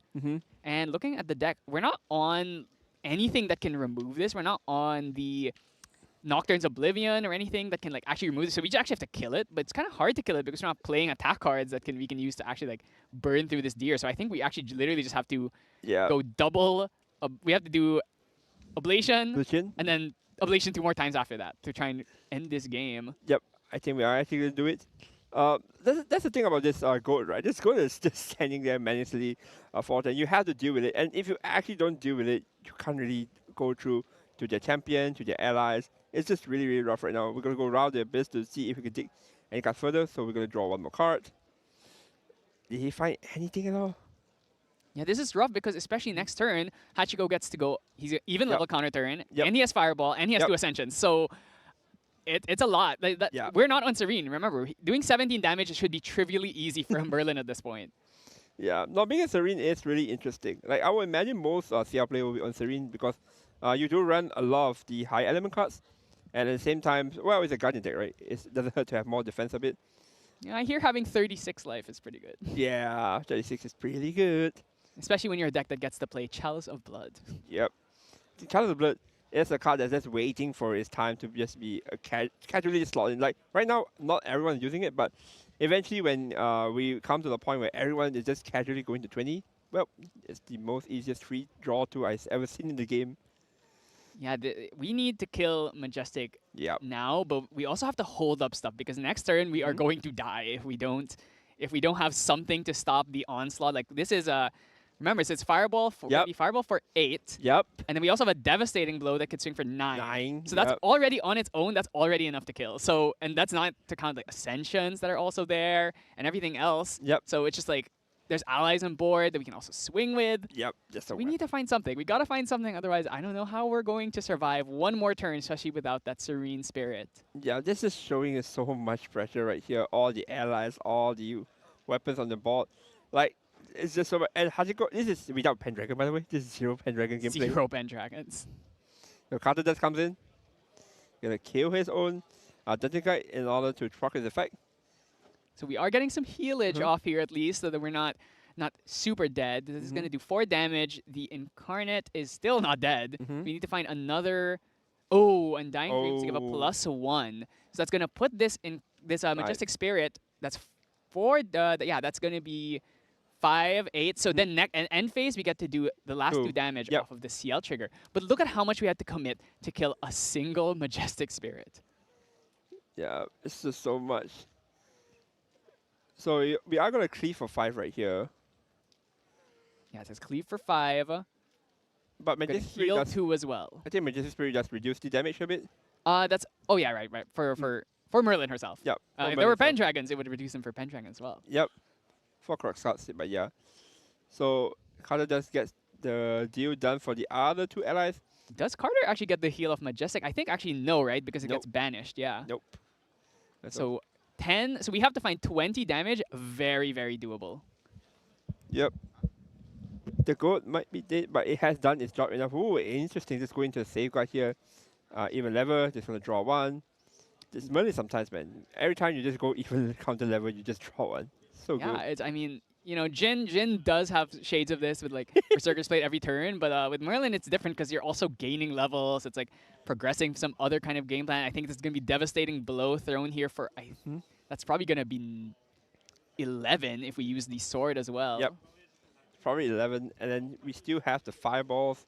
Like, this is just looking really, really gloom for long.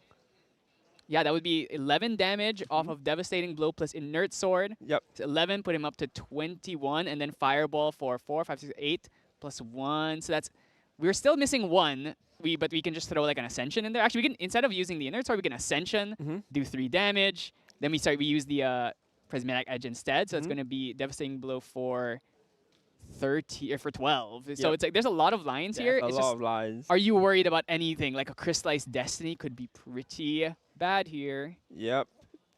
Pretty bad right here. Just like Crystal Destiny, TOC play because like next time Merlin exists, right? They do have the burst damage. But then if you look at it in another perspective, not everyone is playing like a huge burst damage decks. Like a Merlin, there is again like Enso sometimes does like 1-2 damage, and then the allies deck obviously. And we're gonna see Ascension here going to open up the damage here with the Prismatic Edge.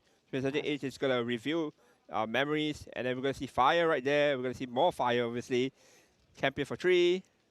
Yeah, so now that Devastating Blow would be enough to kill here, but do we have anything? Does Long have, how many cards in hand does he have? Crystallized Destiny, I think he only has, I think he doesn't have enough. He might only have 3 in hand. Yep. Devastating Blow is going to come in plus 4 because we are level 3. So that's going to be 7. That's going to be 7 plus 2 plus 3. So that should be more than enough unless Long has something to say about it. There's Resolute Stand. Resolute Stand would save him, but it would have to be a cheat activation, a alternate cost activation, which at this point, especially because you also have an Omen now, so you actually can't even fire an Ablation. So yeah, so just gonna scoop it up. Long sees the writing on the wall. Next turn, we get to go Crux Sight, bring back the Incarnate Majesty anyway. So I think it was looking pretty over there.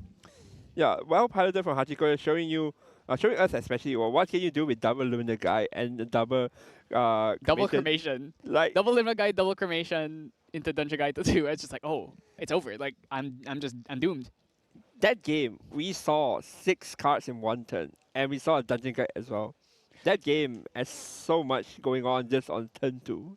Yeah, exactly. I mean, that's the thing about Rivals is that they don't really do anything with each other. Actually, Hachiko is playing that raccoon. So it would have been so funny if instead of going Dungeon Guide to 2, he just went raccoon. And then like eat up other people's floating like, I'm gonna eat your float, and then I'm gonna Dungeon Guide to 2, and then I'm gonna eat your third float. Yeah, that's something interesting. I've seen people like not actually talk about the raccoon as often as I thought it would be. I thought like, oh, isn't that like what we used to do, to eat certain cards that we hate? Like raccoon's pretty good, but no, not a lot of people are on raccoon. Yeah, the thing about Raccoon is it's one of the few graveyard hate cards where you actually just get to choose. Most of the other ones, things like Cleansing, like Durable, it's like, oh, well, guess what? I'm just going to banish my non-flow cards. With Raccoon, we actually get to pick the cards. So now it's like, oh, even if I have 10 cards in grave, you get to exactly hit the ones I need to get rid of. Raccoon is a really, really good card. I think mostly played in Wind because you can ace in it back to your hand, play it again, you can Zephyr it, play it again, you can displace it, and get like banish 4 out of nowhere. Actually, a card that I really like that I see very little people play is Machao. She is the unique ally in she's like a tamer unique ally who's like if you have an animal on field, she banishes 4 or something. Yeah, like Mega Raccoon. Yeah, Mega. Like interestingly, Machao in terms of myth-wise, it is one of my favorite Three Kingdom character. Yeah, I wish she was slightly more better. I don't think she's that bad, but if there was a deck where you could play like wind allies, animals, then yes, it could work. I think Sarah, you could play her, to be honest. It plays Trotter. I mean, do we need it? That's the question. No, you don't. Yeah, that's the thing. Like, that's the thing about me. I have this thing where, like, despite me liking certain characters or design, like Jin, I like Jin so much. I can't, man. I'm just a slave to the meta. I just want to win. It's just unfortunate. It's a problem that the doctor diagnosed me with. Just you have to play meta decks. It is what it is. Yeah, you're a meta chaser. I'm not gonna say the more offensive version of that term. Yeah. All right, but back into the game here. I believe Hachiko is gonna start second here as long as they're gonna take the going first. The players are just getting ready, just shuffling and making sure that no silly things such as drawing the same amount of cards that's happening. Yeah, like there's one thing I want to say about shuffling as well. Like because most of the games I used to play are like 50 or 40 deck size. Coming to a 60 deck size, it was pretty hard for me to side shuffle a 60 deck size deck. So we can talk a little bit about siding here. So Yep. I think it's interesting that Hachiko's on 4 Morgan Soul Guides in his sideboard. Yeah, I remember seeing this Morgan somewhere as well. She's an anti-Luxem card, but wouldn't you Yeah. just play the better anti-Luxem card, the 4 Regal? Imagine, actually, the last round Hachiko drew, his one draw here, is it was Luxem versus Luxem, Noel from Chess Club. Yep. And they, I'm surprised, like seeing the 4 Morgan 4 Regal, I'm like, how did he not win this game? I have no clue at all. If I could tell you, I would tell you. But for Regal Inquisition there, that's a really strong thing to side in for this particular matchup. Regal is shown on stream and even off stream, and I saw someone actually just shouted no when he got Regal. Then it was pretty funny for me, right? Yeah. Regal is a really strong card. Vanish from side, not so much for this matchup, I believe. Yeah. I mean, the thing is, he didn't see a blackjack. Yeah, He yeah. doesn't know if that's part of long strategy. Yeah. But since you didn't see it, are you going to play around it, expecting it to be there? I think the best assumption is that you don't want to add unnecessary cards into the deck. I think the only card from the sideboard from Hachiko's side is probably just the Regal. Most likely Regal. You don't need Morgan because we're not even on Serene. So Yep, it's, yep. On long side, Devouring Malice could come in. Actually, he is playing Serene in his side, but Yeah. I mean, you're not going to choose to side in Serene against another level 3 deck, Yep, right? yep. Oh, and we open Liminal Guide into Cremate. Well, just shows you the talent that some people actually have. You know, this is the thing, is like when you play Fragmented or Serene, you actually don't get to do this because you only have 7 cards going second. Yeah. But go with regular Spirit of Fire, suddenly 8 card hand, I get to do the classic 3 cost into Cremation Ritual. Yeah, we are going to see a backup charger here from Long, taking it a bit more slower than the previous game here. I think backup charger also, this card has stayed in this game so long. There's a reason why everyone was playing in every single Store Champ when this card was the Store Champ card. Insane. But yeah, like clearly Long having a pretty bad start here. If he didn't even play like a creative shock or anything in this first turn. Shieldmate pass, right? Shieldmate Like pass. against Merlin, you're going Shieldmate pass. What's gonna happen? She's gonna go Liminal Guide, Dungeon Guide to 2, kill the Shieldmate, eat the float. Like this is not a great start. If the first game was like, oh, both players are riling, this is the complete opposite scenario. I can smell it. There's a Dungeon Guide coming in after the Steelwork is going to get killed right here, right now. I mean, we have the Undying Dreams, so we could save it. But then you eat the Okay. Undying Dreams with Merlin instead. Yeah, so there's no win. Yeah, we already see. I see it. The Dungeon Guides is in the hand. So Yep. are we about to see an absolute disaster on the stream right now? Well, the only way to kill this Steelwork is through another ally attacking it, because you can't really use the Lorien to attack because you want the Lorien that will become a Merlin to be standing for you to use the effect. Here it comes. Here it comes. Well, we are going to go Dungeon Guide first, telling Long that I'm going to do something that you wouldn't like. Going up a level, attacking the Steward, and then eating the Steward. So we are going to attack here for 1. Long is thinking, should I try to save this? No point, because it will just get... Because the thing is that even if you Undying Dream it, he would just eat the Undying Dream like you mentioned. Yeah, and then the Shieldmate is still on field, so it's like next turn could choose to go backup charger, and then unless you kill some of these allies, next turn could play another like a hasty messenger, kill the Shieldmate, and then you get to eat 2 floats now. So Yeah. you're just so behind at that Yeah, point. Hachiko is considering another Cremation right here. A bit of a risky play, but I think it's fine. You are going to just go into value Cremation into the... Dungeon Guide. Dungeon Guide. It is better to cremate the Dungeon Guide because Liminal, at least you can maybe Undying Dreams it. Oh my god, forces out an Incapacitate. You must feel amazing as Hachiko's like, oh my god, he's spinning an Incapacitate just to stop my cremate. Like this is... Long is clearly having a bad start, so every single card you steal from him is like, oh, well, I'm pretty happy about that. Loses the Regal here as well, so another win con gone from the deck. Yeah, like people was wondering why is it so bad to negate a draw 2? Well, it's because the draw 2 is still an engine in the end of the day. You're not really negating a quote unquote a win con card. Like there are better things to negate in my opinion, such as a card that literally summons a 4/2, a Or, 4/10. Yeah. Fireball. For Fireball, yeah, really good negate targets. Luckily, it is going to get Omened here, but because it's... If we were going for the Advent again, we could just go Manxome, bring this back in hand, so we could get a second use out of this Incapacitate. So that's the one thing about CL, is if he doesn't see Ryle Creative Shock, it can be a bit hard to put Omens in, because now it's like, oh, I have to Omen from hand because I have nothing in my graveyard. So at least here it's like, okay, I spend a card, it got its value, and then I get to Omen it, so I can at least keep the Omen trail rolling a little bit. Yep. It just shows you how important or how strong the synergy is with fire and discarding cards. And right now, Long doesn't have any of those things. He'll have no access to it. And Hachiko just show him, hey, I got cremation. And I think she's going to show him a Ral the Biz or this kind of creative shock. Ooh, might be looking for something Yep. like a null spell here. We do have the creative shock. Probably going to toss a floating if we have one. What did we find here? At least show a float, please, or a liminal guide at least. Oh, I think he does have an null Wait. spell, so I think, oh no, I don't think that is good either because Merlin just eats it up. that's right. So you know, it's at least it's not float. Yeah. That's the good scene. At least it's not a float. Yeah, at least it's not a float. So we have once again negated the cremations. We have negated 2 cremation rituals at this point. Merlin can just eat this. You know, it's not a float, but we get rid of it. We don't want to let our opponent have a free +1 for no reason. Yep, no hand, and it's gonna eat the lunar guide right here, and it's just to the pass his turn right here. Hachiko's just very ahead. Although his influence is a bit lower due to the negate on the draw, doesn't really push him behind in terms of tempo. The big issue with these Merlin decks is they don't play GCR. So if you're on Looking Glass, you don't get GCR. Yep. Also not on backup charger. No backup. So that means like we are basically stuck with this until we hit Merlin 3. But at the same time, if you just sit up Merlin 2, what is the CL going to do about it?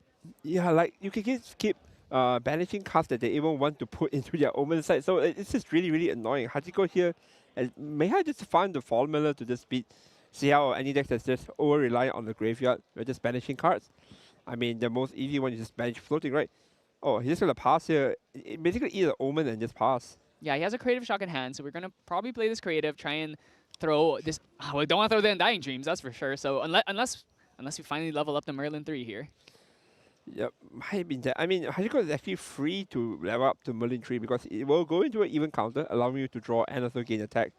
Sword of Ooh. Shadows being the choice here. A card from the sideboard. It is it's a pretty good card. It's Sword of Seeking, except if there's an ally with stealth, it loses power. So Yep. actually, if you're in Warrior, it's actually better than Sword of Seeking. So I mean, yeah, as well as a class bonus, it's a 2 attack weapon. Like I think 2 attack weapon and 2 durability alone, that is a really, really strong it's weapon. just a second and third sword, basically. Yeah. It has like a different condition for it to be good.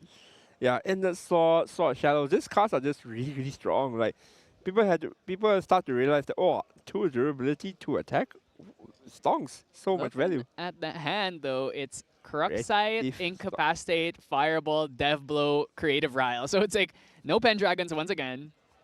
But you know, that Creative Shock could find them. Is he even running Pendragon? I look at the deck list, there's actually 0 Pendragon. No, I'm kidding. Of course we're playing Pendragon. You know, he might incapacitate. He might incapacitate something. Can you imagine a world where we are casting and then we say, oh, he's got a Pendragon, and then someone just pointed out that guy doesn't run Pendragon? I cannot imagine that. Oh my god, we throw the Advent of the Stormcaller here. Are we going to eat this? I mean, Hachiko must be aware what the CL deck does. It has been fairly popular. Not like toppest tiers of played, but it is one of the Ryle decks that sees a decent amount of play, more than Jin at least. So should be aware of what this Advent combo does. I mean, Christian, why don't you explain how this Ablation Advent combo even works for anyone who hasn't seen it before? I believe it's basically a condition where you need 11. Yeah, basically you deal damage equals to the lowest reserve cost of your omens, right? So the theory is very simple. If there's only one card in the omen section, which is just 11 cost, so how much damage do you do? 11. Exactly. It's as simple as that. The problem is, 15, sorry. 15 cost. The problem is that if you notice that he has a few omens of it, so we need to find a way to get rid of the other omens. So Orb of Sealing comes to your mind, right? Orb of Sealing basically allows you to turn up all the omen face up, so there's only one that counts, which is the Advent. Exactly. Yeah. So if Merlin eats the Advent here, it's not going to be something you can't omen it if it's already banished. So that's going to be a bit of a problem. We're going to have to dig for a second Advent if we haven't already. Actually, we already have the second Advent, so it's not a problem here. Not a problem here. If we didn't have the second Advent, then it would be a problem. Yep. So we are going to go Creative Shock right here. Luminal Guide. Luminal Guide right here. We are. Yep. On effect, he knows it. He knows it. He knows attack. He's going to remove it. And now I think we're probably going to go to level 3. Are we going to go to level 3, or is he content to just keep sitting here? Yeah, just sitting here, right? Just sitting here, eating, like, it's a free lunch buffet. Why would I want to leave this buffet? Exactly. I mean, you know what? Humans are disposed to not enjoying things being taken from them. So Hachiko here trying to do some psychological warfare. It's like, go put something in the grave and I'll just eat it myself. I'll take it from you. Nom nom nom. We're just literally watching Merlin eating cards after cards after cards. This is this matchup right now. Unlike the last matchup where Hachiko just steamrolls and go to Merlin 3, now it's just Hachiko having a free buffet every round. Oh, we are going to go to the Merlin level 3 so long. And we're going to see Incapacitate, the Crux side, all gone. We are going to go into an even level counter, allowing us to draw one card and a +2 for this turn when you attack. That is a lot of damage. Inert Sword we could be swinging for 4 here. We already have Devastating Blow as well. So Devastating Blow suddenly doing 11 damage out of nowhere. Yeah, that's the thing about Merlin as well. Although it's we call it the less flex among compared to Lorien, right? It's still pretty flexible in my opinion. In what it does, it can attack. It can win with attack cards. It can attack with Fireball. Like it has a lot of different win cards other than just Fireball gaming, I guess. I do see in Long's hand, he did have the Regal there. So if next turn we get to go for the level up, throw 3 cards in grave, draw 3, and then also Dungeon Guide to 3, we might be in a decent spot. We are taking a fair amount of damage here, and Dev Blow going to be saved for another turn here means that it is liable to getting Regaled. Fireball also, as well is also in that hand, so another card you don't want to see. Ooh, this is another really great thing about Fluffy Shopkeep and Merlin is that, oh, you get to throw your swords away. Guess what? Now my Incarnate is even cheaper. Yeah, like there's a lot of synergy with Fluffy Shopkeep with the Crux engines in general. Like it works with Lorien because guess what? Lorien gets attacked. It works with Merlin. Guess what? Our cost to call our ship is also cheaper, not cheap, but the code. But that's the thing. This deck has just so much synergy as a cost. By the way, this is a cost. Technically not a cost.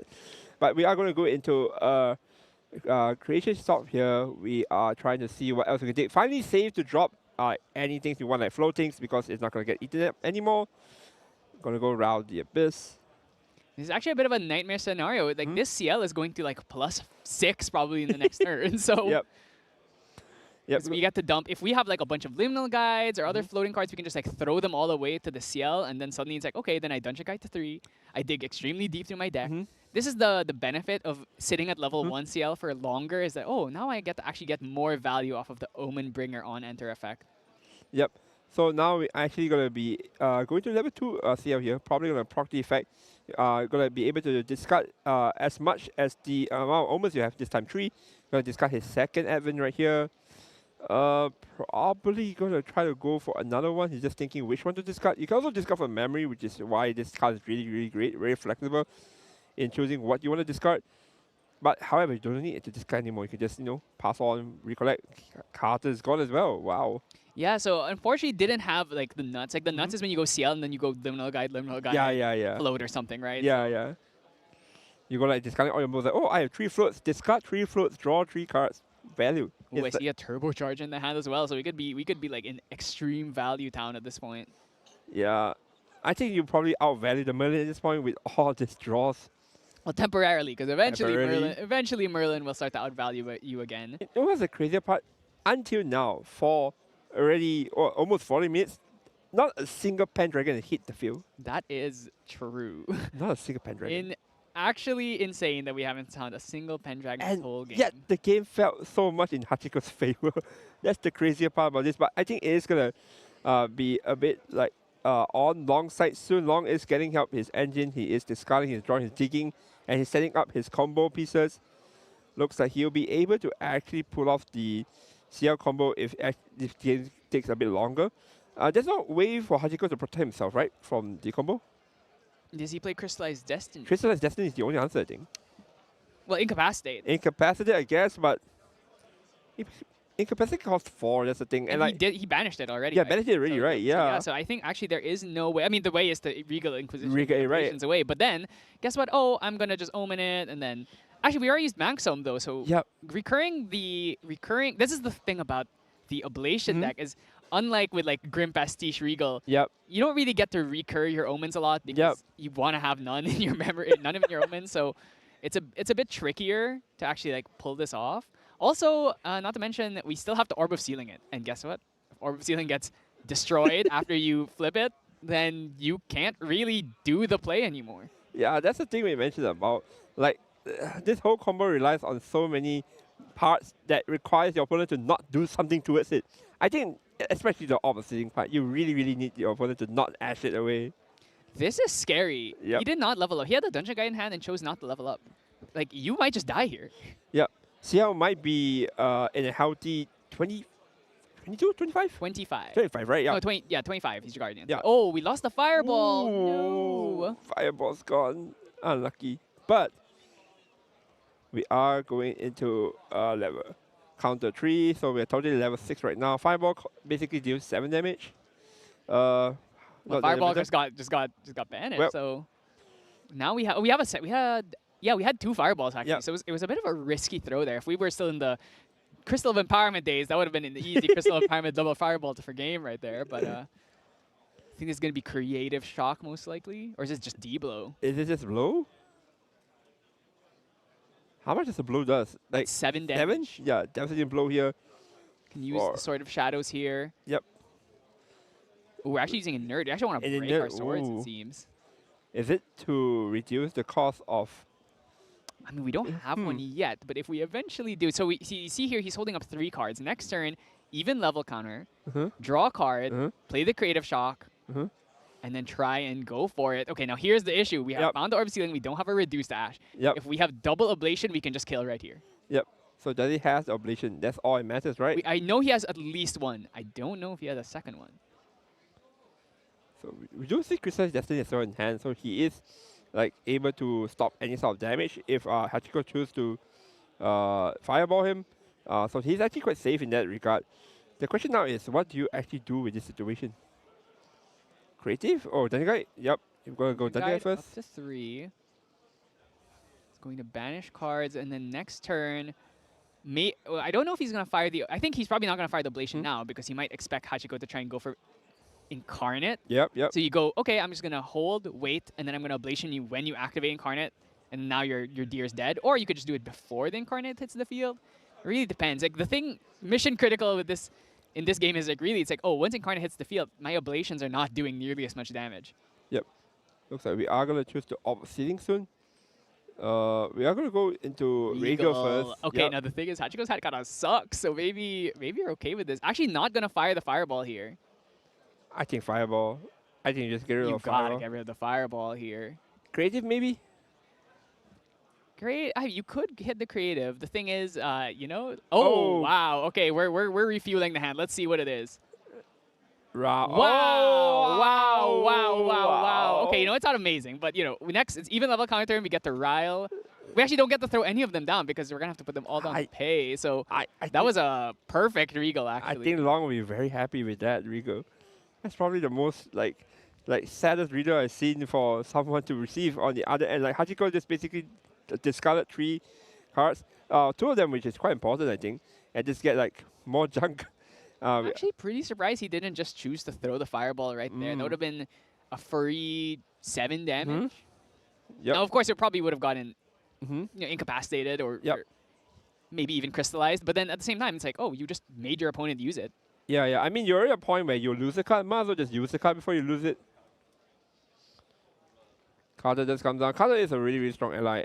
We are going into the Advent again, the second Advent this time.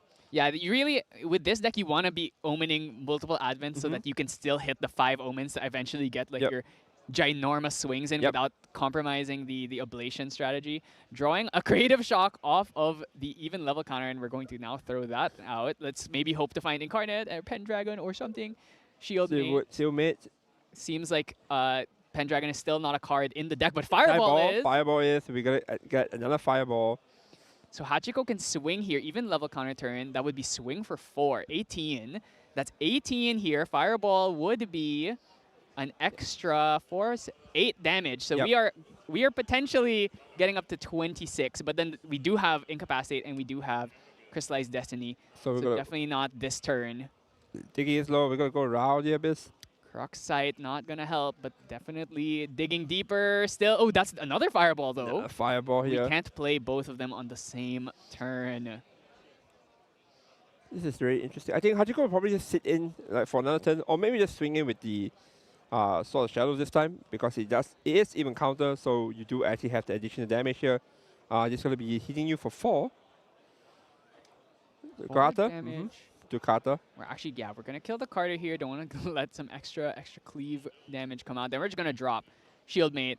Now, little does Hachiko know that Long doesn't actually care because he doesn't play Blackjack. Yep. So it is gonna be now. All how long needs to do now is actually just find the card, and it probably wins, right?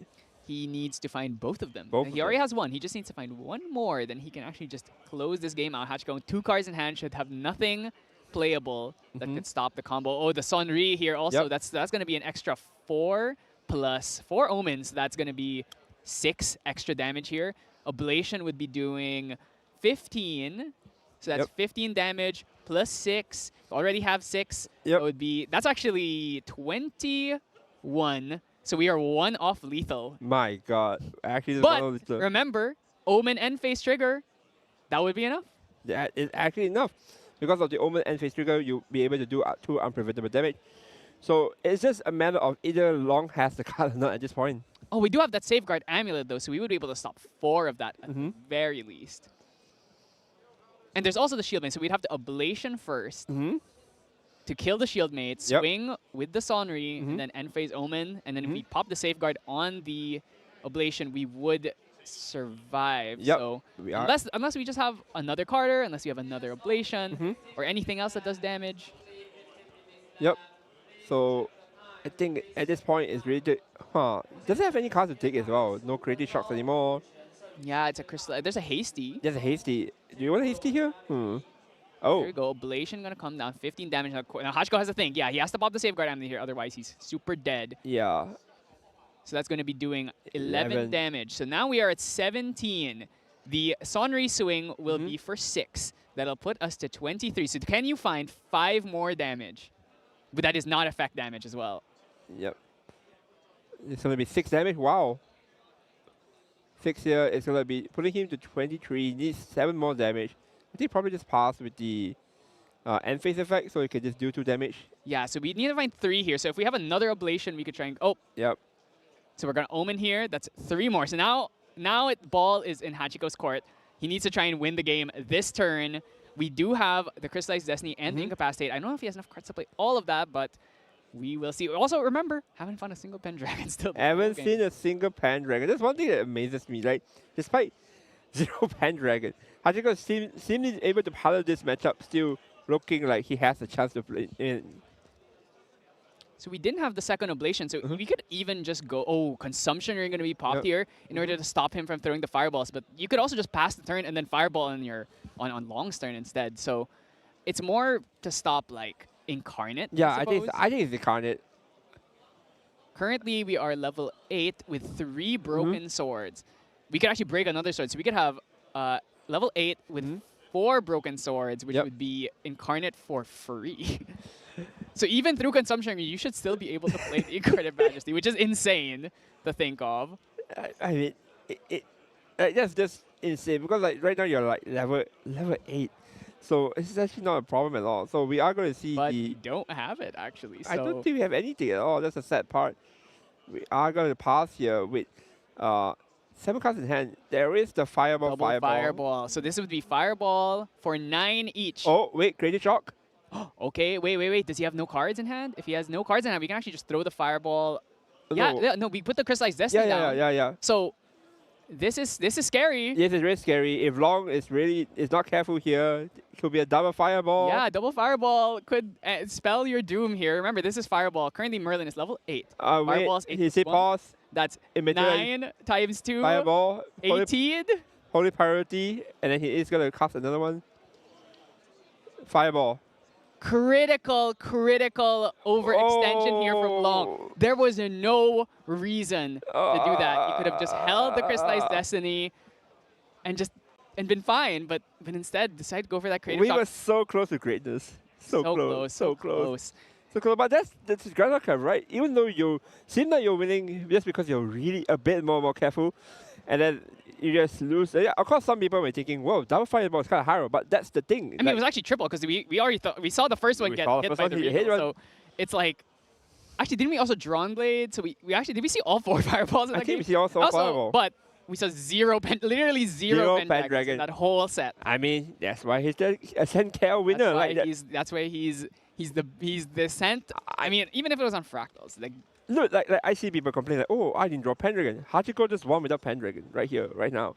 Like, I mean, that just shows you that how powerful Merlin really is. Like, even without Pendragon, like sometimes you just win the game with just fireball out fireball.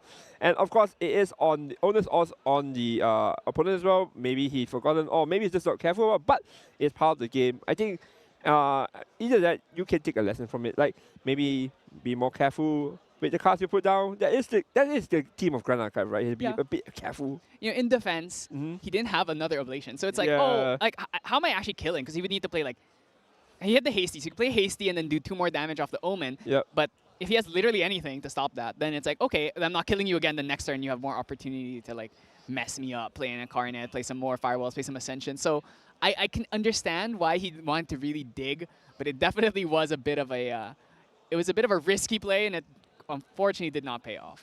Yep, unfortunately for him. But again, Hachiko, well played here. I believe with this win, he's probably guaranteed for day 2. He was 4-1-1. Yeah. So he is 5-1-1. So he could ID two more rounds if he wants to, but that's if his opponents even agree. So probably has to play another one out. Yeah, I've been hearing whispers that some people are like, I don't want to ID, I want to play. Yeah, I don't like that mindset. It's like, let's just play, let's just get it over with. Because like sometimes ID, you know, there is a bit of risk you IDing next round because like, not next round, but or day 2, because like if you're intending to go pretty far, like top 8, 5 rounds Swiss is kind of new. I think both Ascent do end in 4 rounds. So it's going to be a new territory for a lot of players. Yeah, that's right. So, you know, once again, congratulations to Hachiko. You know, there's a reason why every time he's on the 2 of us are casting him on stream, the game is like... Game is just exciting. Yeah, the game's exciting. So exciting. Yeah, so we're going to try and get a player interview. Seems like he's walking up here. So yeah, we're going to get that set up real quick. And you can hear from the man himself. But yeah, I mean, Merlin's back. Merlin's back. And she's going to continue to be back if the Rico deck is any good. Which I imagine you're not going to make a Merlin Rico that's not good, right? I mean, it has to be, right? It has to be good. Like, you see, we have all this Rico. Like, you know, I just learned that there's what's his name? Lancelot level 1 champion. Like, is it called Lancelot? Lancelot, right? No, Lancelot. No? Lancelot's not a champion. He's a unique ally. Unique ally? Wait, is it not Lancelot? I forgot his name. Mordred? Mordred also doesn't have a level 1. Is it Mordred? Well, he doesn't have a level 1. Is it level 2? Yeah, he's level 2. Anyway. I mean, Alan and Mordred, there's a reason why people have been begging for them to get something. But no, we gotta give Merlin our star. You know, nobody wants Mordred, except people keep saying they want Mordred. Hey, but Mordred do you really trust them? Mordred is an iconic. Neos Mordred, Neos Alan. People have been begging for a year at this point. So yeah, I mean, I would love to see it. But yeah, that's it for us. We're gonna go to our interview. So look forward to it. Hello, everyone. We are back, and we are here with Hachiko, the winner of round 7 of Swiss already. We saw him on the Fire Normal Spirit Merlin. Was able to beat out the normal Fire Spirit CL as well. I wanted to ask Hachiko, what do you think about that matchup, and how confident were you heading into it? まず先ほどのフィーチャーマッチに勝って、おめでとうございます。ありがとうございます。今回、先ほどのマッチの中でシエルと当たってどう思いますか？いや、結構向こうが一撃で仕留めてくる、デッキなので結構ヒヤヒヤしながら戦ってました。So his opponent's deck is some deck that can instantly kill out of nowhere. So he's actually pretty nervous when he's playing against the opponent. Yeah, I think it is definitely scary to suddenly take 15 damage and sometimes even take it twice in one turn. So good job on navigating that game, and congratulations again on your victory. I wanted to ask you, after coming off of your victory in Ascent Kuala Lumpur, what is your goal for today's Ascent Taipei? そうですね、今年の4月に、アセントクアラルンプールに優勝して、今日もまた台北にチャレンジするんですけども、今回のアセントになんか目標とかあるんですか？今日優勝 Winning. Of course. Well, of course, that leads me right into my next question. And what do you think you will be doing after you win Ascent Taipei, if that is going to be on the cards? 今回もしかしたら勝ったらその後何をしたいとか考えてますか？連続の優勝で、まあ、こんな感じなんかその勢いで何をしたいとかあるんですか？何も考えてないですけど、とりあえずパーティーでもしたいですね。It's not thinking much beyond that, but he wants to party if he gets to win it. Yeah. If I were you, I would be partying too. Thank you very much again for the interview. Okay. Do you have any shout outs you want to give to everyone who's watching at home? 最後に視聴者の皆さんとか、まあ、応援している皆さんに何か一言コメントあります優勝します。He says he'll win it. Okay, I believe him. And those of you at home, make sure to cheer on for Hachiko as well while he's at home. Right. Oh, right. And thank you to Kai for translating for us as well. He's one of the devs at Weaves. And of course, you'll be able to see more of him on camera later as well, if Hachiko continues to make it, or any other Japanese player, of course. And otherwise, happy to have all of the players doing really well so far. Hachiko did a great job. Let's continue to see more Grand Archive. Right, thank you.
will get my drink on tonight. I'ma get loose, get wild. If you're not in the mood right now, honey, don't kill my vibe. I will get my drink on tonight. I'ma get loose, get wild. If you're not in the mood right now, honey, don't kill my vibe.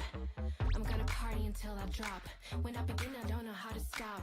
I can party on till the morning comes, till the sun goes up. We don't stop, no. I see you looking at me, but you don't stand a chance. You see, you don't know how to act. I'm looking for class. Can you please take a step back?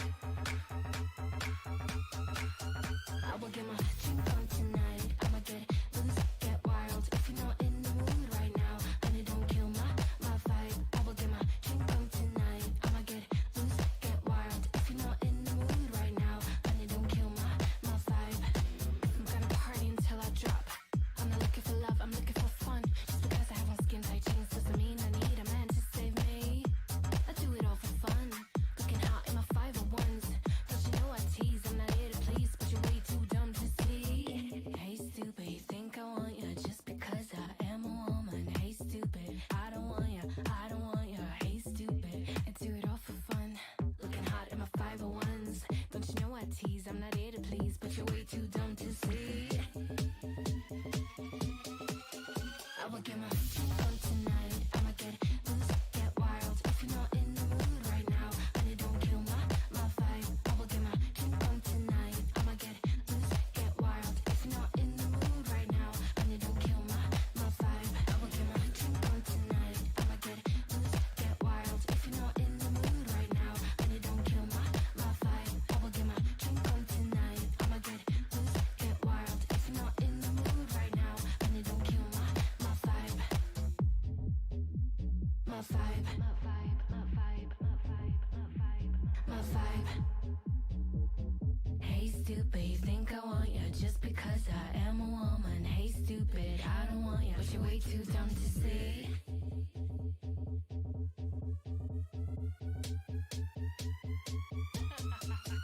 I will get my drink on tonight. I'ma get loose, get wild. If you're not in the mood right now, honey, don't kill my vibe. I will get my drink on tonight. I'ma get loose, get wild. If you're not in the mood right now, honey, don't kill my vibe. I will get my drink on tonight. I'ma get loose, get wild. If you're not in the mood right now, honey, don't kill my vibe. I will get my drink on tonight. I'ma get loose, get wild. If you're not in the mood right now, honey, don't kill my vibe.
Taipei.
Welcome back, ladies and gentlemen. We are back here in Ascent Taipei here with our really good friend here on.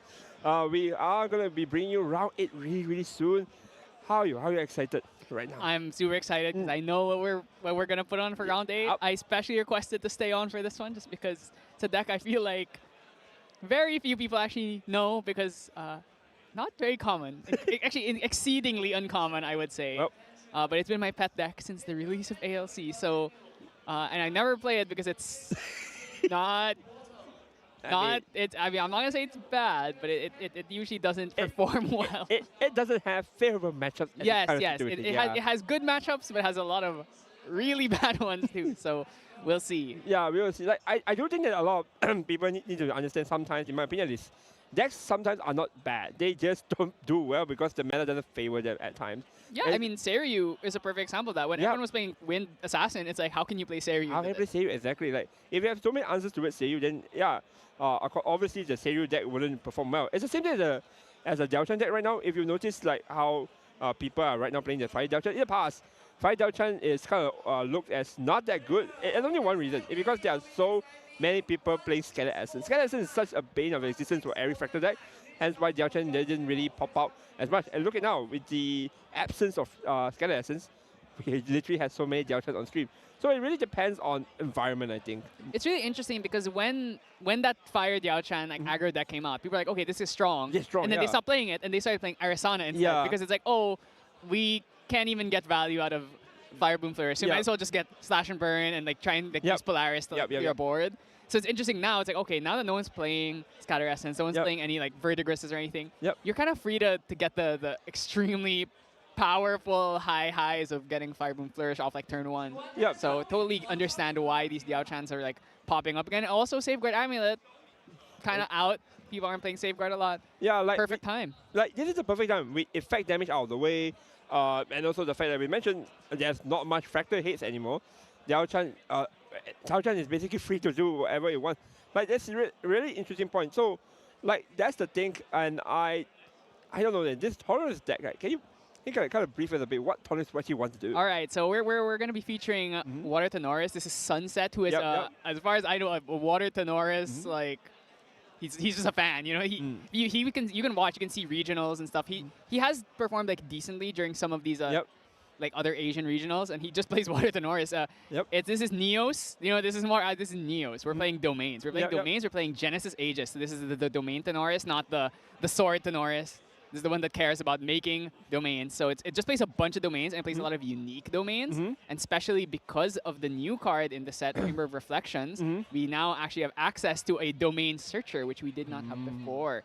So it's a really fun deck because you get to play a lot of one-of domains. It's like, okay, I'm just going to search it when I need it. I'm going to get my Exalted Dormition Throne when I need it. I can find Guandu, which is a card that I absolutely love that no one plays. And now that you have a card that can just bring it out on the field whenever, we got the Proxies Vault card that we have not seen a lot of use out of, which is Reciprocity. So it's a great way of getting value out of like EKs. You can use an EK and you don't have to pay for it, or you can have a Dormition Throne early in the game and then keep it on field. Because Dormition Throne is very hard to actually provide the upkeep for because you need to have 3 other domains, which means you have to have it plus 3 others. It's very hard to get it early game, but because of Reciprocity, you can drop it early, keep. Now you have like an Academy Guide that's a 2/4.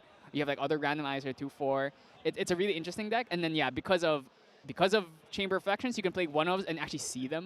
You can play things like Chibi. You can play things like Chateau de Cour. You can play things like Gloam Spire, which is actually the big one. Gloam Spire being a fire card, you can't play it normally, but because Chamber of Reflections is a put, suddenly, oh, I get to play a fire card in my deck. Yep. So there's a lot of domain interactions right here. Like I think a lot of people are not really familiar with it in the first place because like it is just unfortunate, right? That people just look into the more popular decks, more playable decks. But it sounds like this. I heard that there's a way to turn all of them into reversible. Is that basically? Eternal Kingdom. So Yep. Eternal Kingdom, 4-cost domain. You play it, all your domains become reservable.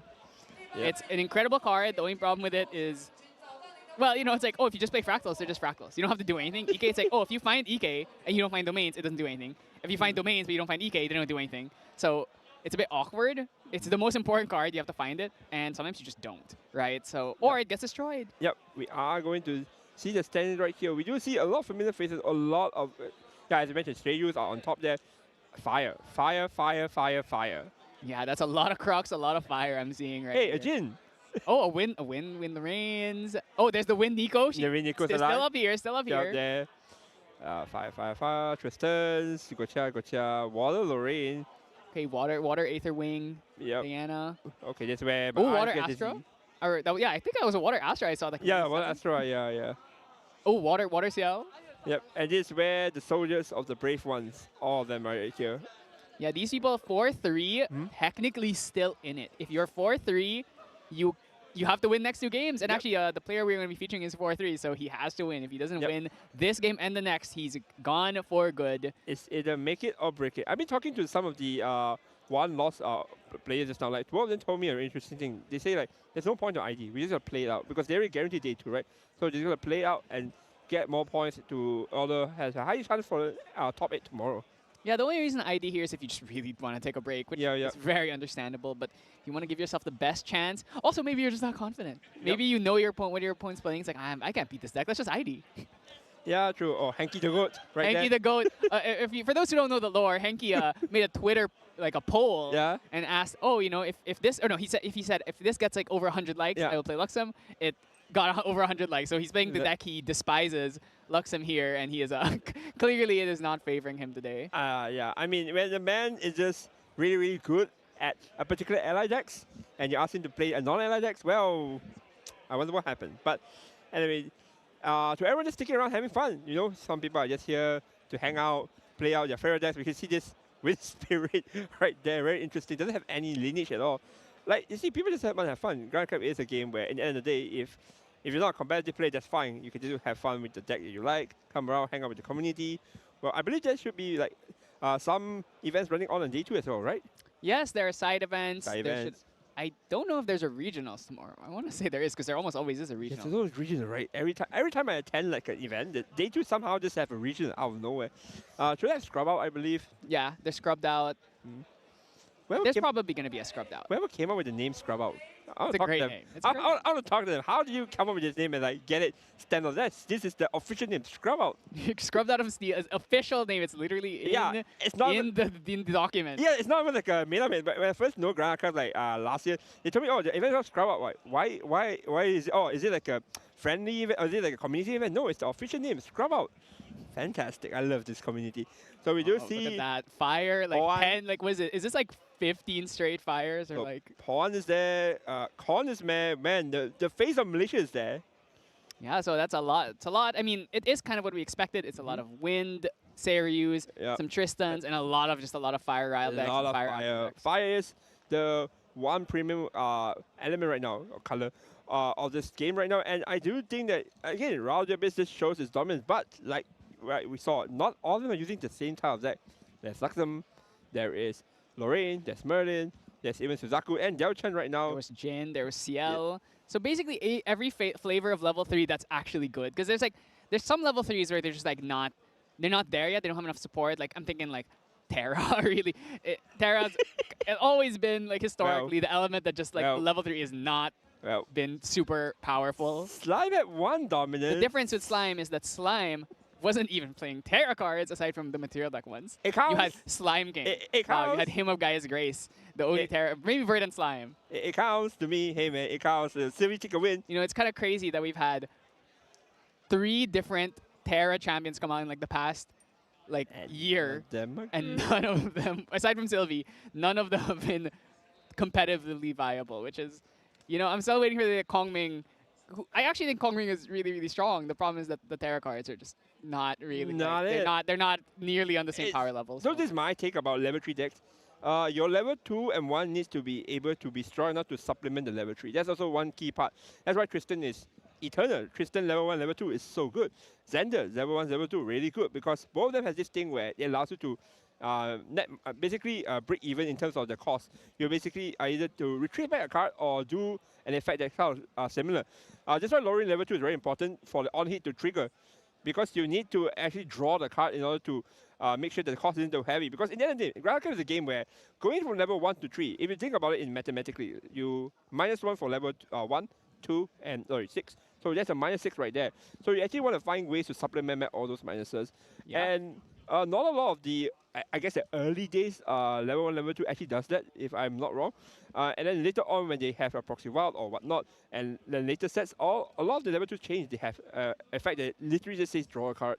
Yeah, look at someone like CL. He can like throw 3 cards. Throw to his 3 grave. cards, that's insane. like- Or even like Diana being able to like load the Aether charges. I Yep. think historically speaking, if your lineage is not good, it's very hard for you to play level 3. I think that's why I think Thenorius in particular, level Yeah. 2 Thenorius has always been kind of not great in a level 3 Yep. context. He's okay in an aggro context. In level 3, it's like, oh, this does nothing. Yeah. So that's why Gocha is really good, because Gocha has the flexibility, right? You can either gain 2 quests or actually draw a card. Like and then Daochan. Daochan's level 2 is a bit not really good at the moment. It's quite niche, I guess. Because there's no reason to actually gain so many glimmer counters. That's the thing. But her level 1 is so good. Level 1's incredible. I think Jin is another example where, the level 1 and 2 literally don't do anything if you're playing Exia. Yeah. Unless you actually play into it. Like, if you're playing Wind Jin, sure. But, like, level 3 Jin, like, usually gets, like, almost 0 value from level 1 and 2, which is... It's just crazy to think about. I can see the angle being that Immortal is so strong of a mechanic that you can't actually give him too much value, right? I can see that. If you gave Jin level 1 and 2, like, Lorraine level quality lineage, he would be insane. I would have been a Jin main since day 1 if I could have like on Jin or enter draw one. It's as simple as that, guys. Anyway, jumping into the game here, Sunset versus Yu Cheng here. Sunset with the Tonoris that we are aware of, and Su Cheng here with the Looking Glass Wind Lorraine. Allies, it's Wind Wake Up Mad Hatter. So this is very scary because obviously we might just see our Tenoris hero just immediately lose. It's very possible. Going first here brings out the Mad Hatter. Now, Tenoris has ways of getting around this. We're water, so remember, it's like you have to worry about things like Storm of Thorn. You have to worry about things like Song of Frost, the usual water, The usual water suspect. stuff. Yeah, so I'm curious to see if we actually find any of those. Oh, it's a Mad Hatter deck as well. It's a no break kind of deck. Mad Hatter is a really interesting card. So Mad Hatter basically allows you to manage a random card from the material deck, and you basically materialize card from material. This basically bypass the element restriction as well, I believe. It does not. Oh, it does but not? It's because Oh. we play Looking Glass. That's where we're able to. Play Oh Looking yeah, Glass, because yep. So is this deck on Cheshire actually, which is another way of like increasing your range by just going, okay, I'm gonna double my Ranger Strides now. We are on Cheshire, so yeah, Cheshire Mad Hatter. If you've never seen this combo before, the idea is Mad Hatter, you banish a random card from your material deck, Yep. bring out Ranger Strides, Yep. or any other Ranger Gallia, but like Uh-huh. 9 out of 10 times Yep, it yep, is yep. Ranger Strides. Yep. And then from there, we're able to you give distance to someone on field that can get distant, and then you Yep. put the Ranger Strides, which gives it an extra ranged 4. So if you distance something who is ranged already, and then you now they have +4 range, so they are range 7 essentially, or like range 4 plus range 3. Then you guess what? You're playing wind, second wind, rally the advance. You get to swing 2 times. You're doing like 15, 16, 18 damage in 1 turn. It's a crazy combo, but a very, very fragile. I mean, that's a literal glass cannon, looking glass, literally glass cannon deck. So what a surprise. Sunset here does go into his domain turn. So anything you can Yeah, infer about that? so Dormant Sacrificial Altar is one of the few like net neutral domains. There's only 2 of them, Hub of Innovation and Dormant. So Dormant is good because its effect almost never comes up. The only way it would ever come up is if you play Reciprocity, you can make a drone, and then you play Dungeon Guide. They try and stifling your Dungeon Guide. You can actually use the Dormant to sacrifice both of them in order to dodge it. But most of the time, it's literally just, oh, it's a net neutral domain, because all the other ones minus you to play.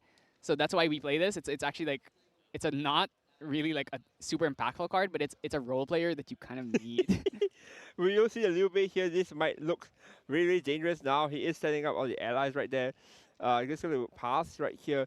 Ooh, the pass is interesting. Not trying to actually just go for it right now. And the problem with the is that Neos has a lot of life, right? If we actually get to level 1, level 2, level 3, that's more life than these Ranger Strides decks can usually beat over. Gonna bring out the Inert Sword though, so I think we're just going to try and kill some of these. Cheshire! This is an excellent card to bring out the situation. Cheshire Cat is a great anti-aggro card because if you have the Inert Sword, she just swings for 3 and she has Stealth and Spell Shroud.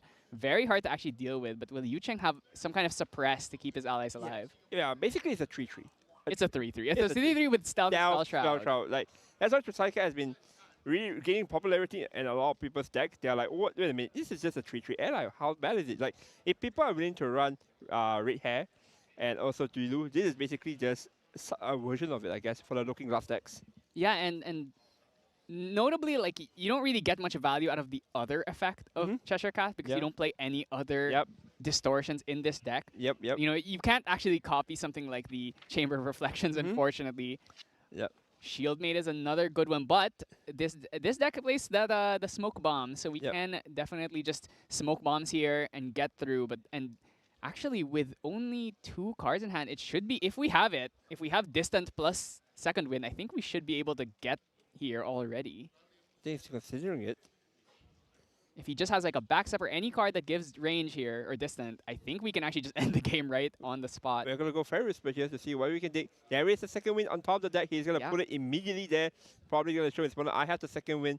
And then probably just going to go into his smoke bomb, I believe.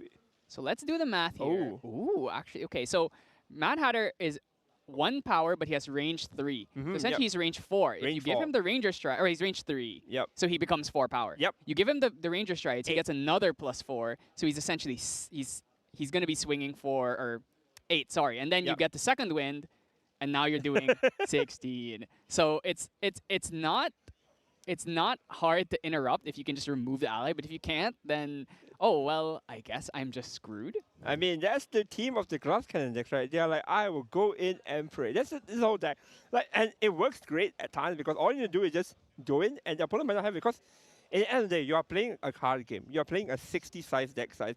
the odds of your opponent having the right answer is actually not as high as what people think. It is still high because like you run like multiple copy of other cards to stop your combo, or you have a game plan for a material deck to stop it. But oh my god, is that? I think it's happening. It's happening. Backstep.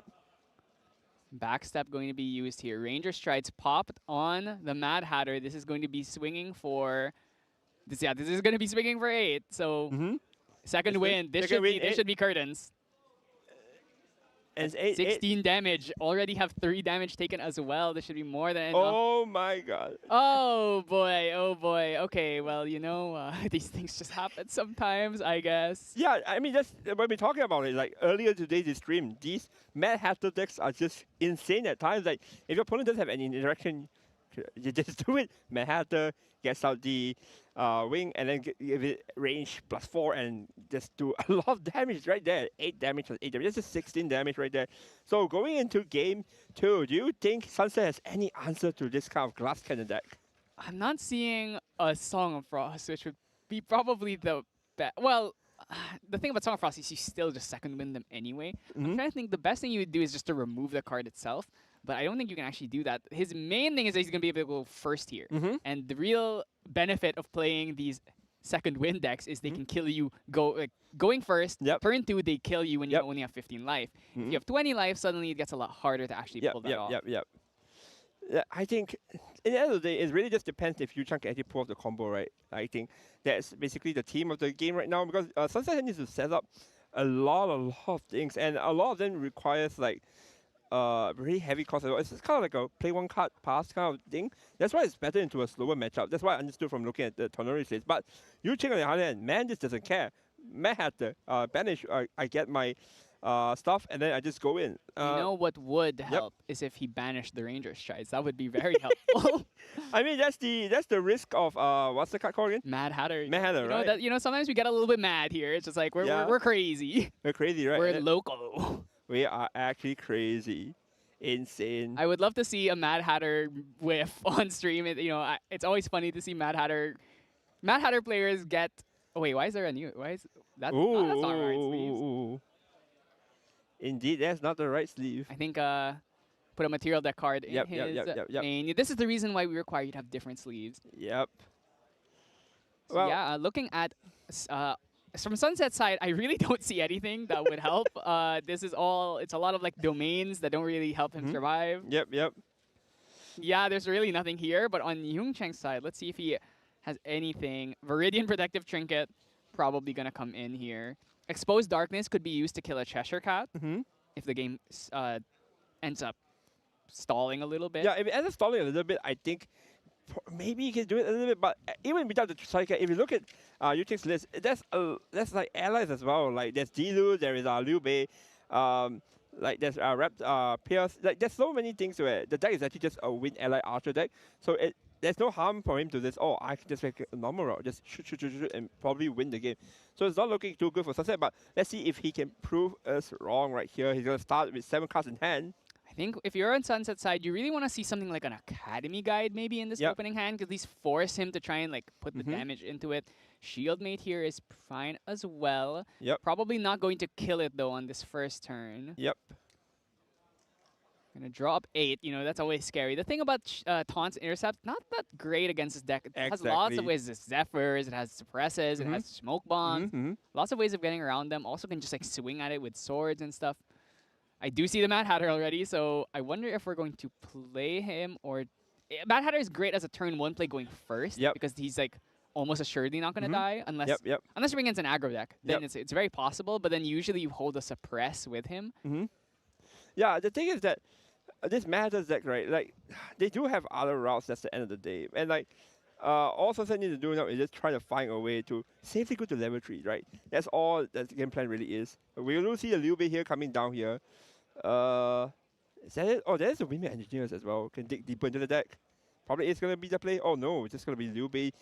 Take out the Steward and okay, Windmill Engineer. See what he can dig. So Purse is terrifying to see here. She is really good at keeping these allies alive and keeping your guys off the field. Imagine just going to level up here. Need to get that Tenoris. We have Taunt, but I don't know if that's going to be relevant. Maybe if you want to try and aim for like an academy guide. So let's look at the board here. We have Liu Bei. Liu Bei. She has 2 damage, range 2, so can potentially. Oh wow. Okay, so we're gonna use that. Mhm. That's Distraction Incision. So it's a true sight Yep. on kill prep card. It's seen in Tristan sometimes because especially when they were coping Yeah, yeah, before yeah, yeah. Windless Outlook Yep. got Yep. released in the game. Yep. So it's also a way of killing Cheshire Cat. So it's kind of like Staggering Strike, but weirder. Yeah, it's kind of second strike, but weirder. I do agree with you with that. But at the end of the day, if it gets the job done, it gets the job done. Cristallic Cat here is kind of really annoying for Yu Ching right here. See if we can deal with it. Yeah, the thing is, because we have gotten that extra life buffer from the Norris, Yep, yep. we can't just kill with a regular schmegular Yep. Mad Hatter combo, especially because we don't have a Mad Hatter on field, right? So Yep. Mad Hatter costs 3. Mm-hmm. He does refund 1 because Yep. you bring out the Ranger Strides. Yep, Actually, yep. bring out Ranger Strides now. Yep, yep. So that he's only 3, but then the range card, let's say you use like Backstep, for instance, that's 2. So it's usually you don't have enough cards to get the second win, because second win Yep. is also 3. Yep, Valiant yep. Advance costs 2. So it's Yep. pretty hard to actually pull off the combo unless you already have a guy just sitting on field. That's why usually the third one is just play Mad Hatter and then have some way of keeping him alive. If you can just keep clearing the board, it's very hard for this deck to actually pull everything off all at the same turn. Yeah, Matter is ideal here. I like question here. Even if we get the Matter now, is that actually a target you want to materialize if we get a Matter right here? Looking at the list, Yeah. he does have. Actually, he's not on. Yeah. He's not on the other Ranger boots. Yeah. So yeah, this is literally like Mad Hatter is basically dead. So is Matter a bust? I mean, you can just play him as a distant card because the thing about Ranger Strides, it can only be used on cards that have ranged. Yep. So, or that are range. You can only use it on Ranger cards, Yep, Ranger yep. units. So you can't actually use it on, let's say, a Dilu, for instance. Yep. So you really do want to have it on either Purse or Mana. Actually, I'm surprised that we chose to. Oh my God, do we have a way of suppressing this? Because that would be pretty tragic to lose our Ranger Strides here. That's kind of the entire game plan. Yeah.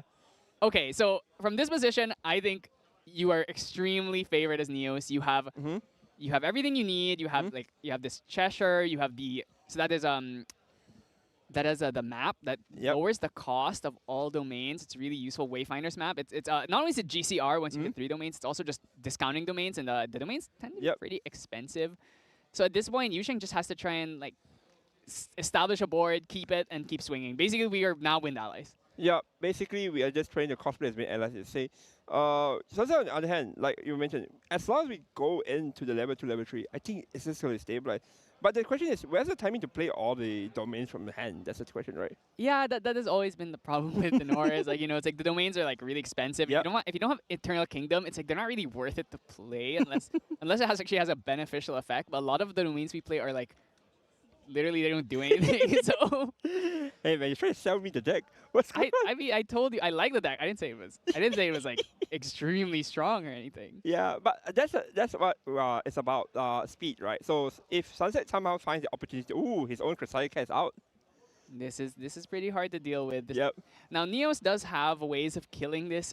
Obviously the Cleave, the Blade of Creation at level 3 is an option. I think Exposed Darkness is actually a card in Yungcheng's deck, so he actually could potentially kill the Cheshire. Yep. If he can find that Exposed Darkness card we've been seeing a lot of lately. So we're actually taking a lot of damage here. Now, I mean, we don't have a single domain on field. We actually brought out the map, the Wayfinder's map, despite not even playing a domain. So I'm curious what that is there for. The map. Not too familiar with the map as well. Does it have any like significance? It lowers the cost of domains by 1. So it's a way of playing domains for cheaper. The problem with the map is that, well, you know, you didn't play a domain. So it's also GCR if you have 3 domains. Yeah. But we don't have 3 domains. We have 0 domains. So Wow.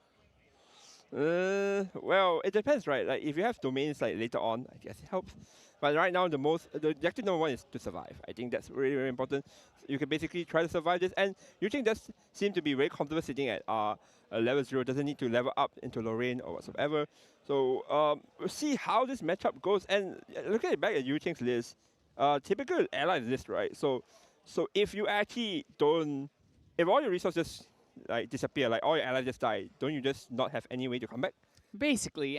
Neos is really good at playing against allies because it has so much life, and then once you hit level 3, it's very hard for them to actually like burn through all of your free resources from your domains. The problem is, how are we hitting level 3 like, if we die before hitting level 3, then we just lose, right? So Yeah, that's actually a big problem. If you actually die before hitting level 3, that's really, really tragic. So playing out Aether's Embrace here, trying to give distance to this Purse, and then also suppressing or giving extra life. I imagine this is probably trying to feed out a Frostbite. Ooh, Storm of Thorns instead. That is interesting. I'm not sure why we're... Oh, yeah, because of the wake up here. So I think the idea was, okay, we're going to wake up our Purse, and we're going to retaliate here. So now we can't do that. Yeah, now we can't do that. Because we would not be able to kill Cheshire on the crackback. This is going to be a Purse I think has 5 life right now, so the Cheshire is not going to kill it. Gonna retaliate anyway. Well, actually, is it still enough? Oh, it becomes distant actually, but distant doesn't actually affect retaliation, so that should be... It's +2 from...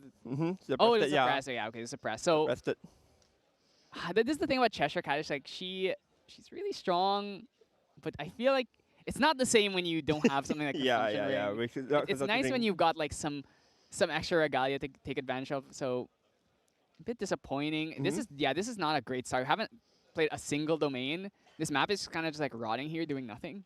Yep. So that's the thing about this kind of cards where, because it is a sellout card in the end of the day, like it needs synergy, right? You really need like all these other domains don't need to work, and like, it's just sitting there doing nothing. But is there any specific domain that you think will be pretty good right here against this kind of matchup? That one? Or we're not on Chibi. Oh. Mad Tea Party would probably be the domain you want to find right now, because the amount of healing you can get off of that card is pretty insane. But we are instead getting Rally Advance comboed right now, so we're pretty close to that. We are really, really close to it. Yuching is actually doing it. We might actually see the day of life for it. We are going to level up here using that Fracturize and that Storm of Thorns. Going to level up to Tenoris too, who does nothing because he don't have a weapon on field. It is occasionally possible to do something if you brought out Reciprocity, but we haven't brought out Reciprocity yet. So Reciprocity can be brought for free, right? I remember. Yes, but you can only bring it out if you have 2 domains. So we have 0 domains, so we can't play Reciprocity. Oh wait, we have the Inert Sword. Right. Yeah, we have Inert Sword. We're fine. We're fine. I mean, this is literally just like, oh, take 6, please. I mean, he still needs to find 9 damage. It's not that easy, right? Yeah, but this is the thing about this deck. It doesn't really play a lot of offensive cards. It's like, I mean, yeah, you're putting your opponent closer to death, but they're also not really... It doesn't really matter because once you hit Neos, you are going to win the game anyway. Yeah. No, I meant like, you think this is to find 9 damage. It's not that hard, right? yes. That's the thing. Like, we leveled up the Tenoris one because we need to level up in order to get an extra 5 life. That is big, especially with 0 allies on board. It's pretty hard to actually do that. We have an Inert Sword that we can swing it with, or Sword of Shadows. Actually, Sword of Shadows is actually -1 right now because of the stealth unit. So we have 2 damage here. Now we need to find another 7. Pretty hard to do with 0 allies on board. Yeah, Yuching here. What is your decision? I see the Mad Hatter there. Unfortunately, not doing anything anymore. Lube is a good start. Skirting Step in the hand. I imagine we're gonna try and protect the Lube using the Skirting Step. Maybe and try and get some distant swings in here. Lube swings in for 2. It's going to be hard to protect her because Cheshire swings for 3, and then Tenoris can swing for another 3 after. So even if he's skirting, still should be enough. Reckoning's Wake played, end phase. Fast speed Idle Thoughts means we're leveling up to 3 next turn. Ooh, Sanctum on the top. Sanctum is this is a domain we see a lot in the Fire Tenoris builds that try and go for the Assemble the Ancients combo because you level up and then you draw 2 cards. Essentially refunds your level up for the turn. But not particularly relevant here. Doesn't matter because Reckoning's Wake. Gotta stay on the top of the deck anyway. Just to find a way to basically not die. I mean, we're gonna level up to 3, so we're definitely not dying. So first domain here, I imagine we're going to bring out perhaps Protection. Protection would be...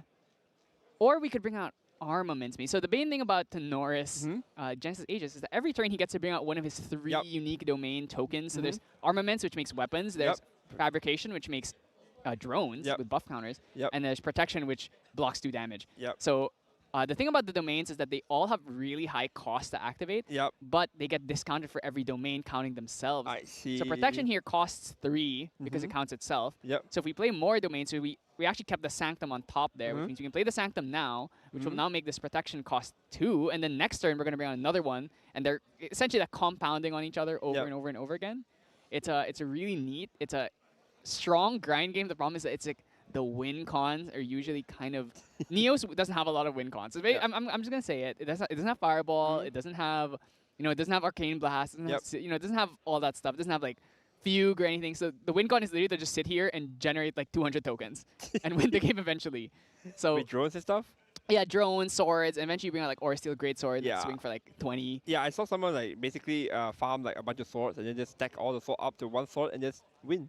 Yeah, so that's generally the game plan of Neos is like, oh, we're gonna play the really slow and steady game. But unlike a deck like Merlin, where it's like you play slow and steady and then you blow someone up, here it's like, oh, you're gonna play slow and steady and then slowly chip away. Kind of like Luxemy, but then there's no healing. So that's kind of why like Neos has always been like the redheaded stepchild of the elements, because it just lacks so many like just bombs, right? Like that's the real thing about Neos. It doesn't have a bomb. That's why I'm waiting. Once that Keystone set comes out, where they're gonna split support, they just need to give Neos one like insane card, then the deck gets activated completely. Why don't they give Neos like a generic Tolerist Oni class domain that says on enter draw 2? Or, I mean, they actually have a card that does draw 2, which is a Refabrication. The problem with it is you can only use it if you have less than 4 influence, I think. Well, is that also high element? Yes, it's advanced element, and you can use tokens. You can sacrifice tokens to activate it for free. Yeah. I was talking about like a norm, but only for Tonorist. No, the Norris bonus, draw 2 cards. Yeah, I honestly just give the Norris a different level 2 that actually like helps him level up, and I think this deck is actually very close to being okay. You just need to give 1 a bomb Neos card, and then 2 give to Doris a better lineage. I think that's the thing about most level 3 decks. They need a really good level 2 or level 1 to allow them to play the game a bit more longer. Like Lorraine level 1 has been a staple forever. I think we have never seen such a longevity. There has never been a meta where Lorraine wasn't kind of playable. Even if she's not like the best deck, she's always playable. She's always the go-to for allies. They're like, oh, what's the go-to ally champion? Lorraine. Lorraine is your hero. So going into the Wingman Engineer here, looking really grim for Yuting now, as like you have to deal with a 30 defense champion. Not easy at all to do with this. I mean, I'm just gonna be honest with you. The game is basically over already. Like I'm not gonna front it. You're not doing 14 damage in 1 turn. Without the Mad Hatter combo live, you are not doing 14 damage in 1 turn with this deck. Yeah, the Mad Hatter combos thrive in the fact that you can do this combo before anyone goes into level 1. Exactly. That's why going first is so important. Yeah, okay, maybe not level 2, I guess. But that's the whole idea, right? That's why Yuting's deck just tries on that. And now, as we mentioned, without any sort of like late game gas, doesn't seem to be going anywhere with this deck. Yeah, I mean, really, this is the Mad Hatter deck's problem in and out. If it doesn't get it off or it doesn't kill, your deck kind of just stops. It stops working that well. Okay, so Cheshire it's strong here because this is going to be swinging in for 5. But the Sword of Shadows is -1. Oh, -1, so yeah. It would be swinging in here for 3 plus 1, 4 actually. So 4, yeah. 2, 1, 1, yeah. So if we can like rally to advance this, it'd be a way to get there, but we're actually sinking into the Ares here. So okay, look, currently we have defined 7 damage. Not hard for Neos. We have the domains already, and then because we held up cards in hand, we can actually play all of these like in the recollection phase as they get discounted. And we also get our 3rd domain, which means we can pop the map, Wayfinder's map here. So it's like an extremely delayed GCR. So we bring out Aura Steel Greatsword. So Aura Steel Greatsword, the thing about this is it gets powered up for every token we have on field. And guess what? These domains count as tokens. So we are now ready to just start popping off here. This is all 3 domains. We're gonna have 3 tokens. Then we're gonna make 2 tokens because these 2 domains here, this is gonna make 1 drone and make 1 Aura Steel Greatsword. So that means it's 5 tokens on field, which means the Aura Steel Greatsword or the Archon Broadsword is suddenly going to be swinging for 6. It does cost 2 to swing with, though. That is the one thing. Oh, it actually got suppressed here. So But we can also just make the regular broadsword. Yep. We make a regular broadsword that swings for 3. Cheshire swings for 3. That's 6 damage. That's already. We just need to find one more after that. Yeah. We can make a drone, swings for another 2, so this should be enough as long as he has enough cards in hand to play all of it. Yeah. Just still like 1 damage, I think, because Lorraine is 20. Yes, Uh, yes. As of- but- Sanctum, going to be the 4th domain here. That does mean that protection is free, but Yep. the other 2 are still, they still cost a little bit. Gonna need to have, I think, might not have enough cards to play all of these, unfortunately. Didn't find EK is the big thing. Yep. Having EK is probably going to be really, really good. It's like a, what's it called? A fractal like cosplay. Reservable. Yeah. So we are going to get the drone there. Really nice token, actually. Like this art. That's a foil. I think it's a foil drone. That's a foil. I mean, if you're so dedicated to the deck, I think you're going to foil your tokens at this point. Okay, so there is a world here with Cheshire swinging for 4. If you can rally the advance Cheshire, Cheshire swings for 4, and then rally the advance would come in for another. We actually probably don't want to use the sword because Yeah. it would lower their Cheshire damage. Yep. Swing for 1, then another 4. That's Unless you, 9. and unless the- you have a weapon to do it besides these 2. Ooh, yeah. Is he on Sword of Seeking? Sword Shadow, Inner Sword. No, we're just on these 2. We're only on the 2 swords. Yep. It's only on 2 swords. The sword will break. Oh, we also have protection, so we have to get 2 deeper. We're also gonna put him into Chalice of Blood range, which means he gets to draw 2 more cards. So yeah, this is a real hill to climb over. Interesting bringing out the Verdant Protectant Drinker right here. Yeah, the thing about Neos is a lot of Neos decks, it's like once they hit level 3, they're not really spending cards from hand. They're just using all of these domains on field, activating all the domain effects, and just holding up their cards instead. So probably not actually. Also, 0 cards in hand to begin with. I guess the idea is you're going to swing into Chalice of Blood, which will allow. But 2 cards in hand, I mean, what, Tidal Lock out of nowhere. Tidal Lock. So we are going to see the Mad Mad Hatter with no Regalia to bring out. Probably going to elect to skip the Materialize, or the On-Enter here. Yeah, probably just there because it's a range target. Backstep going to be used. This is currently going to be 4 plus 4. It's a lot. But still not enough yet. For 4. And then going to swing here for 4. Chalice of Blood is going to get popped Yep. here. You take 4 more damage. Can he find it? But then again, I believe Sunset has some sort of protection, right? That is right. Actually, I'm surprised we didn't pop the protection yet here, but I guess wants to make sure that. I think the idea is worried about last card ally try and kill the drone here. As long as we keep this drone and this Cheshire, we're basically guaranteed to win. Yep. So might as well just take the safe road. If he actually does threaten lethal, then you can use the protection. No reason to like save it. No reason to shotgun it. You know that you'll be fine eventually. So yeah, this turn we actually get to throw all pre-recollection, make a drone and make a sword here. So this is pretty nasty. Oh, Mandate of Honor. Gonna use this. We're gonna get another drone. So we are definitely threatening lethal through several different allies. We have the Archon Broadsword. We can make an Aura Steel. We can make 2 drones. We have 2 drones, and we have the Cheshire Swing. So this is a lot to chew through. I think I think Yu Cheng sees it on the wall. This is the strength of Neos, right? Its grind game is really good. And that's why historically Neos has been okay into like allies. It can beat aggro decks. It can beat like Tristan a lot of time because it can cleave for 7. Its weakness has always been against like Luxem, against Merlin, against decks like that where it's like, oh, their grind game is even better than yours. It's just a matter of power level, I would believe.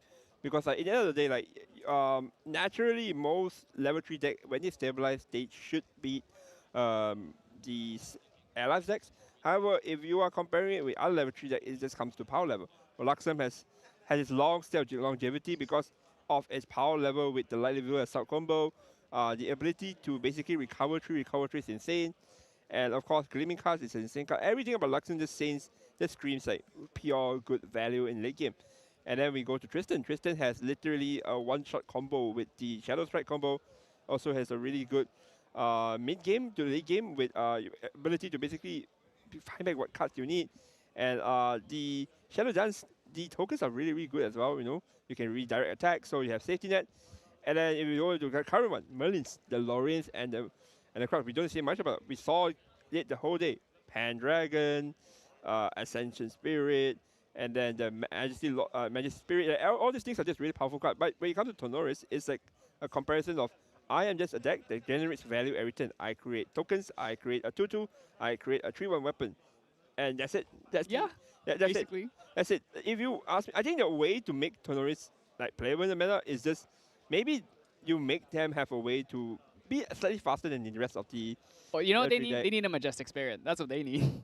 You need Obelisk the Torment. Yeah, I was.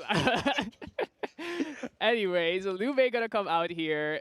So not Mad Hatter on the first turn. We could always just Mad Hatter on turn 2. I don't know if we had it. No, this is the thing, right? Yungcheng's deck is so strong going first compared to going second. So I really hope Sunset's able to find something to interrupt the one-shot combo. I think I might have seen a Frostbind in there. So hopefully we're not gonna see just a turn 2 kill. No one wants to see. Oh my god, this is actually almost the same start as game 1. It might be the same start.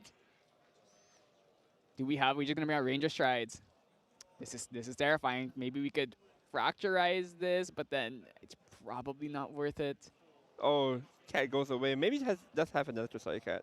Cheshire, losing Cheshire is a bit unfortunate because the double Ranger Strides would be letting this Liu Bei swing for 12. That was the other line. Is if you don't have second wind, is you just go okay, Inert Sword Cheshire, swing for 3. Yep. Double Ranger Stride something, swing for another 12. 15 damage. You're dead. That's the name of the game. Just swing for 15 and win. That's the thing about all these Rangers thing. When I first started the game, I kind of thought that the Ranger things are insane because there's so much damage output. And I just learned that, well, they're quite fragile. Like, all you do is just stop their combo or remove their allies and they're not actually doing anything. Okay, I mean, if he has it, he has it. This is currently Liu Bei distant. 4 damage. Yep, 4 damage That's right 4 here. damage. 4 damage from this. We're at 8. If we have second wind, you're dead unless there's some wave interrupting. Looks like it's happening. I do see second wind in hand. The thing is, because we have held up, since we used the distant card in the recollection phase, we can hold up more cards, which means a Frostbind will not stop this. It has to be exactly like a Song of Frost or maybe a Storm of Thorns. Alright. He is going to be paying cards. It is going to be diffusive block. So that's going to be blocking 2. So this is currently, this is 8 times 2, right? So that's 8 times 2, 16. Diffusive block blocks 2. Wow. So we're actually at one damage counter left to give. We're alive. If we have like a windmill engineer, we actually just still end the game anyway. We're alive. That's all that matters. Yeah, okay, we live with one. We're alive. We take that. We take those. Okay, the Dolores come back from this. This will be very, very exciting if he can come out of this. So we are going to go into level 1, so to not die. All right. So our opponent needs 6 more damage, but 6 more damage is not really far ahead for an ally deck like Yu Qing's one. So step 1, we need to get rid of the Liu Bei. The Liu Bei, yeah, with this Liu Bei has to die. Frostborn Paladin is a great start. Alright, okay. We have the float already. Okay. We're gaming. We're doing something. That's another. Okay, so he drew the incision there, so could have actually killed the Liu Bei with that and then held up the Paladin. But I think don't want to spend a card here. I think 6 life for an ally deck that has 0 guys on board can be a bit much, especially if we have like something like a Storm of Thorns as well in hand. Yep. This is the thing about the Neos decks is they have a lot of defensive cards. Storm of Thorns, diffusive block. We have Frostbind as well. So lots of ways of stopping. But if there's any card that's going to stop that, it is this Trinket. I think we're going to have to play this in response. Storm of Thorns in response. That's right. So what happened here is that the Viridian Protective Trinket was on like activation on the stack. So you play the Storm of Thorns before it starts to tax you. So now we have the Storm of Thorns effects, which affects everything on board. Remember, this is not just your champion. This is not target anything. This is the whole board. When I was playing Nico for like the first few months, this card to me just stands out to me. Or Dilu comes out. Need to also highlight the fact that this Tenoris has Taunt. I think this is like the most forgotten effect in the universe. People always, it's like, oh, Tenoris has Taunt? I mean, we used to use it to protect our allies, so... At one point, right, there was the Wind Tenoris deck. But if there's like, sometimes people just forget because nobody ever puts like a token on it. This is why it's like, oh, we need a taunt token. Otherwise, people just forget about it. It's like, oh, if you don't see it, it doesn't exist. Yeah. So, Sunset lives to see another day, another round, and this time actually even getting to see the Wayfinder's map comes out. I mean, the delayed DCR we call it. Still gets to see the Frostborn Paladin alive as well. I think very important right now is Frostborn Paladin is alive. How are we going to get rid of Dilu? I see the heavy swing, and I also see the Storm of Thorns in hand. And we also have Fracturize. We Fracturize Oh, but the Ranger Shrines is gone already, so probably don't have any Wow. amazing fracturized targets. Oh my god, Oh. we have brought out the Doromegan Foundry. This is a card that came on ALC Alter, so what it Yep. does, so it gets a reduced cost for every domain Yep. you have. So we have one domain, so it gets domain. reduced by 2. Yep. So it's 6 cost, and then because we have the Wayfinders map, it Yep. goes down to 5. Yep. And it creates a drone with a buff counter on it. So this is going to be enough to kill Dilu if there is nothing to stop it. I think we have a stifling trap, actually. We might have a way to stop it. I think we might just stifling to keep this Dilu alive. But the thing is, do we have a unique ally to even turn on this Dilu? I mean, we might have it. I'm not sure. We are really low in influence as well. We discussed. This is an ally deck. Like, allies. Oh my god, Reciprocity comes out to finish off the Dilu. That's so funny. Actually, We did get the second domain, right? So Yep, Reciprocity, you can activate this from your material deck during the main phase, just like Yep. something like... yep. Just like... Oh, actually, we're not even going to swing with the Reciprocity. Instead, we're going to actually activate the effect to right? get the drone, so just more value. And then next turn, we can level up to 2, and then swing with it again, clear like a bunch of the board. So this is a fantastic spot for Sunset to be in, but you're still at 14 damage. If Yucheng can somehow pull out 16 or 6 damage, this is a great start. That's 2 already. Just need to find 2 more. Can he do it? If we have a rallied advance, that would also be a way to get there. I believe only 4 cards, 4 influence right now. Yeah, but we have the Cheshire cards. We can Cheshire. That would be Cheshire for 3 plus 2. So we are 2. 1 off. Again, that one life remaining. We're actually going to witness a Taurus just living through 1 and 1. Or is it attack the drone? Just living Yeah, he up. can't kill, so he's actually just going to kill the drone instead. Ladies and gentlemen, we might actually see Sunset might actually being able to stabilize. I would argue even right now he's stabilizing already as we speak. Yeah, Heavy Swing and the Storm of Thorns going to go. We're going to go to Tenoris level 2. Actually, how much damage does he have back? So this is 3. And then this Reciprocity Swing with Tenoris, that would be for 4. So not nearly enough. So I imagine we're probably just going to hold the Paladin up because we'd rather have the Intercept. Yeah, I would definitely hold up Paladin up. You might never know with this deck.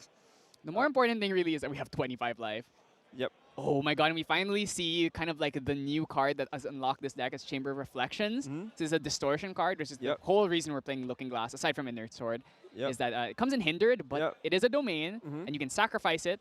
Well, you have to rest it, sacrifice it. So you can't do it the turn you play it. Next turn, he gets to sacrifice it and play any domain in his deck that is non-distortion, non-advanced, that is less than 4 costs. They put that less than, or 3 cost or less so that you can't search Eternal Kingdom. That would have been a little bit too good, probably. Yeah. So usually what you search is you bring out Gloamspire Black Market. Yep. The problem is you're playing against an aggro deck, and actually you don't like bringing out Gloamspire against aggro decks because they have low influence. So you're also going to help them. Yeah. But maybe have to do it anyway because you also have super low influence. The other option is to bring out Mad Tea Party. Bring out Mad Tea Party, so it's like, oh, now I'm healing. Now I'm cosplaying Luxon. Yeah, it's either a choice between being able to draw every time your influence is low, or basically being able to cover each turn. So it's just basically, I think the spare might not be good right here. I don't think you want to give Yuching hand. Right now, you look at Yuching's situation. He's literally gonna kill you. Like he's just waiting for his opportunity. Another card that I think might be an option is Guandu. This is one of my favorite domains. Guandu is it's a unique domain where basically it's like it comes on field, and every time one of your allies attacks, you get a counter on it. And then if you have 3 counters, actually no, you glimpse first. You glimpse and then you get a counter. And then once you have 3, you can remove 3 and then draw a card. So it's a super interesting card because if you just have a bunch of dudes on field, every turn you get to just like swing, swing, swing, draw an extra card. It's like your Merlin cosplay in a sense. Everything just sounds like a worse GCR. It's every turn though. It's every turn. It's also every turn. Yes, Oh, yeah. oh, you can read it right there. See, so you glimpse one. First of all, you glimpse first, which means you get to like dig very, very deep through your deck, and then you also get to draw every turn. It's to draw. It's called battle counters. Battle counters. Yes, battle counters. So I was like war counters. I'm like, that's not right. It's just draw. This is a one of in the deck. The problem is you have to have 3 allies in order to like trigger it, and we have no allies left. So probably gonna be Tea Party, I imagine, or maybe something else. Let's see what he decides to bring out here.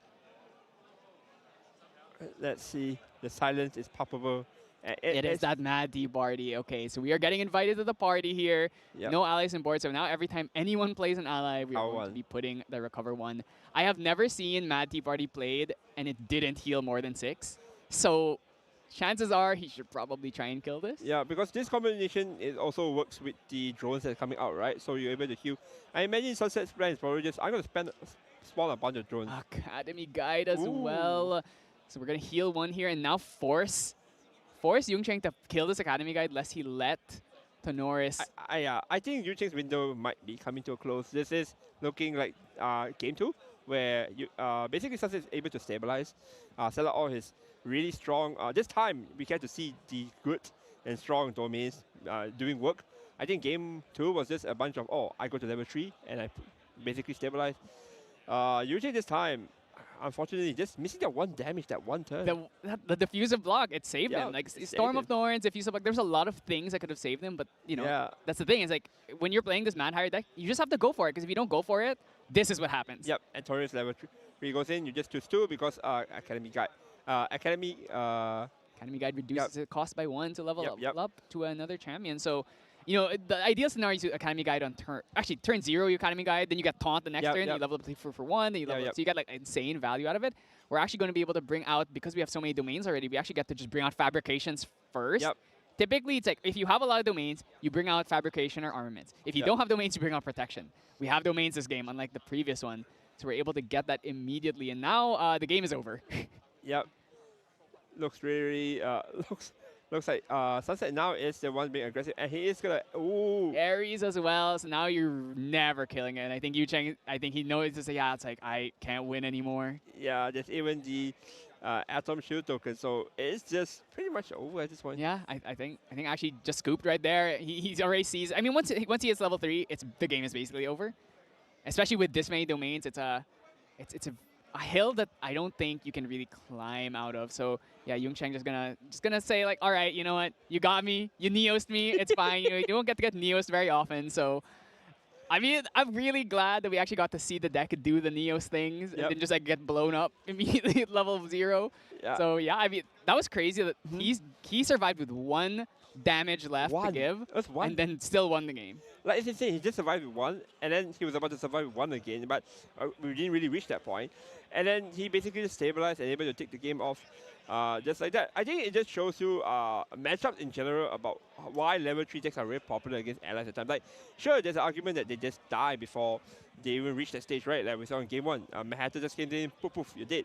But there's also the other side argument that once you actually reach stabilization for level 3s, you basically just kind of win the games against allies, because it's very hard for you to punch through this enormous wall, especially your Tenoris, right? Tenoris is 30 HP, you're not getting through that. I mean, really, Tenoris is, his main benefit is just having 30 life. Just like CL, the big thing is having 30 life is such a big deal for you. You really just, having such a huge health buffer makes it very hard for aggressive decks to just kill you out of nowhere. Unlike, you're playing Sylvie, oh, 19 life, I can do that. Yeah. Or like 22 life, I can do that. 25, 30 life, that's a lot more to chew through. I think Neos also is pretty good into Tristan because it can kill the shadows, and it's hard to shadow strike Neos because of the airy shields.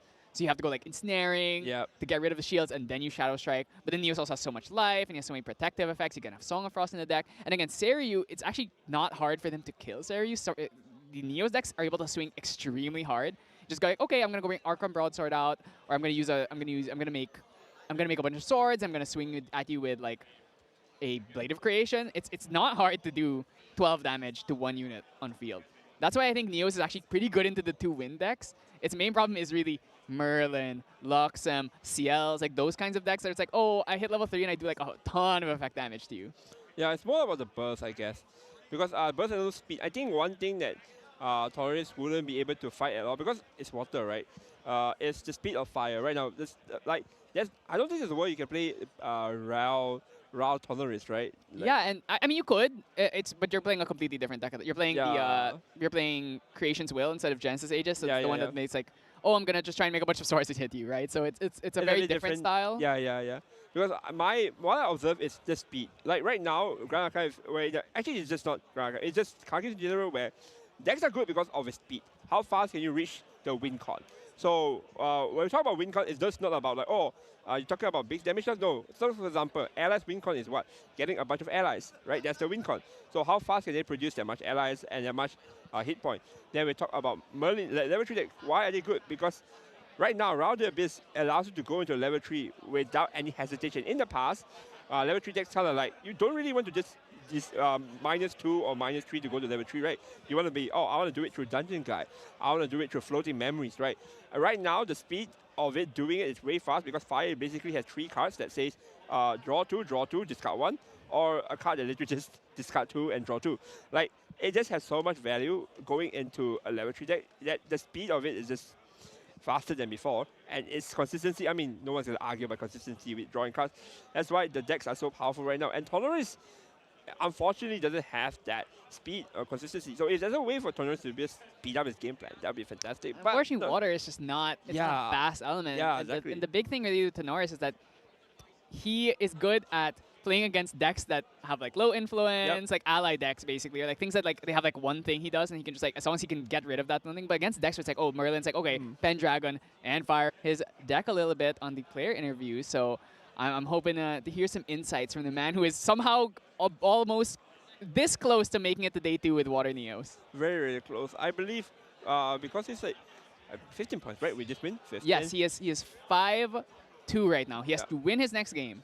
No draws. He has to win the next game if he wants to make it and be the one Neos player. I don't know if a Neos deck has ever made it to a day 2, actually. Probably did. I feel like there must at least be one Neos There must be at that least made once. I think day 2 shouldn't be. It's still difficult, not trying to downplay, but it should be possible. It should be. I mean, I think maybe like a Fire Neos has made it. Yeah. I'm not sure if a Water Neos has ever made it. Yeah, that's the thing. Like, Water Neos is very unique. Like, that's the thing about a ground craft, right? You can have one champion that has 3 different elements and 3 different playstyle. Like for example, the one like, for example, Daochan, right? Daochan's, of course, is known for its fire and water, but there's also the wind playstyle that no one really talked about. The whole airline Fantasia thing. Yeah. Yeah. And then like, I guess the best example is Lorraine. Lorraine's 3 elements have been represented, well represented. Yeah, and they're all very different from each other. Yeah, like the wind Lorraine basically kind of like focusing on the ally side a bit more. Wake up A lot of allies. suppressing. Processing, yeah. A lot of like, if you're playing Crocs, then it's like, oh, you're like trying to suppress, reclaim, suppress things. If you're playing Water, it's like, oh, you're playing like this super grindy, negate control game. If you're playing Fire, you just turbo. Just turbo to your Crux element and just win the game. So that's the unique thing about Grand Archive, right? It's a game where basically you are able to just be really creative with your decks. I mean, like, I spoke to Chorus a few times. Chorus also is like talking about how creative you can get with his game. Like, I still remember the conversation before Worlds. He still wanted to, I'll bring a Jin ally deck. I look at him, why? What are you thinking? This is like the man that, I don't know, the man just wanted to bring a deck to just be able to counter the meta game. At that point, I think everyone was on Gambu and Fractals. Or Fractals kind of like fall off a bit during that period. Oh, that was after the Dissonant ban. Yeah. Dissonant ban. Yeah, I don't know. Like, Fractal was a really interesting period because when Fractal came out, it was a huge division, right? It's either you really... okay, Round the Abyss, don't get me wrong. There is that you hate it, you love it. But Fractal was very different. Fractal is you really, really, really hate it or you really, really love it. I don't see like a major... I think the only people who like Fractals are people who play Fractals, which, to be fair, the deck was very skill-intensive, very cool. It was like, as a competitor, it's a great deck. Yeah. But if you just don't want to play the deck, like, you just hate it. Yeah, you're like, I hate it. I do nothing against it. It does nothing against me. Like, but yeah, we do have the player interview ready, so we're going to hear from the man itself. I'm going to bring you to it now. Hi, chat. We're here with the winner of the last round, Sunset, as well as Kai, the official Weeps translator for today. I'm going to be just having an interview with him on his winning Neos Tonoris deck, currently at the 5-3 scoreline. What made you want to bring Tonoris to this event? 那首先恭喜你刚刚赢了那一场 feature match，然后我们都很好奇，为什么你今天会选择这个卡组？我选择 Tonoris 是因为其实它3等头的城堡机制非常有趣，但是没有什么人用它。我觉得这种有趣的牌应该要给大家知道。Right, so first of all, he thinks that Tonoris being a level 3 deck with all the domains mechanic is very cool, but not enough people knows about this very cool mechanic, so he's here to spread the love. You know what? I appreciate that. As a rogue deck lover myself, I really enjoy playing more non-loved decks. I actually was playing Wind Wake Up in my previous regional as well. What do you think about the matchup and how quickly Game 1 ended, and how did you adapt after that? 那首先，因为你这个对手其实他的卡组是非常快的一个卡组，然后你第一回合其实很快就被打倒了，对。然后你再从那边翻盘，这个心情的感觉是怎么样的？其实他这种快攻牌组 Wake Up 的牌组，我今天是打到第2次，然后上一次就是被冲爆，就是被打爆，那真的是很快，因为他加 range 加上去之后 distance 可以一次打8，再站起来打8，这个是非常危险的。那我要赢的办法就只有靠血量跟我的 prevent 去撑过那一个回合，然后在后续想办法靠城堡的无限资源去弄回来，嘿，然后怎么度过这个艰难的时刻到3级是这个大问题。Right, so he's aware that the opponent's deck is very fast. It can potentially hit 8, wake up another 8. So I think he thinks the key is to survive the early turns with things like prevents damage cards and also the amount of HP the champion has. And once he's over this part, he's just gonna grind back all the value with the domains, slowly grinding back and win the game. Yeah. All right. So you heard it here first. When you're playing decks like Tonoris, you just have to live out the early game, and then later on you do get your big power spikes Didn't really with give it your out. token. Like, prevent. Live life. Yeah, Sorry. Okay. So you get to live through your early game, and then after that you get to your power spikes with the domains as well as all the tokens that you generate. One last thing is, I think you are currently at 5-3. One more win gets you to Ghost of Pendragon CPR and Day 2. Are you going to be excited? 那你现在是5-3嘛，还有一场赢的话就去到 Day 2，然后会有那个 Ghost of Pendragon 的那个 promo 卡。对，现在心情怎么样？很紧张，因为其实 Tonoris 要赢真的不容易。希望下一场能手牌好一点，手牌好一点。Right, he's really, really nervous because it's really, really difficult to win with Tonoris. So he's praying hard that he gets good cards in his hand next round. Yes, aren't we all? We're always praying to get good cards in our hands. Thank you so much, Sunset, for joining us. Before we go, do you have any final shout-outs on your end? 那非常感谢。那最后有没有什么想跟观众朋友们说的呢？Tonoris 城堡头好玩。Tonoris domain fun, play it.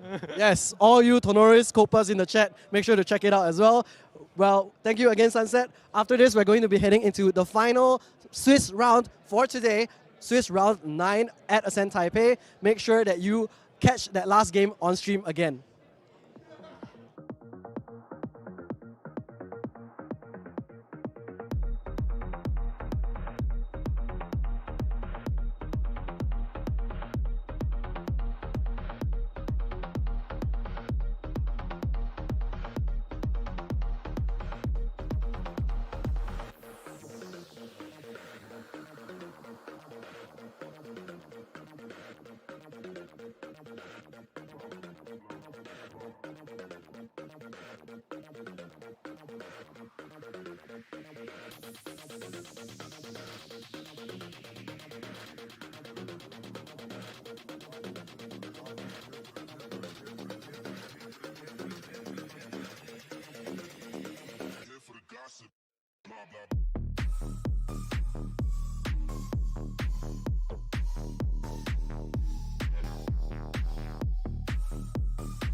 calling me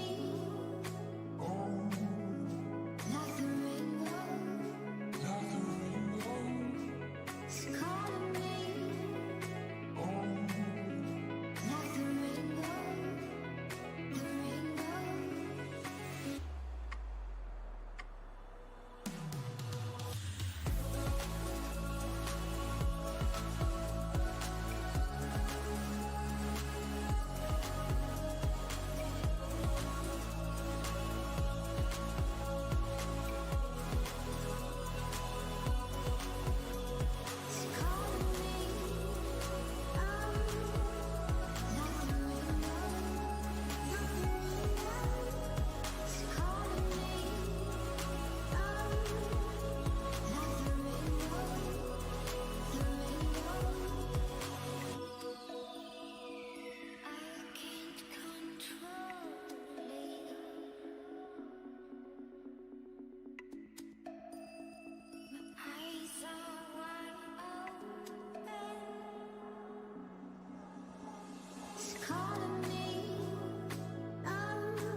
Somebody save me, save me. I'm losing every battle.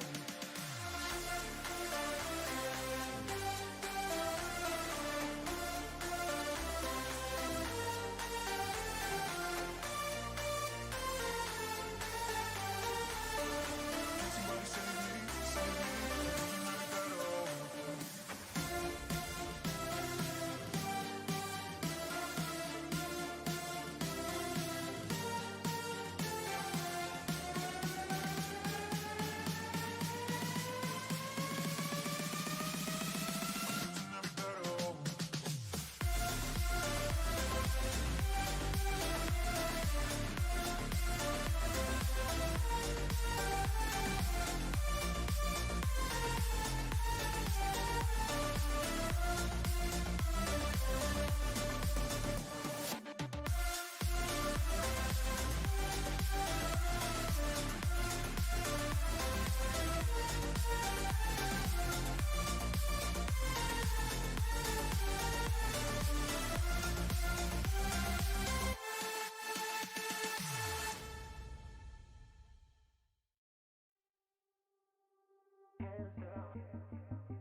push all the limits with you right now. Gotta get it right now. Yeah, push all the limits with you right now. Gotta get it right now. Yeah, push all the limits with you right now. Gotta get it right now. Yeah, push all the limits with you right now. Right now, right now. Get it right now.